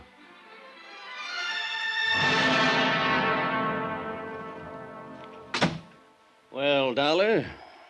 Well, you're working late. Yeah, I'd rather stay here than go home sometimes. Most of the time. Hey, well, we might be seeing quite a bit of each other. How did you know? Hmm? Perling told me to contact you. You're pretty cute, Dollar. Tell me why. You hardly ever run across a picture of a girl you'd like to look at as much as this Perling dame. Oh, I might have. You know, you kid me most of the time, and I'm an old slob who stands around with hardly any fast answers. But you aren't kidding me this time, Pally. You show it all over. If I walked in a place and I seen a girl as nice looking as this, and I had me business with her, I'd be the luckiest guy in the world. Now, there are women and there are women. But if that picture means anything, boy, she's a woman. And you want to meet her, right? Sure I want to meet her, but you're getting romantic. And if I saw but didn't have any business with her, just saw, I'd go take a walk around the block before I talked to anybody. Yeah, I know. And I don't blame you. You're a very lucky fella. You're going to see her. That's why Perling asked me to contact you. Huh? Here. Came in about an hour ago. One of our men located her. Where? She's in New Orleans. He handed me the wire, and I read it over. Then I looked at him, he looked at me. I didn't ask any questions. He didn't say a word. It was a wonderful make-believe world, but it really didn't exist. Too neat and too tidy. And we all know the world's full of bumps. Ever hear of Mount Everest?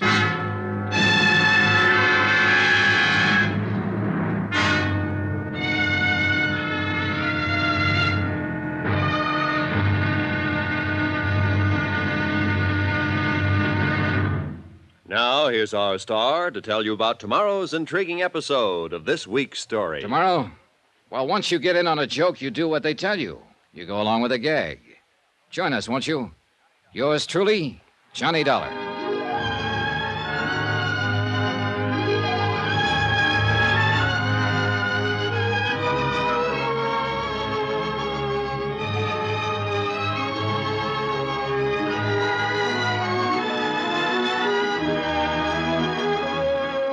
Yours truly, Johnny Dollar, starring Bob Bailey, is transcribed in Hollywood. Written by John Dawson, it is produced and directed by Jack Johnstone. Be sure to join us tomorrow night, same time and station, for another exciting episode of Yours truly, Johnny Dollar.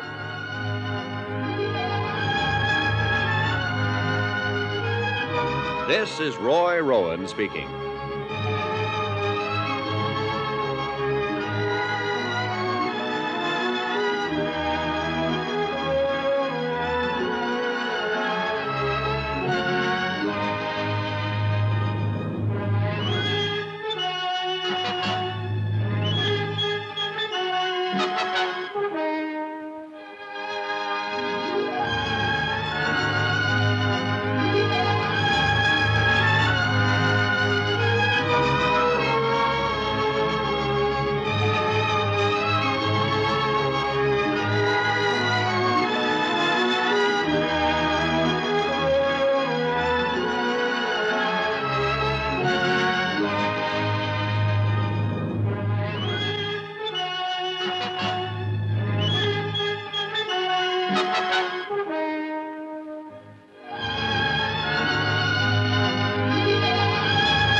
From Hollywood, it's time now for Johnny Dollar. Dave Perling, Mr. Dollar. I want to talk to you. Hello, Mr. Perling. Mr. Aimwell tells me you're in his office looking into my private affairs. If investigating the matter I came here for involves your private affairs, I guess I did that. I should be irritated, I suppose. And I guess I'm not. When can I see you? Most any time. How about today? I'll be at my house all day long.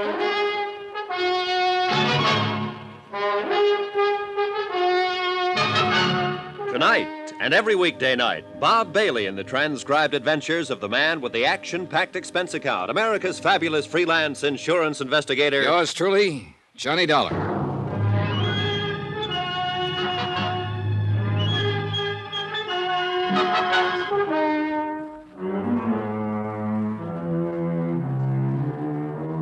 Expense account submitted by Special Investigator Johnny Dollar to Eastern Liability and Trust Company, Hartford, Connecticut.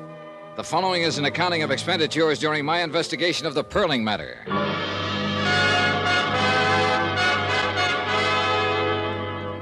Item 9, 10 cents, one phone call to Morton Scottman advising him that Jeannie Perling had been located in New Orleans by one of Aimwell's operatives. Mr. Scottman thought that over for a while and then assumed it would be in the best interests of Eastern Liability to make certain this was the truth. I told Mr. Scottman I intended to do just that. Item 10, $5, cab fare from the New Weston Hotel to the home of David Perling. Hi. Come on in. The man who opened the door wasn't a servant. He wore a dark blue double-breasted suit. He smelled of cigars and bourbon, and private detectives stuck out all over him. He jammed a pudgy finger in the general direction of what later turned out to be the library, and I followed. The room we went into was empty, except for us. As far as I could see or hear, the rest of the house was empty, too. The man in the blue suit sat down on a leather sofa and pointed to a quart of bourbon that had just come out of a sack. You must be this Dollar guy, huh? Yeah. Mr. Perling will be along in a minute. He asked me to say hello to you. By the way, my name's Brad Copeland. I'm one of Niles' men. Niles Aimwell? That's great. Where is Niles? He's with Mr. Perling. They'll be along. Sit down, relax. They said they thought it was about time for a little conference. What for? The girl's been found, hasn't she? Oh, sure. Now they got to figure some other things out. I'll bet. You don't believe much of this, do you? Nope. Well, then I'll put it this way. I'm the guy who found Jeannie Perling. How about it now? Okay. Look, I got put on this thing because an insurance company executive thought Perling might have had a false death report made on him to juggle some things in the stock market. Oh, that story in the papers about Perling dying, huh? Yeah, Perling paid to have that story printed, all right, but not for any stock market angles. He did it to try and scare up this daughter of his who scrammed away from home a year ago. Now, I found that hard to believe, even after I talked to Niles Amewell and he told me the agency had been hired to find the girl a year ago. I suppose you're one of the men who's been looking. Yeah, that's about it. No luck, either. Then yesterday morning comes a phone call. I don't know who it is, tells me where she's living, what name she's using in New Orleans. I scram down there by plane and check it out. It's all true. So I come back here, and here I am. Conference. You found her on a tip from somebody you don't know? Man or woman? Always a man's voice. Wonderful, ain't it, what happens sometimes? How does it look to you? Like a sealed freight car full of nothing. That's the girl down there in UO, all right. I managed that. I picked up her prints and checked them with what we had to go on. But what's what, I don't know. What's Amewell going to do now? That's why the conference. We see what we'll see. Relax. I tried to do that, but I didn't do very well. Copeland settled to his bourbon, and I picked up and laid down a half a dozen magazines, smoked 2 cigarettes, paced up and down. Finally, I heard a door open somewhere, and Niles Amewell and David Perling walked in the room. Then Amewell motioned Copeland to his feet, and both of them left the room without a word. David Perling and I were alone. How much do they pay you, Dollar? Oh, I'm paid well enough. What's that got to do with it? I was just curious, is all. You seem like a competent man. As a matter of fact, the most competent I've met, and that includes Mr. Amewell and Mr. Copeland. By the way, I just fired them. Really? I don't think I need them anymore now that I know where Jeannie is. Oh? You've had an extraordinary interest in my affairs lately. I'm willing to bet that you won't leave me alone until you're satisfied about my daughter. You'd be right. I want Jeannie to come home. Here, where she belongs. Why don't you go get her? I think that might be difficult under the circumstances. I'm afraid she bears considerable rancor for myself and Mrs. Perling. Perhaps someone like you could, persuade her that it would be the best thing to do. I go down to New Orleans and get her? Exactly. I was going anyway. Oh? Why? Well, offhand, you don't seem like the father who's happy to know that his daughter, whom he hasn't seen or heard from in a year, is alive and well. You haven't made a move to go and pick her up yourself. Also, she was found too soon and too fast after I got in on the picture. You can stop right there. I'm sure I wouldn't even attempt to explain any of those things. I didn't think you would. Or could. I'm on my way to New Orleans, Mr. Perling, to get your daughter. I think she'd be crazy if she came back here, but I'll take it up with her. Do that. I wonder if you'd like to try to explain something else for me. What? Why you were feeling me out a couple of minutes ago to see if I'd buy off. Get out of here. Get out. Why not? Expense account item 11, $113.15. Airfare, incidentals, New York to New Orleans, Louisiana. The temperature was exactly 28 degrees hotter when I landed. In the cab from the field, I peeled off my coat and loosened my tie and took off my hat.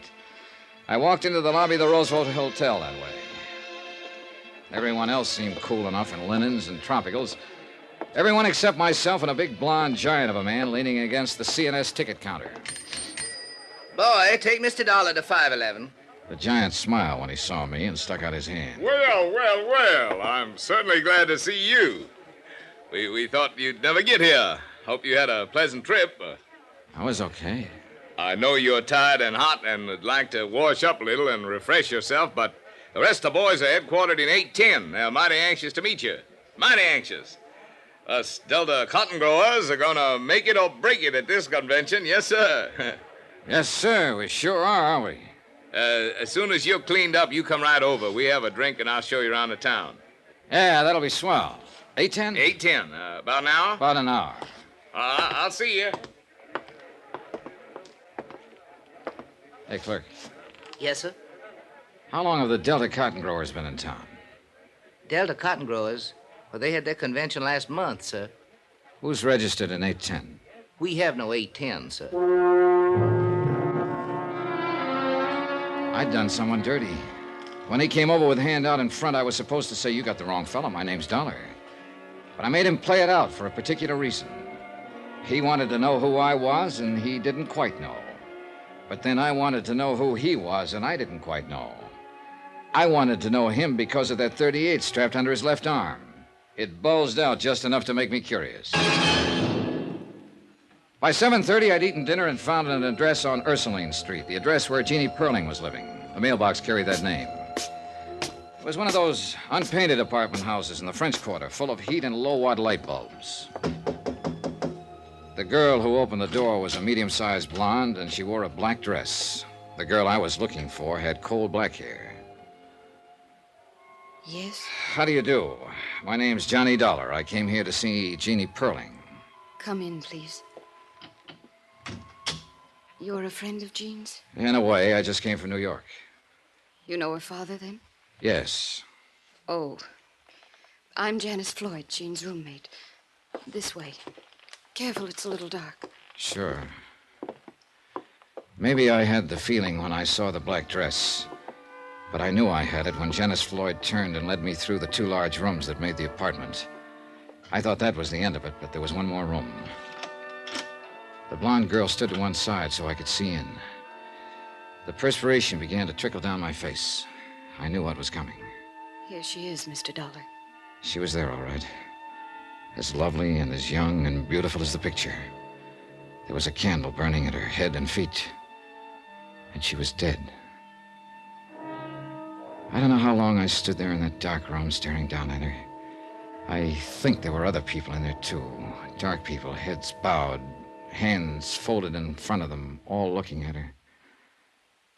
How did it happen? Leukemia.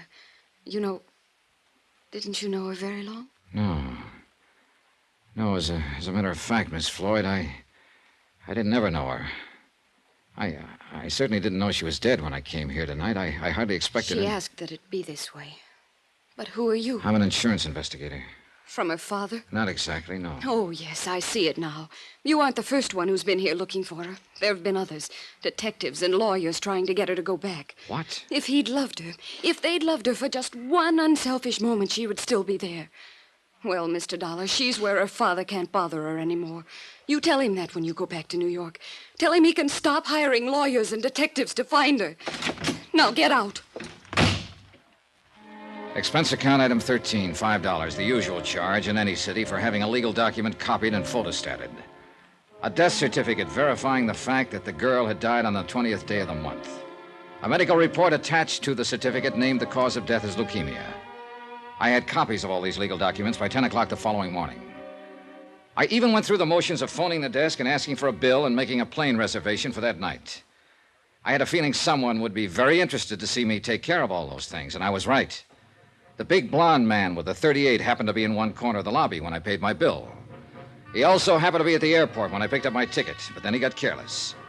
I walked through the gate, waited 2 minutes, and slipped back to grab a cab in front, just in time to see him wheel a battered convertible out of the parking lot and head back for town. I followed in my cab. He went to the Ursuline Street address. 2 minutes later, he came out. Expense account, item 14, $8. I let my cab go and strolled up to him just as he was getting in his car. Hiya. What? Look, we've been playing games long enough, don't you think? Well? Why don't you go back to New York and do what you have to do? Deliver this death certificate? I don't believe it. You saw her dead, didn't you? Still don't believe it. That's too bad, because that's the way it is. He got in his car, started it up, drove away. I stood there and watched him go. Money, I kept saying to myself. Money. There's money in it somewhere. Plain old money.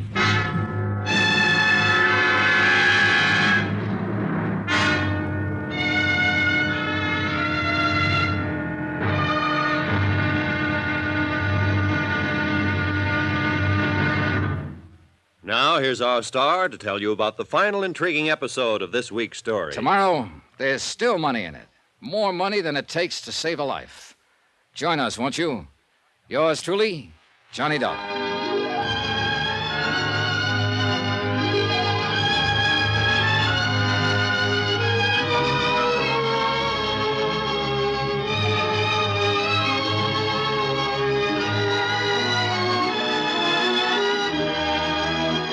Yours truly, Johnny Dollar, starring Bob Bailey, is transcribed in Hollywood. Written by John Dawson, it is produced and directed by Jack Johnstone. Be sure to join us tomorrow night, same time and station, for the final episode of this week's story of Yours truly, Johnny Dollar. Roy Rowan speaking.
From Hollywood, it's time now for Johnny Dollar. This is Janice Floyd, Mr. Dollar. Hello. I understand you don't quite believe that Jeannie Perling is dead. That's about right. I'm really not concerned one way or the other what you believe or disbelieve. I do know that I've been through quite an ordeal lately, and if you have any plans for interfering or bothering me in any way, I'll call the police. All right. I hope you understand that. I do. Well then, goodbye. Goodbye.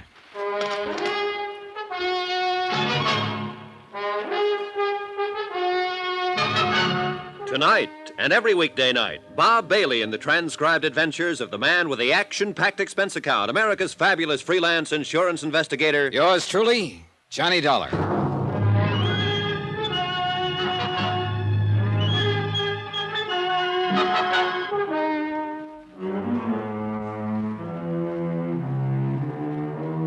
Expense account submitted by Special Investigator Johnny Dollar to Eastern Liability and Trust Company, Hartford, Connecticut. The following is an accounting of expenditures during my investigation of the Perling matter.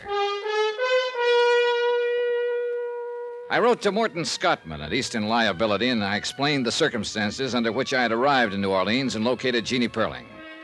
I enclosed her death certificate and the medical statement. I also reported on the conduct of her ex-roommate, Janice Floyd. Then I sat down and called Janice on the phone. Hello? This is Johnny Dollar, Miss Floyd. Yes. I think it's time we had a talk. Mr. Dollar, we have nothing to discuss. I think we have. What? How you're being taken. Taken? By whom? By a couple of people. Goodbye, Look, Mr. don't hang up on me, Miss Floyd. I came down here to find Jean Perling. I'm with an insurance company. It was my job to check on a story her father told. Finding her was part of it. Let me come over and talk to you. I'll be home tonight. The apartment was 6 blocks from the hotel. I walked it for a reason. All kinds of people have followed me at one time or another, and I've followed all kinds of people. But the man who followed me off and on in New Orleans, the big blonde man with a .38, knew what he was doing. He was a professional. I made up my mind about that the first time I saw him, and I thought I was ready for him, but I wasn't. He waited until the streetlights got dim and no one was in sight. Oh! I vaguely remember that he caught me under the arms and laid me gently down on the street. That was all.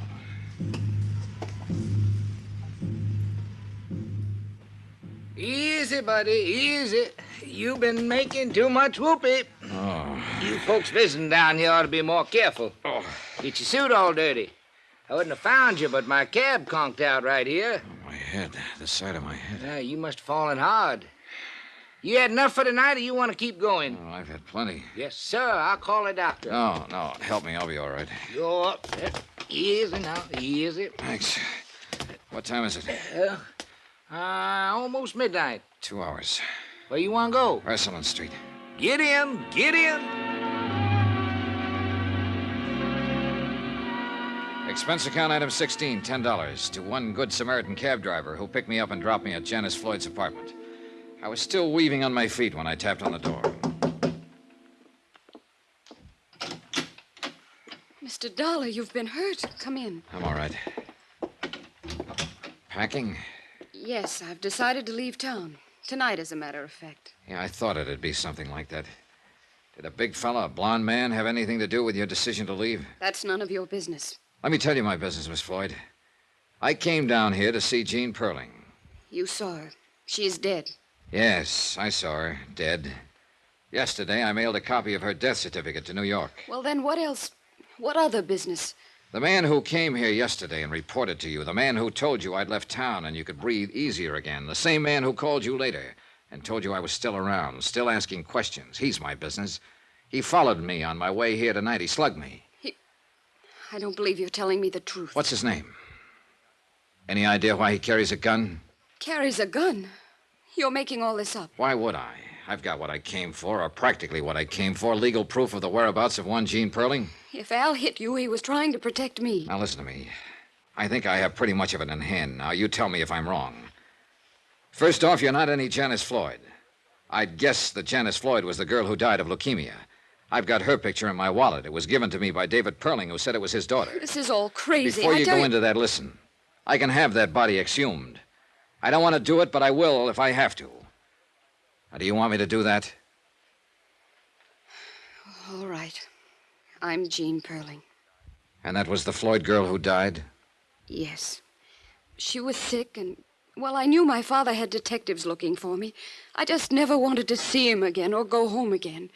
It seemed if poor Janice were dying and she had no one, if she somehow had my name, and, well, I'd never be bothered with my family again. That was a pretty idea. Was it yours? Al and I thought of it. Al? Al Britt. The blonde guy. Okay, how'd he work it? He saw to it that Janice had my name. I know it was against the law, but well, she had no one, and if she was buried with my name, then I'd be free of my family. Well, that took some managing. They hate me. They always have. I want my own life. I don't blame you. You're entitled to it. Are you sure that's what you're getting? I'm going to marry Al, no matter what. If you go back and tell them, well, that'll be that. If you let me stay dead, I can't let that happen. Why not? Why not, Mr. Dollar? What harm would it do? Let your father make a fool out of you? I don't understand. You're worth $100,000. What? Cold, hard cash. An irrevocable trust was set up on you when you were born. Comes to you when you're 25. That'll be next month. I don't care about the money. Now, wait a minute. In the event you should die before your 25th birthday, the money would revert to your nearest of kin. My father? Your father. But I'm dead on paper. Uh-huh. Then Al... Somebody paid him. Probably your father. To make love to you. No! Get out of here, Dollar! Al, wait! I told you this man meant nothing but trouble. He knows all about it. Oh, he can't prove a thing. Get out of here, you! Take it easy, Britt. Al! Yes, honey. I know about you. Honey, I don't know what to say. Go. Just go, please. He went. He looked at both of us as he went out the door. It was sort of a whip look. The way a puppy stares at you when you've caught him chewing on a slipper. I sat a while with Jean Perling. She didn't say much. There wasn't much she could say. I told her I didn't think there was any reason for her to go back to New York unless she wanted to. She said she didn't want to go, didn't know what to do at the moment, and, well, we left it at that. I went back to my hotel and tried to get some sleep. About 6 o'clock in the morning, I got up, bathed, shaved, and packed. By 7:30, I had breakfast and was just about to check out. Hello? Hello, Britt. Leaving? That's right. I'd like to talk first. Sure. Okay. You messed it up fine for her and me. I tried to call her this morning, and she hung up on me. I went over there, she wouldn't let me in. I don't blame her, do you? I guess I don't. I decided to leave town. Yeah, maybe that's better. I don't know whether it is or not. You make it hard for a guy to talk. All right, now look at it my way. This whole thing's been rotten. I met her father, and I know what kind he is. I know what he's done to her, what he'll do to her if she goes back. And then there's you, Britt, the hired man. You went in and made love to her for a salary. I didn't like it having to tell her that, and it must hurt. It must hurt pretty bad. So you see, I'm not too interested in what you might have to say or what you're going to do. Wait. You're right reading me out this way. I deserve it. The old man found out where she was 4 months ago. I found out for him. I knew the girl she was living with had leukemia. I planned the whole switch. I put it to her the way she explained it, about being dead to keep away from her old man. Of course, you didn't mention that $100,000 he could get his hands on once she was dead. Oh, I didn't. But something funny happened to me, Dollar. I mean, I've done my share of dirty jobs. I've seen a lot of the human race. Taking a salary to make a sucker out of her didn't bother me at all. Not at first. And then I found out when she touched my face, I lived for that touch.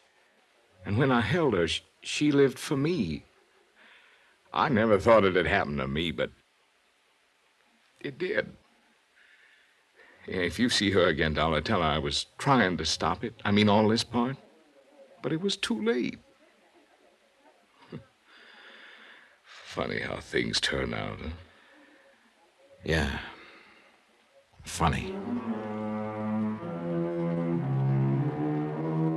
Expense account item 17, $42.13, hotel and board bill. Item 18, $101 even, airplane ticket back to Hartford. Item 19, $1 cab fare. I stopped by her apartment on my way to the airport. Oh, I thought you'd left, Mr. Dollar. Well, came to say goodbye. How's it going today? All right. I have some brandy. No, thanks. Jean. Yes? You going to New York? No, I'll stay here a while. I don't want to see my father or mother. How about Al Britt? He wants to see you. Let's not talk about him, shall we? Do you think I'm a nice girl? Do you think my $100,000 will attract a lot of nice, eligible young men to me? Do you think Oh, stop it. You'll burn your brakes. Johnny. Oh, no. Here. I know what he did. I know why he did it. But I love him. He did his job too well. Yeah. He could tell you what he started out to do and what happened to him with you. He could tell you if you'd let him. He told you? Yeah. What kind of a trick is it? No trick. Couldn't be. The guy's too mixed up. Tell you what, he'll try again. When he calls up next time, talk to him. Why should I? Because you may not have a mother and father or anyone else. But you do have him. And you will have him as long as he lives, if you want him. And that's what you've been looking for all your life. Someone to have. I'd take him if I were you.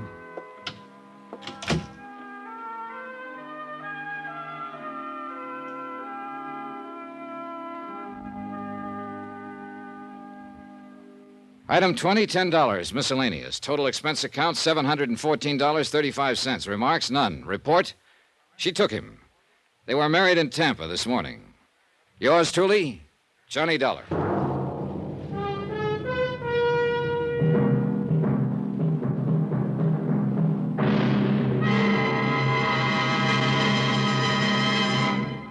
Now, here's our star to tell you about next week's intriguing story. Next week, a lonely girl, a fine young man, a gentle father, and one of them is a killer. Join us, won't you? Yours truly, Johnny Dollar. Yours truly, Johnny Dollar, starring Bob Bailey, is transcribed in Hollywood. Written by John Dawson, it is produced and directed by Jack Johnstone. Heard in this week's cast were Mary Jane Croft, Forrest Lewis, Jeanette Nolan, Russell Thorson, Michael Ann Barrett, Jack Petruzzi, Barbara Fuller, Herbert Ellis, and Marvin Miller. Musical supervision by Amerigo Marino and Carl Fortina. Be sure to join us on Monday night, same time and station, for another exciting story of yours truly, Johnny Dollar. Roy Rowan speaking.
From Hollywood, it's time now for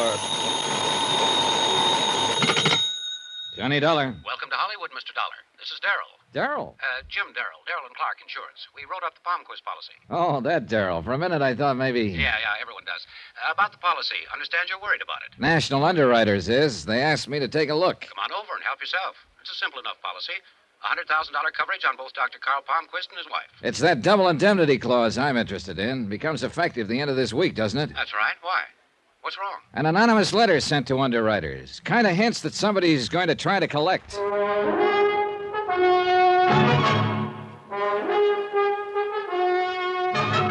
Tonight and every weekday night, Bob Bailey in the transcribed adventures of the man with the action-packed expense account, America's fabulous freelance insurance investigator. Yours truly, Johnny Dollar.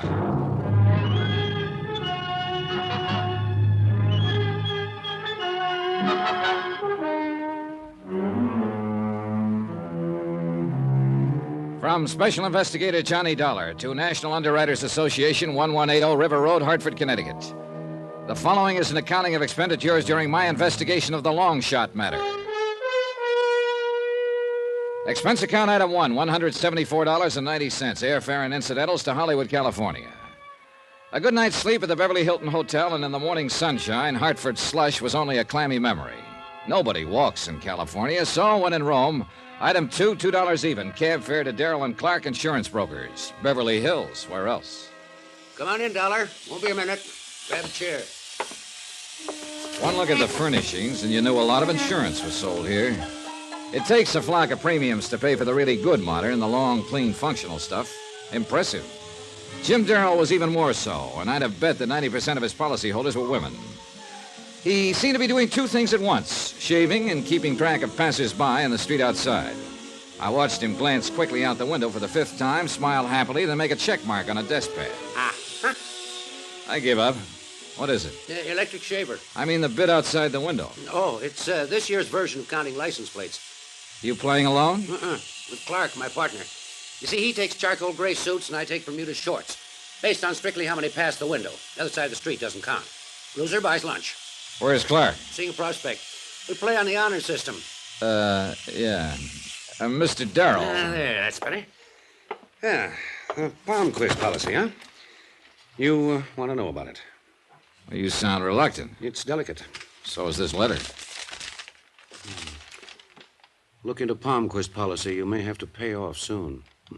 Nice corny touch there. Letters from a magazine pasted on to form the message. Well, the style's a little old hat, but the meaning's clear enough. You want to fill me in? The Palmquist, Mr. Dollar? The last of one of our oldest families out here. Name, social position, money. They've got it all. That's why I'm not too impressed with this little, communique. You were telling me about the family. Palmquist's a doctor, an important one. Six-ish, to the manner born. Complete with iron gray hair and distinguished bearing. A, knows what he wants type of man. Has a tremendous practice and still finds time to go hunting about 2 months out of every year. And his wife? Invalid, confined to the house. A huge house, by the way, out near the beach. And there's a son, Eric, 25, who lives with them. That's the family. About the policy, Darrell. Simple enough. 100,000 straight coverage on both Dr. Palmquist and his wife. And the beneficiaries? Only one, the son, Eric. For both? For both. That's a pretty pointed grunt. Why not? I was thinking of the double indemnity clause that'll be effective in a few days. That's what I thought you were thinking. Well, let me have a couple of addresses, will you? The house at the beach and Palmquist's office. Sure. The office is only a few blocks from here. And, Dollar, please be tactful, will you? Those premiums, they're so lovely. Well, the way to make sure they keep coming is to keep people healthy. Yeah, I guess you have some. Hey, what do you know? Another one. What? Bermuda shorts. Oh. That puts me 3 up. Clark's going to scream like an eagle when he pays that lunch check. Today we eat at Romanoff's. I walked the 4 or 5 blocks to Dr. Carl Palmquist's office. It was easy to find. You just look for the most expensive building in the most expensive part of Beverly Hills, or as the natives sometimes call it, Lootville. As I turned into the entrance, a young executive type brushed past me on the street. Suit? Charcoal gray. I hoped he wouldn't pass Darrell's window. Dr. Palmquist's office was all it should be. Tasteful, quietly lush, the kind of place that made you wonder why he didn't live right there. The nurse who came forward did nothing to destroy the thought. Blonde, complete with doe eyes, retroussé nose, and a figure that floated. Great medicine for the sick. May I help you? I'd like to see the doctor. You have an appointment, Mr. Dollar, Johnny Dollar. No, I haven't. Dr. Palmquist isn't in right now. Well, what time will he be back? Well, he has a 4:30 appointment. Suppose I show at 5, then, Miss... Lund. Steffi Lund. Miss Lund. 5? I can't promise anything, but you might try. Oh, I will. I'll try like mad.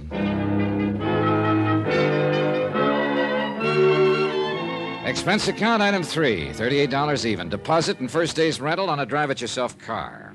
And driving it out along Sunset Boulevard was delightful. I had no trouble at all getting into the California spirit.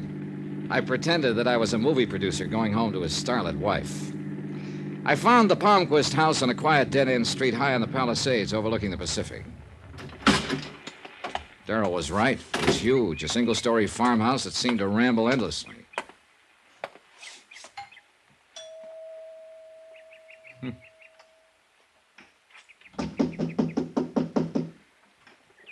Well, it was a long way to come for nothing. I walked around the side of the house, and nobody tried to stop me.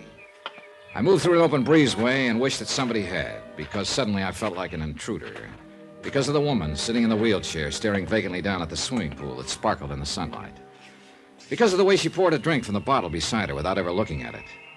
Because of the way she held the glass, as though she wanted you to believe it was sarsaparilla tea, not whiskey. It isn't really medicine, you know. I only pretend that it is. Yeah, sure. Look, I didn't mean to barge in like this. Mrs. Palmquist? Victor says it's disgusting. Calls it a sign of weakness. Do you feel that way, young man? Well, nobody does anything without a reason. My name is Dollar, Mrs. Palmquist, and, well, I'd like to talk to you for a little while, if you feel up to it. Weakness. Oh, I'm sorry. Well, it's... Very sorry. Victor wouldn't like that either. Would you mind wheeling me into the house, young man? I'm very tired. Oh, yeah, sure thing. You just relax.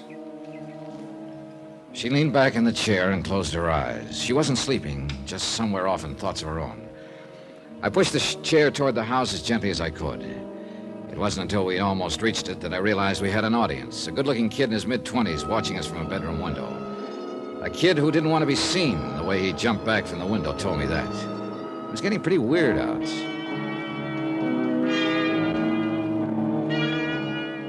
Inside the house, I wheeled Mrs. Palmquist into a large living room. Gently, patiently, I tried to get her to answer a few questions, but I got nowhere.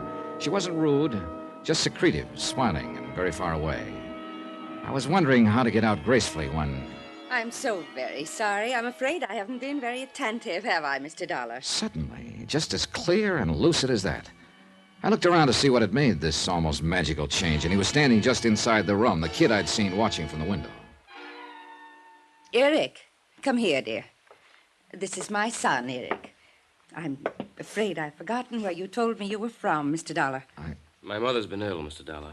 She's not supposed to be disturbed. Oh, now, Eric. Oh, I am sorry. I was just leaving. Good. I'll show you the way out. Oh. Maybe that would be best. You'll come back again, Mr. Dollar, when I'm feeling better. Yeah, sure, of course. Please make it soon. I don't seem to keep very good track of time. Another sign of weakness, I suppose. Well, When you show Mr. Dollar out, please come back, Paul.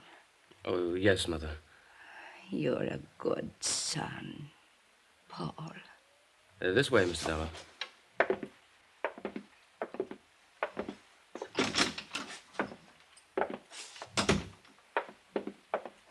What do you want here? You can see she isn't well. Yeah. It didn't take you long to go from Eric to Paul, did it? She is not insane. You hear, Mr. Dollar? I didn't say she was. Now, why did she call you Paul? Paul was my older brother. He died 3 years ago. That's part of why she's like she is. A small part. Oh, I'm sorry. Nobody's asking you to be. Just don't come back here.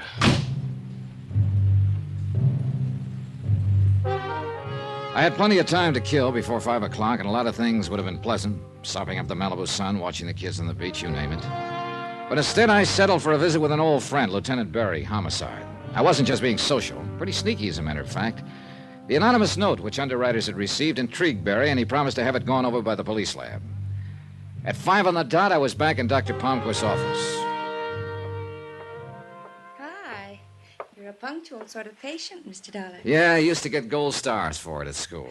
Well, I'm afraid Dr. Palmquist doesn't get one. He called just a little while after you left this morning. Oh? Said to cancel all appointments for today, that he wouldn't be in. I'm so sorry. Yeah, so am I. I would have called you, but I didn't know where to reach you. Oh, sure, that's okay. What about tomorrow? I can give you an appointment at 10. How's that? I'll be here. Thanks. Mr. Dollar, would you like to give me some information now? Like what? Medical history, previous illnesses, complaints, the usual thing. Saves time in the morning. Well, why don't we wait till tomorrow, in case Dr. Palmquist decides to play hooky again. There's one nice thing about this job. You get around so much you learn to pick up local habits without even thinking about it. For instance, that evening, I had a leisurely dinner, then took in an endless double feature. All without ever once getting out of my car. Drive-ins, you know.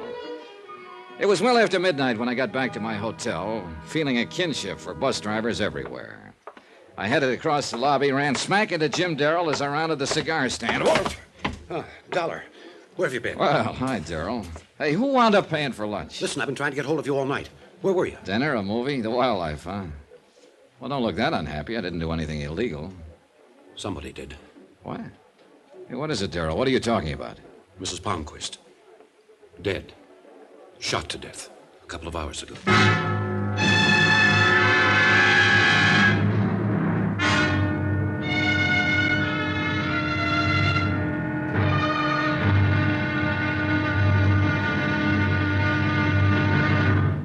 Now, here's our star to tell you about tomorrow's intriguing episode of this week's story. Tomorrow, variations on an old theme. You pays your money and you takes your choice. But no matter how you pick it, it comes out murder. Join us, won't you? Yours truly, Johnny Dollar.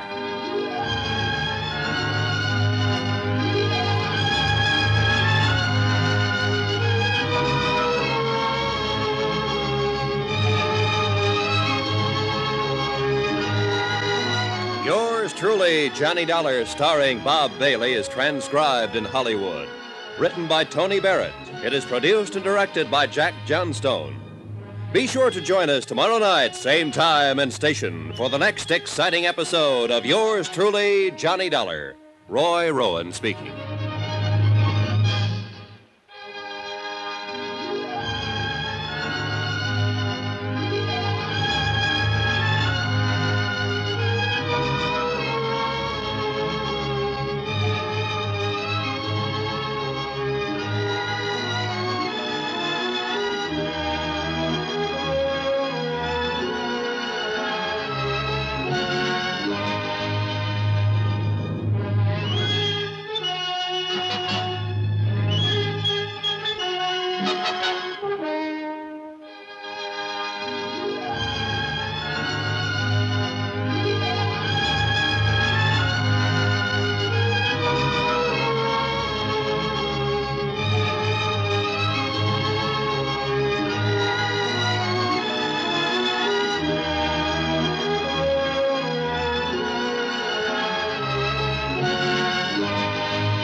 From Hollywood, it's time now for... Johnny Dollar. Johnny, Lieutenant Barry, homicide. Got messages from you 3 inches thick. Yeah, I've been trying to get hold of you all morning. Well, it hasn't exactly been a social tea around here, you know, what with the murder of Dr. Palmquist's wife. Can I come down there to headquarters? Come ahead, and if you're a good boy, I'll introduce you to the man who did the killing. What? Of course, he denies it completely. Who wouldn't? But will you hear his story? It's a wild one. Hold it. You're way ahead of me. You're saying you've got the killer there? That's what I'm saying. Well, who is he? You wouldn't know him. Nobody seems to. Make a little sense, will you, Lieutenant? Look, you coming down or not? Right now.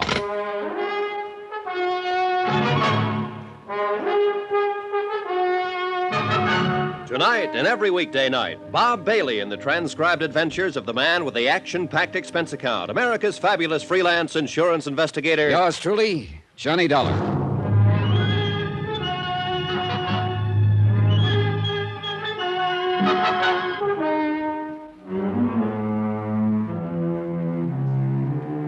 From Special Investigator Johnny Dollar, location Los Angeles, California, to National Underwriters Association, Hartford, Connecticut. Assignment, the long shot matter.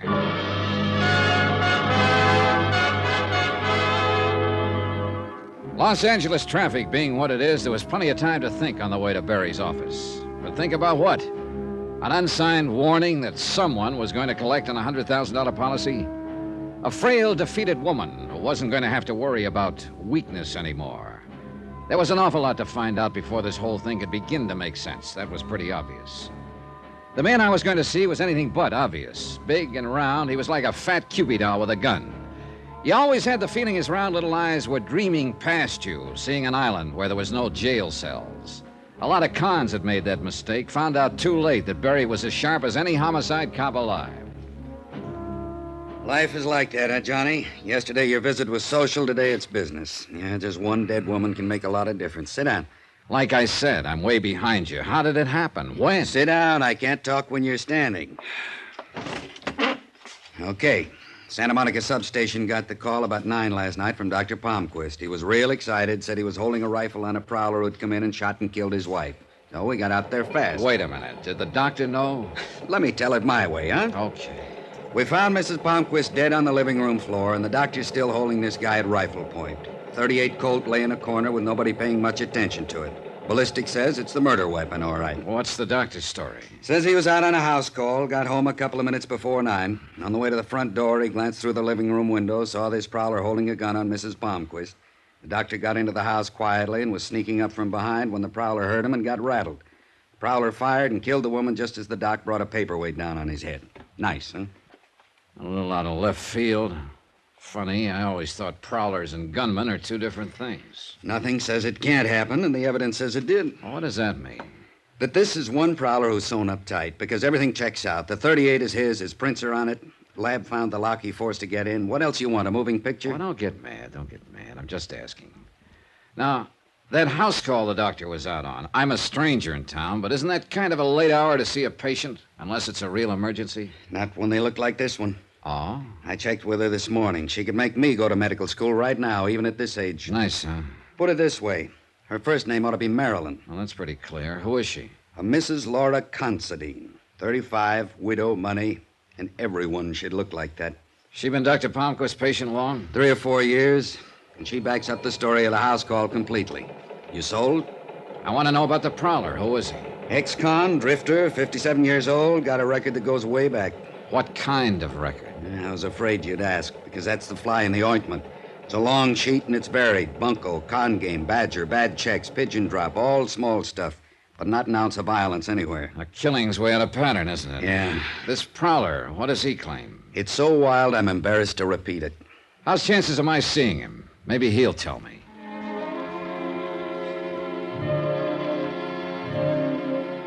Barry took me upstairs to what they call the hotshot section. A very exclusive floor, this one, because the cells hold only prisoners suspected of the big rap, murder. And you know something? I never heard a place like this, but what an old fallacy comes bouncing back into my mind. That bit about being able to tell a man's character by looking at him. What does a murderer look like? Go ahead, put yourself out on that limb, but don't drag me out there with you. Because the man sitting quietly in cell 8A looked about as hard and dangerous as a Victorian antimacassar. Lonnie Miller, prowler and murder suspect. Lonnie Miller, gray-haired, tall and slim, a man with good straight bearing even while he sat. Yet with a delicacy about him. Or maybe it was just the natural good manners of the born con man. I didn't know. Yell when you want out, Johnny. Yeah. I'm not going to change the story. I'll tell it again, but it'll be the same. Is that what you want, officer? I'm not the police, Miller. My name is Dollar. I'm an insurance investigator. It's a little late for me to buy insurance, isn't it? Miller, you don't have to talk to me if you don't want to, but you'd be helping yourself if you told me the truth. They didn't believe me, not one word. Why would you? My jobs are different. My interest is in the insurance angle. Did you kill Mrs. Palmquist? I'm nearly 60, mister, and I've done everything in the book, almost everything. But I never killed. Never. I can't make them see that. Yeah, I know. Told them 100 times, word for word, step by step. They just sit and look at me. Well, what do I have to do to make them believe I didn't do it? From what I hear, they've got an awful lot of evidence that says you did. You too, huh? Go away, mister. You may be a little different kind of cop, but you're talking like all the others. You're thinking like them. Let me alone. You haven't got much chance, Miller, if that's your only answer to evidence. Evidence? I know all about that stuff. You can buy it and sell it, manufacture it, make it stand up and do tricks. The cops... Miller, you're talking through your hat. You've been the route. Do you know one case where the police ever manufactured evidence? And I don't mean con talk. I mean one you actually know of. Oh, what's the difference? Look, why don't you tell me about it? Think you could listen without sneering? Nobody else can. Try me, huh? Now, how did you get into this? I just finished doing time in San Diego. Been hitchhiking my way up from there. 4 nights ago, a truck let me off on the Pacific Coast Highway, about 15 miles south of L.A. A few minutes later, a man in a big cab gave me a lift. Nice enough fella. A little nosy about where I was from, where I was going, things like that. But nice. Yeah, go on. After about 5 minutes, he decided we needed coffee, so we stopped at a little tacos joint. 10 minutes later, we were back on the road. After about 2 miles, he said it felt like we had a flat, so we stopped. It was a flat, all right, left rear. So? Well, he had given me the lift. The least I could do was to change his tire, so I did it. He was real friendly the rest of the way. Told me to stick around town and he'd see I got a job. He gave me a 20. Told me where to get a room and said to wait for him to phone. He said his name was Carter. You do what he said? Last night he called me. Said to be at his house at 9 sharp to meet a man who had a job for me, an address in the Palisades. Well, go on. The house was dark when I got there, so I rang the bell. Someone opened the door. I took 1 step inside and got hit on the head. Next thing I know, I'm coming to on the living room floor. There's a dead woman a few feet away, and my friend Carter is holding a rifle at my head, threatening to blow it off if I move.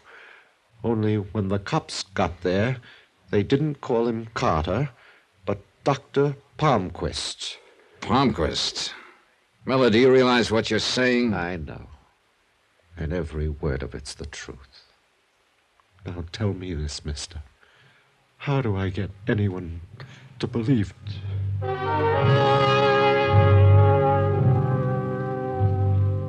Miller sat there quietly, looking first at his burning cigarette, then at me. It was as though he didn't expect either one of us to believe him. I was glad to get out of there. Well, I'll say this much for Miller, Johnny. He's got that story down pat. He didn't tell you one word that he hasn't been telling us. Lieutenant, does Dr. Palmquist know what Miller claims? We haven't discussed it. Didn't I tell you the doctor's resting at Blair Hospital for a day or so, shock of his wife's death? Do you intend to tell him? Look, I know you're a fellow who automatically roots for the underdog, but face it, boy, what have I got? An ex-con with a wild story against a respected citizen with a perfect alibi. I'd look kind of silly questioning Palmquist at the moment. At the moment?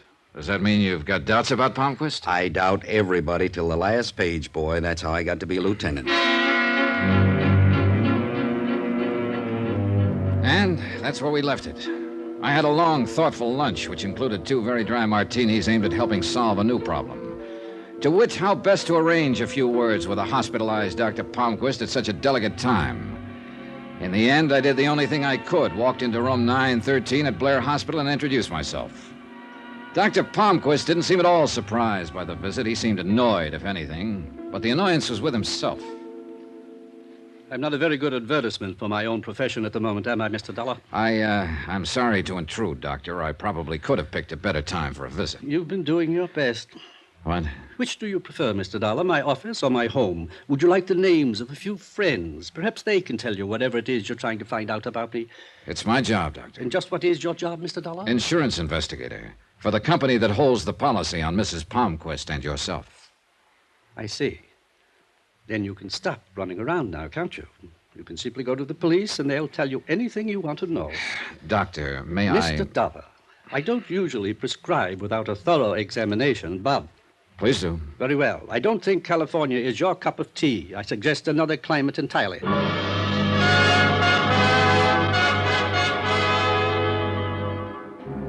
The visit was over. Palmquist lay back against the pillows, no longer interested, and I turned to leave. Just as I was reaching for the door, it opened, and one of the most beautiful women I'd ever seen started into the room. I think you have the wrong room, madam. For a moment, she just stood there, startled. Then, without a word, she turned and hurried out. But not before I'd gotten a good look at the large block initials on the purse she carried, LC. The 2 letters, plus the way she looked, made Laura Considine a pretty good bet. Nice twist, huh? The doctor is ill, and the patient comes to call. You can't trust anybody these days, can you?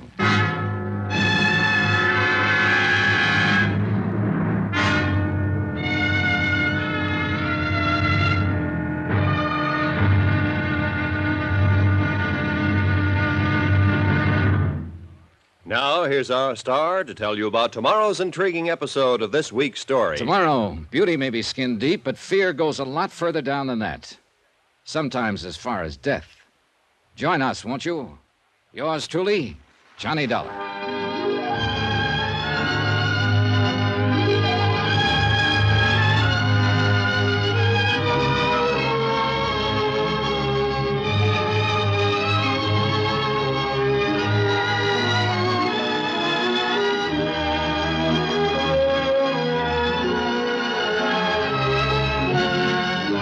Yours truly, Johnny Dollar, starring Bob Bailey, is transcribed in Hollywood. Written by Tony Barrett, it is produced and directed by Jack Johnstone. Be sure to join us tomorrow night, same time and station, for the next exciting episode of Yours truly, Johnny Dollar. Roy Rowan speaking.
From Hollywood, it's time now for...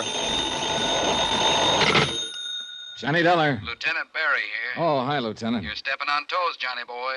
Who's now? Dr. Victor Palmquist. Here you had a chat with him. Just how do you chat with a clam? Whatever it was, he was very unhappy about it. He called you? Yeah, very snide, too. Said if we had any more questions, to leave him alone and call his lawyers, and to keep unauthorized people away from him. Meaning me? Meaning you. Well, what's he worried about? You've already got his wife's killer in jail, haven't you? Everybody buys that but you, Johnny. You said it before. I'm a hard sale. Meet me for lunch. I'll try to sell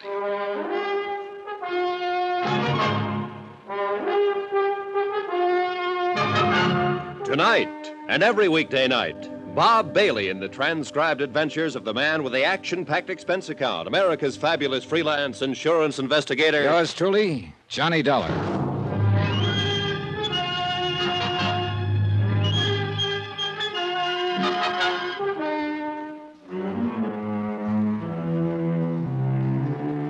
From Special Investigator Johnny Dollar, location Los Angeles, California, to National Underwriters Association, 1180 River Road, Hartford, Connecticut. Assignment, the long shot matter. Expense account continued. Item 3, $1 even. Taxi to the Barclay for lunch with Lieutenant Berry. But let me backtrack for a minute. Coming down in the hotel elevator, I kept thinking over what the lieutenant had said, and I disagreed completely. I wasn't a hard sale. It's just that I wasn't an early sale. There were too many angles to the death of Mrs. Palmquist, too many things I didn't know yet. I got proof of that the minute I stepped outside the hotel. The white cad sedan parked directly across the street contained a real interesting combination of people. Eric Palmquist, the doctor's son, and Steffi Lund, the doctor's nurse. The moment they saw me, they did what every amateur sleuth does. They drove away as fast as possible, thereby becoming just as conspicuous as a second nose. By the time I reached the Barclay, Lieutenant Berry had ordered for both of us. You don't like it, order something else, but it's the best they got. Matter of fact, it looks pretty good. Now, as I was saying... Yeah. So, Palmquist nurse and his kid are an item. You waiting for me to look impressed? You get up out of the wrong side this morning, Lieutenant. Look, I don't like the smell of this deal any more than you do, but what does it all add up to? You're sent out here to look into a possible killing. Which happens. Victim, Mrs. Palmquist. So, an ex-convict sits in a cell accused of the murder. The accuser and witness, the dead woman's husband. The con insists he's been framed, that the husband is the killer. But the husband is well alibied, bringing it down to the setup known as ex-con versus respected citizen. You know there's more to it than that. Don't give me lessons, Johnny. You think you've come up with one thing we don't already know about? I got checkouts going on the doctor, his nurse, his son, everybody within shooting distance of this thing. Don't get any ideas we're asleep down at the hall. All right. Give me a little fill, huh? Who? Palmquist's nurse, Steffi Lund. Nice kid, never been in trouble. At least we couldn't find any. What about the boy, Eric Palmquist? Typical rich doctor's son. Kind of wild, sensitive, gambles, but Papa can afford it. Also hits the booze too much for a kid that young. What about the doctor's alibi, Laura Considine? Yeah, knew I should have skipped that one. Your eyes look like they're whistling. Isn't that awful? At my age, too. All right, Johnny, she's clean. By the way, where does she live? Has a big house in Long Beach. Why? No doctors there? It's still a free country. I know people whose doctors live in Patterson, New Jersey. Point. Oh, almost forgot. I got the lab report on that anonymous note that started this thing. Anything? Untraceable. No prints, cheap paper that can be bought anywhere. And the letters were cut from a dozen different magazines. Didn't tell us a thing. What do you mean it didn't? What? It told us someone was going to try to collect on a policy.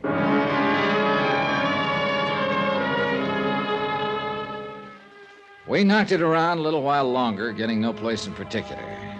Then suddenly I was being paged for a telephone call. Barry's raised eyebrows were eloquent. They made me feel like one of those would-be movie stars who have themselves paged in the Brown Derby so that other would-be stars will know they're there. I had a funny notion about who might be calling, so I told the waiter I'd take it in the booth out front and left Lieutenant Berry by himself.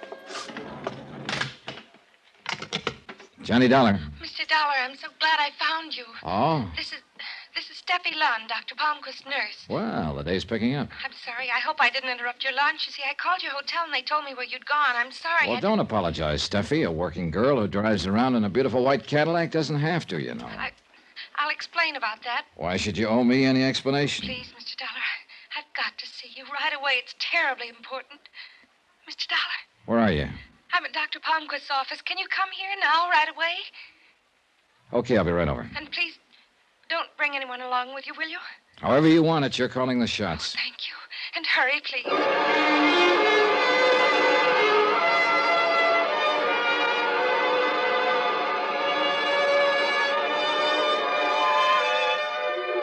Expense account item 4, citation for speeding, $25. The carbon copy reads 63 miles per hour in a 35 zone. You ever tried to talk an LA-type cop out of a ticket? It's ridiculous. He's always a big, good-looking guy who listens seriously while you alibi, but never stops writing. Then he smiles, calls you sir, and hands you the ticket. I couldn't beef about it, though. 2 reasons. 1, I deserved it. And two, if I hadn't been stopped, I'd never have realized I was being tailed. Because the tail knew what he was doing. A heavy-set, thuggy-looking fellow in a black 51 sedan. He circled the block twice while I was getting the ticket. Was right back on me as I started out again. He was still there as I pulled up in front of Dr. Palmquist's office. But he was smart enough to ride on by without even looking at me. I waited to see if he'd come around the block again. He didn't.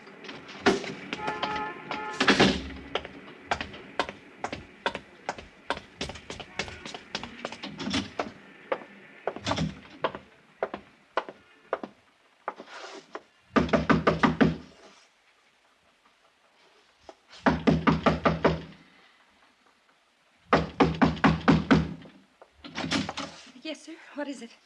What? What do you want? Well, now, that's a switch. When you called me a few minutes ago, you said... No, you're mistaken. I didn't Well, call now, you. wait just a minute. I didn't call you. Don't Her you words were understand? deliberate, emphatic, but her eyes were suddenly doing the real talking, signaling desperately into the room behind her, trying to tell me that she wasn't alone. But I wasn't the only one who caught the signal. Get away from the door, Steffi. Come in, you.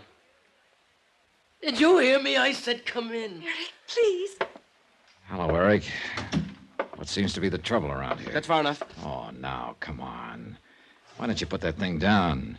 Your family's had enough misery with 38s. Darling, do what he says. Why did you call him, Steffi? Why? Because somebody's got to help you because of what you're going through and what it's doing to you. Eric, I can't stand any more of it. You're half out of your mind with fear. Now listen to him, Eric. Maybe he can help. You think he can help? You think anybody can? One thing's sure. That gun's not going to help you any. Come on now, kid, put it down. No, because nobody tells me what to do. Not when I've got a gun. They're afraid to. That's right. They're afraid to.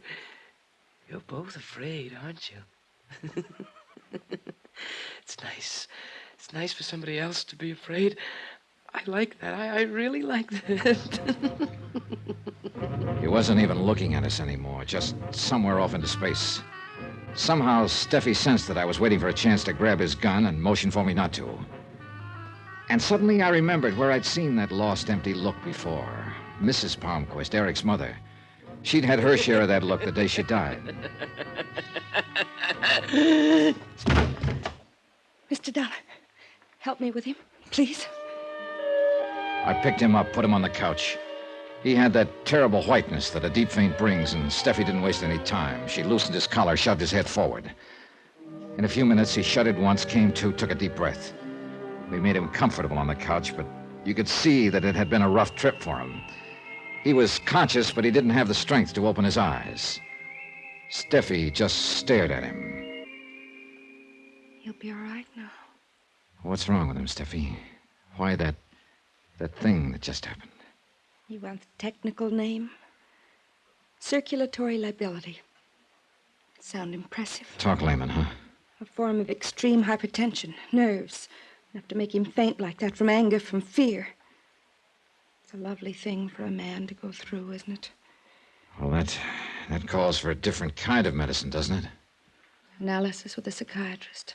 He's in it now. Only with Eric, it's going to take a long time. Maybe a very long time. But a kid like that, how? Why? Fear. Overpowering, petrifying fear. Of what? His father. Of Dr. Palmquist? Yes. The nice Dr. Palmquist. The gentle, quiet healer. My employer.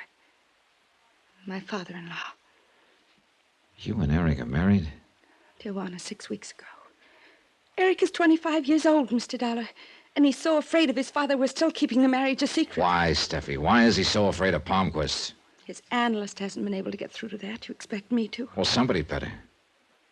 Why did you say that? Because he waved that gun around very convincingly for a scared kid. He never would have fired. Don't you understand? He's so frightened he couldn't have made himself do it. I hope you're right.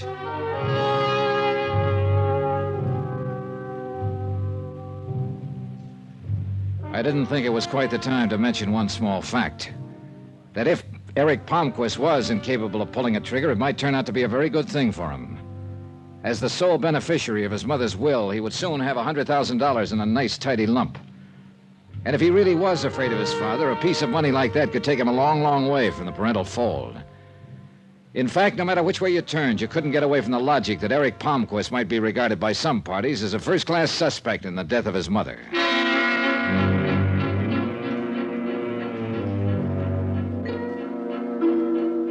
Steffi was still pretty much upset when I finally left her, and I must admit that my own mind wasn't exactly at ease. Hoping that the fresh air would help to clear my thoughts, I took my time driving back, and it must have been nearly an hour later when I pulled into the subterranean garage of my hotel. I guess I was thinking too hard about what had just happened. In any case, I wasn't quick enough. Just as I passed one of the garage's big concrete pillars, a figure stepped out from behind it, brought the business end of a Colt banging down on my head. The ground climbed up and got me, but not before I had a look at him. My heavy-set, thuggy-looking friend who tailed me earlier in the day. He could talk, too. You're in the wrong town, punk. Take the hint. I took the hint. I passed out.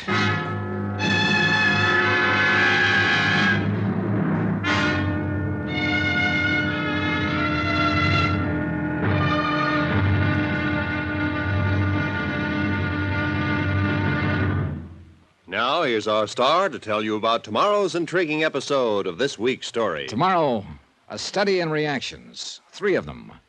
One by a man who should know, one by a man who doesn't, and another by a bullet. Join us, won't you? Yours truly, Johnny Dollar.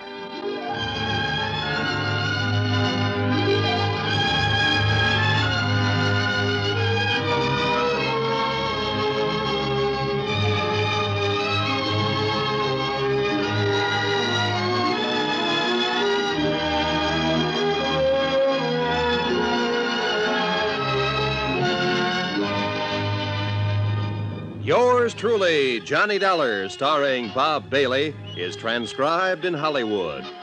Written by Tony Barrett, it is produced and directed by Jack Johnstone.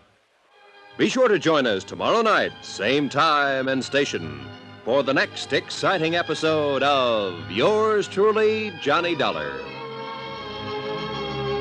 Roy Rowan speaking.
From Hollywood, it's time now for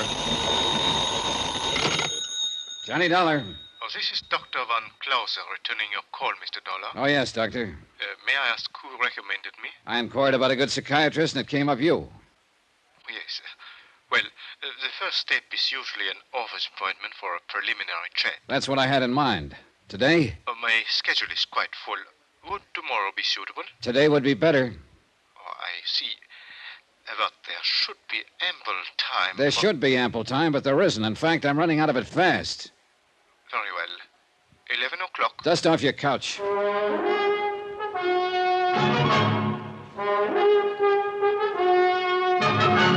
Tonight and every weekday night, Bob Bailey in the transcribed adventures of the man with the action-packed expense account, America's fabulous freelance insurance investigator. Yours truly, Johnny Dollar.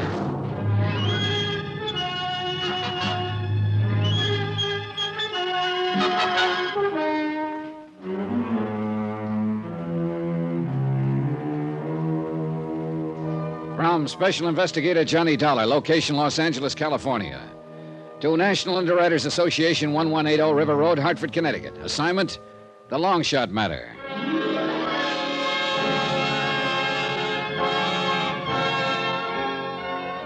Johnny Dollar, hypochondriac, complete with assorted medical advisors. I needed one of them before I even got down to the lobby of my hotel. It was the house medic, that's item 5, $5, who'd patched me up yesterday after a thug had worked me over in the hotel garage. Now came checkup time, and the doctor was a fusser, and he disapproved of me. Hold still now, hold still. Yeah, but that's my head you're digging into. I wouldn't have to if somebody else hadn't split it open. There. Hey. Well, looks a little better. Yeah, well, don't sound so enthusiastic. Walking into a wall. It's the best I could think of at the moment. Likely story. Hold still now. I want to redress that wound on the other side. Hold still. Temper. Funny, he was working on the outside of my head, but it was the inside that ached most. There were reasons, lots of them. Like the murder of a sick old woman the same day I'd arrived, and the anonymous note that had warned of it. Like the victim's husband and an ex-convict accusing each other of committing the crime. It was a rough one, real rough, because the picture kept changing from minute to minute, and my company was on the hook for $100,000.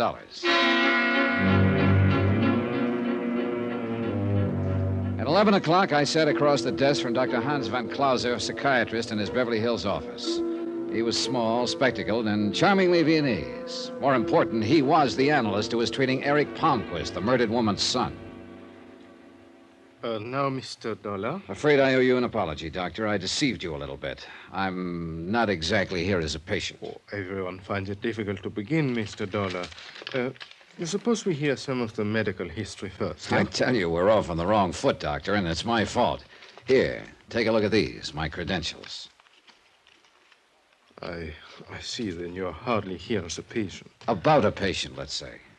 My dear Mr. Dollar, I think you know very well that I can reveal nothing which is told to me in this room. I know that. Then the purpose of this visit? I just want answers from a competent authority about a certain illness. I won't bring personalities into it.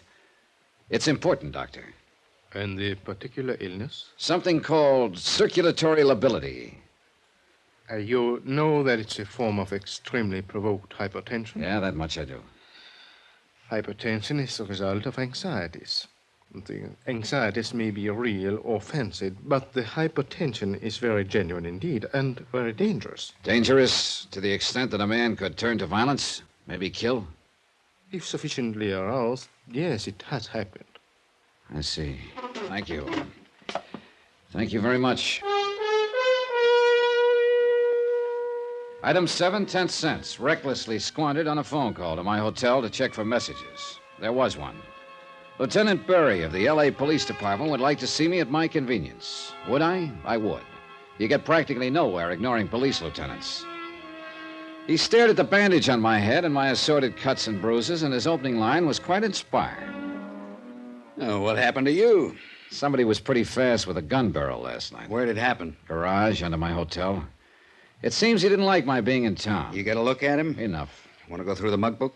No, I'll catch up with him someday. Besides, whoever was paying him is the interesting one. Have it your own way. Well, now, you didn't call me all the way down here for laughs, Lieutenant. Anything special on your mind? Lonnie Miller, the guy we got sitting in cell number 8A, the prowler who shot Mrs. Palmquist. So Dr. Palmquist insists. He isn't the only one, Johnny, not anymore. What? Yeah. We finally traced the murder weapon. It was bought at a pawn shop in Burbank. The pawnbroker positively identified a mugshot of the buyer, Lonnie Miller.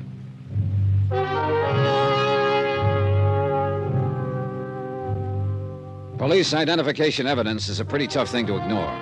But I was still what the lieutenant called a hard sale. It wasn't stubbornness, simply the fact that I'm very large for motivation. It can be as wild, as woolly as they come, but it's got to be there somewhere. And somehow, with so many good ones around, the worn, faded man in cell 8A didn't rate in that company. I asked the lieutenant for a couple of minutes with Lonnie Miller. He shook his head as though he felt sorry for me, but okayed the visit anyway.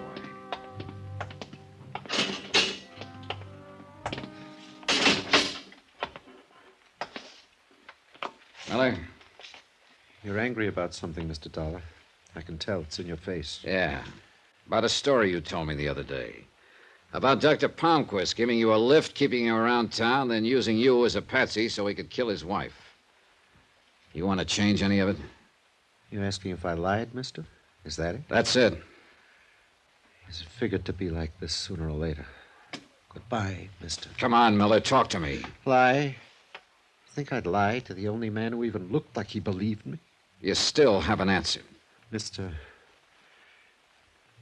don't you think I know I haven't got a chance? That I'm dead? I don't even care anymore. But I didn't lie. Not one word. A Burbank pawnbroker says you did. Says you bought the murder gun from him. I've never even been in Burbank, I swear to you. How could I have bought the gun? He identified a picture of you. Says you showed your driver's license as identification. Where is your license, Miller? In my wallet, downstairs. They took everything when they booked me. Mr. Dollar? Tell it to me all over again, Miller, from the minute Dr. Palmquist gave you the lift, step by step, every single detail. Tell it to me.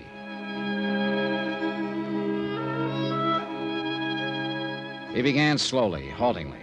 The words just kind of fell out of his mouth in a tired, hopeless fashion.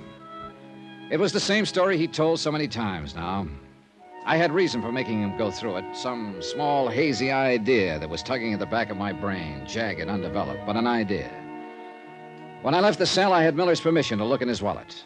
The police custodian showed it to me 5 minutes after that. The license wasn't there.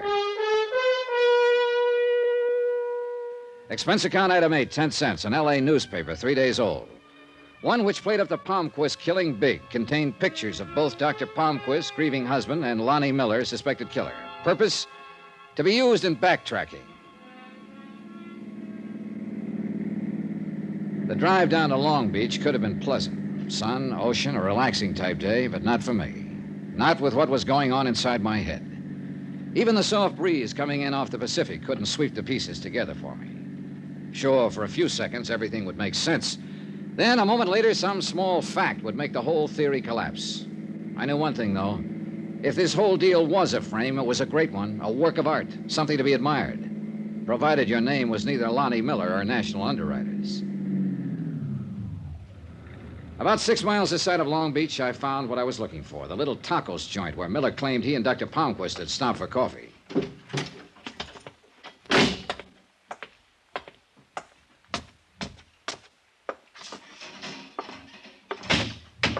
Hola, amigo. You like some tacos? Sure. Sit down. It won't be a minute.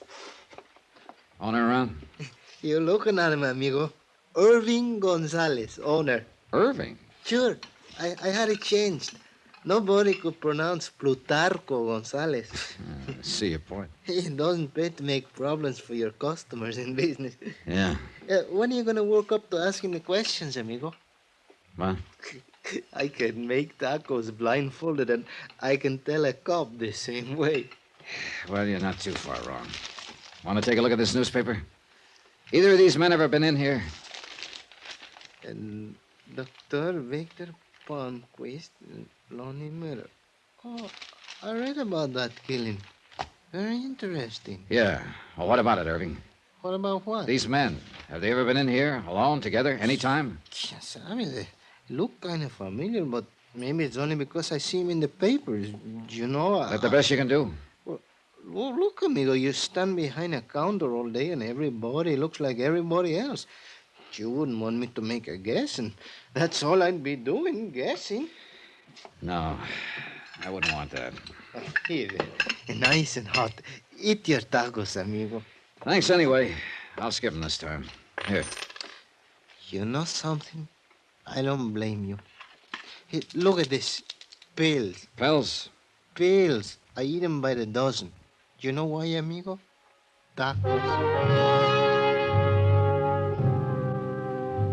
There's this about the racket. You try, you strike out, you can't waste time thinking about it. You get on to the next step. The step? Laura Considine, Dr. Palmquist's lovely alibi the night of his wife's death.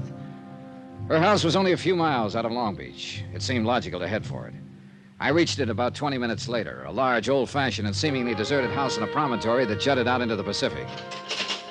Strikeout number 2, the hostile iron fence that circled it made its point. Keep out, so I did. Trespassing applies to everyone. From From where I stood, I couldn't identify the car that suddenly roared away from the back of the house, but one thing was obvious. The driver was in a hurry, and I was getting nowhere. I decided to head back to town. It happened 5 minutes later as I rounded a curve on my way back to the Pacific Coast Highway. Choice, the Pacific on one side, granite cliffs on the other. I picked the cliffs.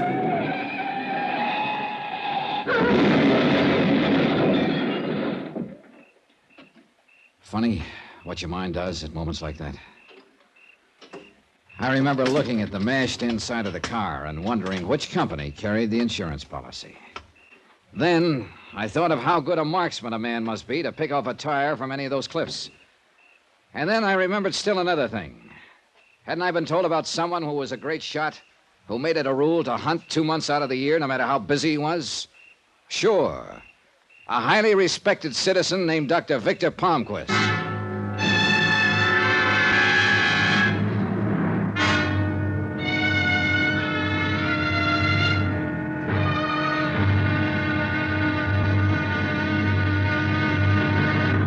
Now, here's our star to tell you about the final exciting episode of this week's story. Tomorrow, you want to hide something? Put it in plain view. Only don't go overboard on the system if you're hiding a murder. Join us, won't you? Yours truly, Johnny Dollar. Yours truly, Johnny Dollar, starring Bob Bailey, is transcribed in Hollywood. Written by Tony Barrett. It is produced and directed by Jack Johnstone. Be sure to join us tomorrow night, same time and station, for the next exciting episode of Yours truly, Johnny Dollar. Roy Rowan speaking.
From Hollywood, it's time now for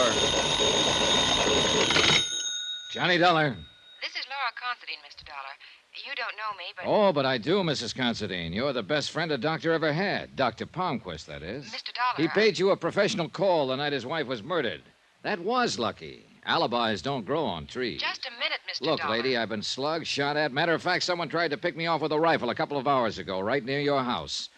Maybe Dr. Palmquist will alibi you this time. Return the courtesy. Will you please listen? I've got to see you. I've got to talk to you. All right, when? An hour. The bar at your hotel. The martinis will be waiting.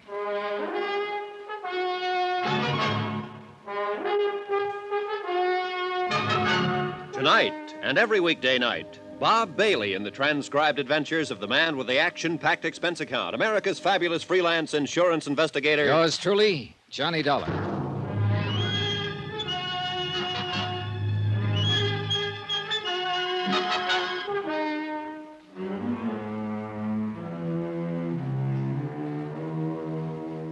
From Special Investigator Johnny Dollar to National Underwriters Association, 1180 River Road, Hartford, Connecticut. Assignment, the long shot matter. Expense account concluded.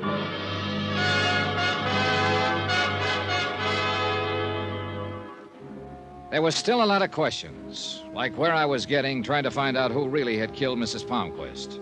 Like, was it all a smoothly planned frame on the part of her doctor husband? Or had it been a prowler killing by another man now in jail? Or had the dead woman's son, Eric, a complex we didn't know about? Mrs. Considine was 5 minutes late, but I hoped she could answer some of them. Mr. Dollar? Oh, come now, Mrs. Considine, that reading. It implied we haven't met before, and you know that we have. Well, I don't remember. The day you visited Dr. Palmquist in the hospital and pretended you had the wrong room. Sit down. Oh, there was a reason for that. Sure, there's one for everything. Is there? You think Victor Palmquist had something to do with his wife's death? Well, you're wrong. Completely wrong. Correction. You don't know what I'm thinking, and being wrong is anybody's privilege. You don't know about Victor, Mr. Dollar. What his life's been like, what he had to put up with. Why don't you tell me, Mrs. Considine? That wife of his. A millstone around his neck. A woman in love with a bottle. Go on. And that son of his, that Eric. Insane. Completely insane. He hates his father. He always has. He gains a fortune by that woman's death. But do you suspect him? No, of course not. You badger a man like Victor Palmquist. Now, does that make sense? You're building a big thing on the fact that a lot of people hate Victor Palmquist, but you're overlooking something. Mr. Dollar. Where there's that much hate, there's always a good reason. I went to the hotel garage, rented a car, and pointed it toward Burbank. There was a man in a pawn shop there I wanted to see. The man who had identified Lonnie Miller as the buyer of the gun that had killed Mrs. Victor Palmquist. He turned out to be a mild, friendly little guy with thick glasses and a desire to please. He barely glanced at my identification, pushed it back over the counter to me, and smiled. What do you want to know? Everything you can remember about the man who bought the gun, Mr. Lerner. What's to remember? A kind of skinny, gray-haired fella come in, said he wanted to buy a gun. I showed him one. He bought it. He showed you a driver's license for identification, didn't he? I copied the information right here in the book. Right here. Lonnie Miller, 173, Fuller, San Diego, height 6 feet, weight 152, color white. Here, look yourself. Yeah. Look at this paper, Mr. Lerner. One of these the fella? Let me see. Lerner adjusted his glasses and leaned forward to peer at the newspaper I'd put on the counter. It was the way I was leaning on the paper that really started the whole thing. The two pictures were side by side, Dr. Palmquist in a business suit and Lonnie Miller in a cap, leather jacket, and work pants. My arm was covering everything but the faces. Lerner moved my arm before pointing out Miller as the buyer of the gun. Then he nodded emphatically. Sure. That's the fellow who bought the gun, that Miller. You had to move my arm before you'd say so, Mr. Lerner. You were covering up half the picture. What am I, a mind reader? No, but I think you might have made the most normal mistake in the world. Wait. You trying to tell me this Miller didn't come in here and buy a gun from me? That's about it. So how come a fellow who wasn't here gave me a driver's license and said he was? That's a good question, Mr. Lerner. There were two people I wanted to see now real bad. Lieutenant Berry at Homicide and Lonnie Miller, Cell 8A, City Jail. I streaked down to headquarters, and guess what? The lieutenant was out on police business. Should be back in a while. I knew Lonnie Miller wasn't out, so I settled for him. There were only 2 or 3 questions I wanted to ask him, but they were important. I spent about 15 minutes in the cell with Miller, got my answers, and they made sense now. Then I spent an hour waiting for the lieutenant. He finally showed. This time, he was the hard sale, even after I discussed what I'd figured out at the pawn shop.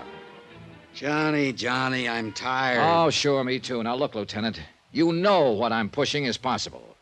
Dr. Palmquist and Lonnie Miller are approximately the same size, age, coloring. Even the bone structure is fairly similar. But they don't look alike. They don't have to, because it's the impression that counted here. Johnny! That's exactly what Palmquist was counting on. Now, look, Lieutenant, you've been around. You know what people go by when they're asked to identify someone. An all-over impression. So? And you know a big factor is clothes, particularly the type of clothes. All right. What are you going for? This. If Dr. Palmquist walked into that pawn shop wearing a cap, leather jacket, and work pants, and then, 6 days later, you show the pawnbroker a picture of Lonnie Miller dressed in the same kind of clothes, you know whom he'll identify every time. Especially when he'd already seen a driver's license made out to Lonnie Miller. 1,000 ways to make a living. What did I pick? Lieutenant. This? Look, suppose I buy that. Where are you? Dr. Palmquist, for some reason or other, wants his wife dead. He needs a patsy. So he picks up Lonnie Miller, a hitchhiker on the Pacific Coast Highway. If you say so. At a coffee stop, the doctor remembers something he left in the car.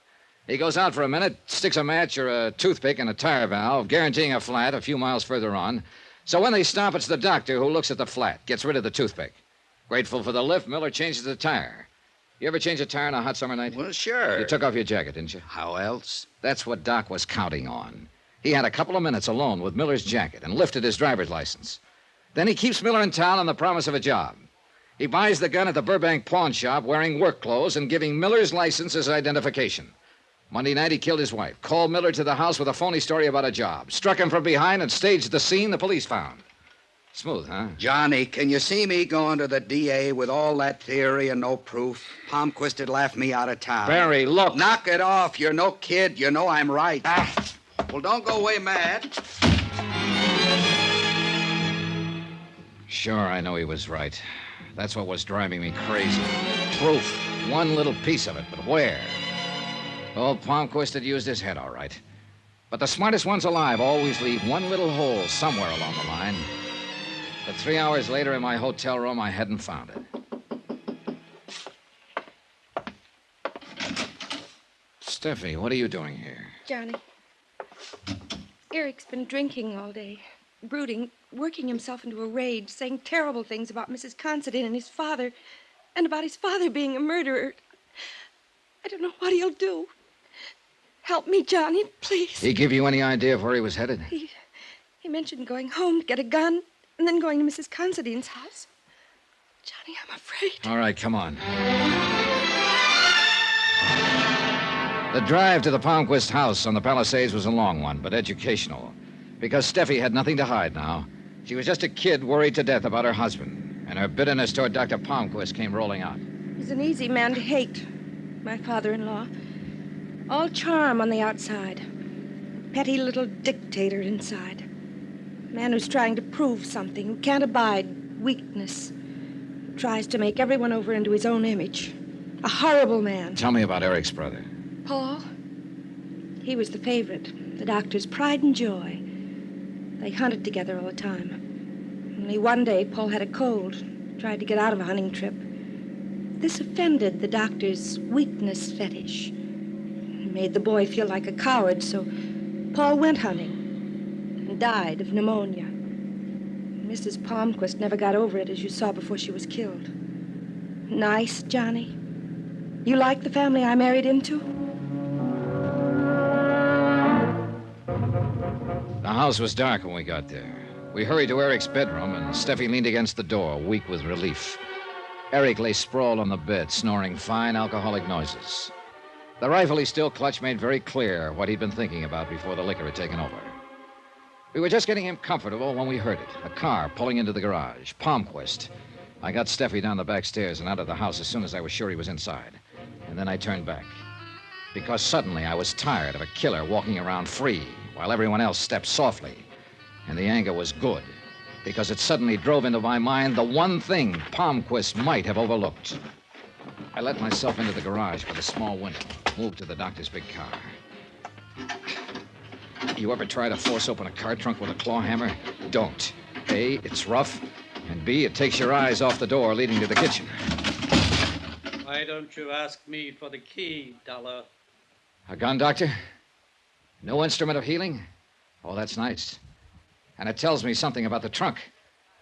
That there's a spare tire in there that's flat, but doesn't have a puncture.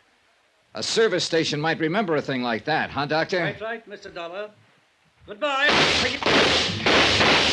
He couldn't pick me off because of the car, but the car was working against me, too. You did better with a rifle yesterday, Doctor. I'll manage, Mr. Dollar.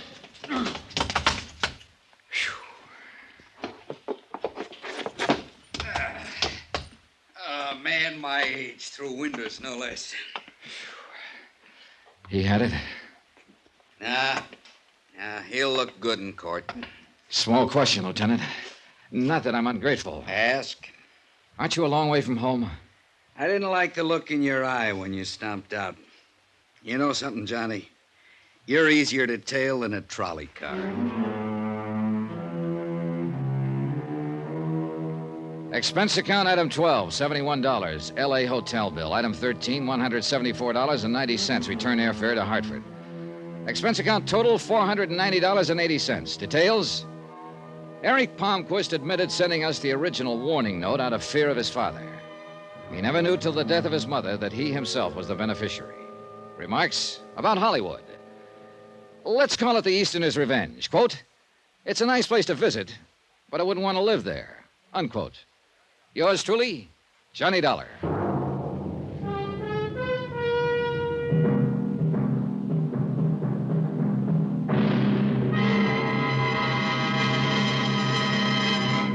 Now, here's our star to tell you about next week's intriguing story. Next week, $3 million worth of a worthless gold mine. And there's blood on the desert sand. Join us, won't you? Yours truly, Johnny Dollar.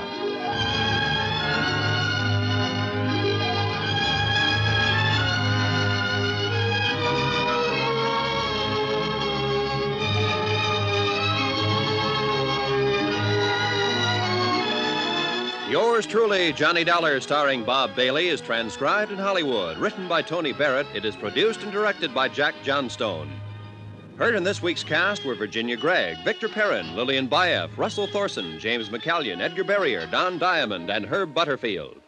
Musical supervision by Amerigo Marino and Carl Fortina. Be sure to join us on Monday night, same time and station, for another exciting story of yours truly, Johnny Dollar. Roy Rowan speaking.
From Hollywood, it's time now for Johnny Dollar. Pat McCracken, Universal Adjustment Bureau. Oh, hi, Pat. This is my third call. Where you been? Out buying some tackle. Want to go fishing? Fishing? Yeah, I'm heading down to New York State. Esopus River, maybe the Beaver Kill. Trying to snag myself some nice trout. And, Patsy, my fishing is one thing you aren't going to interfere with. Wouldn't think of it. But why don't you try Lake Mojave? Where's that? Along the Colorado River, out between Nevada and Arizona. What? Sure, be the guest of Greater Southwest Insurance and Liability. What are you talking about? I don't know how you'd value those Esopus River trout, but there's a fish out there that may be worth $3 million. Johnny? I'll be right over.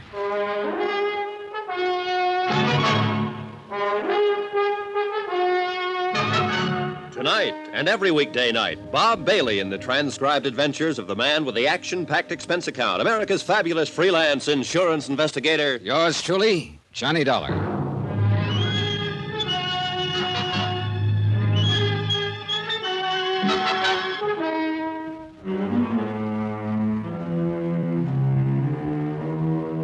Expense account submitted by Special Investigator Johnny Dollar to Greater Southwest Insurance and Liability Company, Kingman, Arizona office. Following is an accounting of expenses incurred during my investigation of the Midas Touch matter. Expense account item 1, cab fare from my apartment to the Universal Adjustment Bureau, 8242 North Spring. When I got there, Pat McCracken was standing holding the door of his office open for me. Come on in, Johnny, but don't bother sitting down. Now, what's that supposed to mean? Means you haven't got time, you all pack? Oh, you bet I am. For a trip to the Esopus and some of those pretty rainbows in eastern brook trout. Got a new lure oil called Fast Strike I want to try out. I hear it's great. Sorry, but if there's going to be any actual fishing, it's going to be for Lake Mojave bass. Says you. Here are your plane tickets. Here to New York, nonstop to Los Angeles, and out to Las Vegas. From there, you'll have to go to Kingman, Arizona by car. Slow down, boys. Slow down. Man to see in Kingman is Jake Kessler at Southwest Insurance. Oh, Pat. Yeah? You mind telling me what it's all about? The Midas touch mine. New racket in uranium? I said Midas. Gold mine. Oh, sure. Well, what's the insurance angle? Ask Jake Kessler when you get to Kingman. Well, but you can at least tell Look, me what... You've only got 20 minutes to catch your plane to New York. You mean if I decide that... And with $1.5 million, maybe $3 million at stake, nobody's going to quibble too much over your expense account. Maybe I should take a crack at those Lake Mojave bass. Expense account items 2 and 3, $2.90 even, a handful of American Express traveler's checks, and cab fare back to my apartment for my luggage. Then to the airport from my plane to New York to Las Vegas, Nevada.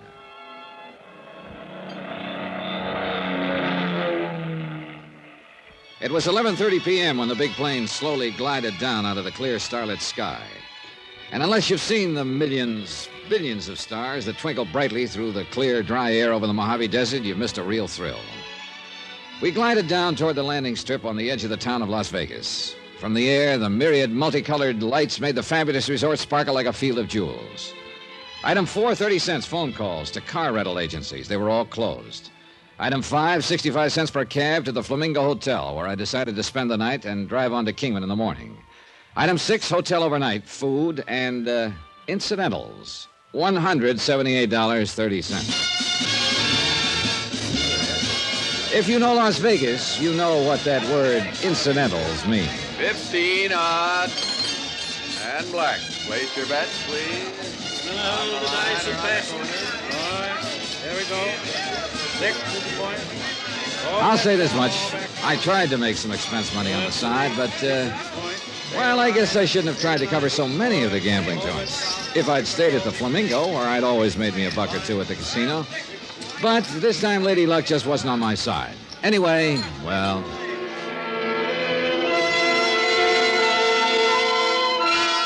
Item 7, $50. Deposit on a rental car the next morning. I headed south and east toward Kingman, Arizona. First stop, Hoover Dam, where that tremendous hunk of steel and masonry straddles the Nevada-Arizona state line. And I took a brief but longing look at what I could see of Giant Lake Mead. I wanted to stay right there, break out my fishing tackle, and take a crack at some of the huge lunker bass for which Lake Mead is famous. But duty is duty, or something. Anyhow, I hit the highway again across the hot, dry desert toward the city of Kingman. At this time of year, at this time of morning, the thermometer hits the 100 mark without any trouble at all. And the occasional swimming pools and motels outside Kingman look pretty inviting. But I drove straight to Jake Kessler's insurance office on East Palm Drive. Oh, hi. You must be Dollar. It's a good name. Come on in. Jake was tall, angular, well-tanned, and dressed in blue jeans, open denim shirt, high-heeled boots, and broad-brimmed hat. He looked as though he'd be more at home on a range pony than in this insurance office. All right, Dollar, let me tell you what this is all about. Okay, thanks, Mr. Kessler. Jake, you want the folks around town to think I'm putting on airs? Okay, Jake. By the way, Johnny, I hope you didn't make any arrangements to stay right here in Kingman, did you? No, my bags are still out in the car. Very good. I got a place waiting for you down at Catherine Landing. Where's that? Lake Mojave Resort's what they call it now. It's nice cabins, good restaurant, nice people, right down at the edge of the lake. Too bad you aren't a fisherman. Well, I just happened to have brought along a couple of rods and reels. Good boy. Then you'll love it. Buster Favor down there will show you spots where you can haul in the prettiest mess of largemouth bass you ever saw. 5, 6 pounds, maybe more. Oh, stop making my mouth water, Jake. I'm supposed to be here working on a case. Well, every man's entitled to a little time off for fishing. And you look like you could stand some. Brother, you are killing me. Listen, Pat McCracken at Universal Adjustment Bureau said something about a gold mine. Yeah, I contacted Pat because I knew he'd know where to find you. It's the Midas Touch Mine, Johnny, and it's right down in that neighborhood where you'll be staying. Well? The mine was abandoned back in the early 30s. Worked out, apparently. But about a year ago, Hard Luck Dennis took another look at it. Who's he? Dennis, yeah, prospector, promoter. Here and there, Arizona, Nevada, California, he's found himself an old mine, pecked away at it, and managed to scratch out a fair living for himself. You said promoter. Yeah, well, that was in Texas, mostly. Never was able to get the full story, but it appears he got some folks to invest in some kind of phony oil stock down there a couple of years ago and had to skip out. Couldn't have been too serious, though, because the law never bothered chasing him up here. Or else he was able to make things look legal enough. Could be. Anyhow, he's been back in this country for a while now, poking around the hills, looking for the big strike again. You know how prospectors are. Yeah, I've heard. Finally, a while back, he started prowling around the old Midas Touch. First thing you know, he'd got a lease on it. Well, I still don't see the insurance connection. You will. And you won't like it. Okay, go on. Well, next thing we knew, he'd got a report on some ore samples he'd brought into town here at the assay office. Johnny, well, you wouldn't believe it. Good, huh? Johnny, it looked like a prospector's dream come true. Ore worth about $1,100 a ton. All right, now, it takes money to work a mine like that, no matter how you figure it. First of all, he had a big pumping job to do. Pumping? Out there in the middle of the desert? That's right. You see, when there was just the Colorado River running down the valley, it was different. But since Davis Dam was put in to form Lake Mojave about 10 years ago, the level of the water table in that whole area is raised considerably. Oh, I see. The Midas Touch was in a low spot, and parts of it were dug pretty deep. So now, with seepage from the lake feeding it, the lower level filled up with water. Yeah. Well, now, Jake... Simmer down, Johnny. I'm getting to it. Hard Luck Dennis needed money. A lot of money. So who should he come to but the Haskell brothers, 3 of my best clients. So what happened? I hate to keep chewing your ear off this way, but I've got to give you some background. Shoot. Ernie, Kevin, and George Haskell, they're money men from back east. What do you mean, money men? Oh, brokers. You know, stock market. Oh.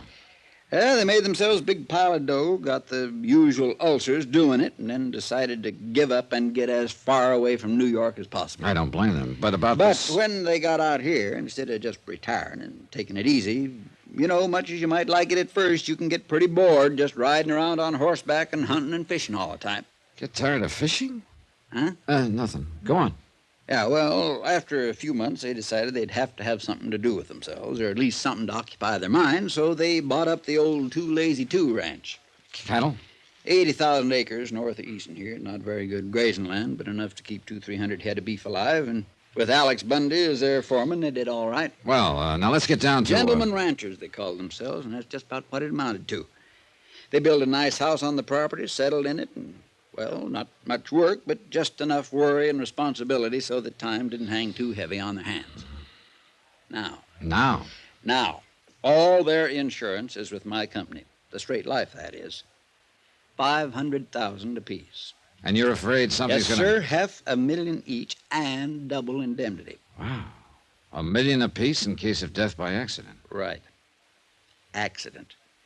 So, let's get back to Hard Luck Dennis. Well, that part's easy, isn't it? Is it? Sure. Dennis needs money to open his mine. The Haskell boys are obviously loaded. Right. First off, even before he got his lease, he tried to sweet-talk him into putting up some money, but after years of fooling around with those bulls and bears in Wall Street, they were too smart for that. So we took him down in the mine, let him chip off some samples of ore, and had him take it themselves down to the assay office. And was that the ore that you said tested so high? Yes, sir. And from the minute they saw the report on it, you couldn't have held him back with a 20-mule team. How much did they go in for? $20,000 apiece, cash, on the strength of a handwritten agreement with Hard Luck Dennis that they'd get 30% of whatever came out of the mine. Okay, Jake, now let's get down to business. Are you afraid that something connected with this Midas Touch mine and Hard Luck Dennis has put the Haskell brothers in jeopardy? I'm afraid it's got beyond that, Johnny. Huh? 3 days ago, Hard Luck took the Haskells over to the mine again for another look. Yeah? Cave in. They finished digging their bodies out yesterday morning. All 3 of them. Hard Luck Dennis? He wasn't caught in that cave in. Where is he? Who knows? Then for you, it's a question of a $3 million payoff on the policies or $1.5 million. Yep, Johnny. A question of accident or murder. Then for me, it's a matter of finding a killer. Yeah. Named Hard Luck Dennis. And when you do, look out for him. Yeah. Tell me, Jake, does anybody know I've come here to look into this? Oh, the whole town, I'm afraid. Maybe I should have kept it quiet. Well, sometimes it is better if... Where are the policies? Here, I'll get them for you. They're right in this little side office. Who are the beneficiaries? There's only one. The girl that was married to Kevin Haskell. The other 2 are bachelors. She lives at the ranch. She filed a claim yet? No. Has, well, can you make the coroner's reports available to me? Anytime you want. We get through here. I'll take it for you. Johnny Dollar, I mean, this is the office of... You're the one I want to talk to. Huh? I want to talk to you. I want you to meet me alone. Oh, who are you? Tell you where and when in a second. And don't come carrying a gun, because, mister, I can outdraw you 2 to 1. Who is this? They call me Hard Luck Dennis.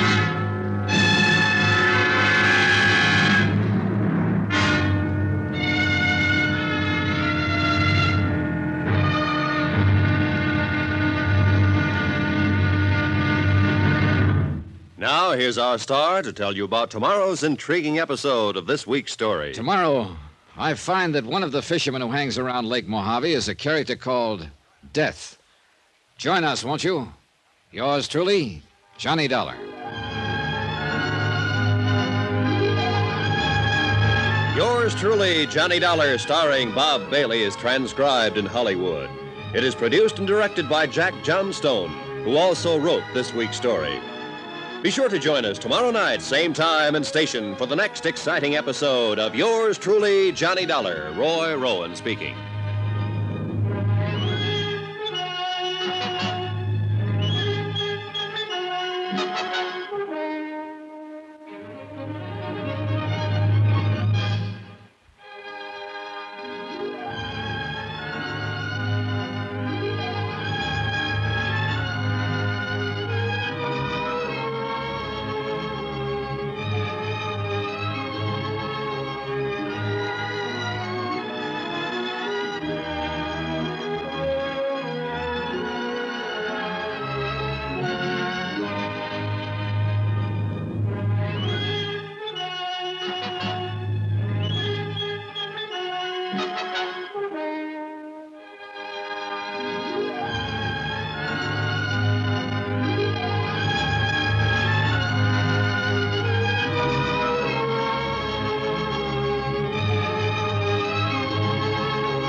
From Hollywood, it's time now for... Johnny Dollar, I mean, this is the office of Jake... Dollar, you're the one I want to talk to. Huh? You heard me. I want you to meet me alone. Oh, who are you? Tell you when and where in a second. Don't come carrying a gun, because, mister, I can outdraw you 2 to 1. Who is this? They call me Hard Luck Dennis. Oh, you planning to add another murder to that of the Haskell brothers? 13 miles out of Kingman on the highway east. Little side road to the right, mark Yucca Trail. Now, listen. Mile and a quarter on, you'll see an old miner shack. Be there at 3 o'clock sharp. And what if I decide Remember what to... I told you? Bring somebody with you or try anything funny and you'll never get out of this desert alive. Hello. That call for me, Johnny? No, it wasn't, Jake. But I wonder why a killer would call me.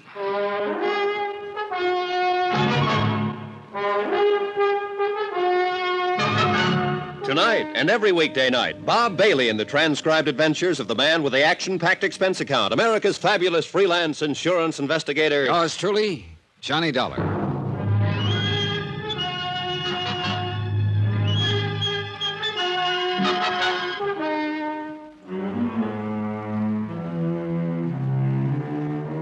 Expense account submitted by Special Investigator Johnny Dollar, location Kingman, Arizona, to the Greater Southwest Insurance and Liability Company.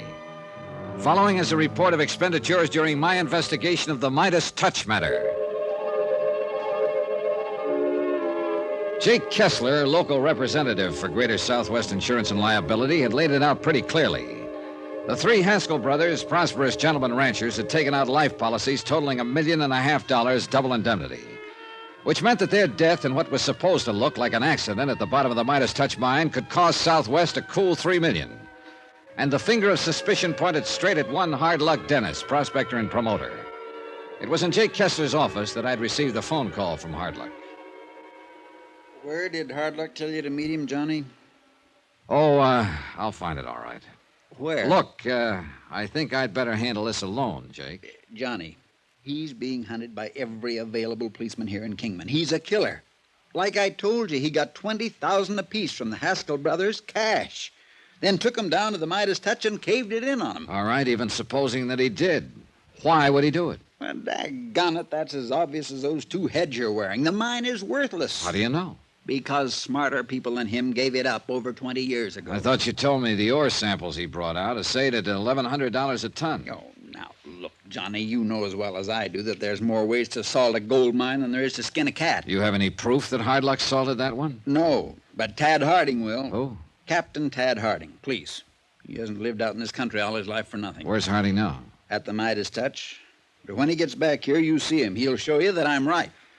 Well, if you are, it certainly would point the finger at Hardluck Dennis, wouldn't it? Can't you understand, Johnny? Hardluck needed money. He's always needed money. He salted that mine, got $60,000 from the Haskells on a lick and a promise, then caved in the mine on 'em before they could get wise to him. Good theory. You'll find it's a fact. That's why he skipped out as soon as he... Oh. Yeah. Yeah, he couldn't have skipped very far, could he? And if he were guilty, why would he want to see me? All right, Johnny. Now listen to me. The Haskells were 3 of our finest citizens, so the whole town will cooperate with you. So don't do anything foolish like meeting that Hardluck Dennis alone. That willingness to cooperate includes you, Jake? You know it does. I'll do anything. All right, then just give me your word you won't tell anyone that I'm meeting Hardluck. Well, now, because wait if a you minute. do, I'll drop this case like a hot potato. Yeah. Well? Okay, Johnny, for the time being. Okay. I just noticed out the window. Tad Harding's car just pulled up in front of police headquarters. Then what are we waiting for? Let's go.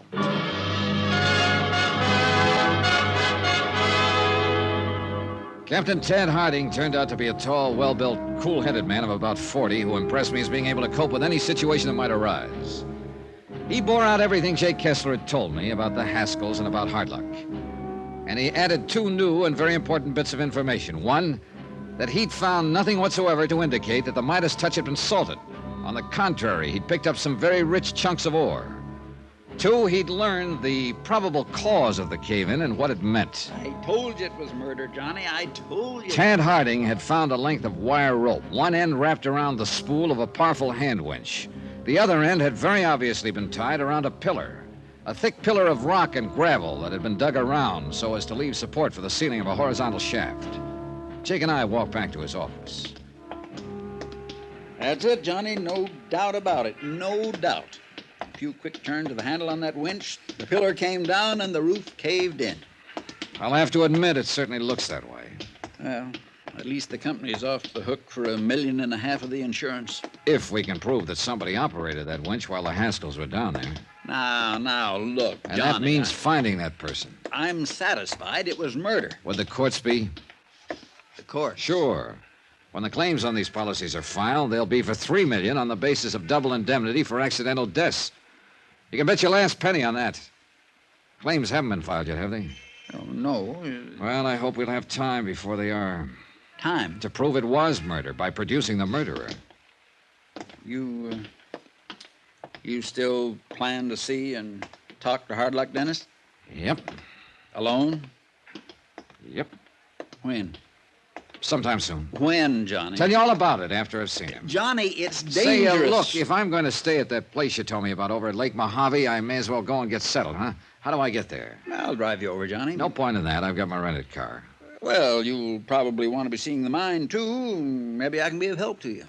Or maybe you just want to be present if I happen to keep a date with Hardluck Dennis. Now, I didn't say that. You didn't need to. Jake, I want you to stay right here in Kingman so you can keep in touch with whatever the police dig up and still be in touch with me. There's a phone at the Lake Mojave Resort, isn't there? Well, sure, Johnny. Also, don't forget that $3 million claim may be filed here at your office any minute. If so, I want to know about it. Now, how do I get to Lake Mojave? Head east on Highway 68, he said. So I did.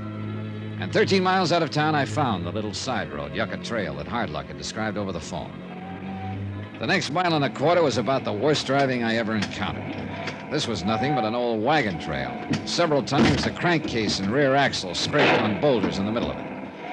The trail had dropped off sharply from the highway, and as far as I could see, there was nothing but sun-baked rock and gravel of the Mojave Desert, splotched here and there with withered sagebrush, tumbleweed, some weirdly shaped Joshua trees, an occasional yucca plant with its stalk poking upward like a huge candle, and too many kinds of cactus to mention.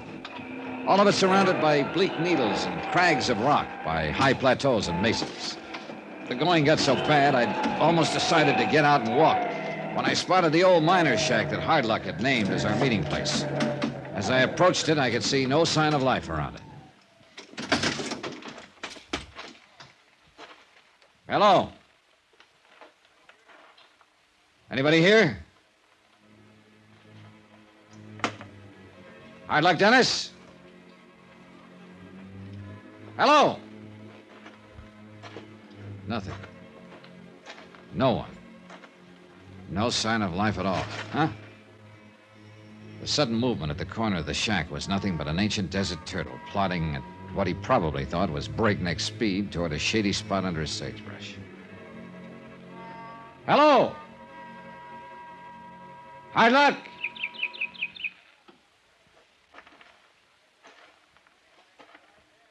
Anyone inside there?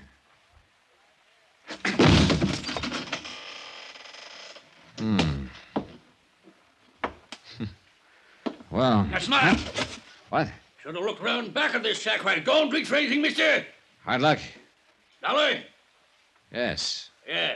You come alone, like I said? I don't see anybody else around. Stand real still, Dollar. Don't move. No gun. That's smart. Sit down there on that bench. Sure. Now, what's this all about, Hardluck? I didn't do it. That's what it's all about. I didn't do it. I didn't kill the Haskell boys. You understand that? I didn't think you did. No. Why not? Because if you had, I think you would have skipped the country. You wouldn't have asked me to come here and talk to you. That's right. That's right, Dollar. Oh, you just trying to soften me up. Not much point in that, is there, with you holding a gun on me? If you didn't do it, Hardluck, why don't you go to the police in Kingman and tell them that? I wouldn't have a chance. Judge or jury, anything else. The whole town's against me. They made up their mind I did it, so the best lawyer in the country couldn't save me. Apparently the whole town thought a lot of the Haskell brothers. Sure they did. Fine men. That's why I picked them to share the mine with me. The only reason you picked them was because they had money and you know it. Yeah, like all the rest. Didn't you see the ore they took out of the Midas touch? I heard about it. Yeah, rich ore. $1,200 a ton, and I didn't plant it there. It's been there all the time. Even Captain Hardin couldn't find where I'd sorted it because I didn't. Oh, you know that he was out there? Sure I do. I know everything that goes on in this desert. All right, then look. Suppose you put down that gun and tell me what happened the day the mine caved in on the Haskells. You bet I'll tell you. That's why I called you. But I won't put down this gun until I'm sure you're on my side. Well, then wave it in some other direction. You want to hear what I got to say? Then sit still and listen to me. First, tell me this. Was it murder? It was murder. Then who... But not by my hand. Then who did it? Do you know? Yes, I know. Who? They wanted to see the mine again, get some more samples. That was last Friday. The day of the cave-in? Yeah, so I took them down there, gave them a pick, showed them where to chip it off down on the second level. Go on. But then I left them there for a minute. Why? I heard a car pull up, so I went back out, went back to see who it was. There wasn't supposed to be anybody around that mine. I had it posted. But I'd heard this car pulling up. Well, go on. So I left the Haskells below and went on up. You said that. In a hurry I went. No time for my eyes to get used to the bright sunlight outside. All I saw was the car. When I stuck my head out, that's when it hit me. What do you mean? When what hit you? A rock, a club, or something. And it knocked me out. When I come to, the cave-in was all over. The Haskells were dead in there. And I knew what everybody would think, so I lit out, stayed in the desert. Well, do you know who it was who hit you? Sure, by the car. Who? The same one that made the cave-in. Who? Dollar, it was... Listen. There's somebody coming out there. You cheated me. You brought him. No, I did not. Hardluck, get away from the door. Duck!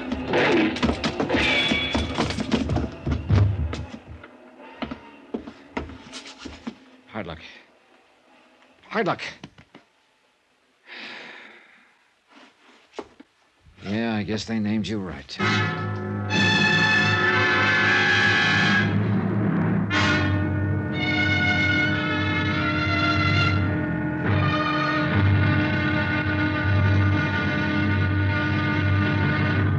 Now, here's our star to tell you about tomorrow's intriguing episode of this week's story. Tomorrow, the so-called trackless desert yields a set of tracks that lead straight to...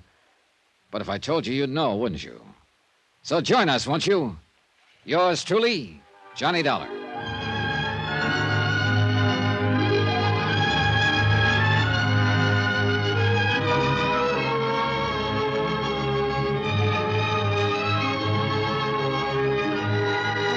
Yours truly, Johnny Dollar, starring Bob Bailey, is transcribed in Hollywood. It is produced and directed by Jack Johnstone, who also wrote this week's story. Be sure to join us tomorrow night, same time and station, for the next exciting episode of Yours truly, Johnny Dollar. Roy Rowan speaking.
From Hollywood, it's time now for... Johnny Dollar. Jake Kessler returning your call, Johnny. I just got back here to my office. You been at the hospital? Yes, and it looks like Hard Luck Dennis may pull through. Has he been able to talk? He may never be able to. That bullet went right through his neck. Anyhow, he's still unconscious. He's the key to the whole case, Jake, so phone me here as soon as he can be talked to. Meantime, I'm going to try to snag me some of these Lake Mojave bass. Lucky dog.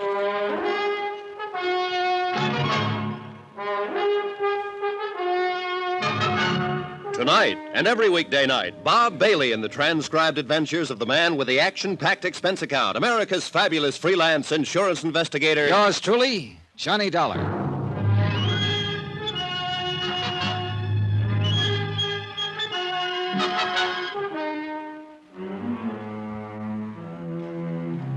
From Special Investigator Johnny Dollar, location Catherine Wash on the Colorado River, to the Greater Southwest Insurance and Liability Company, Kingman, Arizona office. Following is a report of expenses incurred during my investigation of the Midas Touch matter. Item 8, $6.20 gas for the rental car that I drove down here to the Lake Mojave Resort on the Colorado River just above Davis Dam.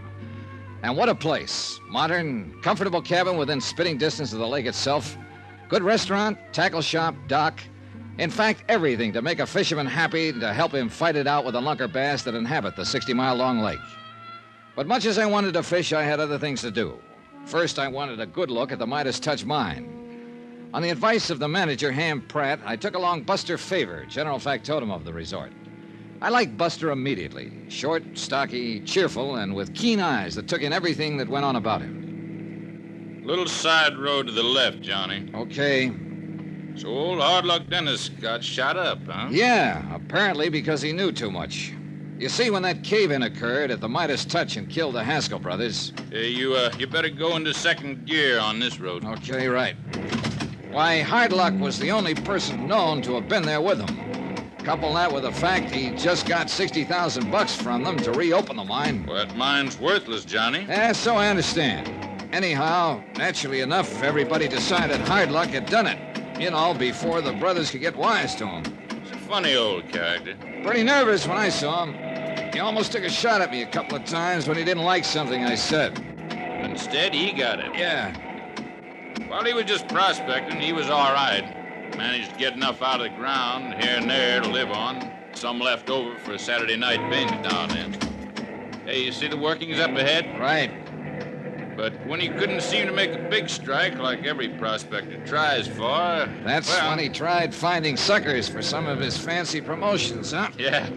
But he really wasn't very good at it. They threw him out of the Texas oil country, you know. Yeah, so I heard. Well, so that's the Midas touch. Not too many of this kind of mine anymore, with the entrance going into the hillside this way. You know, I better use this flashlight. Okay. Hey, tell me something, Buster. If this mine is worthless, how could Hard Luck get the Haskell brothers to chip off chunks of ore that assayed over $1,000 a ton?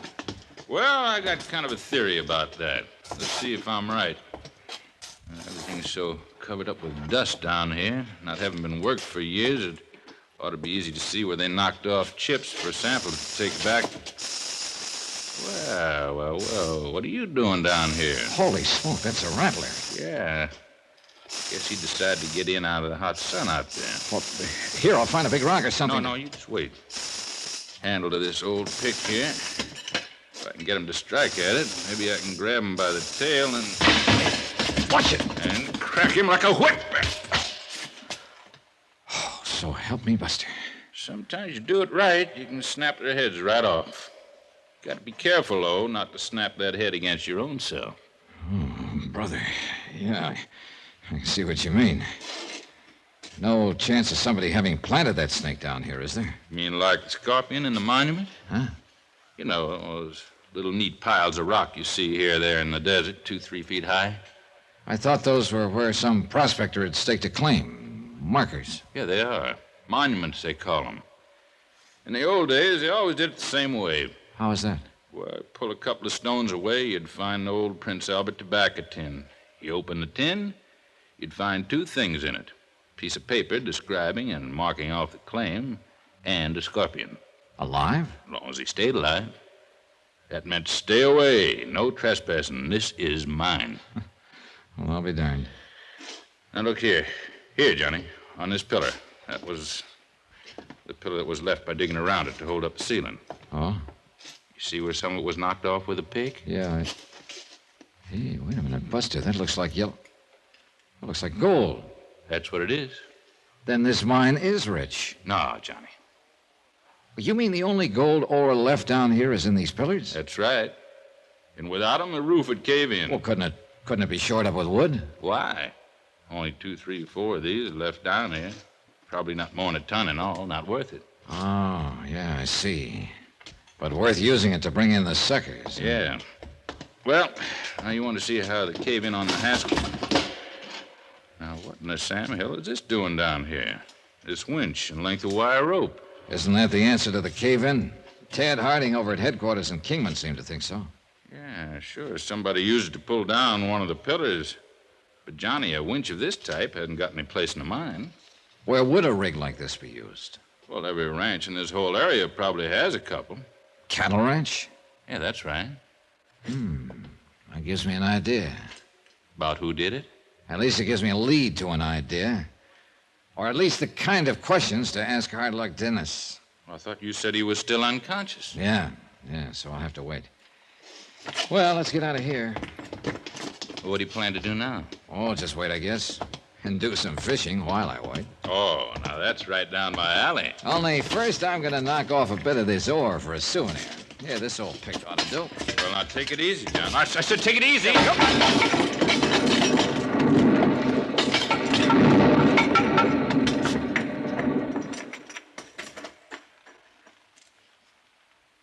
Now, Johnny, you should know him better than that. Here, let me help you out of that pile of rubble. My face was pretty red as we drove back to Lake Mojave. Only once did Buster mention the fool thing I'd done. Yes, sir. If you'd banged away at one of the pillars further in the shaft, we'd have been in real trouble. Probably ended up like the Haskell brothers. And I suppose instead of planning on going fishing, I should have been cooking up some new angle of attack on this case. But after all, I had been promised fishing time on this trip. And until Hard Luck Dennis could recover enough to talk, I got the boat all ready and waiting for us, Johnny, with a 30-horse Johnson outboard on it. Oh, boy, I can't wait. And I'll take you to spots I know where you can pull out the biggest fightingest bass you ever saw. Oh, Buster, you son of a gun, you're tempting me with something I can't resist. I'll even loan you my bottle of Fast Strike. Fast Strike? Yeah, lure oil. Little dab of that on your bait will guarantee you fish. That's for me. You sure you wouldn't rather just sit and try to figure out some new lead on this insurance case? You want my answer? Here.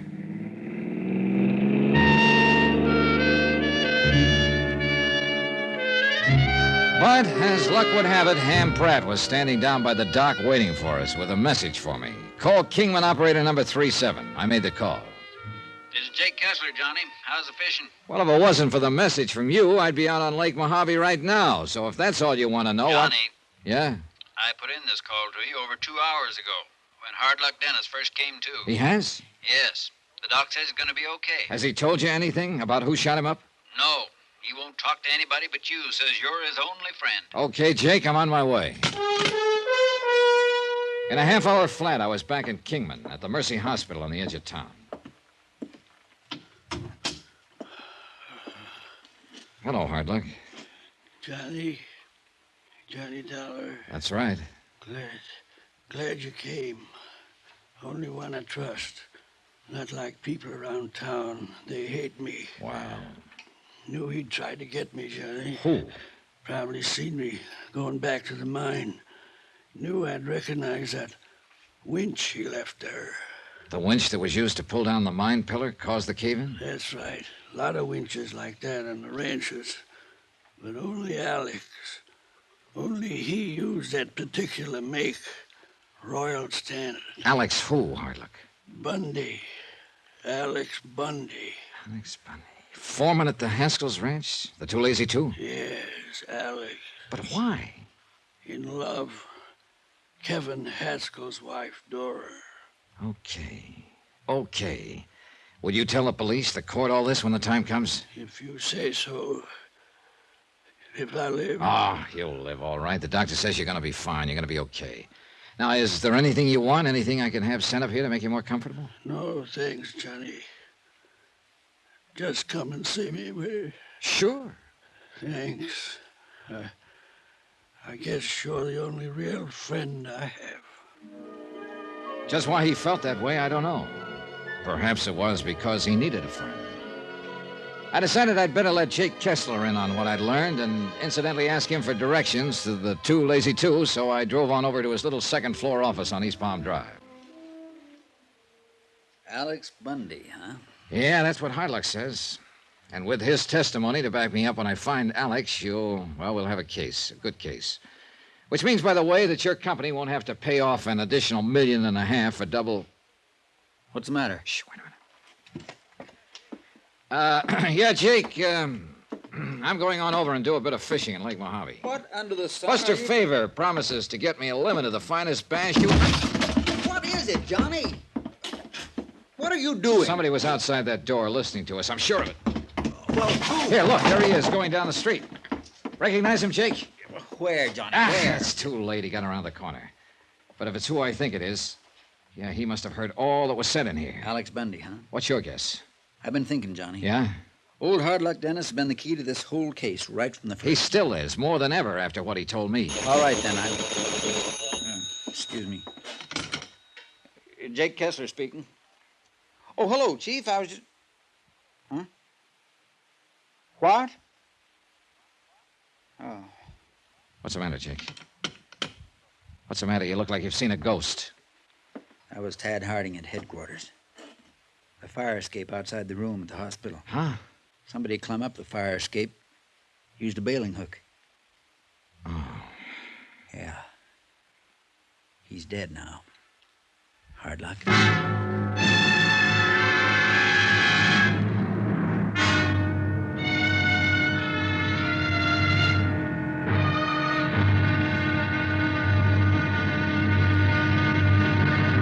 Now, here's our star to tell you about tomorrow's intriguing episode of this week's story. Tomorrow, the case is closed. And then it suddenly reopens with a bang from a .30-06 rifle. Join us, won't you? Yours truly, Johnny Dollar.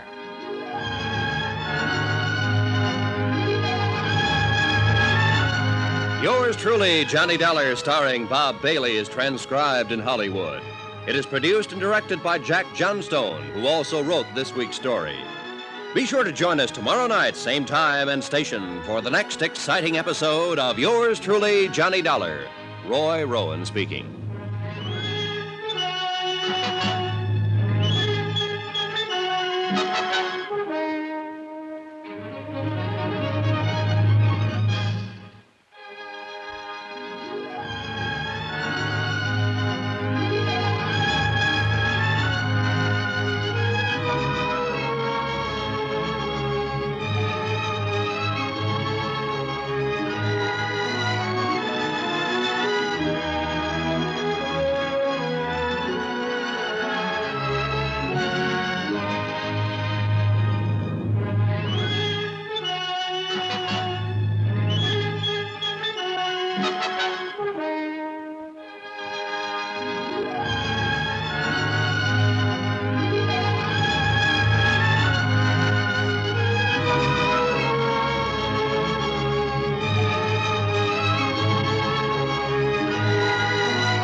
From Hollywood, it's time now for Johnny Dollar. Good. I was hoping you'd be there at Jake Kessler's office. This is Buster Favor at Lake Mojave Resort. Oh, hi. Find out anything? Yeah, hard luck Dennis. Our one real key to this $3 million case has just been murdered. Oh. You know who did it? I have an idea. Well, I found something here that might help you. Oh? Tire tracks at the old miner's shack where Hard Luck was shot. But more of the same tire tracks here at the resort. Buster, I'm on my way.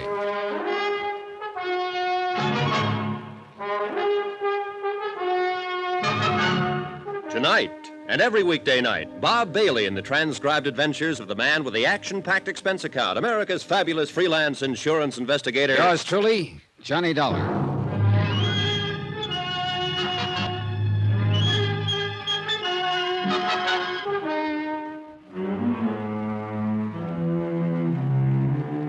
Expense account submitted by Special Investigator Johnny Dollar. Location Lake Mojave Resort on the Colorado River in Arizona to the Greater Southwest Insurance and Liability Company.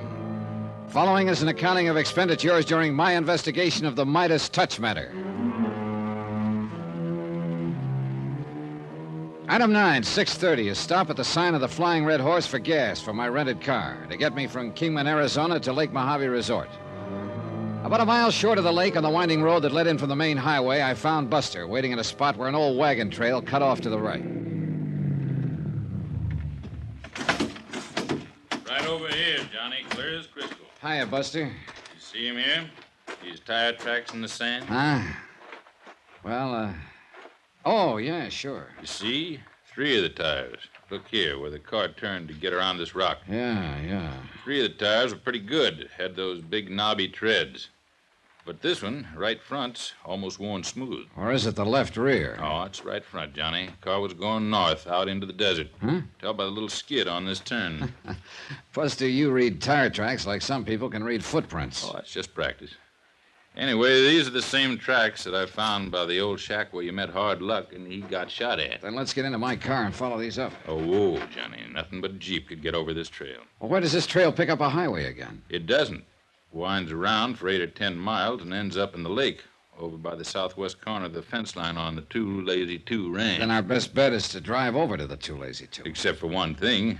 The Jeep we're looking for is somewhere up that trail, so we'll go by outboard. Oh, what? This old trail worms around all right, but always close along the edge of Lake Mojave all the way. And the end of it's 8 miles of winding is only about 1 mile by water from our dock at the resort. Then we ought to be able to intercept whoever's in that Jeep. That's right. Then let's go.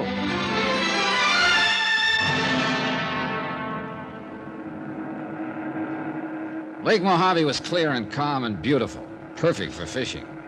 But we had other things on our minds as the 30-horse outboard pushed our 14-foot aluminum boat along at better than 25 miles an hour. We stayed fairly close to the Arizona side. Look, Johnny, see that streak of dust along the shore? Yeah. Somebody's been driving along there, all right. Still is. Won't be able to see who, though, until he comes out from behind that ridge of hills over there. Hey, that streak of dust hasn't grown any longer. Looks like he stopped. Could be. I'll head us in toward shore. No, I still don't understand why he'd be driving out on that dead-end trail, though, unless he wants to dump a body or something in the lake. Now, that's a morbid thought. All right, but if it is a killer you're looking for... You said that trail ends at a corner of the... Hey, wait a minute, Buster. Yeah? If it's who I think it is, he overheard me tell Jake Kessler I plan to go fishing out here today. So? What was that? The motor giving you trouble? What was what? There. Hear it? Yeah, I heard it, but it wasn't the motor. Hey. That's funny. Buster, look, we're taking in water, those holes in the bottom. Here, you take this can and start bailing. Right. Now, who drilled a lot of holes? No, wait a minute. Look at them close. They're bullet holes. Holy smoke, you're right. Hey, that was a shot. Came from over on shore. I saw the puff of smoke over in that patch of sagebrush. Come on, let's get out of here. Swerve us around, Buster. We've been a pair of sitting ducks. Man, you were right. Keep on bailing and keep your head down. Swing us around that little point there, and we'll be out of range. Wow. You see that spurt of water beside us? That guy can shoot. You aren't kidding.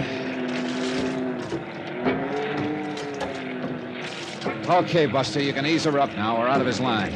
Yeah. Well, I guess we pulled a boner, Johnny. Why not having somebody posted on that road while we came out here? Now he can climb back in his Jeep and... There, you see? Trail of dust again. Going back toward the highway. I see it. If we hadn't taken on so much water, we might be able to get back and intercept him on the highway, but it's too late now. Well, at least we know what to look for. What? The Jeep that made those tracks.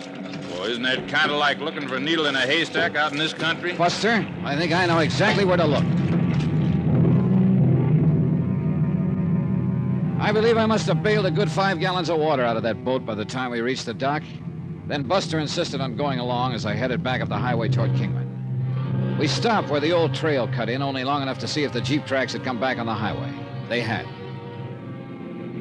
Well, now that we're on the way, Johnny, where are we going? Any of these ranches out here use Jeeps, Buster? Most all the big ones, but... Including the 2 Lazy 2? Yeah, that's right. Now, wait a minute. I didn't ask you who you thought was shooting at us out there on the lake. Who you thought overheard you talking about going fishing. I figured if you wanted to tell me, you would. Oh, the trouble is I still can't prove anything. All right. Now, let me tell you who can shoot like that, and with that kind of a gun. It was a 30-06. You could tell by the sound? 30-06 with a long barrel. That could mean it had a scope sight. Almost have to for that kind of shooting. Alex Bundy, foreman at the 2 Lazy 2. That's who Hard Luck Dennis said shot at him. And it ties up, Johnny. Does it?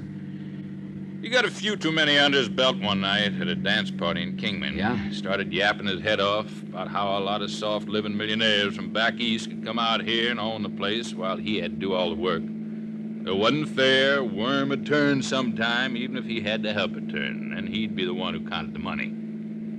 That's about the time everybody started talking about him and Dora. Dora? Wife of one of the Haskell brothers who was killed on the mine. Oh. Kevin Haskell. Go on, Buster. Seems Alex and Dora were seeing a lot of each other on the sly. Everybody kind of stood around waiting to see if Alex was trying to get some control of the ranch that way. That's Union Pass right ahead. Hmm? Just over the tops of road to the left. Shortcut to the 2 Lazy 2. Oh. That's where you want to go, isn't it? Yeah, Buster, that's where I want to go. It was only a couple of miles into the ranch's fence line, but a good 3 miles further to the main house and its cluster of outbuildings. Buster's sharp eyes first noticed the Jeep parked by the side of what looked like a big tool shed, and I drove slowly past it. Slowly enough so that he could study its tires and the tracks on the dusty ground. Uh-huh. Well? That's the one, all right. Then keep an eye out for Alex and that gun of his. Yeah, and be ready to duck. Try the main house. Okay. You know, I got a kind of funny feeling now that we're here, we should have brought a posse along. Afraid it's too late for that now. That is a gun bulging under your jacket, isn't it? Oh, yeah. But I'm wondering what chance a little .38 lemon squeezer has against a high-powered rifle. Oh, come on. And keep your eyes peeled. Johnny, I'm beginning to feel like I'm right in the middle of an old-time Western movie. Maybe you are, Buster. Maybe you are. Why, Buster? Oh, how are you, Dora? Don't just stand there. Yes, ma'am. The woman standing on the porch of the old house looks strangely out of place on this big western desert ranch. Perhaps it was because of her clothes, two-toned sports shoes, and a crisp, well-tailored white linen dress that served to accent the lines of a trim, athletic figure and go perfectly with her short, boyish-cut hair. Miss Haskell, this is Mr. Dollar. Johnny Dollar. Hello, Mr. Dollar. Jake Kessler told me you were here. Come in, please. Okay, thank you. I suppose he told you why I'm here. No, leave the door open for the breeze. Oh. He said to investigate the death of my husband, Kevin, and his brothers in that mine accident. Sit down, won't you? Thank you. Do you think it was an accident? According to Mr. Kessler, you don't. Why? Because it means his company would have to pay only $1.5 million to me instead of $3 million? Somebody found pretty concrete evidence there in the mine that one of the rock pillars supporting the roof had been deliberately pulled down. Hard luck, Dennis. If what you say is true, he must have done it. It was Hard Luck who told me about it, who showed me the winch that was used to do it. And that winch, Mrs. Haskell, could have come from only one place around here. This ranch. Oh, no. You mean, no, you can't mean that somebody here at the ranch did it. Kind of looks that way, doesn't it? But who? That's what I hoped you might be able to tell me. Who beside you could profit by the death of your husband and his brothers? Who here at the ranch? Alex Bundy, perhaps? Alex, how? By marrying into the family? What are you talking about? That is, of course, if one of the Haskell brothers were to die. Kevin, perhaps. That's absurd. Oh? I had a notion that you and Alex were somewhat interested in each other. Well, you're wrong. He may have been interested in me. He was, as a matter of fact. He made it very difficult for me. How do you mean that? He kept trying to force his attentions on me. And you didn't reciprocate? Of course not, because... Well, go on. Because I knew what his real motives were. All right, go on. This ranch. This ranch is what he wanted. He knew that Kevin wasn't well. That's why Kevin had come out here with his brothers in the first place. I did hear that he was having a little trouble with his lungs, Johnny. He didn't have long to live. Not many years, that is.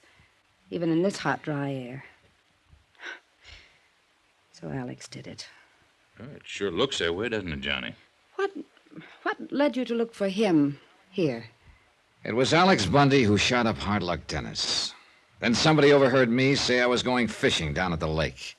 That's where I was shot at, by somebody who was not only a crack shot, but more important, was driving the Jeep that's parked outside. The Jeep was gone from here this afternoon.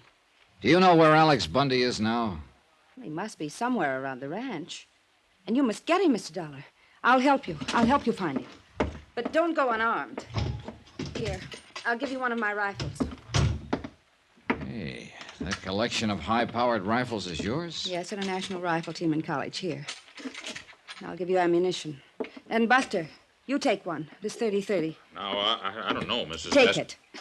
What Mr. Dollar says about him is true. Alex may try to shoot before you... Mr. Dollar. Dora! Mr. Dollar, be ready when he comes in. Dora, why don't you tell me you were through with the Jeep? You know I wanted to use it this afternoon. Dora? Well, well. Don't move, Mr. Dollar. Your gun isn't loaded.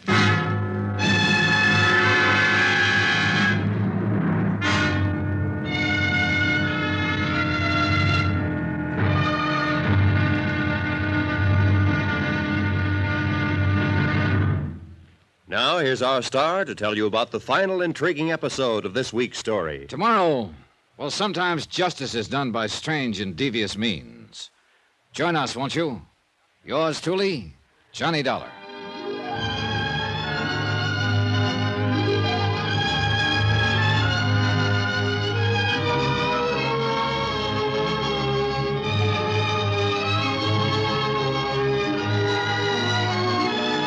Yours truly, Johnny Dollar, starring Bob Bailey, is transcribed in Hollywood.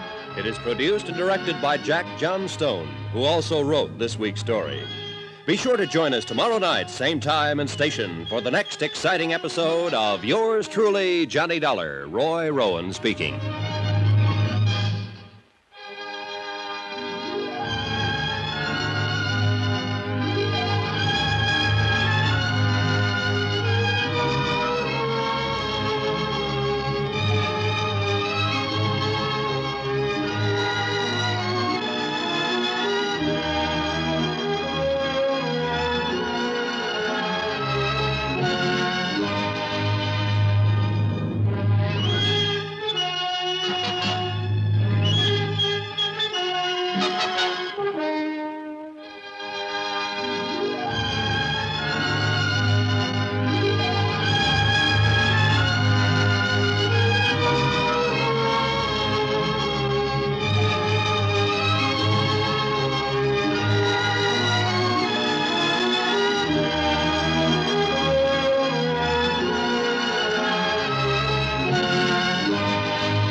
From Hollywood, it's time now for...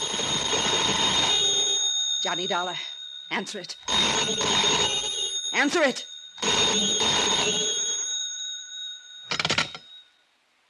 Johnny Dollar. Hello, Johnny. This is Jake Kessler. Be careful what you say. Johnny, what are you doing out there at the Too Lazy Two? Johnny! Talk to him, but be careful. Don't forget this gun.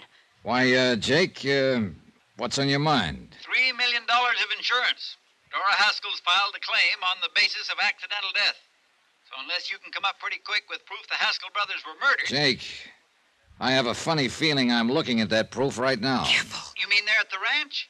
You still haven't told me what you're doing out there. Why don't you come out here and see, Jake? What? You fool. I told you to watch what you What say. are you talking about, Johnny? Dollar, I'll pull this trigger so fast. You try that door and Jake will hear it over this phone and come out here anyway. What? Hello? He heard that. Hang up. Hang up. Hello? Here, hang it up yourself. Oh, no, you...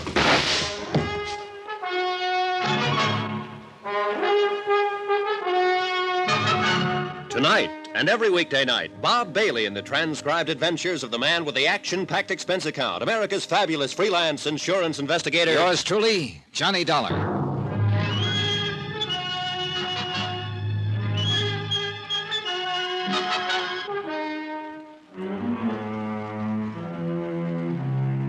From Special Investigator Johnny Dollar, location near Kingman, Arizona. Attention, Mr. Jake Kessler, Greater Southwest Insurance and Liability Company. Following is an accounting of expenses incurred during my investigation of the Midas Touch matter.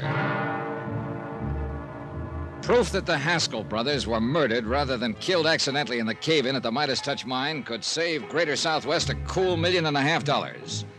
But the one man who could have given me that proof was murdered himself. Thanks to Buster Favor at the Lake Mojave Resort, who could read a set of tire tracks like you and I read a newspaper, I was able to trace the killer's car to the Too Lazy Two Ranch.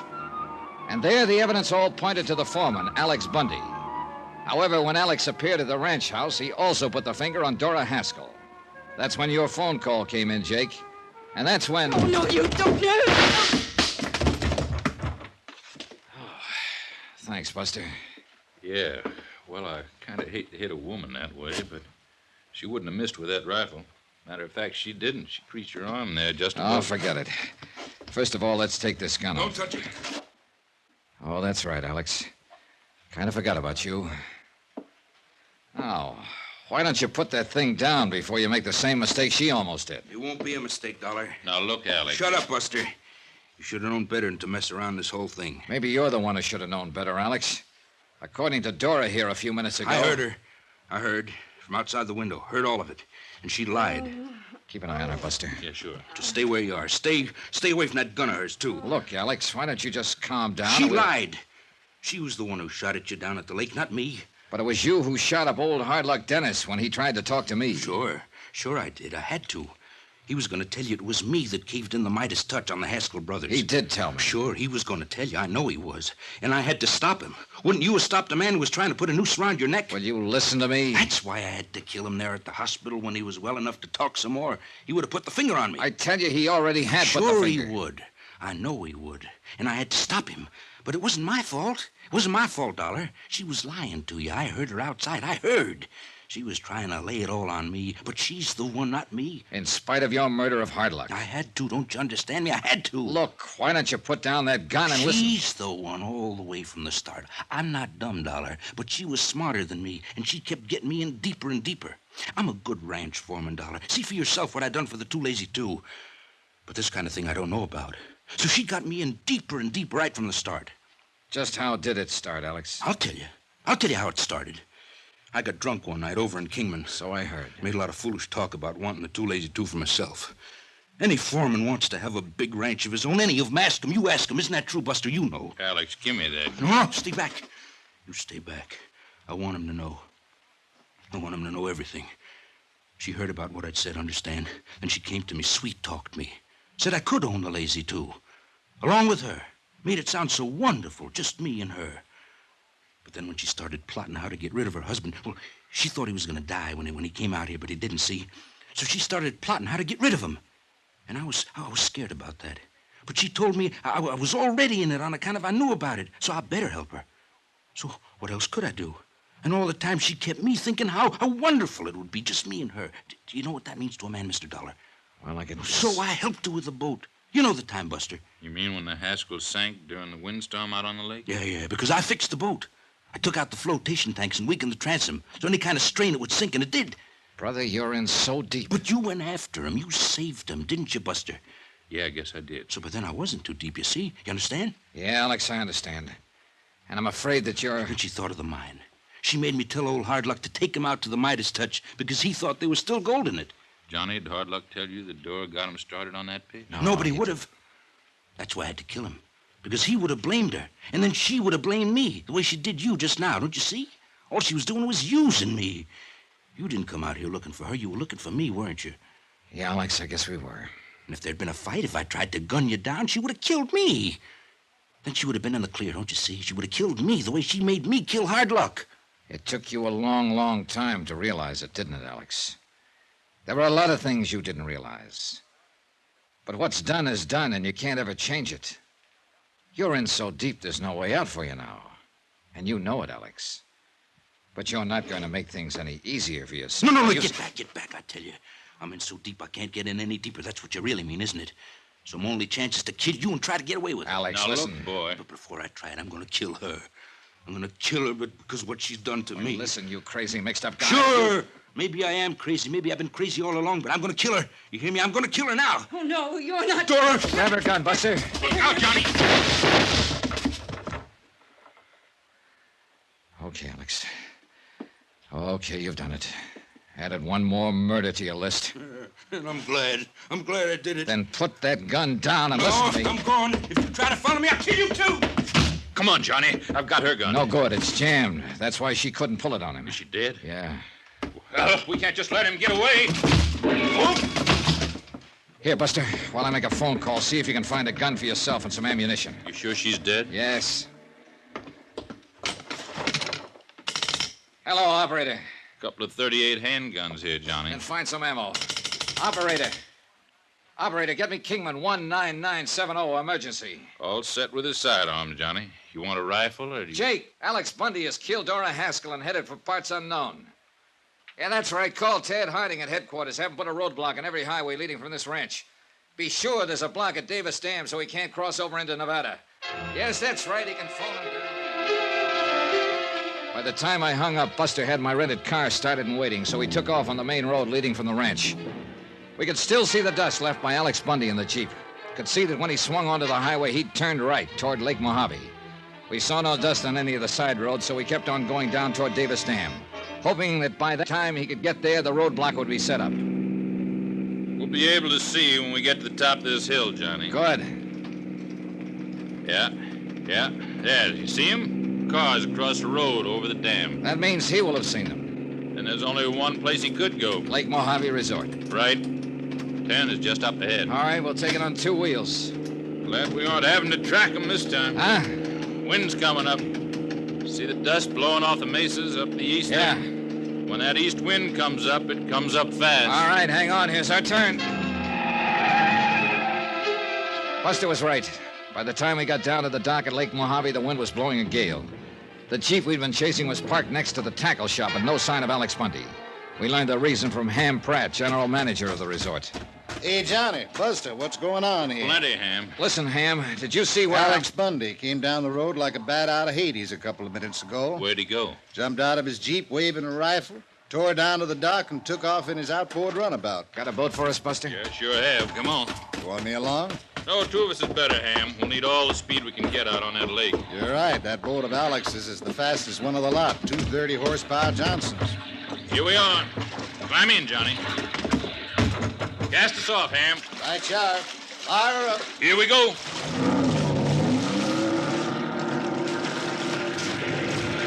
Boy, this wind is really coming up. Sure is. We're gonna have us a rough ride. Where would he head? Cottonwood Landing, about 20 miles up, or even Nelson's Landing if he has enough gas. Either way, he'd get over into Nevada. All I hope is he's having as rough a time of it as we are. Don't worry, he is. That boat of his is fast, but not as seaworthy as this. Hang on. Out here in the middle is where we'll really get this wind. And we did. And unlike salt water where the wind builds up long swells that you have a chance of riding over, this lake developed a chop. Waves only 3 or 4 feet high, but one on top of the other. With a less skillful hand than Buster's at the wheel, we would have swamped in a minute. As it was, we were both soaking wet and hanging on for dear life as the little outboard pounced and bounded along. Look, Johnny, dead ahead. Yeah, I see him. Hey, he's making an awful lot of speed. Too much speed for that hull of his in this kind of weather. He'll pound the bottom out of it. What do you think you're doing to this boat? Oh, this'll hold together all right. It was a mad chase, a crazy one. And then I noticed that we were slowly but surely gaining on Alex. I knew he couldn't take it in that hull. See? He's had to slow down. Gradually, the distance between us grew shorter, 200 yards, 100. At least he'd never be able to aim his rifle in a sea like this. At least until we got right on top of him. Keep your gun on him, Johnny. It's going to be rough trying to lash onto him in this chop. Okay. When you pull us alongside him. Then it happened. As we came up on him, Alex suddenly swung his boat straight in at us and gunned his 2 motors wide open. Hey! Buster, look out!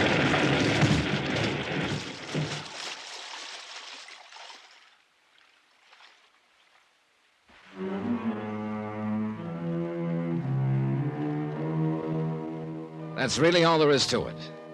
Oh, except that Ham Pratt, bless his heart, had followed us with an outboard cruiser and picked us up.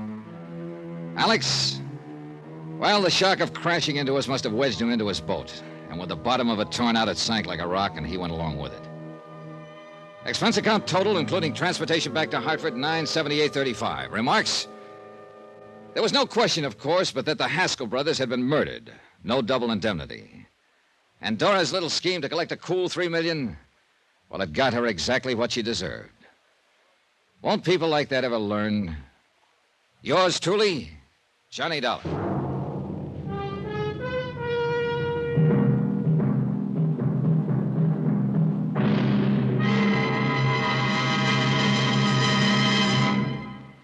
Now, here's our star to tell you about next week's intriguing story. Next week, a quiet little New England town with elm-shaded streets, picket fences, flower beds, and a killer on the loose. Join us, won't you? Yours truly, Johnny Dollar.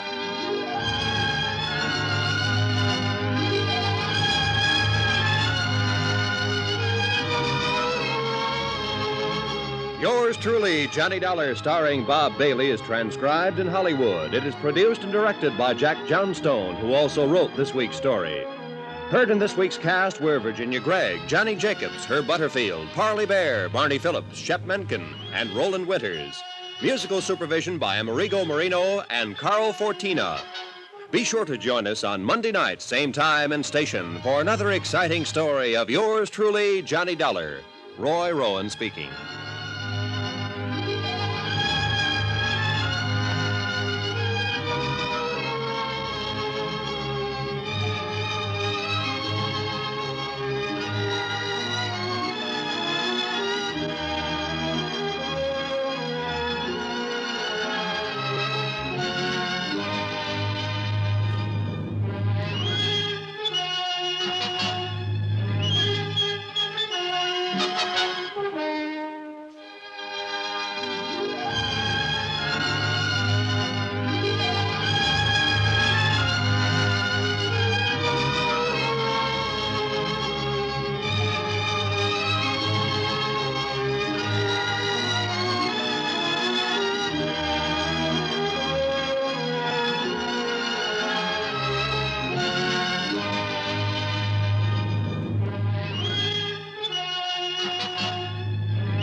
From Hollywood, it's time now for... Johnny Dollar. Pete Carlson, Johnny, Star Mutual. Oh, hiya, Pete. How's the family? Great. The lucky dogs are at Cape Cod for the summer while I toil and fret. What's fretting you at the moment? A letter, Johnny. Listen. If If you're wanting to know who murdered Ellen Bates, you pay no mind to that person or persons unknown. You just look real close to home. Look real close to home. Postmark Shady Lane, Vermont. And the signature, I suppose, is that famous old name. That's right, anonymous. Ellen Bates was killed there a month ago, shot to death. We carried a $10,000 policy on her. And the beneficiary? Ben Bates, her husband. He's got a farm about 4 miles out of Shady Lane. What's the status of the investigation? Stalemate, Johnny. The coroner's jury brought in an open verdict, and there's been nothing turned up since. We were just on the point of paying off the policy. But now, well... All right, Pete, I'll fret for you. If I can find Shady Lane on the map.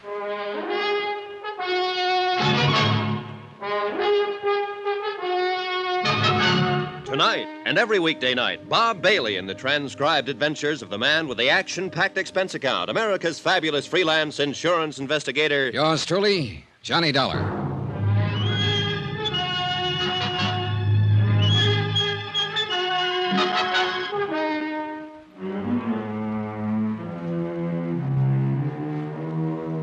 From Special Investigator Johnny Dollar to the Home Office, Star Mutual Insurance Company, Hartford, Connecticut. The following is an accounting of expenditures during my investigation of the Shady Lane matter. Item 1, $36.70. Transportation and incidentals, Hartford to Shady Lane, a quiet little town of around 1,000 population. Drowsy streets lined with white frame homes, picket fences, and flower-bedded yards. A town with a well-chosen name, built under the protecting shade of venerable elms and spreading maples. A country crossroads town with one of everything. One inn, one restaurant, one garage, one general store, one barber shop, and one constable, a gaunt and lantern-jawed, leather-faced man of middle age named Jed Bramler. Yeah, it's a fact, Mr. Dollar. Lived here all my life. First time I've ever seen it this hot. Yeah, it's warm, all right. For this time of year, at least. Weather's changing. World, too. Everything's changing. Except human nature. That, too, maybe. Take this killing. Don't rightly know how to go about dealing with it. Well, maybe we can figure out something between us. This the bullet that killed him? Yeah, that's the one. It's an odd size and shape. Hand poured. Say it's hand poured. It's for an old-fashioned squirrel rifle. Smooth bore, single shot. I see.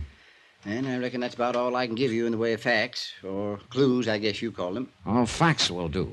All right. Ellen Bates was a fine woman, had a hard life. She was married, no children. She was alive. Now she's dead. Cause of death, a bullet in the heart. Them's all facts, Mr. Dollar. How did it happen? Don't rightly know. Want no witnesses. Could have been an accident, even. What do you mean, an accident? Well, one of them hunters from the city. Them through here regular. Confounded idiots. Shoot at anything that moved. Well, surely not at a human being sitting in her own living room. They might have. Never can tell, crazy as they are. Shot a goat, belonged to Het Wilmer last fall. Caught 'em with it, tied on their bumper. Said it was a mountain sheep. Yes, but Yes, might have done it unintentional. Then got scared and run out. Yes, possibly. Except for one of those facts. Which fact? This bullet.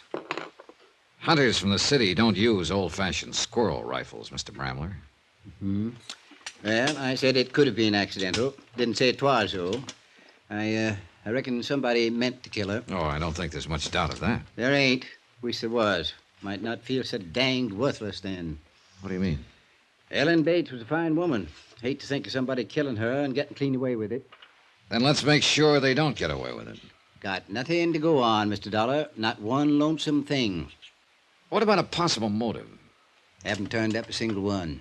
Did she have any enemies? Everybody that knew her loved her. What about this bullet?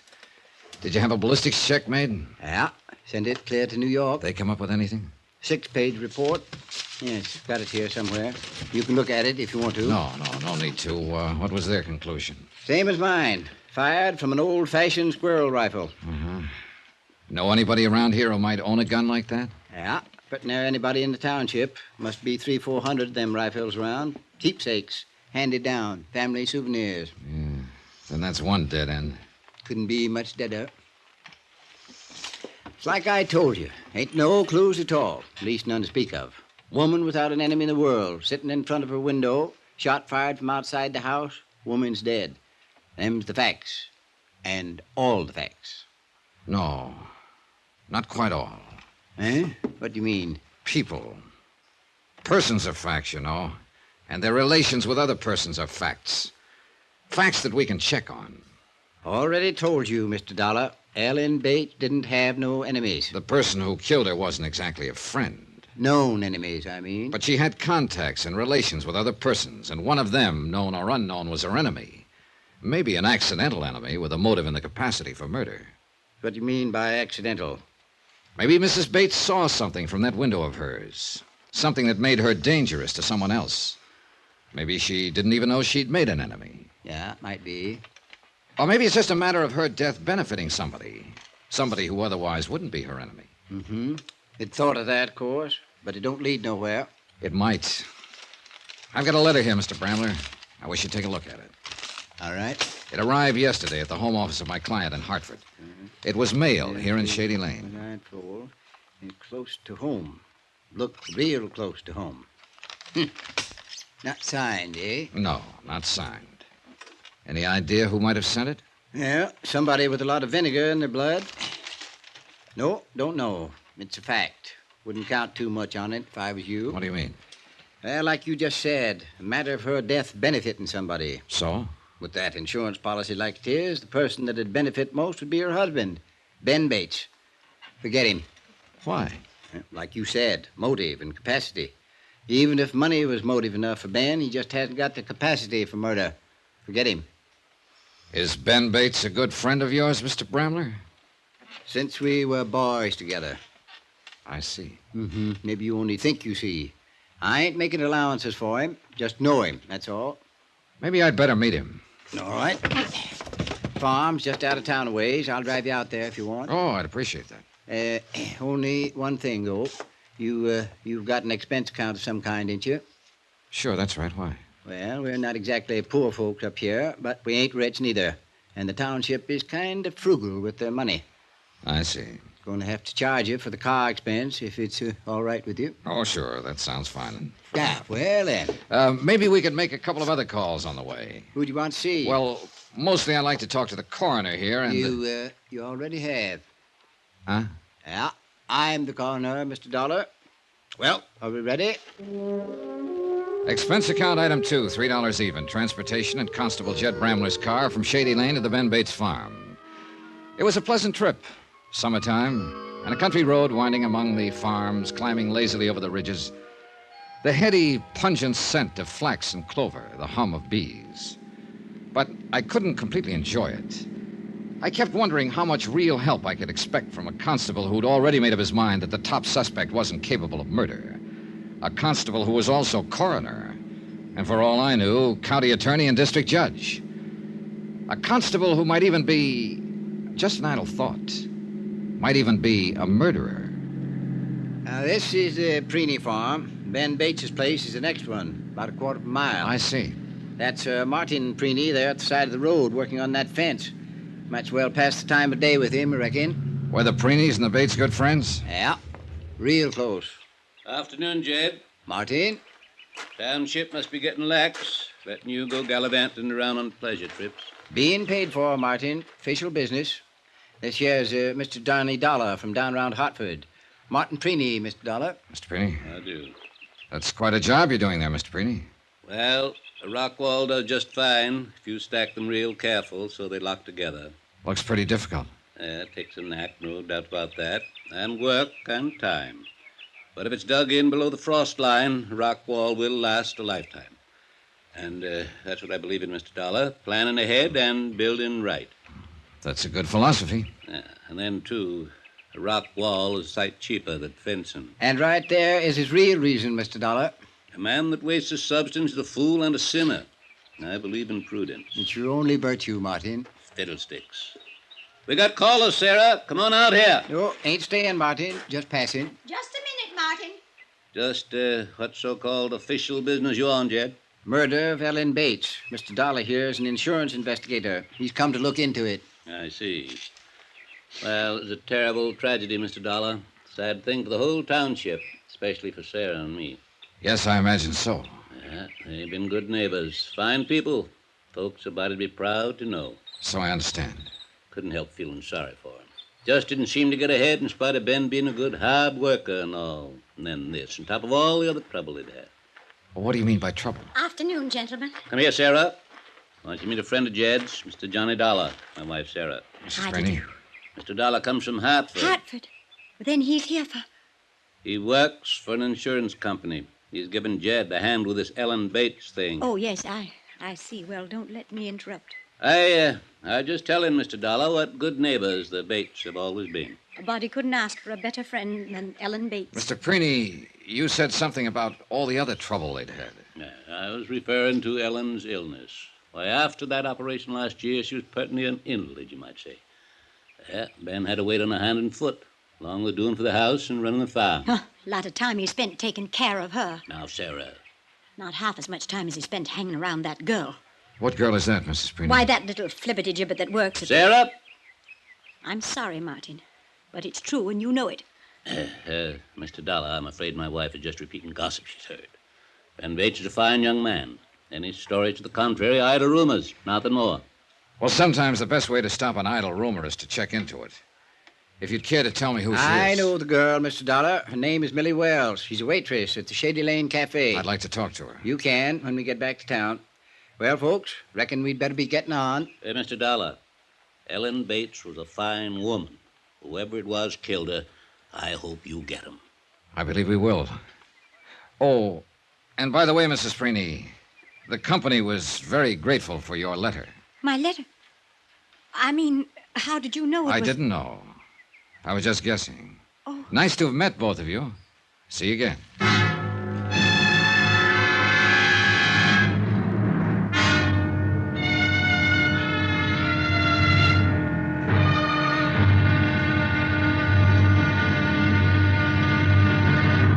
Now, here's our star to tell you about tomorrow's intriguing episode of this week's story. Tomorrow, of two who are not even accused, one confesses and one denies, and both very strangely. Join us, won't you? Yours truly, Johnny Dollar.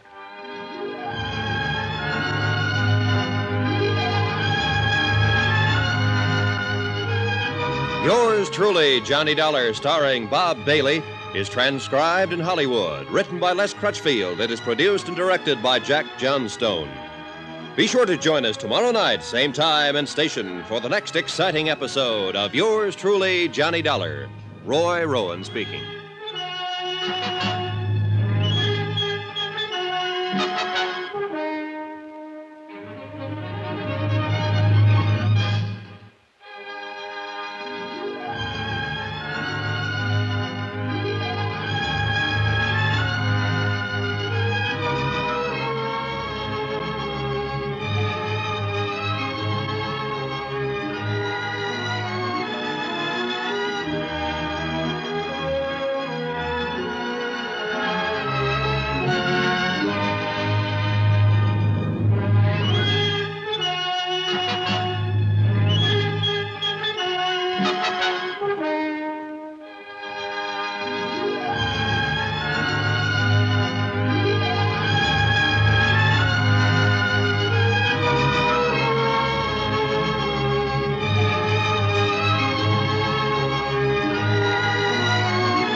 From Hollywood, it's time now for...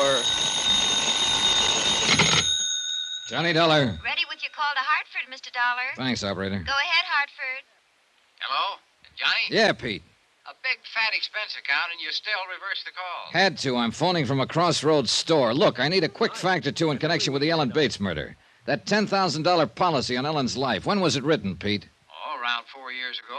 I'll get the exact date if you want to hang on. No, that's close enough. I was hoping it was only a year or two back. Knocks a pet theory in the head, huh? No, but it doesn't help it any.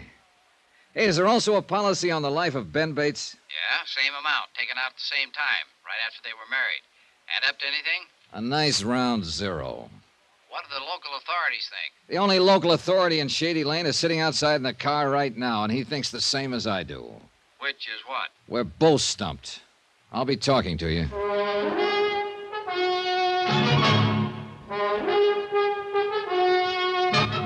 Tonight and every weekday night, Bob Bailey in the transcribed adventures of the man with the action-packed expense account, America's fabulous freelance insurance investigator. Yours truly, Johnny Dollar.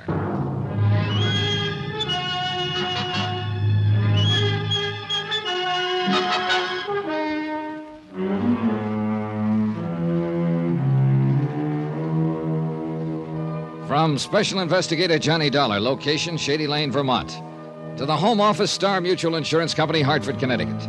Assignment, the Shady Lane matter. Expense account continued. Item 4, 7 cents, a copy of the Shady Lane Weekly Crier, the paper that prints the folksy news, according to the masthead. Maybe it would help, because the whole case seemed to have a folksy flavor. A young farm wife named Ellen Bates, a semi-invalid without a known enemy in the township, had been shot to death a month before. The killer, unidentified. Motive, unknown. Physical evidence, non-existent. Leads, none. I rejoined Constable Jed Bramler in the car and glanced over the paper as we drove on to the Bates farm. I'd begun to realize that, folksy or not, the Bates case was probably going to be tougher than an old boot. Now, we'll leave the car here at the road and walk up through the draw. I'll show you how it happened. All right, good. This sure doesn't look like very good farmland. Tain't. Ben's got a few good acres north of the house, but most of it's like this. Won't grow much of anything except in rocks. Takes a lot of scratching to make a go of a place like this. Yeah, I imagine. And it would be even tougher if you had to take care of an invalid wife at the same time. Yeah, I reckon it would. Watch yourself on that barbed wire, Mr. Dollar. All right. There's easier ways of getting to the house, but I figured you'd like to see how the killer got away. And this is it, you think, huh?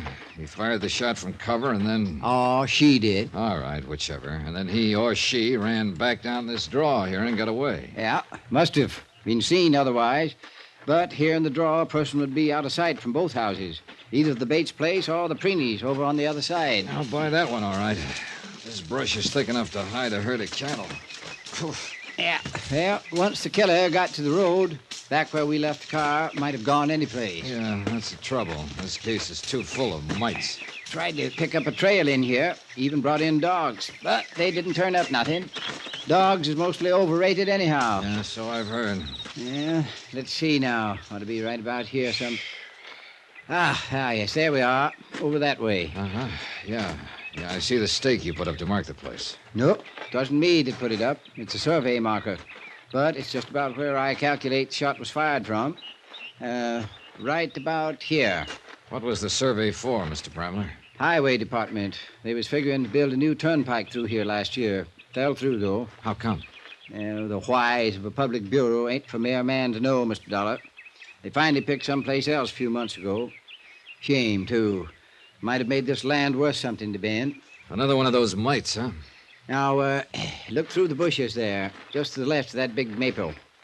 Mm-hmm. That's the parlor corner of the Bates house. And Ellen was sitting right there in that big front window when it happened. Ben has put the glass back in since. Yeah. Well, it wouldn't have been too difficult a shot from here. Them old-fashioned squirrel rifles is mighty accurate. And nearly everybody in the township has one. That's about it. It's not a matter of finding a needle in a straw stack. It's finding one special straw in a straw stack. Mighty hard chore, I'd say. So would I. So there she sat, an easy target, alone at her own front window. Well, not exactly alone, Mr. Dollar. Oh? Alone at the window, yes. But Mrs. Preeney was in the room with her at the time. The woman who wrote the anonymous letter accusing Ben Bates? I didn't know that. Yeah, didn't seem to have no bearing. She just happened to be there. Brought over a cake or something from next door. She was always doing things like that for Ellen. Uh-huh. But Mrs. Preeney didn't see who fired the shot. She just heard the window glass crash and saw Ellen come half out of her chair and then fall on the floor. An invalid, helpless, sitting there at a window. Now, what the devil could a woman like that do to make somebody hate her enough to kill her? Mr. Dollar, if I could answer that, I would have somebody locked up by now. If anybody did hate her, of course. Meaning? Maybe hate wasn't the reason. Got a better one? Oh, I'm just supposing. Done quite a bit of that myself. Hey, tell me something, Mr. Bramler. This waitress at the Shady Lane Cafe, the one Mrs. Preeny made the insinuations about. Millie Wells? Yeah, Millie Wells. Is she pretty? Well, hard to say. Tastes differ. I reckon most anybody'd call her pretty, though. Well, what about that gossip Mrs. Preeny was spouting? Is it just a rumor? Or was Ben seeing Millie before his wife was murdered? Hard not to see her. Ain't a very big town. You know what I mean. Did he go out of his way to see her? Oh, stopped in the cafe there once in a while. Cup of coffee, piece of pie. Doing all the cooking at home like he was. He got a mite tired of it, I reckon. Well, what about now? Is he still seeing her? Eats most of his evening meals there. Is that all it amounts to? Well, folks generally agree that there's some interest building up since his wife's death. Well, what about his wife? Did she have any chance at all of getting well? Nope, not according to the doctors. I see. Mr. Dollar. Yeah? You are barking up that same wrong tree again. Oh, it kind of adds up. Figures lie sometimes. Pretty girl, young and alive, interested maybe. An invalid wife, rundown farm, a $10,000 insurance policy. All facts, true enough. He wouldn't be the first man who went wrong with a setup like that. Not Ben. I told you before, murder just ain't in his nature. Now, come on. Let's walk on up to the house and talk to him. Wait a minute, one other thing. That anonymous letter Mrs. Preeny sent us. Now, why would she go out of her way to get Ben Bates in trouble? Hard to say. I thought she was a friend of the Bates. Of Mrs. Bates, yes. Ellen. But for some reason, she never has seemed to like Ben very much. I don't know why she done it, Mr. Dollar, but I sure wouldn't put no stock in what she said. It's just her nature. That's all it is. It was late afternoon. Long shadows were beginning to stretch out over the flinty ground. Almost the same time of day that Ellen Bates was killed. Killed by her husband, I was beginning to believe. And yet Constable Jed Bramler swore by Ben, his longtime friend. Human ties, human emotions, just plain folks. And a case that was growing messier and more vague by the hour.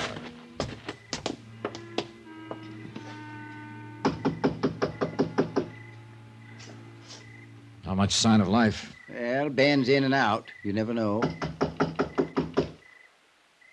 Sounds like somebody coming around the house. Mm-hmm. Must have been working out in the barn. Always plenty to do on a Flint Rock farm. You come looking for me, Constable. How are you, Grody? I said, how are you? I'm fine. I'm just fine. Ben around?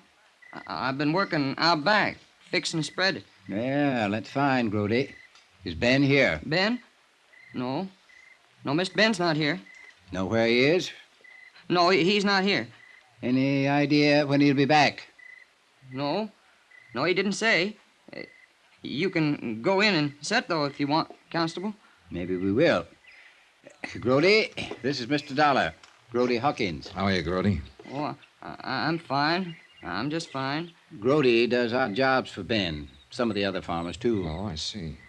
Were you working here the day Mrs. Bates was killed? That's a lie. I wasn't even near here that day, and anybody that says I was is a liar. Oh? I was crew over on the other side of town. We'll go inside and wait, Mr. Dollar. Yeah, all right. See you, Grody.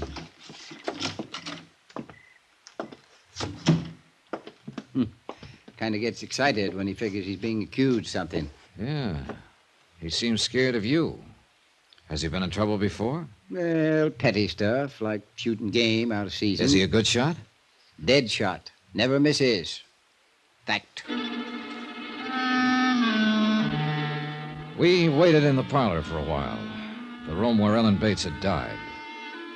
Her picture was still over the mantel. A clear-eyed, sober woman, much younger than I'd imagined. The sun gradually set and the light on the picture grew dim, but Ben didn't come back. We gave up finally and drove back to town. I left Bramler at his office and walked down the street to the Shady Lane Cafe to eat dinner. I'll be right with you, sir. No hurry. You'll be cooler if you sit there by the window. Oh, fine. Thanks. There were a half a dozen tables in the place, all empty. I was the only customer. The girl was pretty and friendly. and fitted the description of Millie Wells. The pot roast is awfully good this evening. I think you'll like it. All right. You've made a sale. You're a stranger in town, aren't you? Yeah. I'm investigating the murder of Ellen Bates. I see. Are you by any chance Millie Wells? Yes. Then I guess you're the person I'm looking for. You worked very fast. I thought it would take longer. Hmm? Oh, I knew you'd find out, of course, sooner or later, but I was hoping Ben and I would have a little time together first. I see. We were fools to expect it, though. Once you've been tagged, you don't have a chance. Did Ellen Bates have a chance? I didn't give her the slightest cause to worry. I didn't let Ben know once how I felt. Not until after she'd been killed. That was very considerate of you. And I know he didn't give me one thought as long as she was alive. It's not in his nature.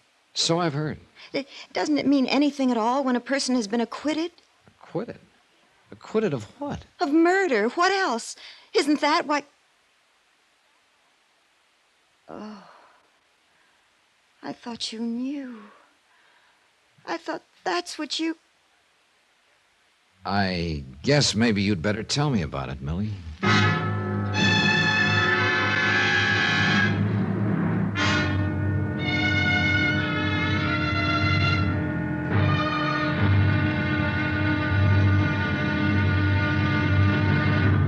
Now, here's our star to tell you about tomorrow's intriguing episode of this week's story. Tomorrow, a sudden twist and a cool threat. A strange revelation. And the lies come thick and fast. Join us, won't you? Yours truly, Johnny Dollar.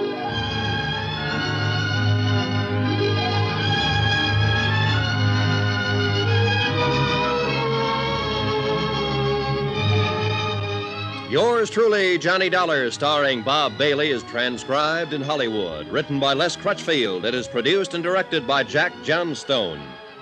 Be sure to join us tomorrow night, same time and station, for the next exciting episode of Yours truly, Johnny Dollar. Roy Rowan speaking.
From Hollywood, it's time now for... Johnny Dollar. Mr. Dollar. Well, this is Jet Bramler. Oh, hiya, Constable. Reckon I got the wrong number. I was calling Shady Lane Cafe. Now, you've got it. I'm sitting right here at the counter. Yes, well, but where's Millie, Mr. Dollar? She's busy crying at the moment. I'm waiting for her to get through and hoping she'll confess to murder. Now, you hadn't ought to gone and made her cry that way. Millie is a fine girl. That's the trouble with this whole case. According to you, everybody in this township is fine people, all of them. Ellen Bates was a fine woman, too, and now she's dead. And one of these fine people killed her. I'm going to find out which one, Mr. Bramler, and I'm going to tag him for it. With your help or without it.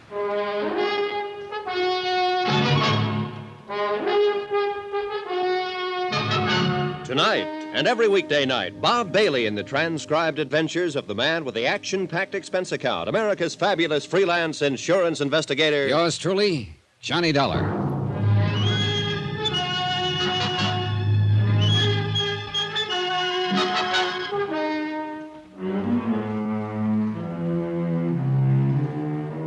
From Special Investigator Johnny Dollar, location Shady Lane, Vermont, to the Home Office, Star Mutual Insurance Company, Hartford, Connecticut. Assignment, the Shady Lane matter. Expense account continued. Item 7, $1.40, one pot roast special at the Shady Lane Cafe, while waitress Millie Wells dried her tears and repaired her face. I thought over what she'd said, what I'd taken for a confession, and tried to fit it in with the other facts in the case, what few facts there were. A young farm wife, a semi-invalid named Ellen Bates, had been shot to death while sitting at the front window of her house. The weapon was an old-fashioned squirrel rifle, a type of gun owned by half the people in the township. Ellen Bates had no known enemies. Her husband, beneficiary of a $10,000 insurance policy on his wife's life, had been accused by a spiteful neighbor of carrying on with pretty waitress Millie Wells. It's a lie, Mr. Dollar. Anyone who says Ben and I were seeing each other or even thought of such a thing before his wife's death is a mean, vicious liar. All right, take it easy now, take it easy. There's no point in getting yourself all worked up and starting to cry again. Ben's a fine man, straight and decent. And it makes me boil to have some low, sneaking gossip try to smear his reputation without reason. It reflects on your reputation a little, too, Millie. I don't care about me. I told you what I've been through. I'm used to it. Do you ever get used to something like that? No, not really. A murder charge isn't an easy thing to forget. You dream about it nights. Prison, the courtroom, the trial, the things they said about you. But you were acquitted, finally. I was acquitted, and I was innocent. But just being tried for murder brands a person for life. What were the details of the case? First, let me tell you about Ben. You haven't met him yet, Mr. Dollar. You don't know him. And I know the line you're thinking along. It's the way things point, Millie. Then things point wrong, that's all. Maybe. Go on. Well, he's been coming in here for the last 6 months. Not often, just every once in a while, just to eat. Does Ben know you stood trial on a murder charge? He does now. He didn't before his wife was killed. We just made conversation, that's all. And since her death? There's been no carrying on, as some people choose to think. One day Ben said, Millie, when this mess is all settled, I'd like very much to see more of you. That's all. That's all. And that's enough. Because I love him. About the trial, Millie. It was 4 years ago, in Chicago. I was working for a family on the West Side as a nursemaid, governess. They were wonderful. What happened? The wife died suddenly, under strange circumstances. It could have been an accident, or it might have been poison. I thought you already knew about it. That's why I blurted it out that way. Oh, I'd have found out anyway, sooner or later. Yes, I know. It was in all the headlines. The same things that they'll be saying about me here. What do you mean? I was accused of murdering the wife because I was in love with the husband. I left the Shady Lane Cafe, and the tortured girl whose secret, close hidden for 4 frightened years, was now the property of a stranger. It was late now, and the town square was dark and deserted. A stark white moon was climbing the eastern sky, and the soft summer night's breath stirred in the leafy tops of the maples, whispering other secrets. Secrets the villagers dared not stay abroad and listen to. A fantasy, sure, pure and simple. Maybe it was a bad slice of pot roast. Anyway, the dim light burning in the office of Constable Jed Bramler brought me back to harsh reality. Come in, Mr. Dollar. Come in, pull up a chair. Okay, thanks. That girl stopped crying yet? Sniffling a little, maybe, but she's practically stopped.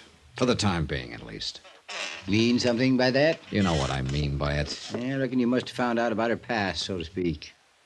You knew about it? Yeah, since the day she come to town. Stopped in to see me, told me all about it. Well, you were keeping it pretty quiet, weren't you? It was told in confidence, Mr. Dollar. All right, but this is a murder case. It don't have no bearing. Millie ain't involved. Would you mind if I had a chance to decide that once in a while? Didn't know you'd be interested. Don't you realize that Millie Wells may be the reason for the killing? Still beating a dead horse, eh? I think that horse is coming to life, Mr. Bramler. You do? The way things stand right now, a prosecuting attorney could go into court with a pretty strong case. The charge, first-degree murder. Accused, Your friend Ben Bates. You ain't met Ben yet, Mr. Dollar. No, I haven't met him, but the facts add up. It's an old story. Yeah, it's downright classic. An invalid wife, a pretty girl, a rundown farm that doesn't look as though it's made a profit in years. A $10,000 life insurance policy dangling like a carrot. Yeah, fact is, it's even worse a picture if you're a mind to look at it that way. How? That farm of Ben's ain't only run down, it's mortgaged to the hilt. Oh. Ben needed money for Ellen's operations. She'd had 3 in the last year and a half. He tried every way he knew how to, but the banks wouldn't touch it. Well, in that case... Martin Preeny, his next-door neighbor, come through and helped him out. $7,500. Is the farm worth that much? Nope. Wouldn't bring $4,500 if it was sold tomorrow. That's what I mean. Ben feels pretty obligated. And the $10,000 from that policy on his wife would have taken the pressure off all the way around. Plus, leave him free to marry Millie Wells. All right. I know it adds up that way. I've been studying over this thing for a month now, trying to figure out some other way of explaining it, hoping that somebody would show their hand. Yes, make a move of some kind. And nothing's happened, huh? No. Whoever done it is just sitting tight, waiting. Might be a good thing that you come along. Might jar things loose a little. Yeah. Well, whether I'm right or wrong, one thing we've got to jar loose is that gun. That's a fact, all right. Can't make much of a case against nobody without that gun. You said nearly everybody in the township owned one of those old-fashioned squirrel rifles, the type Ellen was killed with. That's right. Well, what about her husband? Does Ben own one? Nope. Nothing but a shotgun. Yes, I saw it when we were out there this afternoon hanging over the mantel. But at the same time, I noticed something else. What do you mean? That shotgun was resting on a pair of hooks set into the bricks above the fireplace. But the hooks hadn't been put there for that particular gun. Now, they were too far apart. What are you getting at, Mr. Dollar? I think those hooks would fit a squirrel rifle just fine. Ben ain't one to lie. He told me he didn't have a rifle. But that's something else I've been studying about. What do you mean? I kind of half remember seeing a squirrel gun hanging over that mantel in years gone by.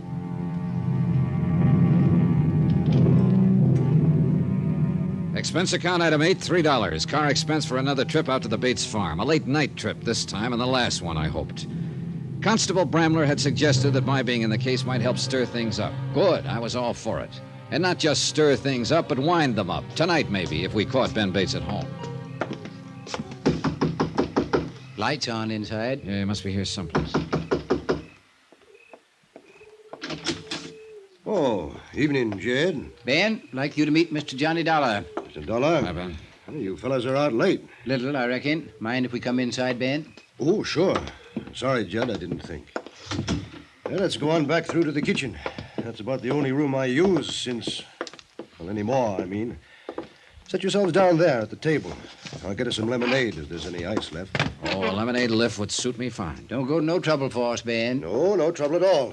Got it already made. Just have to chip a little ice into it. I reckon you'll kind of have to bear with me.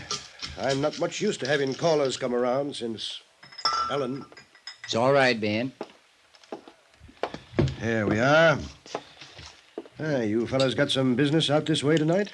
Fact is, Ben, we come out here to talk to you. Mr. Dollar is an insurance investigator. He's here to find out who killed Ellen. I see.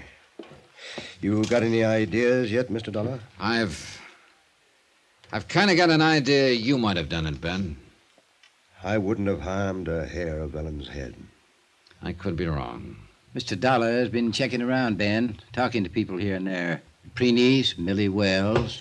What's Millie got to do with it? Nothing, maybe. Or she might be part of the motive. I didn't even make her acquaintance, hardly, before the last week or two. What about Mrs. Preeny? You've known her longer, haven't you? Yes, she was a good friend of Ellen's. Why? She thinks you killed your wife.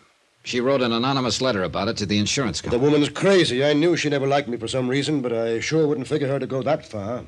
Ben, whatever happened to that squirrel rifle you had around the house? Why, the week before Ellen died, somebody... Yes, Ben? No, I didn't lie to you, Jed, not actually. When I told you I didn't have a rifle like that, I didn't. Not then.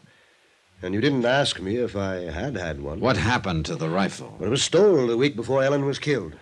I haven't seen it since. Mm-hmm. No, that's the truth, Mr. Dollar. You didn't report it being stole? Ellen asked me not to. She figured she knew who took it, and she wanted to give them a chance to make good. You know how she was. But after she'd been shot by that same kind of rifle, you still didn't report it. Report afterward that the gun had been took before? Who might have taken it, Ben? I've tried to think. Wasn't nobody came here that week except Mrs. Preeny and Grody Hawkins. Grody Hawkins? That's the hired hand we met here this afternoon, Mr. Dollar. Yeah, I know. The one who was a dead shot with a gun. Yeah, no. Grody wouldn't kill nobody. He's a little touched, maybe, but he's good-hearted and gentle. Is he another one of your pets, Constable? Don't you care whether the killer is identified? Kind of a funny question to ask a murder victim's uncle. Uncle?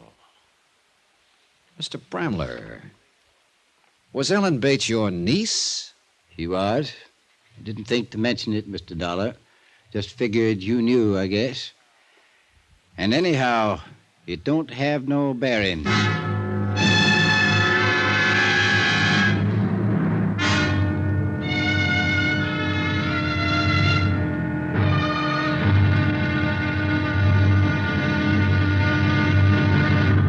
Now, here's our star to tell you about tomorrow's intriguing episode of this week's story. Tomorrow, a slow net tightens and the fish turn frantic, and one of them, at least, is armed and dangerous, as deadly as a shark. Join us, won't you? Yours truly, Johnny Dollar. Yours truly, Johnny Dollar, starring Bob Bailey, is transcribed in Hollywood. Written by Les Crutchfield, it is produced and directed by Jack Johnstone. Be sure to join us tomorrow night, same time and station, for the next exciting episode of Yours truly, Johnny Dollar. Roy Rowan speaking.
From Hollywood, it's time now for...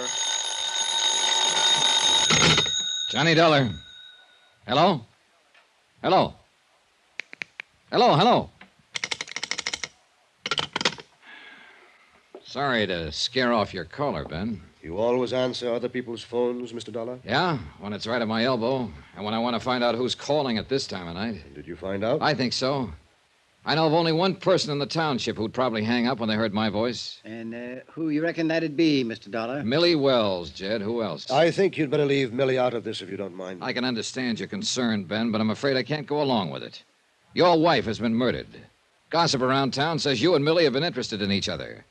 And Millie stood trial 4 years ago on a charge of murder. Add it up, Ben. Add it up.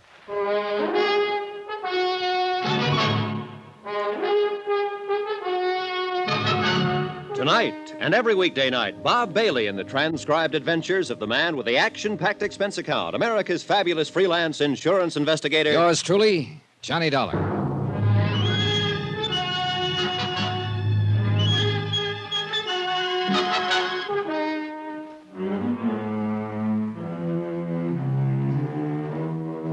From Special Investigator Johnny Dollar, location Shady Lane, Vermont, to the Home Office, Star Mutual Insurance Company, Hartford, Connecticut.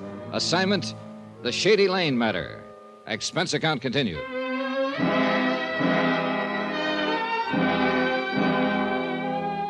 It was a messy case, hard to move around in. A small community, and everybody in it was a neighbor or friend of everybody else. Except, of course, the unknown person who'd murdered Ellen, Ben Bates' invalid wife. But the ties were close. Ellen, it turned out, was the niece of Constable Jed Bramler. And Sarah Preeny, next-door neighbor, had accused Ben of carrying on with waitress Millie Wells, who was a good friend of Constable Bramler. And Sarah Preeny's husband had helped Ben out of a jam by loaning him $7,500 on a worthless farm. Yeah, it was sticky and tight and uncomfortable. Touch one domino and you moved all of them. But the key to the game, I was still convinced, was Ben Bates himself. You're wrong, Mr. Dollar. I've known Ben here for more years than I care to think about. Murder just ain't in his nature. Mr. Bramler, I think you're just too close to this case to keep a perspective on it. I know these people, and you don't. Well, that's exactly the point. Ben is your friend. He was married to your niece, so you just can't imagine him committing a murder. It ain't in his nature. Oh, I've never seen a killer yet without at least a few friends who were certain that murder wasn't in his nature. Now listen to me, both of you. It's not a question of my nature. It's a question of fact, and the fact is a plain and simple one. I didn't kill Ellen, Mr. Dollar. A lot of things say different, Ben. And there's nothing at all between me and Millie. If Ellen had lived, I'd have never spoken to her. As it is, I've only asked her if I could see her sometime, once this thing is all settled. Well, you're together at least. That's about what she told me. We're together because it's the truth, Mr. Dollar. Or because you've already talked it over. One fault I haven't got is lying. Not even about your rifle being stolen? Oh, well, it wasn't no actual lie. When Jed here asked me if I had a squirrel gun, I said no. And like I told you, I didn't then. It had already been stolen. Suppose he'd asked you if you had a squirrel rifle. Well, I reckon I'd have had to fess up to it. Well, we'll never know, of course, for sure. But one thing is sure. After your wife was shot and killed by a gun of that same type, you still didn't report to the constable here that yours had been taken. Well, I explained it to you. How would it have looked if I'd have told him after Ellen was shot that my old squirrel gun had been stolen before? And you didn't report the theft when it happened because Ellen asked you not to. Is that the story? She thought she knew who took it. She wanted a chance to get it back without causing them trouble. And, of course, she's not here now to back you up on that. It's the truth. She was like that. Jed here, I'll tell you. Kind-hearted and tolerant with people. Yeah, she was that all right. It's a fact. If either Mrs. Preeny or Grody Hawkins took it, and they're the only ones that was here that week, then she was aiming to talk to whichever one it was and get it back without bringing the law in, only she never had the chance to. She was killed. Yeah, and that gun figures in it somehow. It's bound to. Look, we've got to find it, Mr. Bramler. Might take some doing. Then we better get at it. Tonight? Tonight. We got things stirred up now. Let's keep them stirred up. All right. Ben, you claim you're not guilty of this. It ain't a claim. It's a fact. Then who would you say is the most likely suspect? Ellen didn't have a single enemy in this world, as far as I know. There ain't a person in this township that had a reason to kill her. Except you. For the money, you mean? For that life insurance policy? It's worth $10,000. And I'm that kind, you think? A man who'd murder his own wife just to get his hands on $10,000. Ben, I don't know. But there's one thing you can count on. I'm going to find out. Constable Bramler and I left Ben alone in his empty farmhouse, drove back into town. The moon was higher now, and the countryside was dappled in black and silver. And it, too, was empty and silent. We alone moved and made noise as we rattled down the winding dirt road through the flint rock valleys between the sleeping elms and maples. Logic still pointed at Ben Bates, but I'd begun to doubt logic a little. Bramler was right. Murder didn't seem to be in Ben's nature. And I wasn't sure now whether he sat there in his silent house alone with guilt or alone with grief. Grody lives back of the feed store there. What do you mean, back of it? Well, kind of a shack there on the back corner of the lot. They let him live in it in return for keeping an eye on the store at night. Yeah, quite a choice for a night watchman, a kid who's been up several times for petty theft. Mm-hmm. I reckon it does seem a bit odd. Well, let's go see if he's there. You know, folks around here use a person according to his nature. Grody is pretty reliable at something he's made responsible for. And why do you think he might have stolen that squirrel rifle from Ben Bates' place? He was working for Ben, wasn't he? But just as a hired hand. He wasn't hired specially not to steal. But here he is. Oh, now, that's a fine point of ethics. Well, most points of ethics is that way. Reckon Grody just does ornery things sometimes so people will notice him. take an interest in him. He's a little simple-minded, but he ain't a bad kid at heart. Is anybody bad in your book, Mr. Bramley? Whoever killed Ellen Bates is. Watch step now. It's pretty dark back here. Yeah. I hope nobody has dug a hole here someplace. Ain't likely. No, I think the door is here by the corner somewhere, if I recollect rightly. It's been a long... Watch it! You all right? Bruised my shins all. Now, who in the Sam Hill put all these boxes in front of the door here? You stop right there now. Don't you move. He's got a rifle on us. All right, don't try nothing, Miss Dollar. Like I told you, he's a dead shot. What you whispering about there? Never you mind, Grody. You just put that gun down. I'll put it down. Don't you move now. Let me get my flashlight. It's Jed, Grody. Constable Bramler. Mr. Dollar's with me. You stand still till I get a light on you. Then we'll see. Golly tits. Yes, didn't you recognize my voice? Never can tell. People might try something funny. Try to break in. Something like that. Well, now that you know who we are, Grody, how about having a look at that gun you're holding on us? Well, I don't know.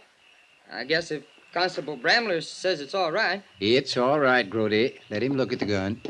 All right, then. Here. Thanks. Mind holding the flashlight here? All right. Well, at least this isn't the one. It's a .22. What are you fellas up to, anyhow? Grody, what did you do with that squirrel rifle you took from over Ben Bates's mantel? Well, Grody? I don't know what you're talking about. You don't? Anybody says I done that is lying. Nah. Don't get excited, Grody. We don't want to wake up this whole town while we're walking across there. Where are we going, Constable? Over to the city jail.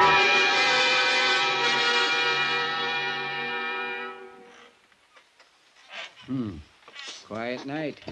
Not even a mockingbird singing out there. I wish that bird back in the cell would do some singing. Yeah, he will. Always gets to bothering him after he's in for a while. 30 minutes hasn't bothered him much. He'll talk pretty soon. Provided, of course, he has anything to talk about.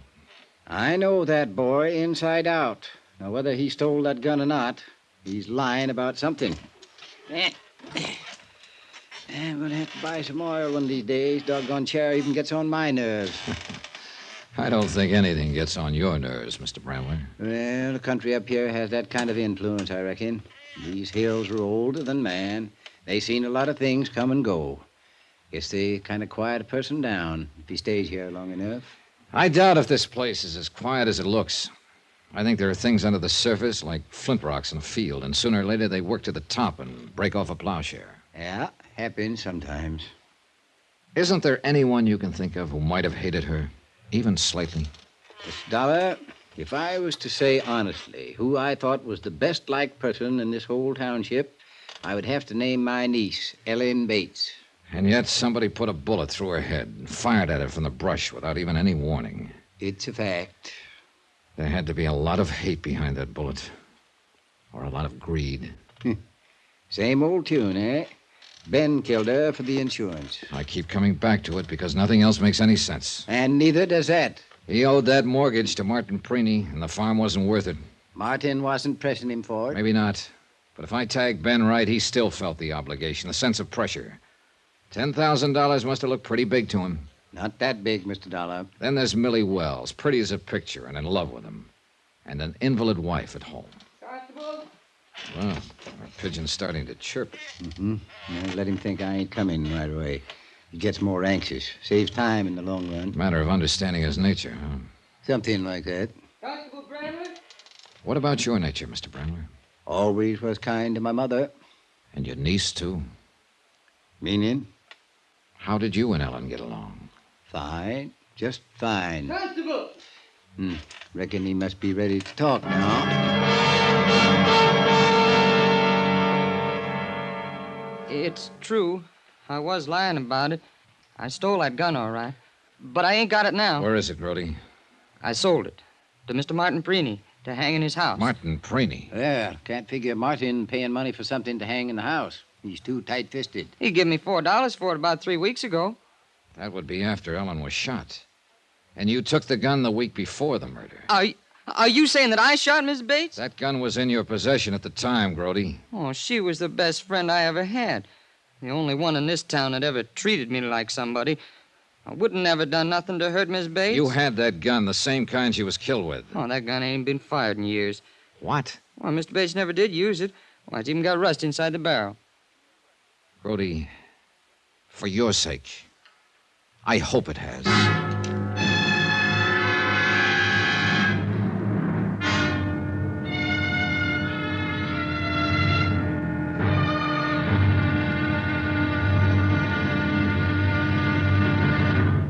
Now, here's our star to tell you about the final intriguing episode of this week's story. Tomorrow, one domino tips, the whole stack tumbles, and the last man falls with a crash. Join us, won't you? Yours truly, Johnny Dollar.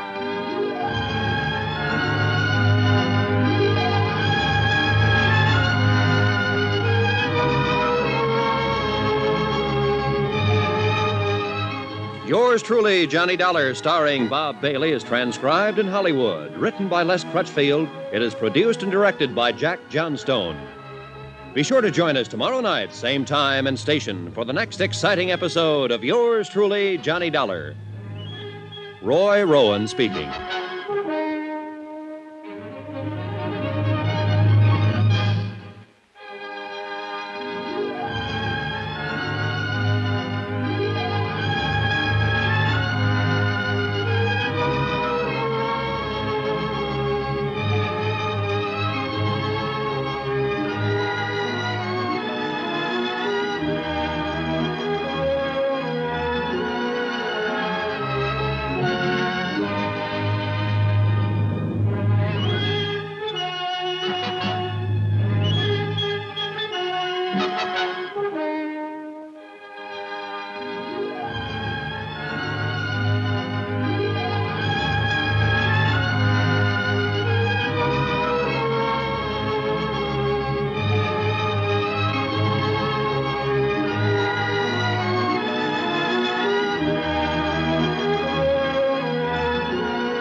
From Hollywood, it's time now for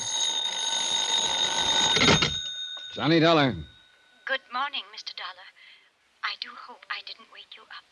I was already up, Mrs. Preeny. Mrs. Well, how did you know? I recognized your voice. What can I do for you?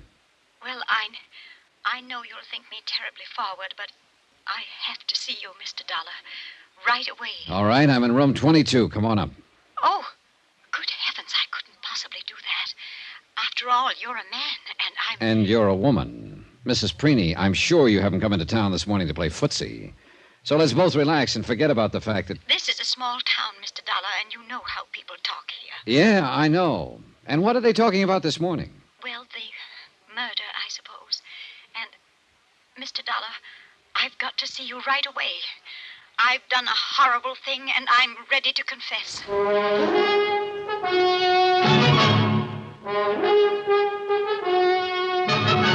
Tonight and every weekday night, Bob Bailey in the transcribed adventures of the man with the action-packed expense account, America's fabulous freelance insurance investigator. Yours truly, Johnny Dollar.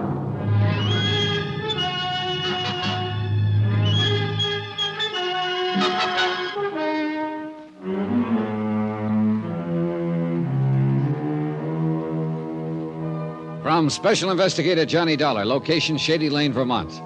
To the Home Office, Star Mutual Insurance Company, Hartford, Connecticut.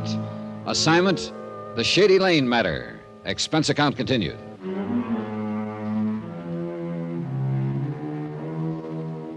Item 10, 55 cents. A cup of coffee for myself and a pot of tea for Mrs. Sarah Preeny. She considered the hotel lunchroom an innocent enough place, and I met her there 5 minutes after she phoned my room. It was Mrs. Preeny who'd brought me into the case by writing the anonymous letter to the insurance company. Ellen Bates, a farm wife with no known enemies, had been shot to death. Mrs. Preeny, her best friend, had implied in a letter that Ellen's own husband, Ben, was guilty.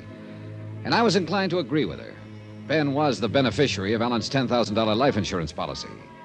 There seemed to be no other motive, unless Mrs. Preeny was about to confess one. She didn't do it, Mr. Dollar. Who didn't do what? That girl. She didn't warm the teapot. For 2 cents, I'd send it back and make her do it right.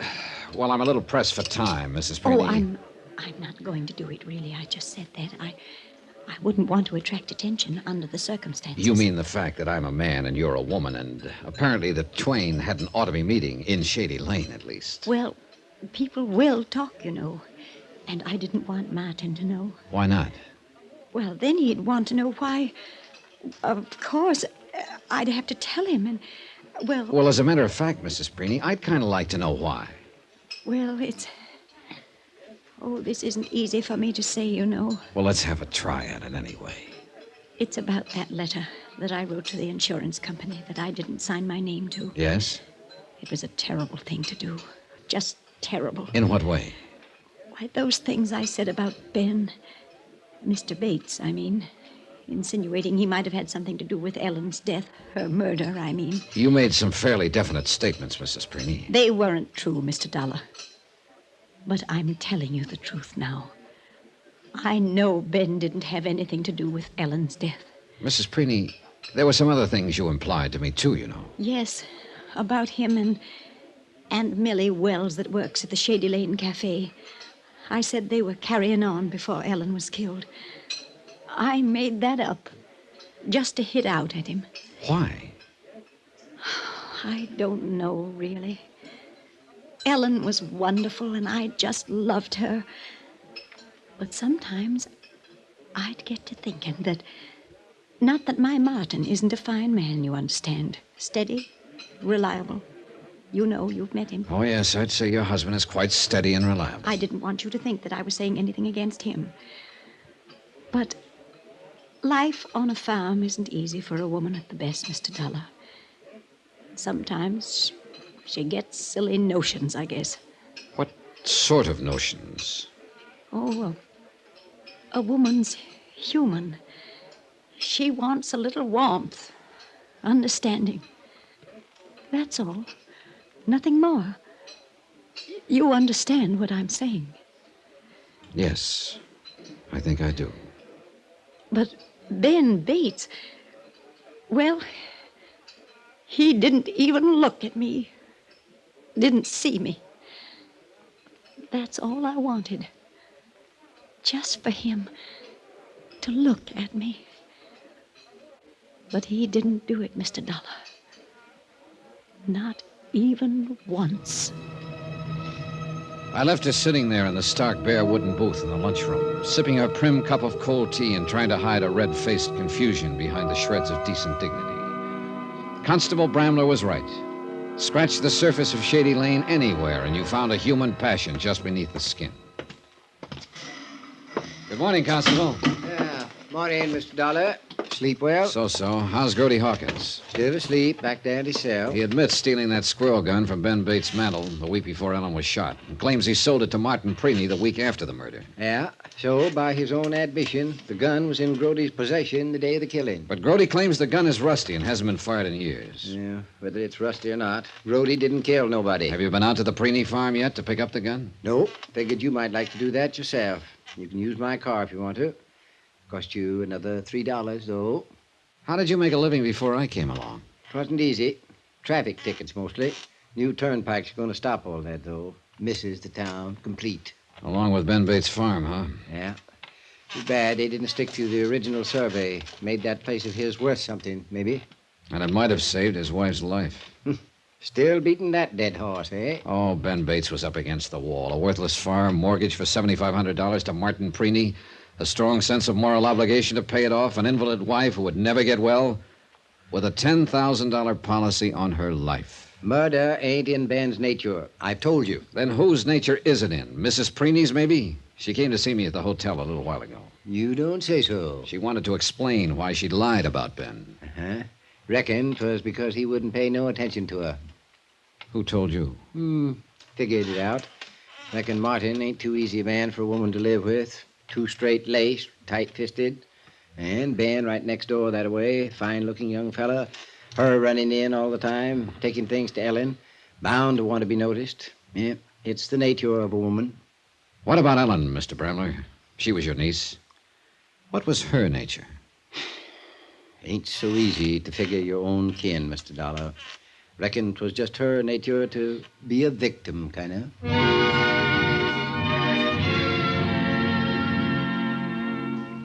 I drove slowly through the early morning countryside, lush and green, still moist from the night dew, and not yet touched by the heat of day. Farm after farm, snug and smug and safe.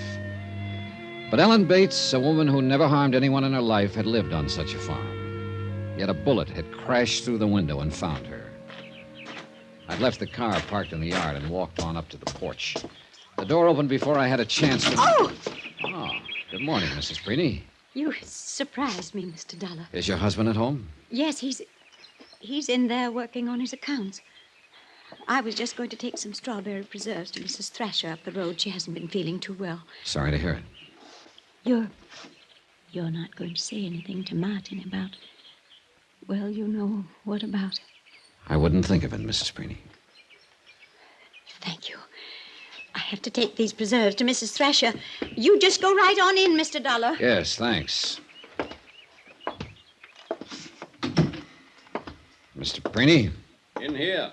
Come on in. Sorry to bother you this early in the morning. Oh, Mr. Dollar. Just finishing my accounts for the fiscal year. What can I do for you, sir? Well, unless I've been misinformed, you bought an old squirrel gun from Grody Hawkins a while back. That's right. It's hanging there over the fireplace. Quite a bargain, unless he stole it someplace. As a matter of fact, he did. From your neighbor, Ben Bates. Then I'm out the price. I'll take it over to Ben this afternoon. Mind if I take a look at the gun, Mr. Preeny? I'm trying to check up on Grody's story. No, go right ahead. I'll just finish this total while you're at it. Then we'll have time for a chat. He went back to the ledgers on the table in front of him, and I reached up and took down the rifle down from its hooks above the mantel. Grody had told the truth. There was rust in the barrel and breech. The gun hadn't been cleaned nor fired in a long time. The hooks over the fireplace were old and rusted, too. They'd been there for years. And suddenly I knew. Find what you were after, Mr. Dollar? I found more than I was after. I found out who killed Ellen Bates. Grody Hawkins? No, not Grody. And not Ben Bates. Even though he is named as beneficiary of that $10,000 insurance policy. What do you mean? It was somebody who stood to profit even more than Ben did from that $10,000. Who?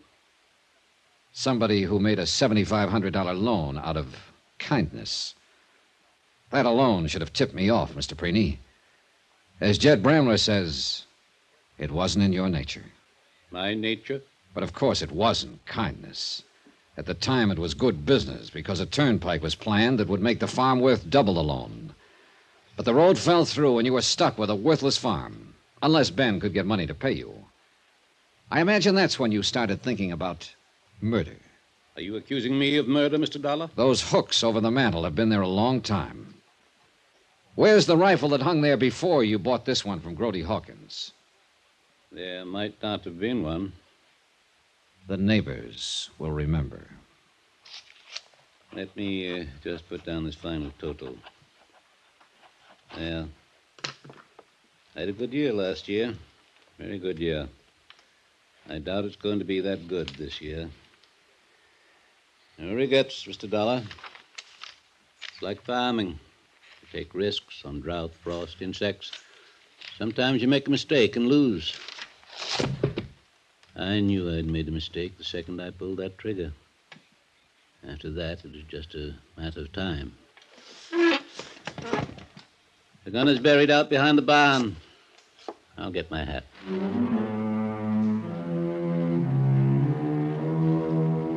Item 12, $94.35. Incidentals in Shady Lane and transportation back to Hartford. Expense account total, $186.60. Yours truly, Johnny Dollar.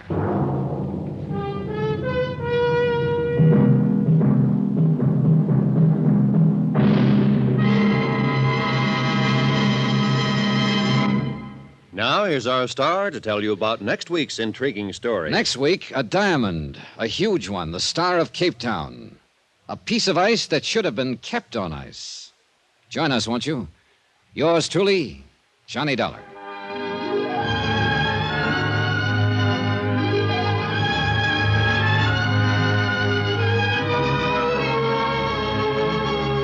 Yours truly, Johnny Dollar, starring Bob Bailey, is transcribed in Hollywood. It is written by Les Crutchfield and produced and directed by Jack Johnstone. Heard in this week's cast were Jeanette Nolan, Forrest Lewis, Shirley Mitchell, Will Wright, Bert Holland, and John Daner. Musical supervision by Amerigo Marino and Carl Fortina. Be sure to join us on Monday night, same time and station, for another exciting story of yours truly, Johnny Dollar. Roy Rowan speaking.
From Hollywood, it's time now for Johnny Dollar. This is Joe McNabb, Johnny. Tri-Eastern Indemnity. Oh, hi, Joe. What's up? The Star of Cape Town. Star of Cape Town. Constellation, celebrity, or ship? Wrong 3 times. The Star of Cape Town is a diamond about the size of a jumbo olive. Oh, sounds like it'd make a nice ornament for a martini. Except I'm strictly a lemon peel man. Now, this is serious, Johnny. I'd like you to take a look at it. Now, what's so interesting about it, except it's probably worth $100,000? Make it 150. That's what we've insured it for. Oh? Got quite a history to it. 3 men we know of have been killed over it in the last 50 years. This stone I'd like to see. Where is it? Name of the stone, Johnny. Star of Cape... Hey, wait a minute. In Cape Town, South Africa? That's right. Interested? I'll be right over.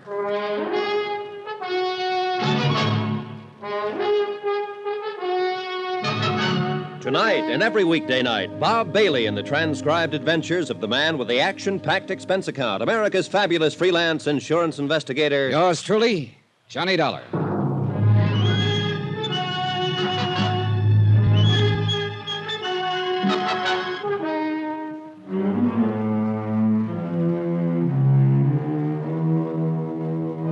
Expense account submitted by Special Investigator Johnny Dollar to Tri-Eastern Indemnity Associates, Home Office. Following is an accounting of expenses incurred during my investigation of the Star of Cape Town matter.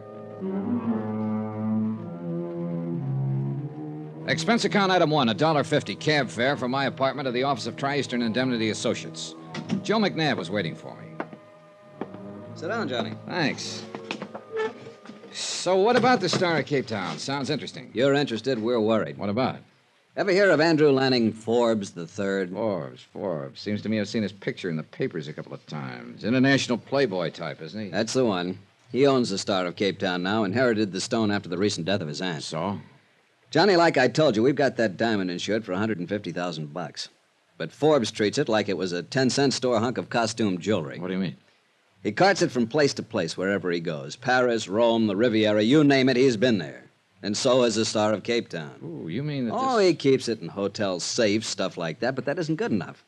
We want him to put it in permanent custody somewhere. Yeah, I see your point. But he won't seem to listen to reason. And right now, it's a particularly bad period for us. How come? Forbes seems to be in one of his party-giving moods. He has them every once in a while. About 3 weeks at a time, a big party every night wherever he happens to be. Then he quiets down for a month or two. Probably resting up. But how come he's in Cape Town now? Who knows? Who knows why he goes anywhere he does? Oh, brother, sounds like a real character. Yeah, but what we want you to do is to talk him out of being a character long enough to put that diamond in a safe place and to keep an eye on it until he does. We got a plane reservation for you tonight at midnight. Tonight? Now, just a minute. Now, look, if it's the money you're worried about, don't be. This means a lot to us. We're willing to pay accordingly. Joe, you may not believe this, but I wasn't thinking about the money. Then what? Those 3 men who got killed over that diamond. You told me about them over the phone. Oh, that. Look, the diamond's 50 years old. Those 3 killings were 20, 30 years ago. Just the same, 3 is always a crowd. And I wouldn't like to see it increase by 1. Expense account item 2, $360 cab fare to my apartment to pack and then to the airport, where Joe McNabb met me and told me 3 tired jokes in 2 minutes in a very subtle attempt to keep my mind off the 3 dead men as he gently steered me to the plane. Item 3, plane fare to Cape Town, South Africa.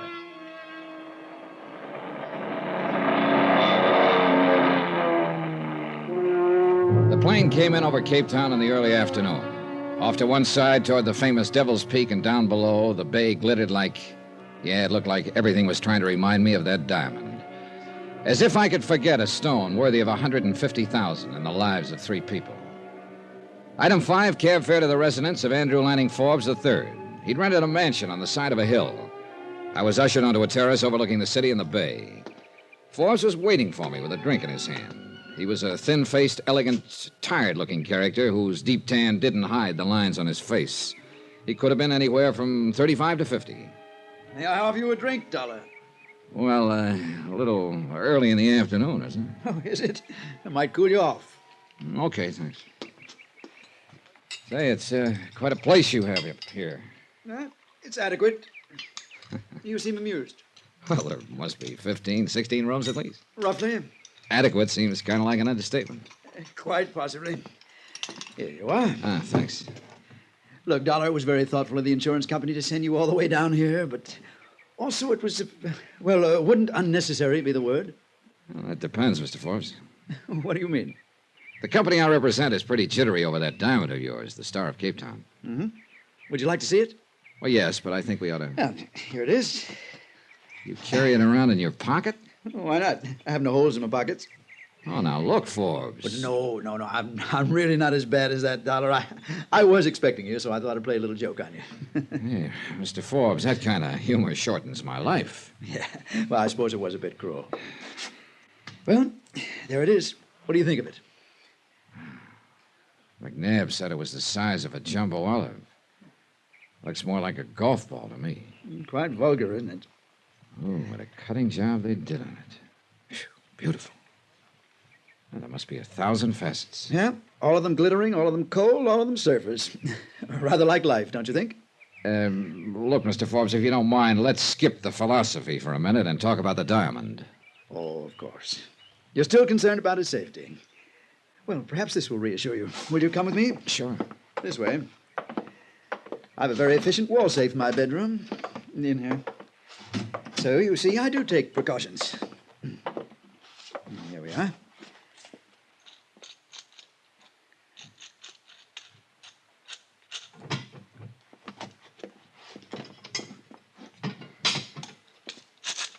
There.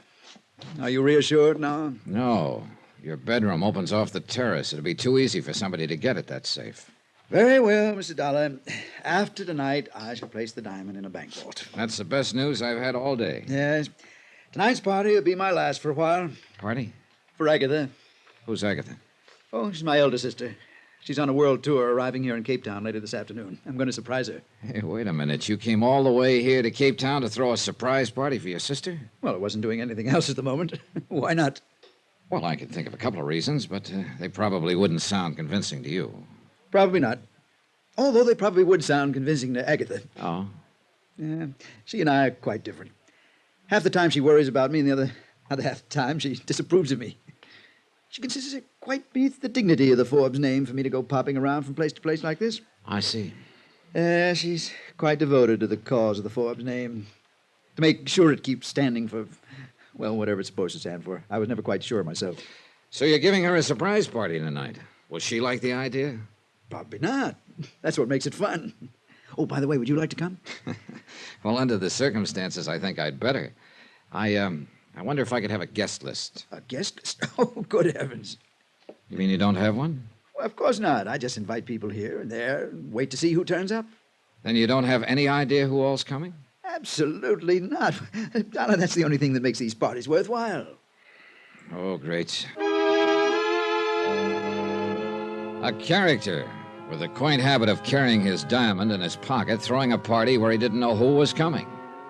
This was a situation not calculated to help my peace of mind, believe me.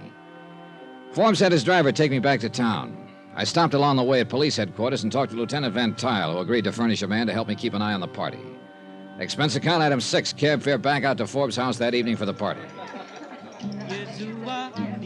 I thought I was getting there early, but there were already quite a few people about. A stocky bartender shoved a drink in my hand as I walked in, and I took a look around. Quite a brawl. Then I spotted a girl with honey-colored hair and a green dress that matched her eyes. Well, it was as good a place to start as any. Hi. Hi. My name's Johnny. I know. Oh? I'm Sheila. You a friend of Forbes? My, you are new around here, aren't you? What do you mean? You'll find me at most of Andy's parties. He arranges my transportation. I see. Do you? What's your excuse for being here in this gay, mad throng? You an old friend, too? Matter of fact, no. I just met him this afternoon, and he invited me to come. That's par for the course. Ah, here you are. Oh, Forbes. I'm glad you two have gotten acquainted. Enjoying yourself, Sheila? Delirious. Isn't she wonderful, Johnny? She's always so gracefully bored. You see, Johnny, I perform quite a useful function around here. I'm always good for laughs. Yeah. Well, is your sister enjoying the party, Forbes? Agatha? Why, of course not. Haven't you met her yet, John? No, I haven't. Oh, she's over by the window. The thin, aristocratic, tired-looking lady. Oh, yeah. Yeah, I see what you mean. Well, that's her look of disdain. She thoroughly disapproves of this whole party, and of me, of course. And of me. Come along, Johnny. I'd like you to meet Agatha. Oh, you're taking a chance. She'd probably disapprove of me, too. Oh, no. You look like the respectable type. Thanks, I guess. She'd thoroughly approve. I seem to have another guest arriving. Would you two excuse me? I'll introduce you to Agatha later, Johnny. Yeah, sure. The perfect host, when he wants to be. Oh. Who's the new arrival? Her name is Helen. Andy met her a day or two ago. Well, I'll say this for her. Yes. Isn't she? Sorry. Don't be. I'm used to it. You know something, Sheila? I don't get you. Oh, I'm not so hard to figure out, Johnny. I think you are. You don't like these parties any more than Agatha. Oh, now watch it, Johnny. You start comparing me to her, and she's going to disapprove of you. Okay, but I still don't get it. You don't like the parties or Forbes' other friends, yet you keep... tagging along. Yeah, I've got a perfect attendance record. Why? Well, I guess there's one obvious reason, but that would sound real corny. Maybe not. So let's just say that after you've been riding the merry-go-round long enough, standing on solid ground doesn't seem normal. Oh? Well, maybe if you keep riding that merry-go-round, you'll grab the brass ring someday. Don't bet on it. Sheila drifted over to the bar, where she sat quietly drinking the rest of the evening. I somehow felt sorry for her, but I knew she'd bought her own ticket to the merry-go-round, at least for the first ride. I looked over at Forbes and started sweating. He was showing the diamond off to the party. But before I could get to him, Agatha did. She must have told him in dignified but firm tones to put the ice on ice. He laughed and took it back to his room, so I relaxed. The party dragged on. Agatha managed to look frigidly pained the rest of the evening, but Forbes was obviously enjoying himself with Helen. They danced, then went out on the terrace. Sheila turned her back and concentrated on her drink. Finally, I went over to the bar. Sorry, Johnny. Looks like the bartender's gone home. That's probably a good idea. Good night. She headed carefully for the door and went out. Then I realized I hadn't seen Forbes for 10 or 15 minutes. I went out on the terrace. Nobody in sight. I walked to Forbes' bedroom door. Mr. Forbes? Forbes? No answer. One lamp was lit. Forbes was on the floor. The knife had gone in low under his ribs. He probably hadn't made a sound. Nearby was the case in which he kept the Star of Cape Town. It was open and empty.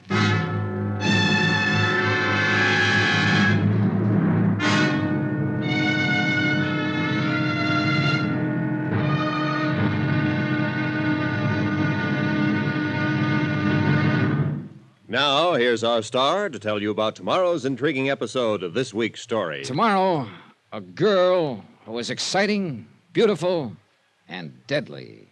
Join us, won't you? Yours truly, Johnny Dollar.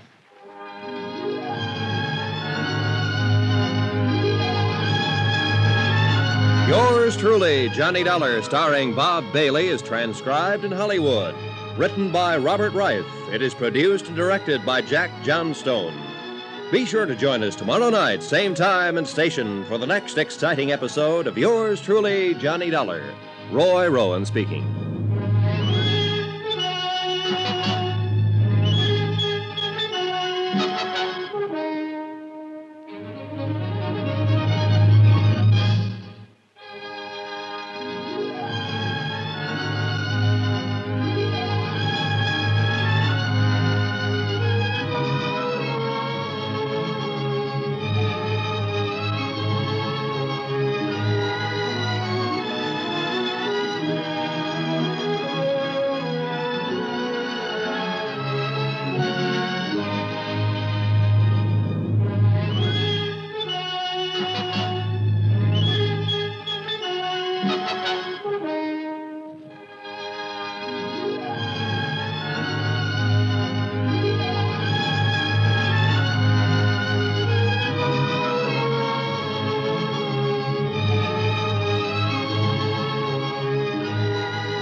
From Hollywood, it's time now for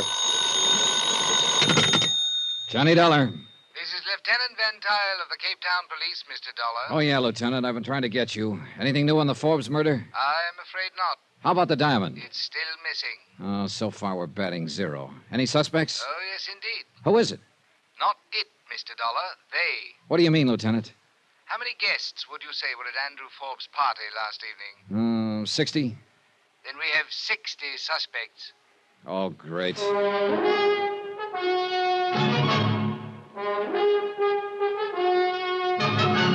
Tonight and every weekday night, Bob Bailey in the transcribed adventures of the man with the action-packed expense account, America's fabulous freelance insurance investigator. Yours truly, Johnny Dollar.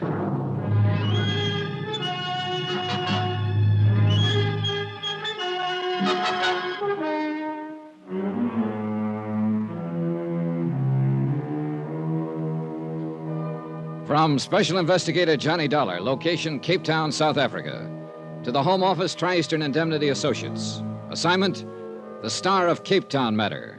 Expense account continued. Item 7, cab fare from my hotel to police headquarters. So far in this job, I'd been a big, brilliant nothing. I figured Lieutenant Van Tile of the Cape Town Police might be able to supply a few answers. But as it turned out, all he had on his mind was questions. Now, Mr. Dollar, suppose you sit down and explain your connection with this affair. Sure, Lieutenant. I can make it short, if not sweet. Andrew Forbes was an international playboy. I am well aware of that. Cape Town has entertained Mr. Forbes before, or vice versa. Well, then you probably also know that he recently inherited a very large diamond known as the Star of Cape Town. Yes? The company I represent was carrying the insurance on that stone, $150,000. They didn't like the way Forbes was flashing it around. They thought he was a bit too careless with it. I was trying to talk him into using a little common sense. And that is why you came here to Cape Town? Yeah, but it looks like I've struck out. Forbes is dead and the diamond's gone. You were at the party from some time before Forbes' murder until afterwards, hmm? That's right. You stayed in the main room the entire time? Well, yeah. Oh, now look, Lieutenant, I'd hardly fly all the way here to bump off a guy. Just questions, Mr. Dollar, just questions. Yeah, but what I need right now is answers. As do I. These other guests at Forbes' party, did you know any of them? No. Well, I met a girlfriend of his named Sheila, and a couple other people who were pointed out to me. Who were they? Oh, Forbes' older sister, Agatha, for one. A real aristocratic type. You can cross her off your list. Oh? Yeah, she disapproved of Forbes, all right, but not to the extent of sticking a knife in him, I'm pretty sure. It would have been beneath her dignity, if nothing else. Besides, she didn't leave the main room during the party either. Then there was Helen. Helen who? Well, I never did find out her last name. She arrived at the party late, and Forbes seemed to zero in on her right away. Zero in? I mean, he spent the rest of the evening with her. They danced for a while, then they went out on the terrace and... Come to think of it, I never did see her come back inside. And I didn't see Forbes again either until I went to his room and found him dead. I see. We shall try to find this Helen. Can you describe her? Well, I didn't get nearly as close a look as I'd have liked to. Oh? Yeah, from what I could see, a real doll, Lieutenant. Dark hair, turned-up nose, fine complexion. Mr. Dollar, we need an objective description, not an appreciation. Well, at the time, I was more interested in her as a prospect than a suspect. I see. And you say you knew none of the other guests? That's right. We've been unable to find any sort of guest list. Oh, don't waste your time looking. There isn't any. No? Yeah, Forbes explained that he had a charming habit of inviting whoever he ran into. He said that half of the fun was in seeing who turned up. Well, that rather complicates matters, doesn't it? It sure does. Mr. Dollar, diamond thefts are not unknown to us here in Cape Town. No, I imagine not. Here are some photos of known jewel thieves. Mugshots, huh? Please see if you recognize any of these people as having been at the party. Well, it'd be a little hard to remember. You know, people were drifting in and out all evening, and there was... Wait a minute. Who's this guy? That is Julio Biak, a jewel thief. Do you recognize him? Starkey guy. Sort of looks familiar, but I can't seem to place him. Could he have been at the party? Oh, it's possible, but I can't be sure. Perhaps it will come to you later. I hope something comes to me sooner or later. That diamond, for instance. But at this point, I had to admit it didn't look very likely. One murder, 60 suspects. You get better odds than that on a roulette wheel. I left headquarters and decided to walk around a little, see if I could coax up some kind of ideas to my next step. I went down to the waterfront and looked around. Nice view, no ideas. Then, as I was walking along a narrow, deserted street, I realized I had company. The shadow from the top of the building next to me ran along the middle of the street, and I could see a silhouette. I stopped. So did the shadow on top of the building. I started up again. So did the shadow. I started edging out away from the sidewalk for a look. The shadow raised its arms suddenly, and I ducked. A large building tile crashed to the sidewalk right where I'd been a second ago. I jumped for a rickety fire escape over my head and scrambled up to the roof. Nobody in sight. That roof stretching out in all directions. Warehouses, loading sheds. Whoever it was could have been a block away by now. Pretty ironic. Somebody trying to take me out of the ball game when I didn't even know which team had the ball.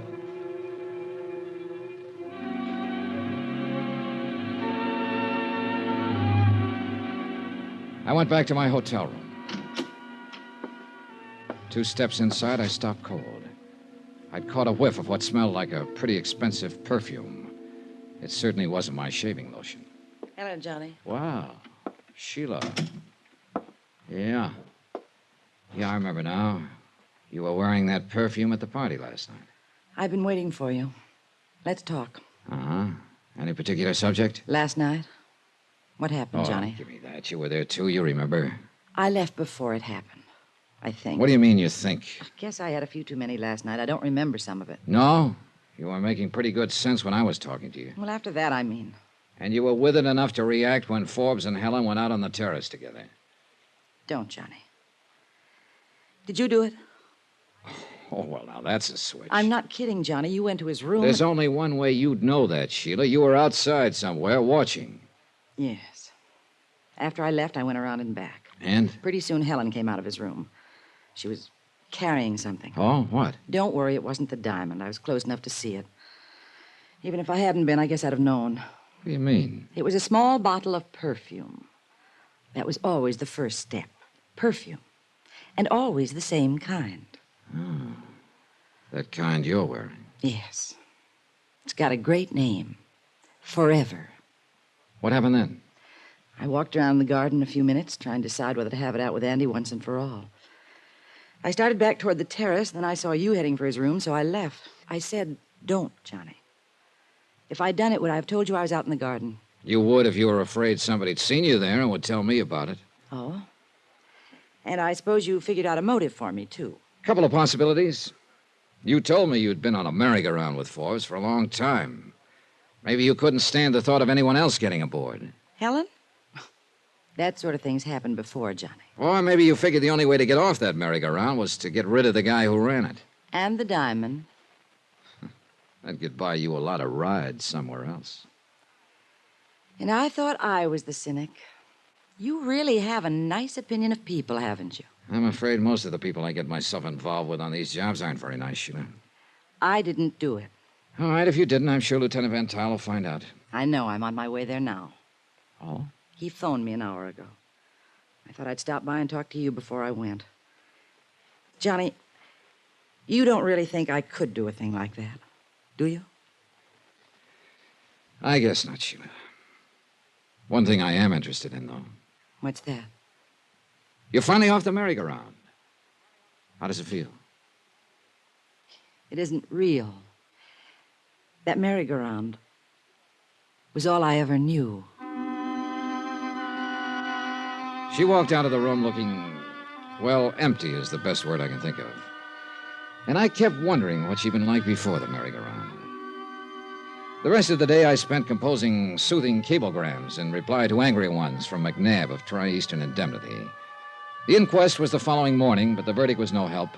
Death at the hands of person or persons unknown. Lieutenant Van Tuyl told me that Forbes' sister Agatha had decided to shove off that afternoon on the Southern Empress. So I went down to the dock and aboard ship an hour before sailing, hoping I could get in a word with her. Farewell parties were clogging the lounges and the passageways. I waited outside Agatha Forbes' stateroom until she arrived. Miss Forbes? What? Oh, Mr. Dollar, isn't it? Yes, I didn't have a chance to meet you at your brother's party last night. He told me about you. It's too bad you weren't able to persuade him to put that diamond into safety sooner. Miss Forbes, I wonder if you'd answer a few questions about... I'm very sorry, Mr. Dollar. I am completely exhausted. I don't wish to talk about it. But there are certain... I made my statement to the police. There's nothing further to add. About the diamond, however. There's been too much publicity about the entire tragedy as it is. I have no wish to add to it. I'm very sorry, Mr. Dollar. I shall be in New York in a month or so. Perhaps I shall have recovered from the experience sufficiently by then to talk about it intelligently. Only trouble is, by then the diamond could be in Timbuktu or something. See you later, Miss Forbes. What snapped me into action was a glimpse of a girl at the end of the passageway just entering the lounge. I couldn't be sure, but it looked like Helen. By the time I reached the lounge, she was nowhere in sight. Then I saw another familiar face over in one corner. The mugshot I'd seen at police headquarters, Julio Biak, jewel thief. And now I had him pegged. He'd been the stocky bartender at Forbes' party, the guy who disappeared just before the murder. He spotted me and ducked into a passageway. I went after him. He turned a corner, and that was his mistake, blind alley. So I closed in on him. We circled. Now, I was at the blind end, and that was my mistake because suddenly there was a knife in his hand. He held it low like an expert. Now, Mr. Dollar. Oh, you must have a trunk full of knives, Julio. All I need is one. Just like the one you slipped into Forbes, huh? And you! He lunged at me. I ducked to one side and kicked at the knife. He whirled and dove, but now I had him.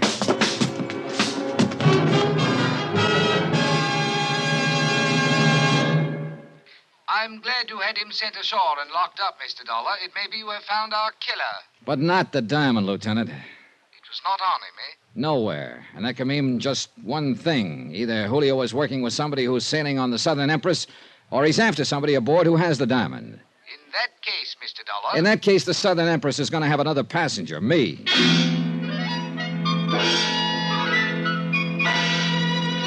I checked with a purser who agreed to squeeze me aboard. Then I headed back to my hotel room to pick up my luggage. I could still smell Sheila's perfume in the room.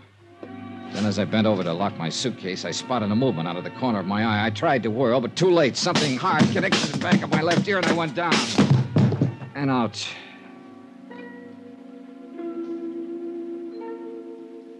I don't know how long it was before I came to.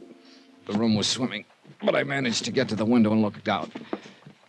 Then I realized somebody had voted me the man they'd least like to take a cruise with. The Southern Empress was underway and steaming out of the harbor.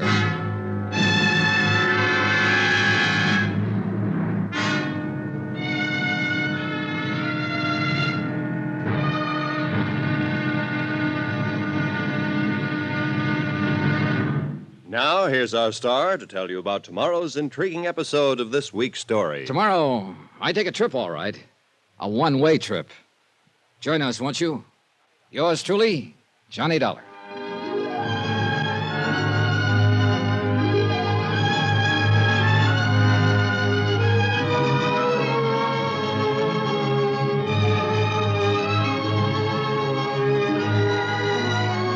Yours Yours truly, Johnny Dollar, starring Bob Bailey, is transcribed in Hollywood. Written by Robert Reif. It is produced and directed by Jack Johnstone. Be sure to join us tomorrow night, same time and station, for the next exciting episode of Yours truly, Johnny Dollar. Roy Rowan speaking.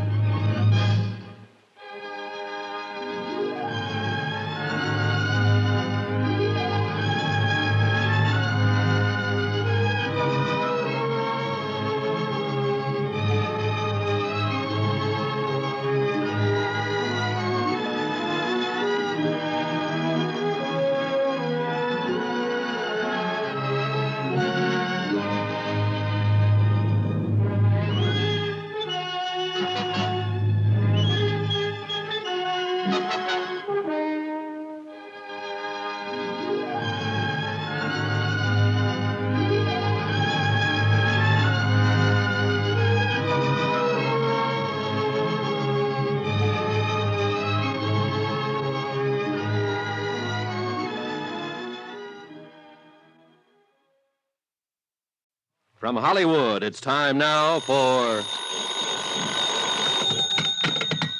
Johnny Dollar. Lieutenant Van Tile of the Cape Town Police. I was just going to call you, Lieutenant. Something the matter? You sound very strange. Probably from nursing a lump on my head that had put the star of Cape Town to shame. I don't understand. You found the diamond? No, to put it politely, somebody slugged me here in my room a while ago. Why? To keep me from sailing on the Southern Empress. She just shoved off, and I've got a strong hunch that diamond is aboard. That bears out what we've learned from Julio Biac. Did he confess to Forbes' murder? No, but we're fairly certain he's involved. However, he swears he does not have the diamond. Either he passed it to somebody aboard the Southern Empress, or he was chasing whoever's got it. Lieutenant, I've got to get on that ship. You say it is now on the way? And out of the harbor. You wouldn't happen to have a stray helicopter around, would you? I can make arrangements for one with the military. Can you be at the airfield in 15 minutes? Make it 10.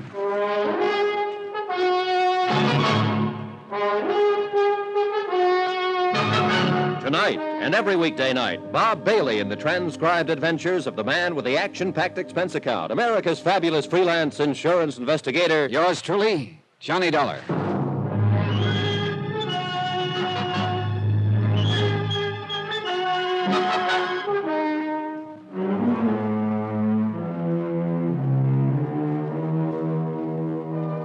From Special Investigator Johnny Dollar, location Cape Town, South Africa, to the Home Office, Tri-Eastern Indemnity Associates. Assignment, the Star of Cape Town matter. Expense account continued.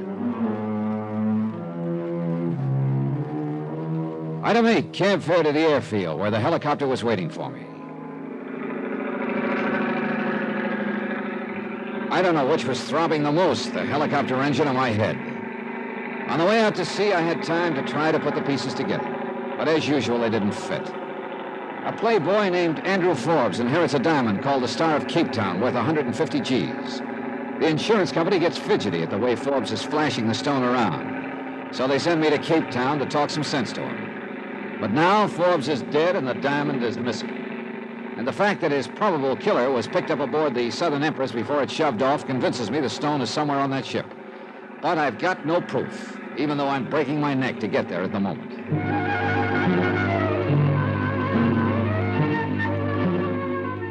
We picked up the Southern Empress about 20 miles out at sea, and the helicopter pilot set me down on deck at the stern. A crowd of passengers had gathered, but I didn't see Forbes' sister Agatha, nor Helen, the girl who'd spent so much time with him the night he was killed. I got me a room, then headed for Agatha Forbes' stateroom. As I stood at the door, I caught a whiff of Forbes' favorite perfume, Forever, the kind Sheila had worn. Yes, what? Wow.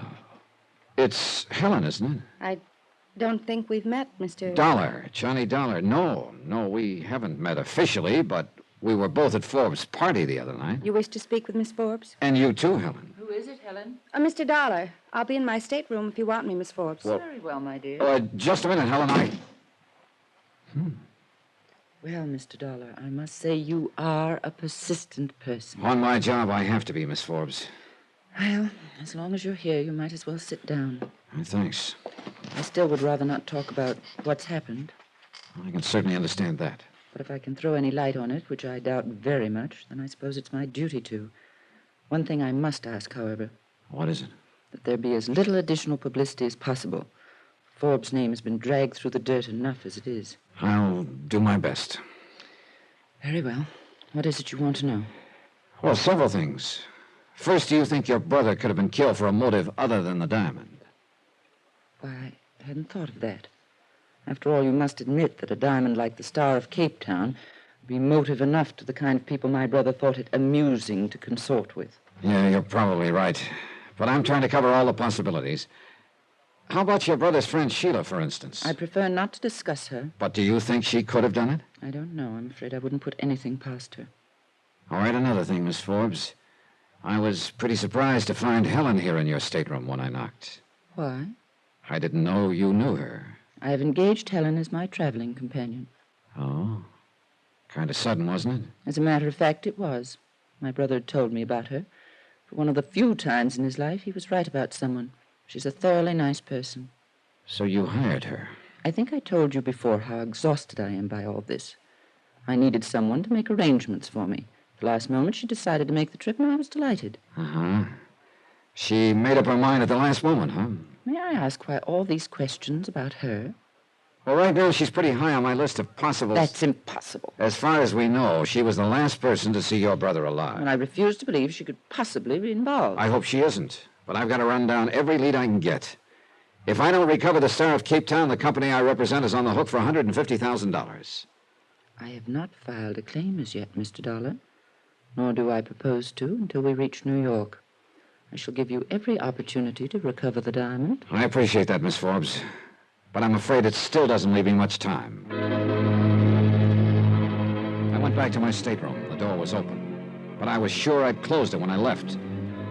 Inside was the same lingering smell of the same lingering perfume. Forbes' favorite forever. Sheila wore it, but as far as I knew, she was still in Cape Town. Then I remembered her saying that Forbes had given Helen a bottle of it. I also remembered smelling it in my Cape Town hotel room just before I got slugged. I thought then it was a carryover from Sheila's earlier visit. Now I wasn't sure. I started back out of my stateroom just in time to collide with somebody in the passageway. Oh, sorry. Oh, say, partner, you sure took the wind out of my sails. Yeah, well, I'm sorry. I didn't know anyone was out here. Oh, I just passing by, partner. Stacy's the name, Ben Stacy. What's yours? Dollar. On the level? Cross my heart. Well, when I tell people I bumped into a guy named Dollar aboard a boat, I'll mean it, huh? See you around, partner. So he could have been just passing by, like he said. But if so, he moved awfully quietly for a guy his size. I locked my door and headed for the bar. Expense account item 9/150, a double martini, which occupied me just long enough to get a couple of things nailed down in my mind. Namely, open stateroom doors and the smell of perfume. Ah, it had to be Helen. No two ways about it. At this point in my brilliant chain of deductions, I made a big mistake.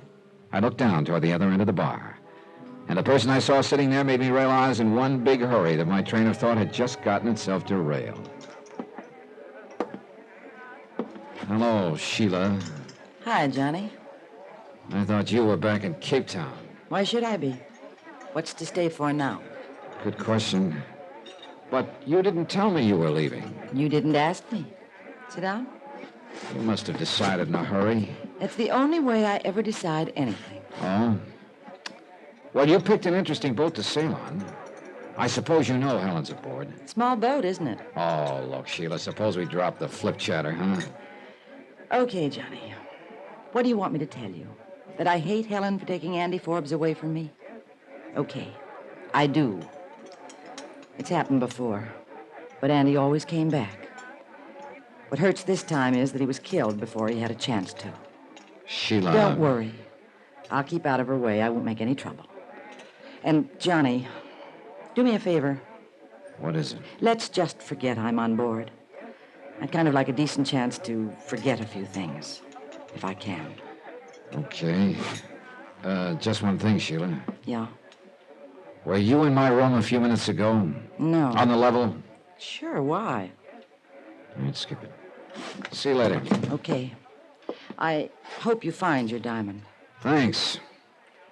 I hope you find whatever you're looking for. You know what it is? No? I got news for you. Neither do I.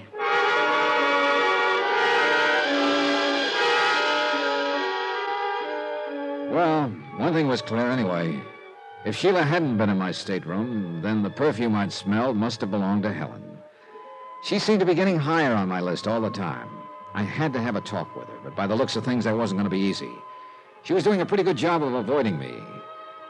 About half an hour later, though, I spotted her topside in a deck chair with Agatha Forbes. Next to them was my old buddy from the wide open spaces. Why, some of the things we got out west you just wouldn't believe. I am certain we wouldn't. I've never been there, but Oh. Hi, everybody. Well, sir, if it isn't Mr. Dollar himself. Now, I ask you ladies, if that isn't just about the most colorful name a fella Good can have. afternoon, Yes, sir. Mr. Dollar. Hope you're a little more rested, Miss Forbes. Thank you, I am.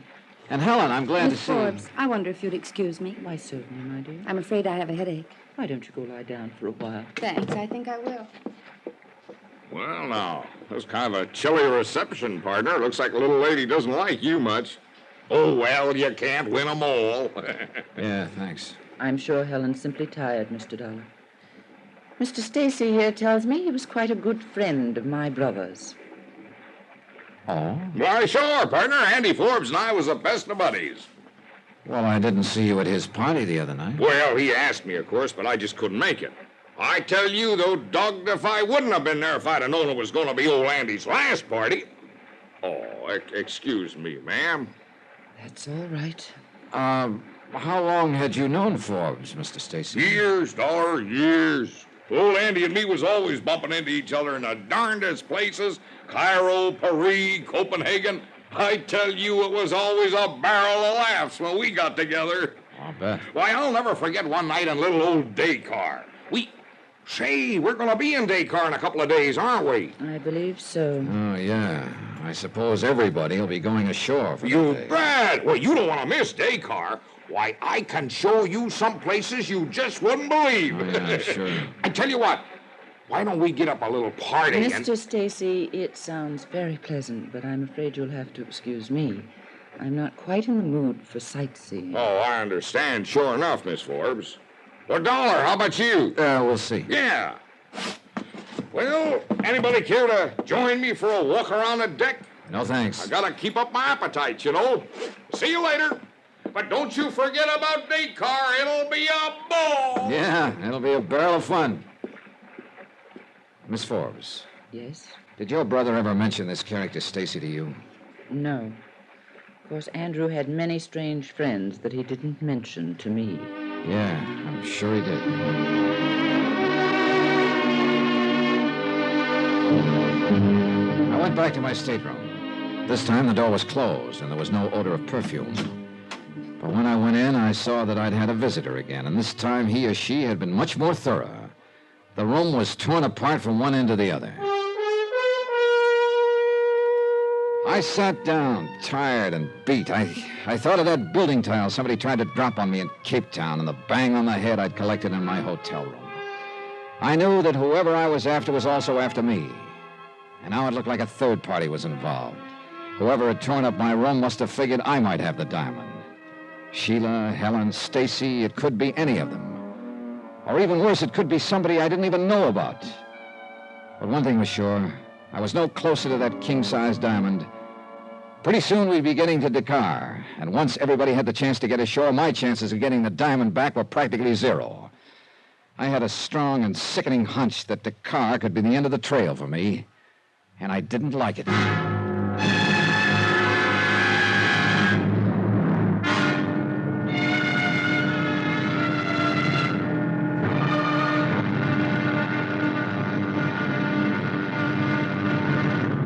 Now, here's our star to tell you about tomorrow's episode of this week's story. Tomorrow, my one good lead jumps ship the hard way. Join us, won't you? Yours truly, Johnny Dollar.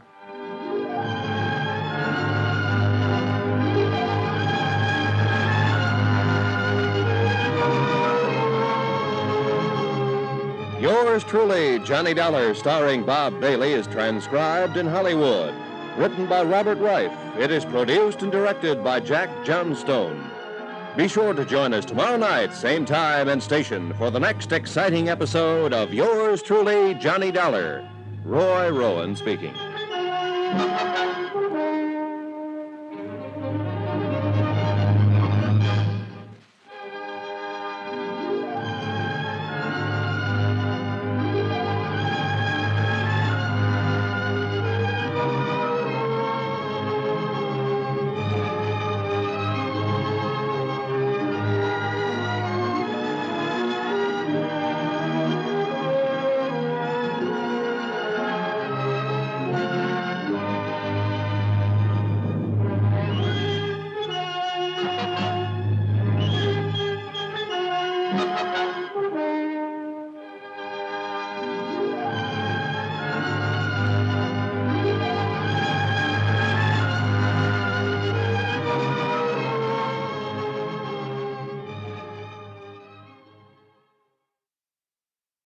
From Hollywood, it's time now for Johnny Dollar. This is the purser, Mr. Dollar. Oh, I was just about to call you. Oh? Better send a steward to my stateroom to put it back together. What happened? Somebody just tore it apart. But why? Oh, looking for something, I guess. The diamond? But why would they think you'd have it? Well, somebody's got me pegged wrong. Well, what's on your mind? A cablegram was sent to Cape Town about an hour ago, addressed to Julio Biak. Julio? Yes, isn't he the man who's being held on suspicion of murdering Andrew Forbes? Yeah, but the news hasn't been released, and obviously whoever sent the cablegram isn't aware of it. What did it say? Contact me, usual place, Dakar. Who signed it? Well, the name was Corner. I checked the passenger list, but there's no such name.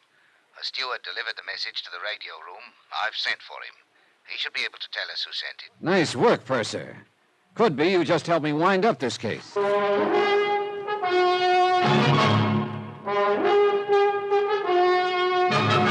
Tonight and every weekday night, Bob Bailey in the transcribed adventures of the man with the action-packed expense account, America's fabulous freelance insurance investigator. Yours truly, Johnny Dollar.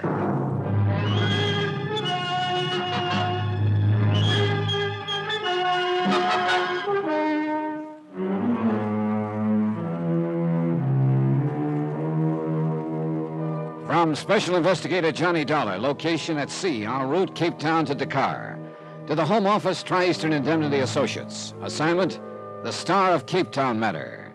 Expense account continued.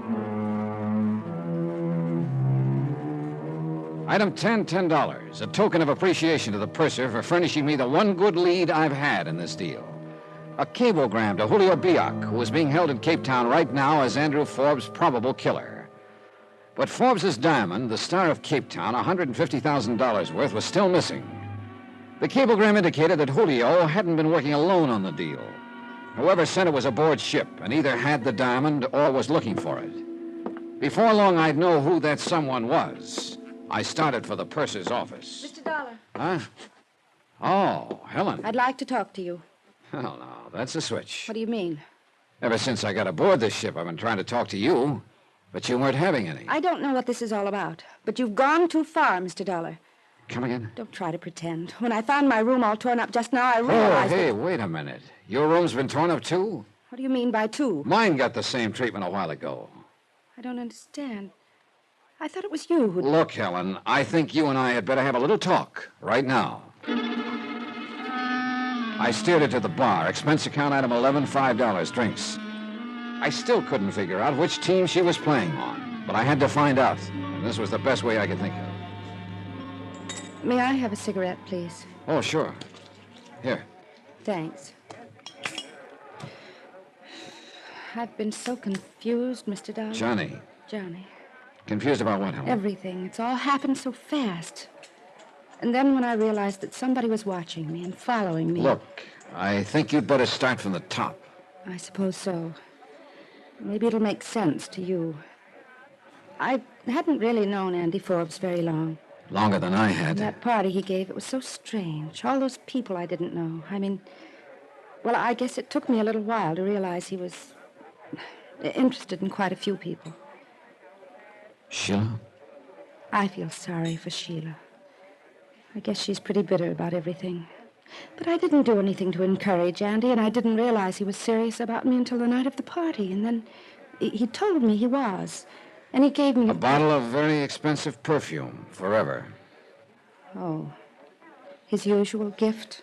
I'm afraid so. I don't care. He wanted me to have it, and it's lovely perfume.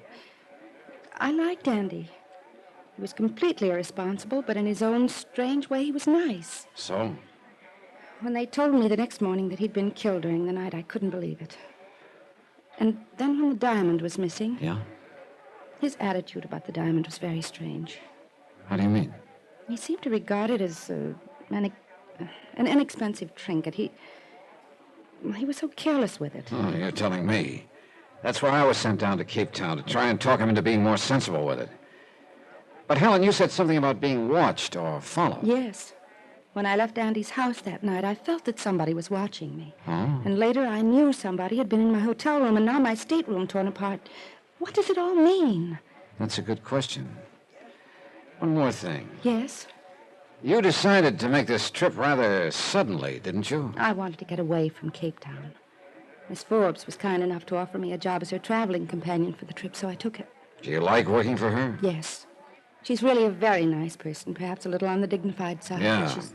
I'm pretty concerned over the Forbes name. Wouldn't you be, after all that's happened? Maybe. Oh, Johnny, I've got to be getting back and see if she needs anything, but thanks. For what? Talking to you has made me feel a lot better somehow. Good. It's been a big help to me, too. How so? Oh, makes things easier for tonight. They're having a dance. And I'd been figuring how to go about asking you.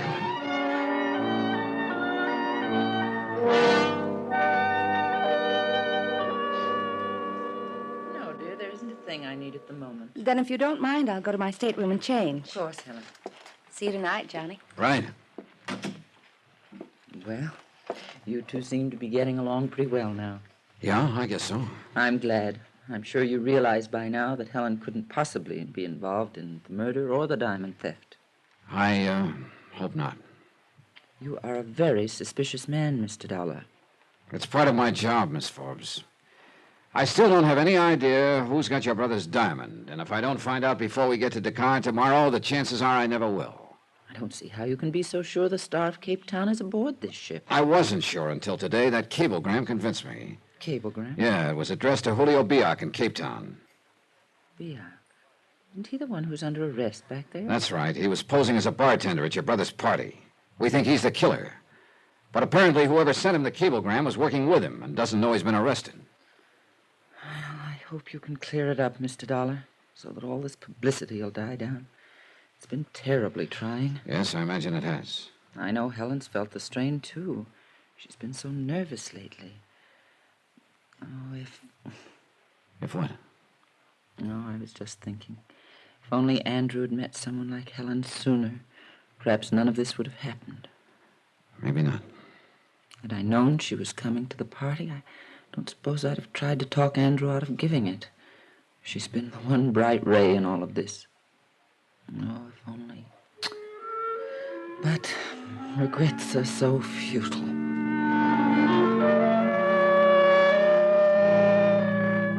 She looked old and tired and lonely. Sure, maybe she was too worried about the dignity of the Forbes name, but I could see now it was about the only thing she'd had all these years. And with a brother who'd kept tossing the name around like a cheap toy, I quit looking at the picture. It wasn't very pretty. Anyway, I had another picture in my mind. Helen. I couldn't quite figure her. Everything she told me could be the truth. Or it could be just one big lie.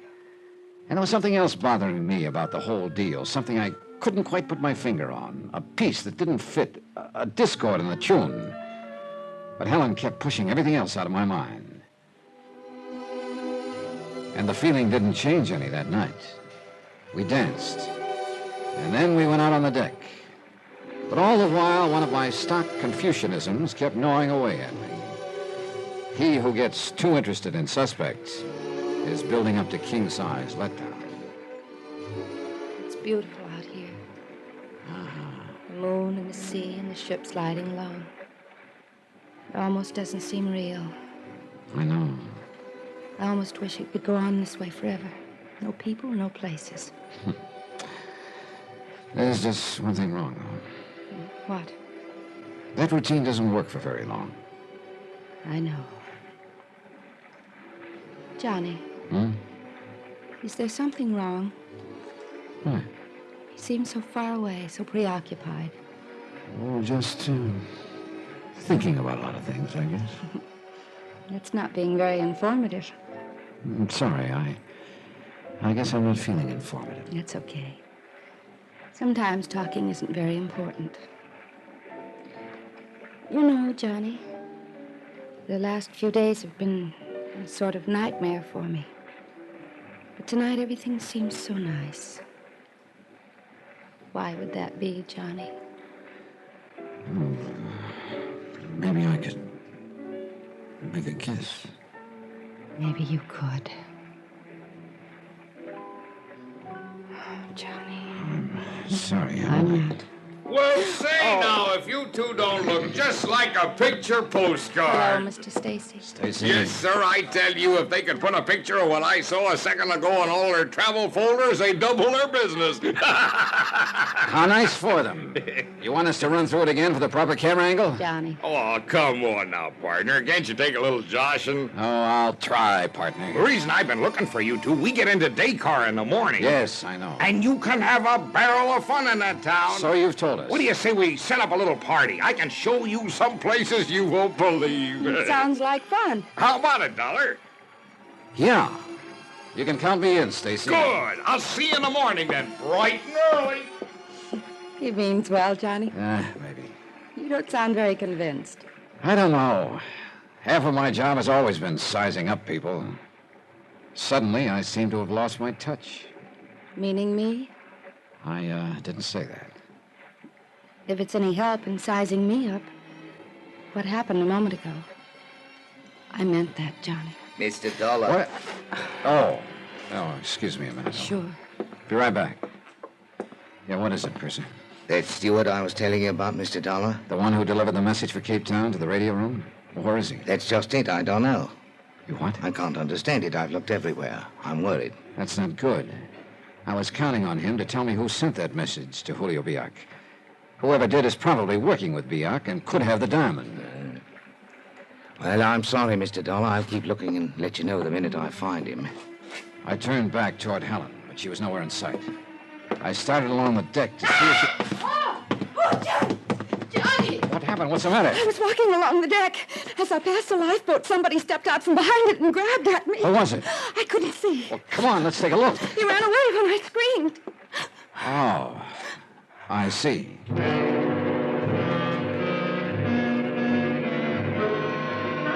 So there I was again. Was she lying or telling the truth? I took her to her stateroom and told her to lock herself in for the night. Then I went back to deck and tried for the umpteenth time to put the pieces together. But I didn't have long. Suddenly everything was noise and confusion.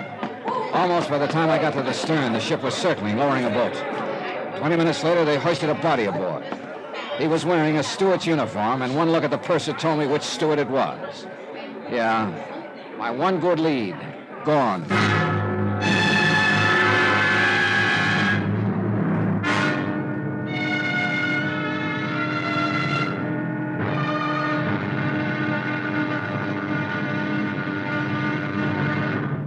Now, here's our star to tell you about the final episode of this week's story. Tomorrow, I finally figure out the deal, only to find that my opponent is holding all the aces.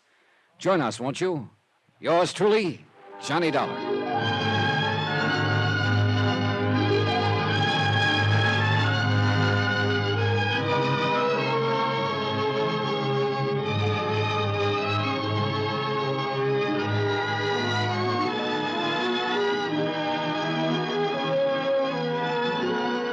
Yours truly, Johnny Dollar, starring Bob Bailey, is transcribed in Hollywood. Written by Robert Reif, it is produced and directed by Jack Johnstone. Be sure to join us tomorrow night, same time and station, for the next exciting episode of Yours truly, Johnny Dollar. Roy Rowan speaking.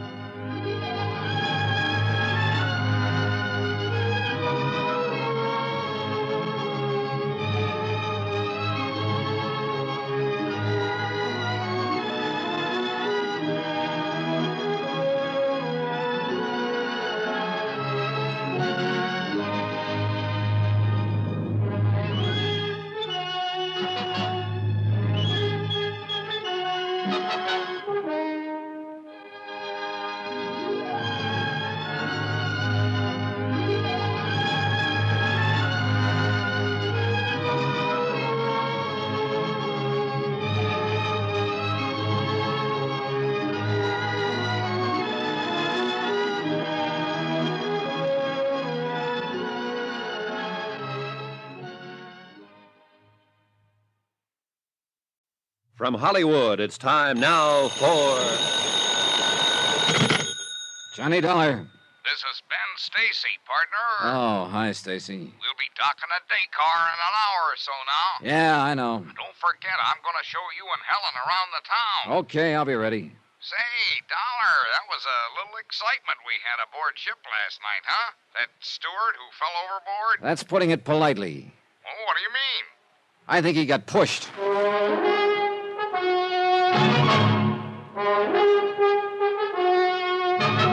Tonight, and every weekday night, Bob Bailey in the transcribed adventures of the man with the action-packed expense account, America's fabulous freelance insurance investigator. Yours truly, Johnny Dollar.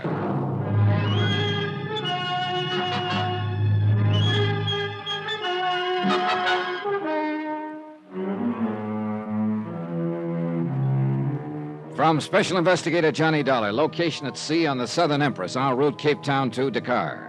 To the Home Office Tri-Eastern Indemnity Association.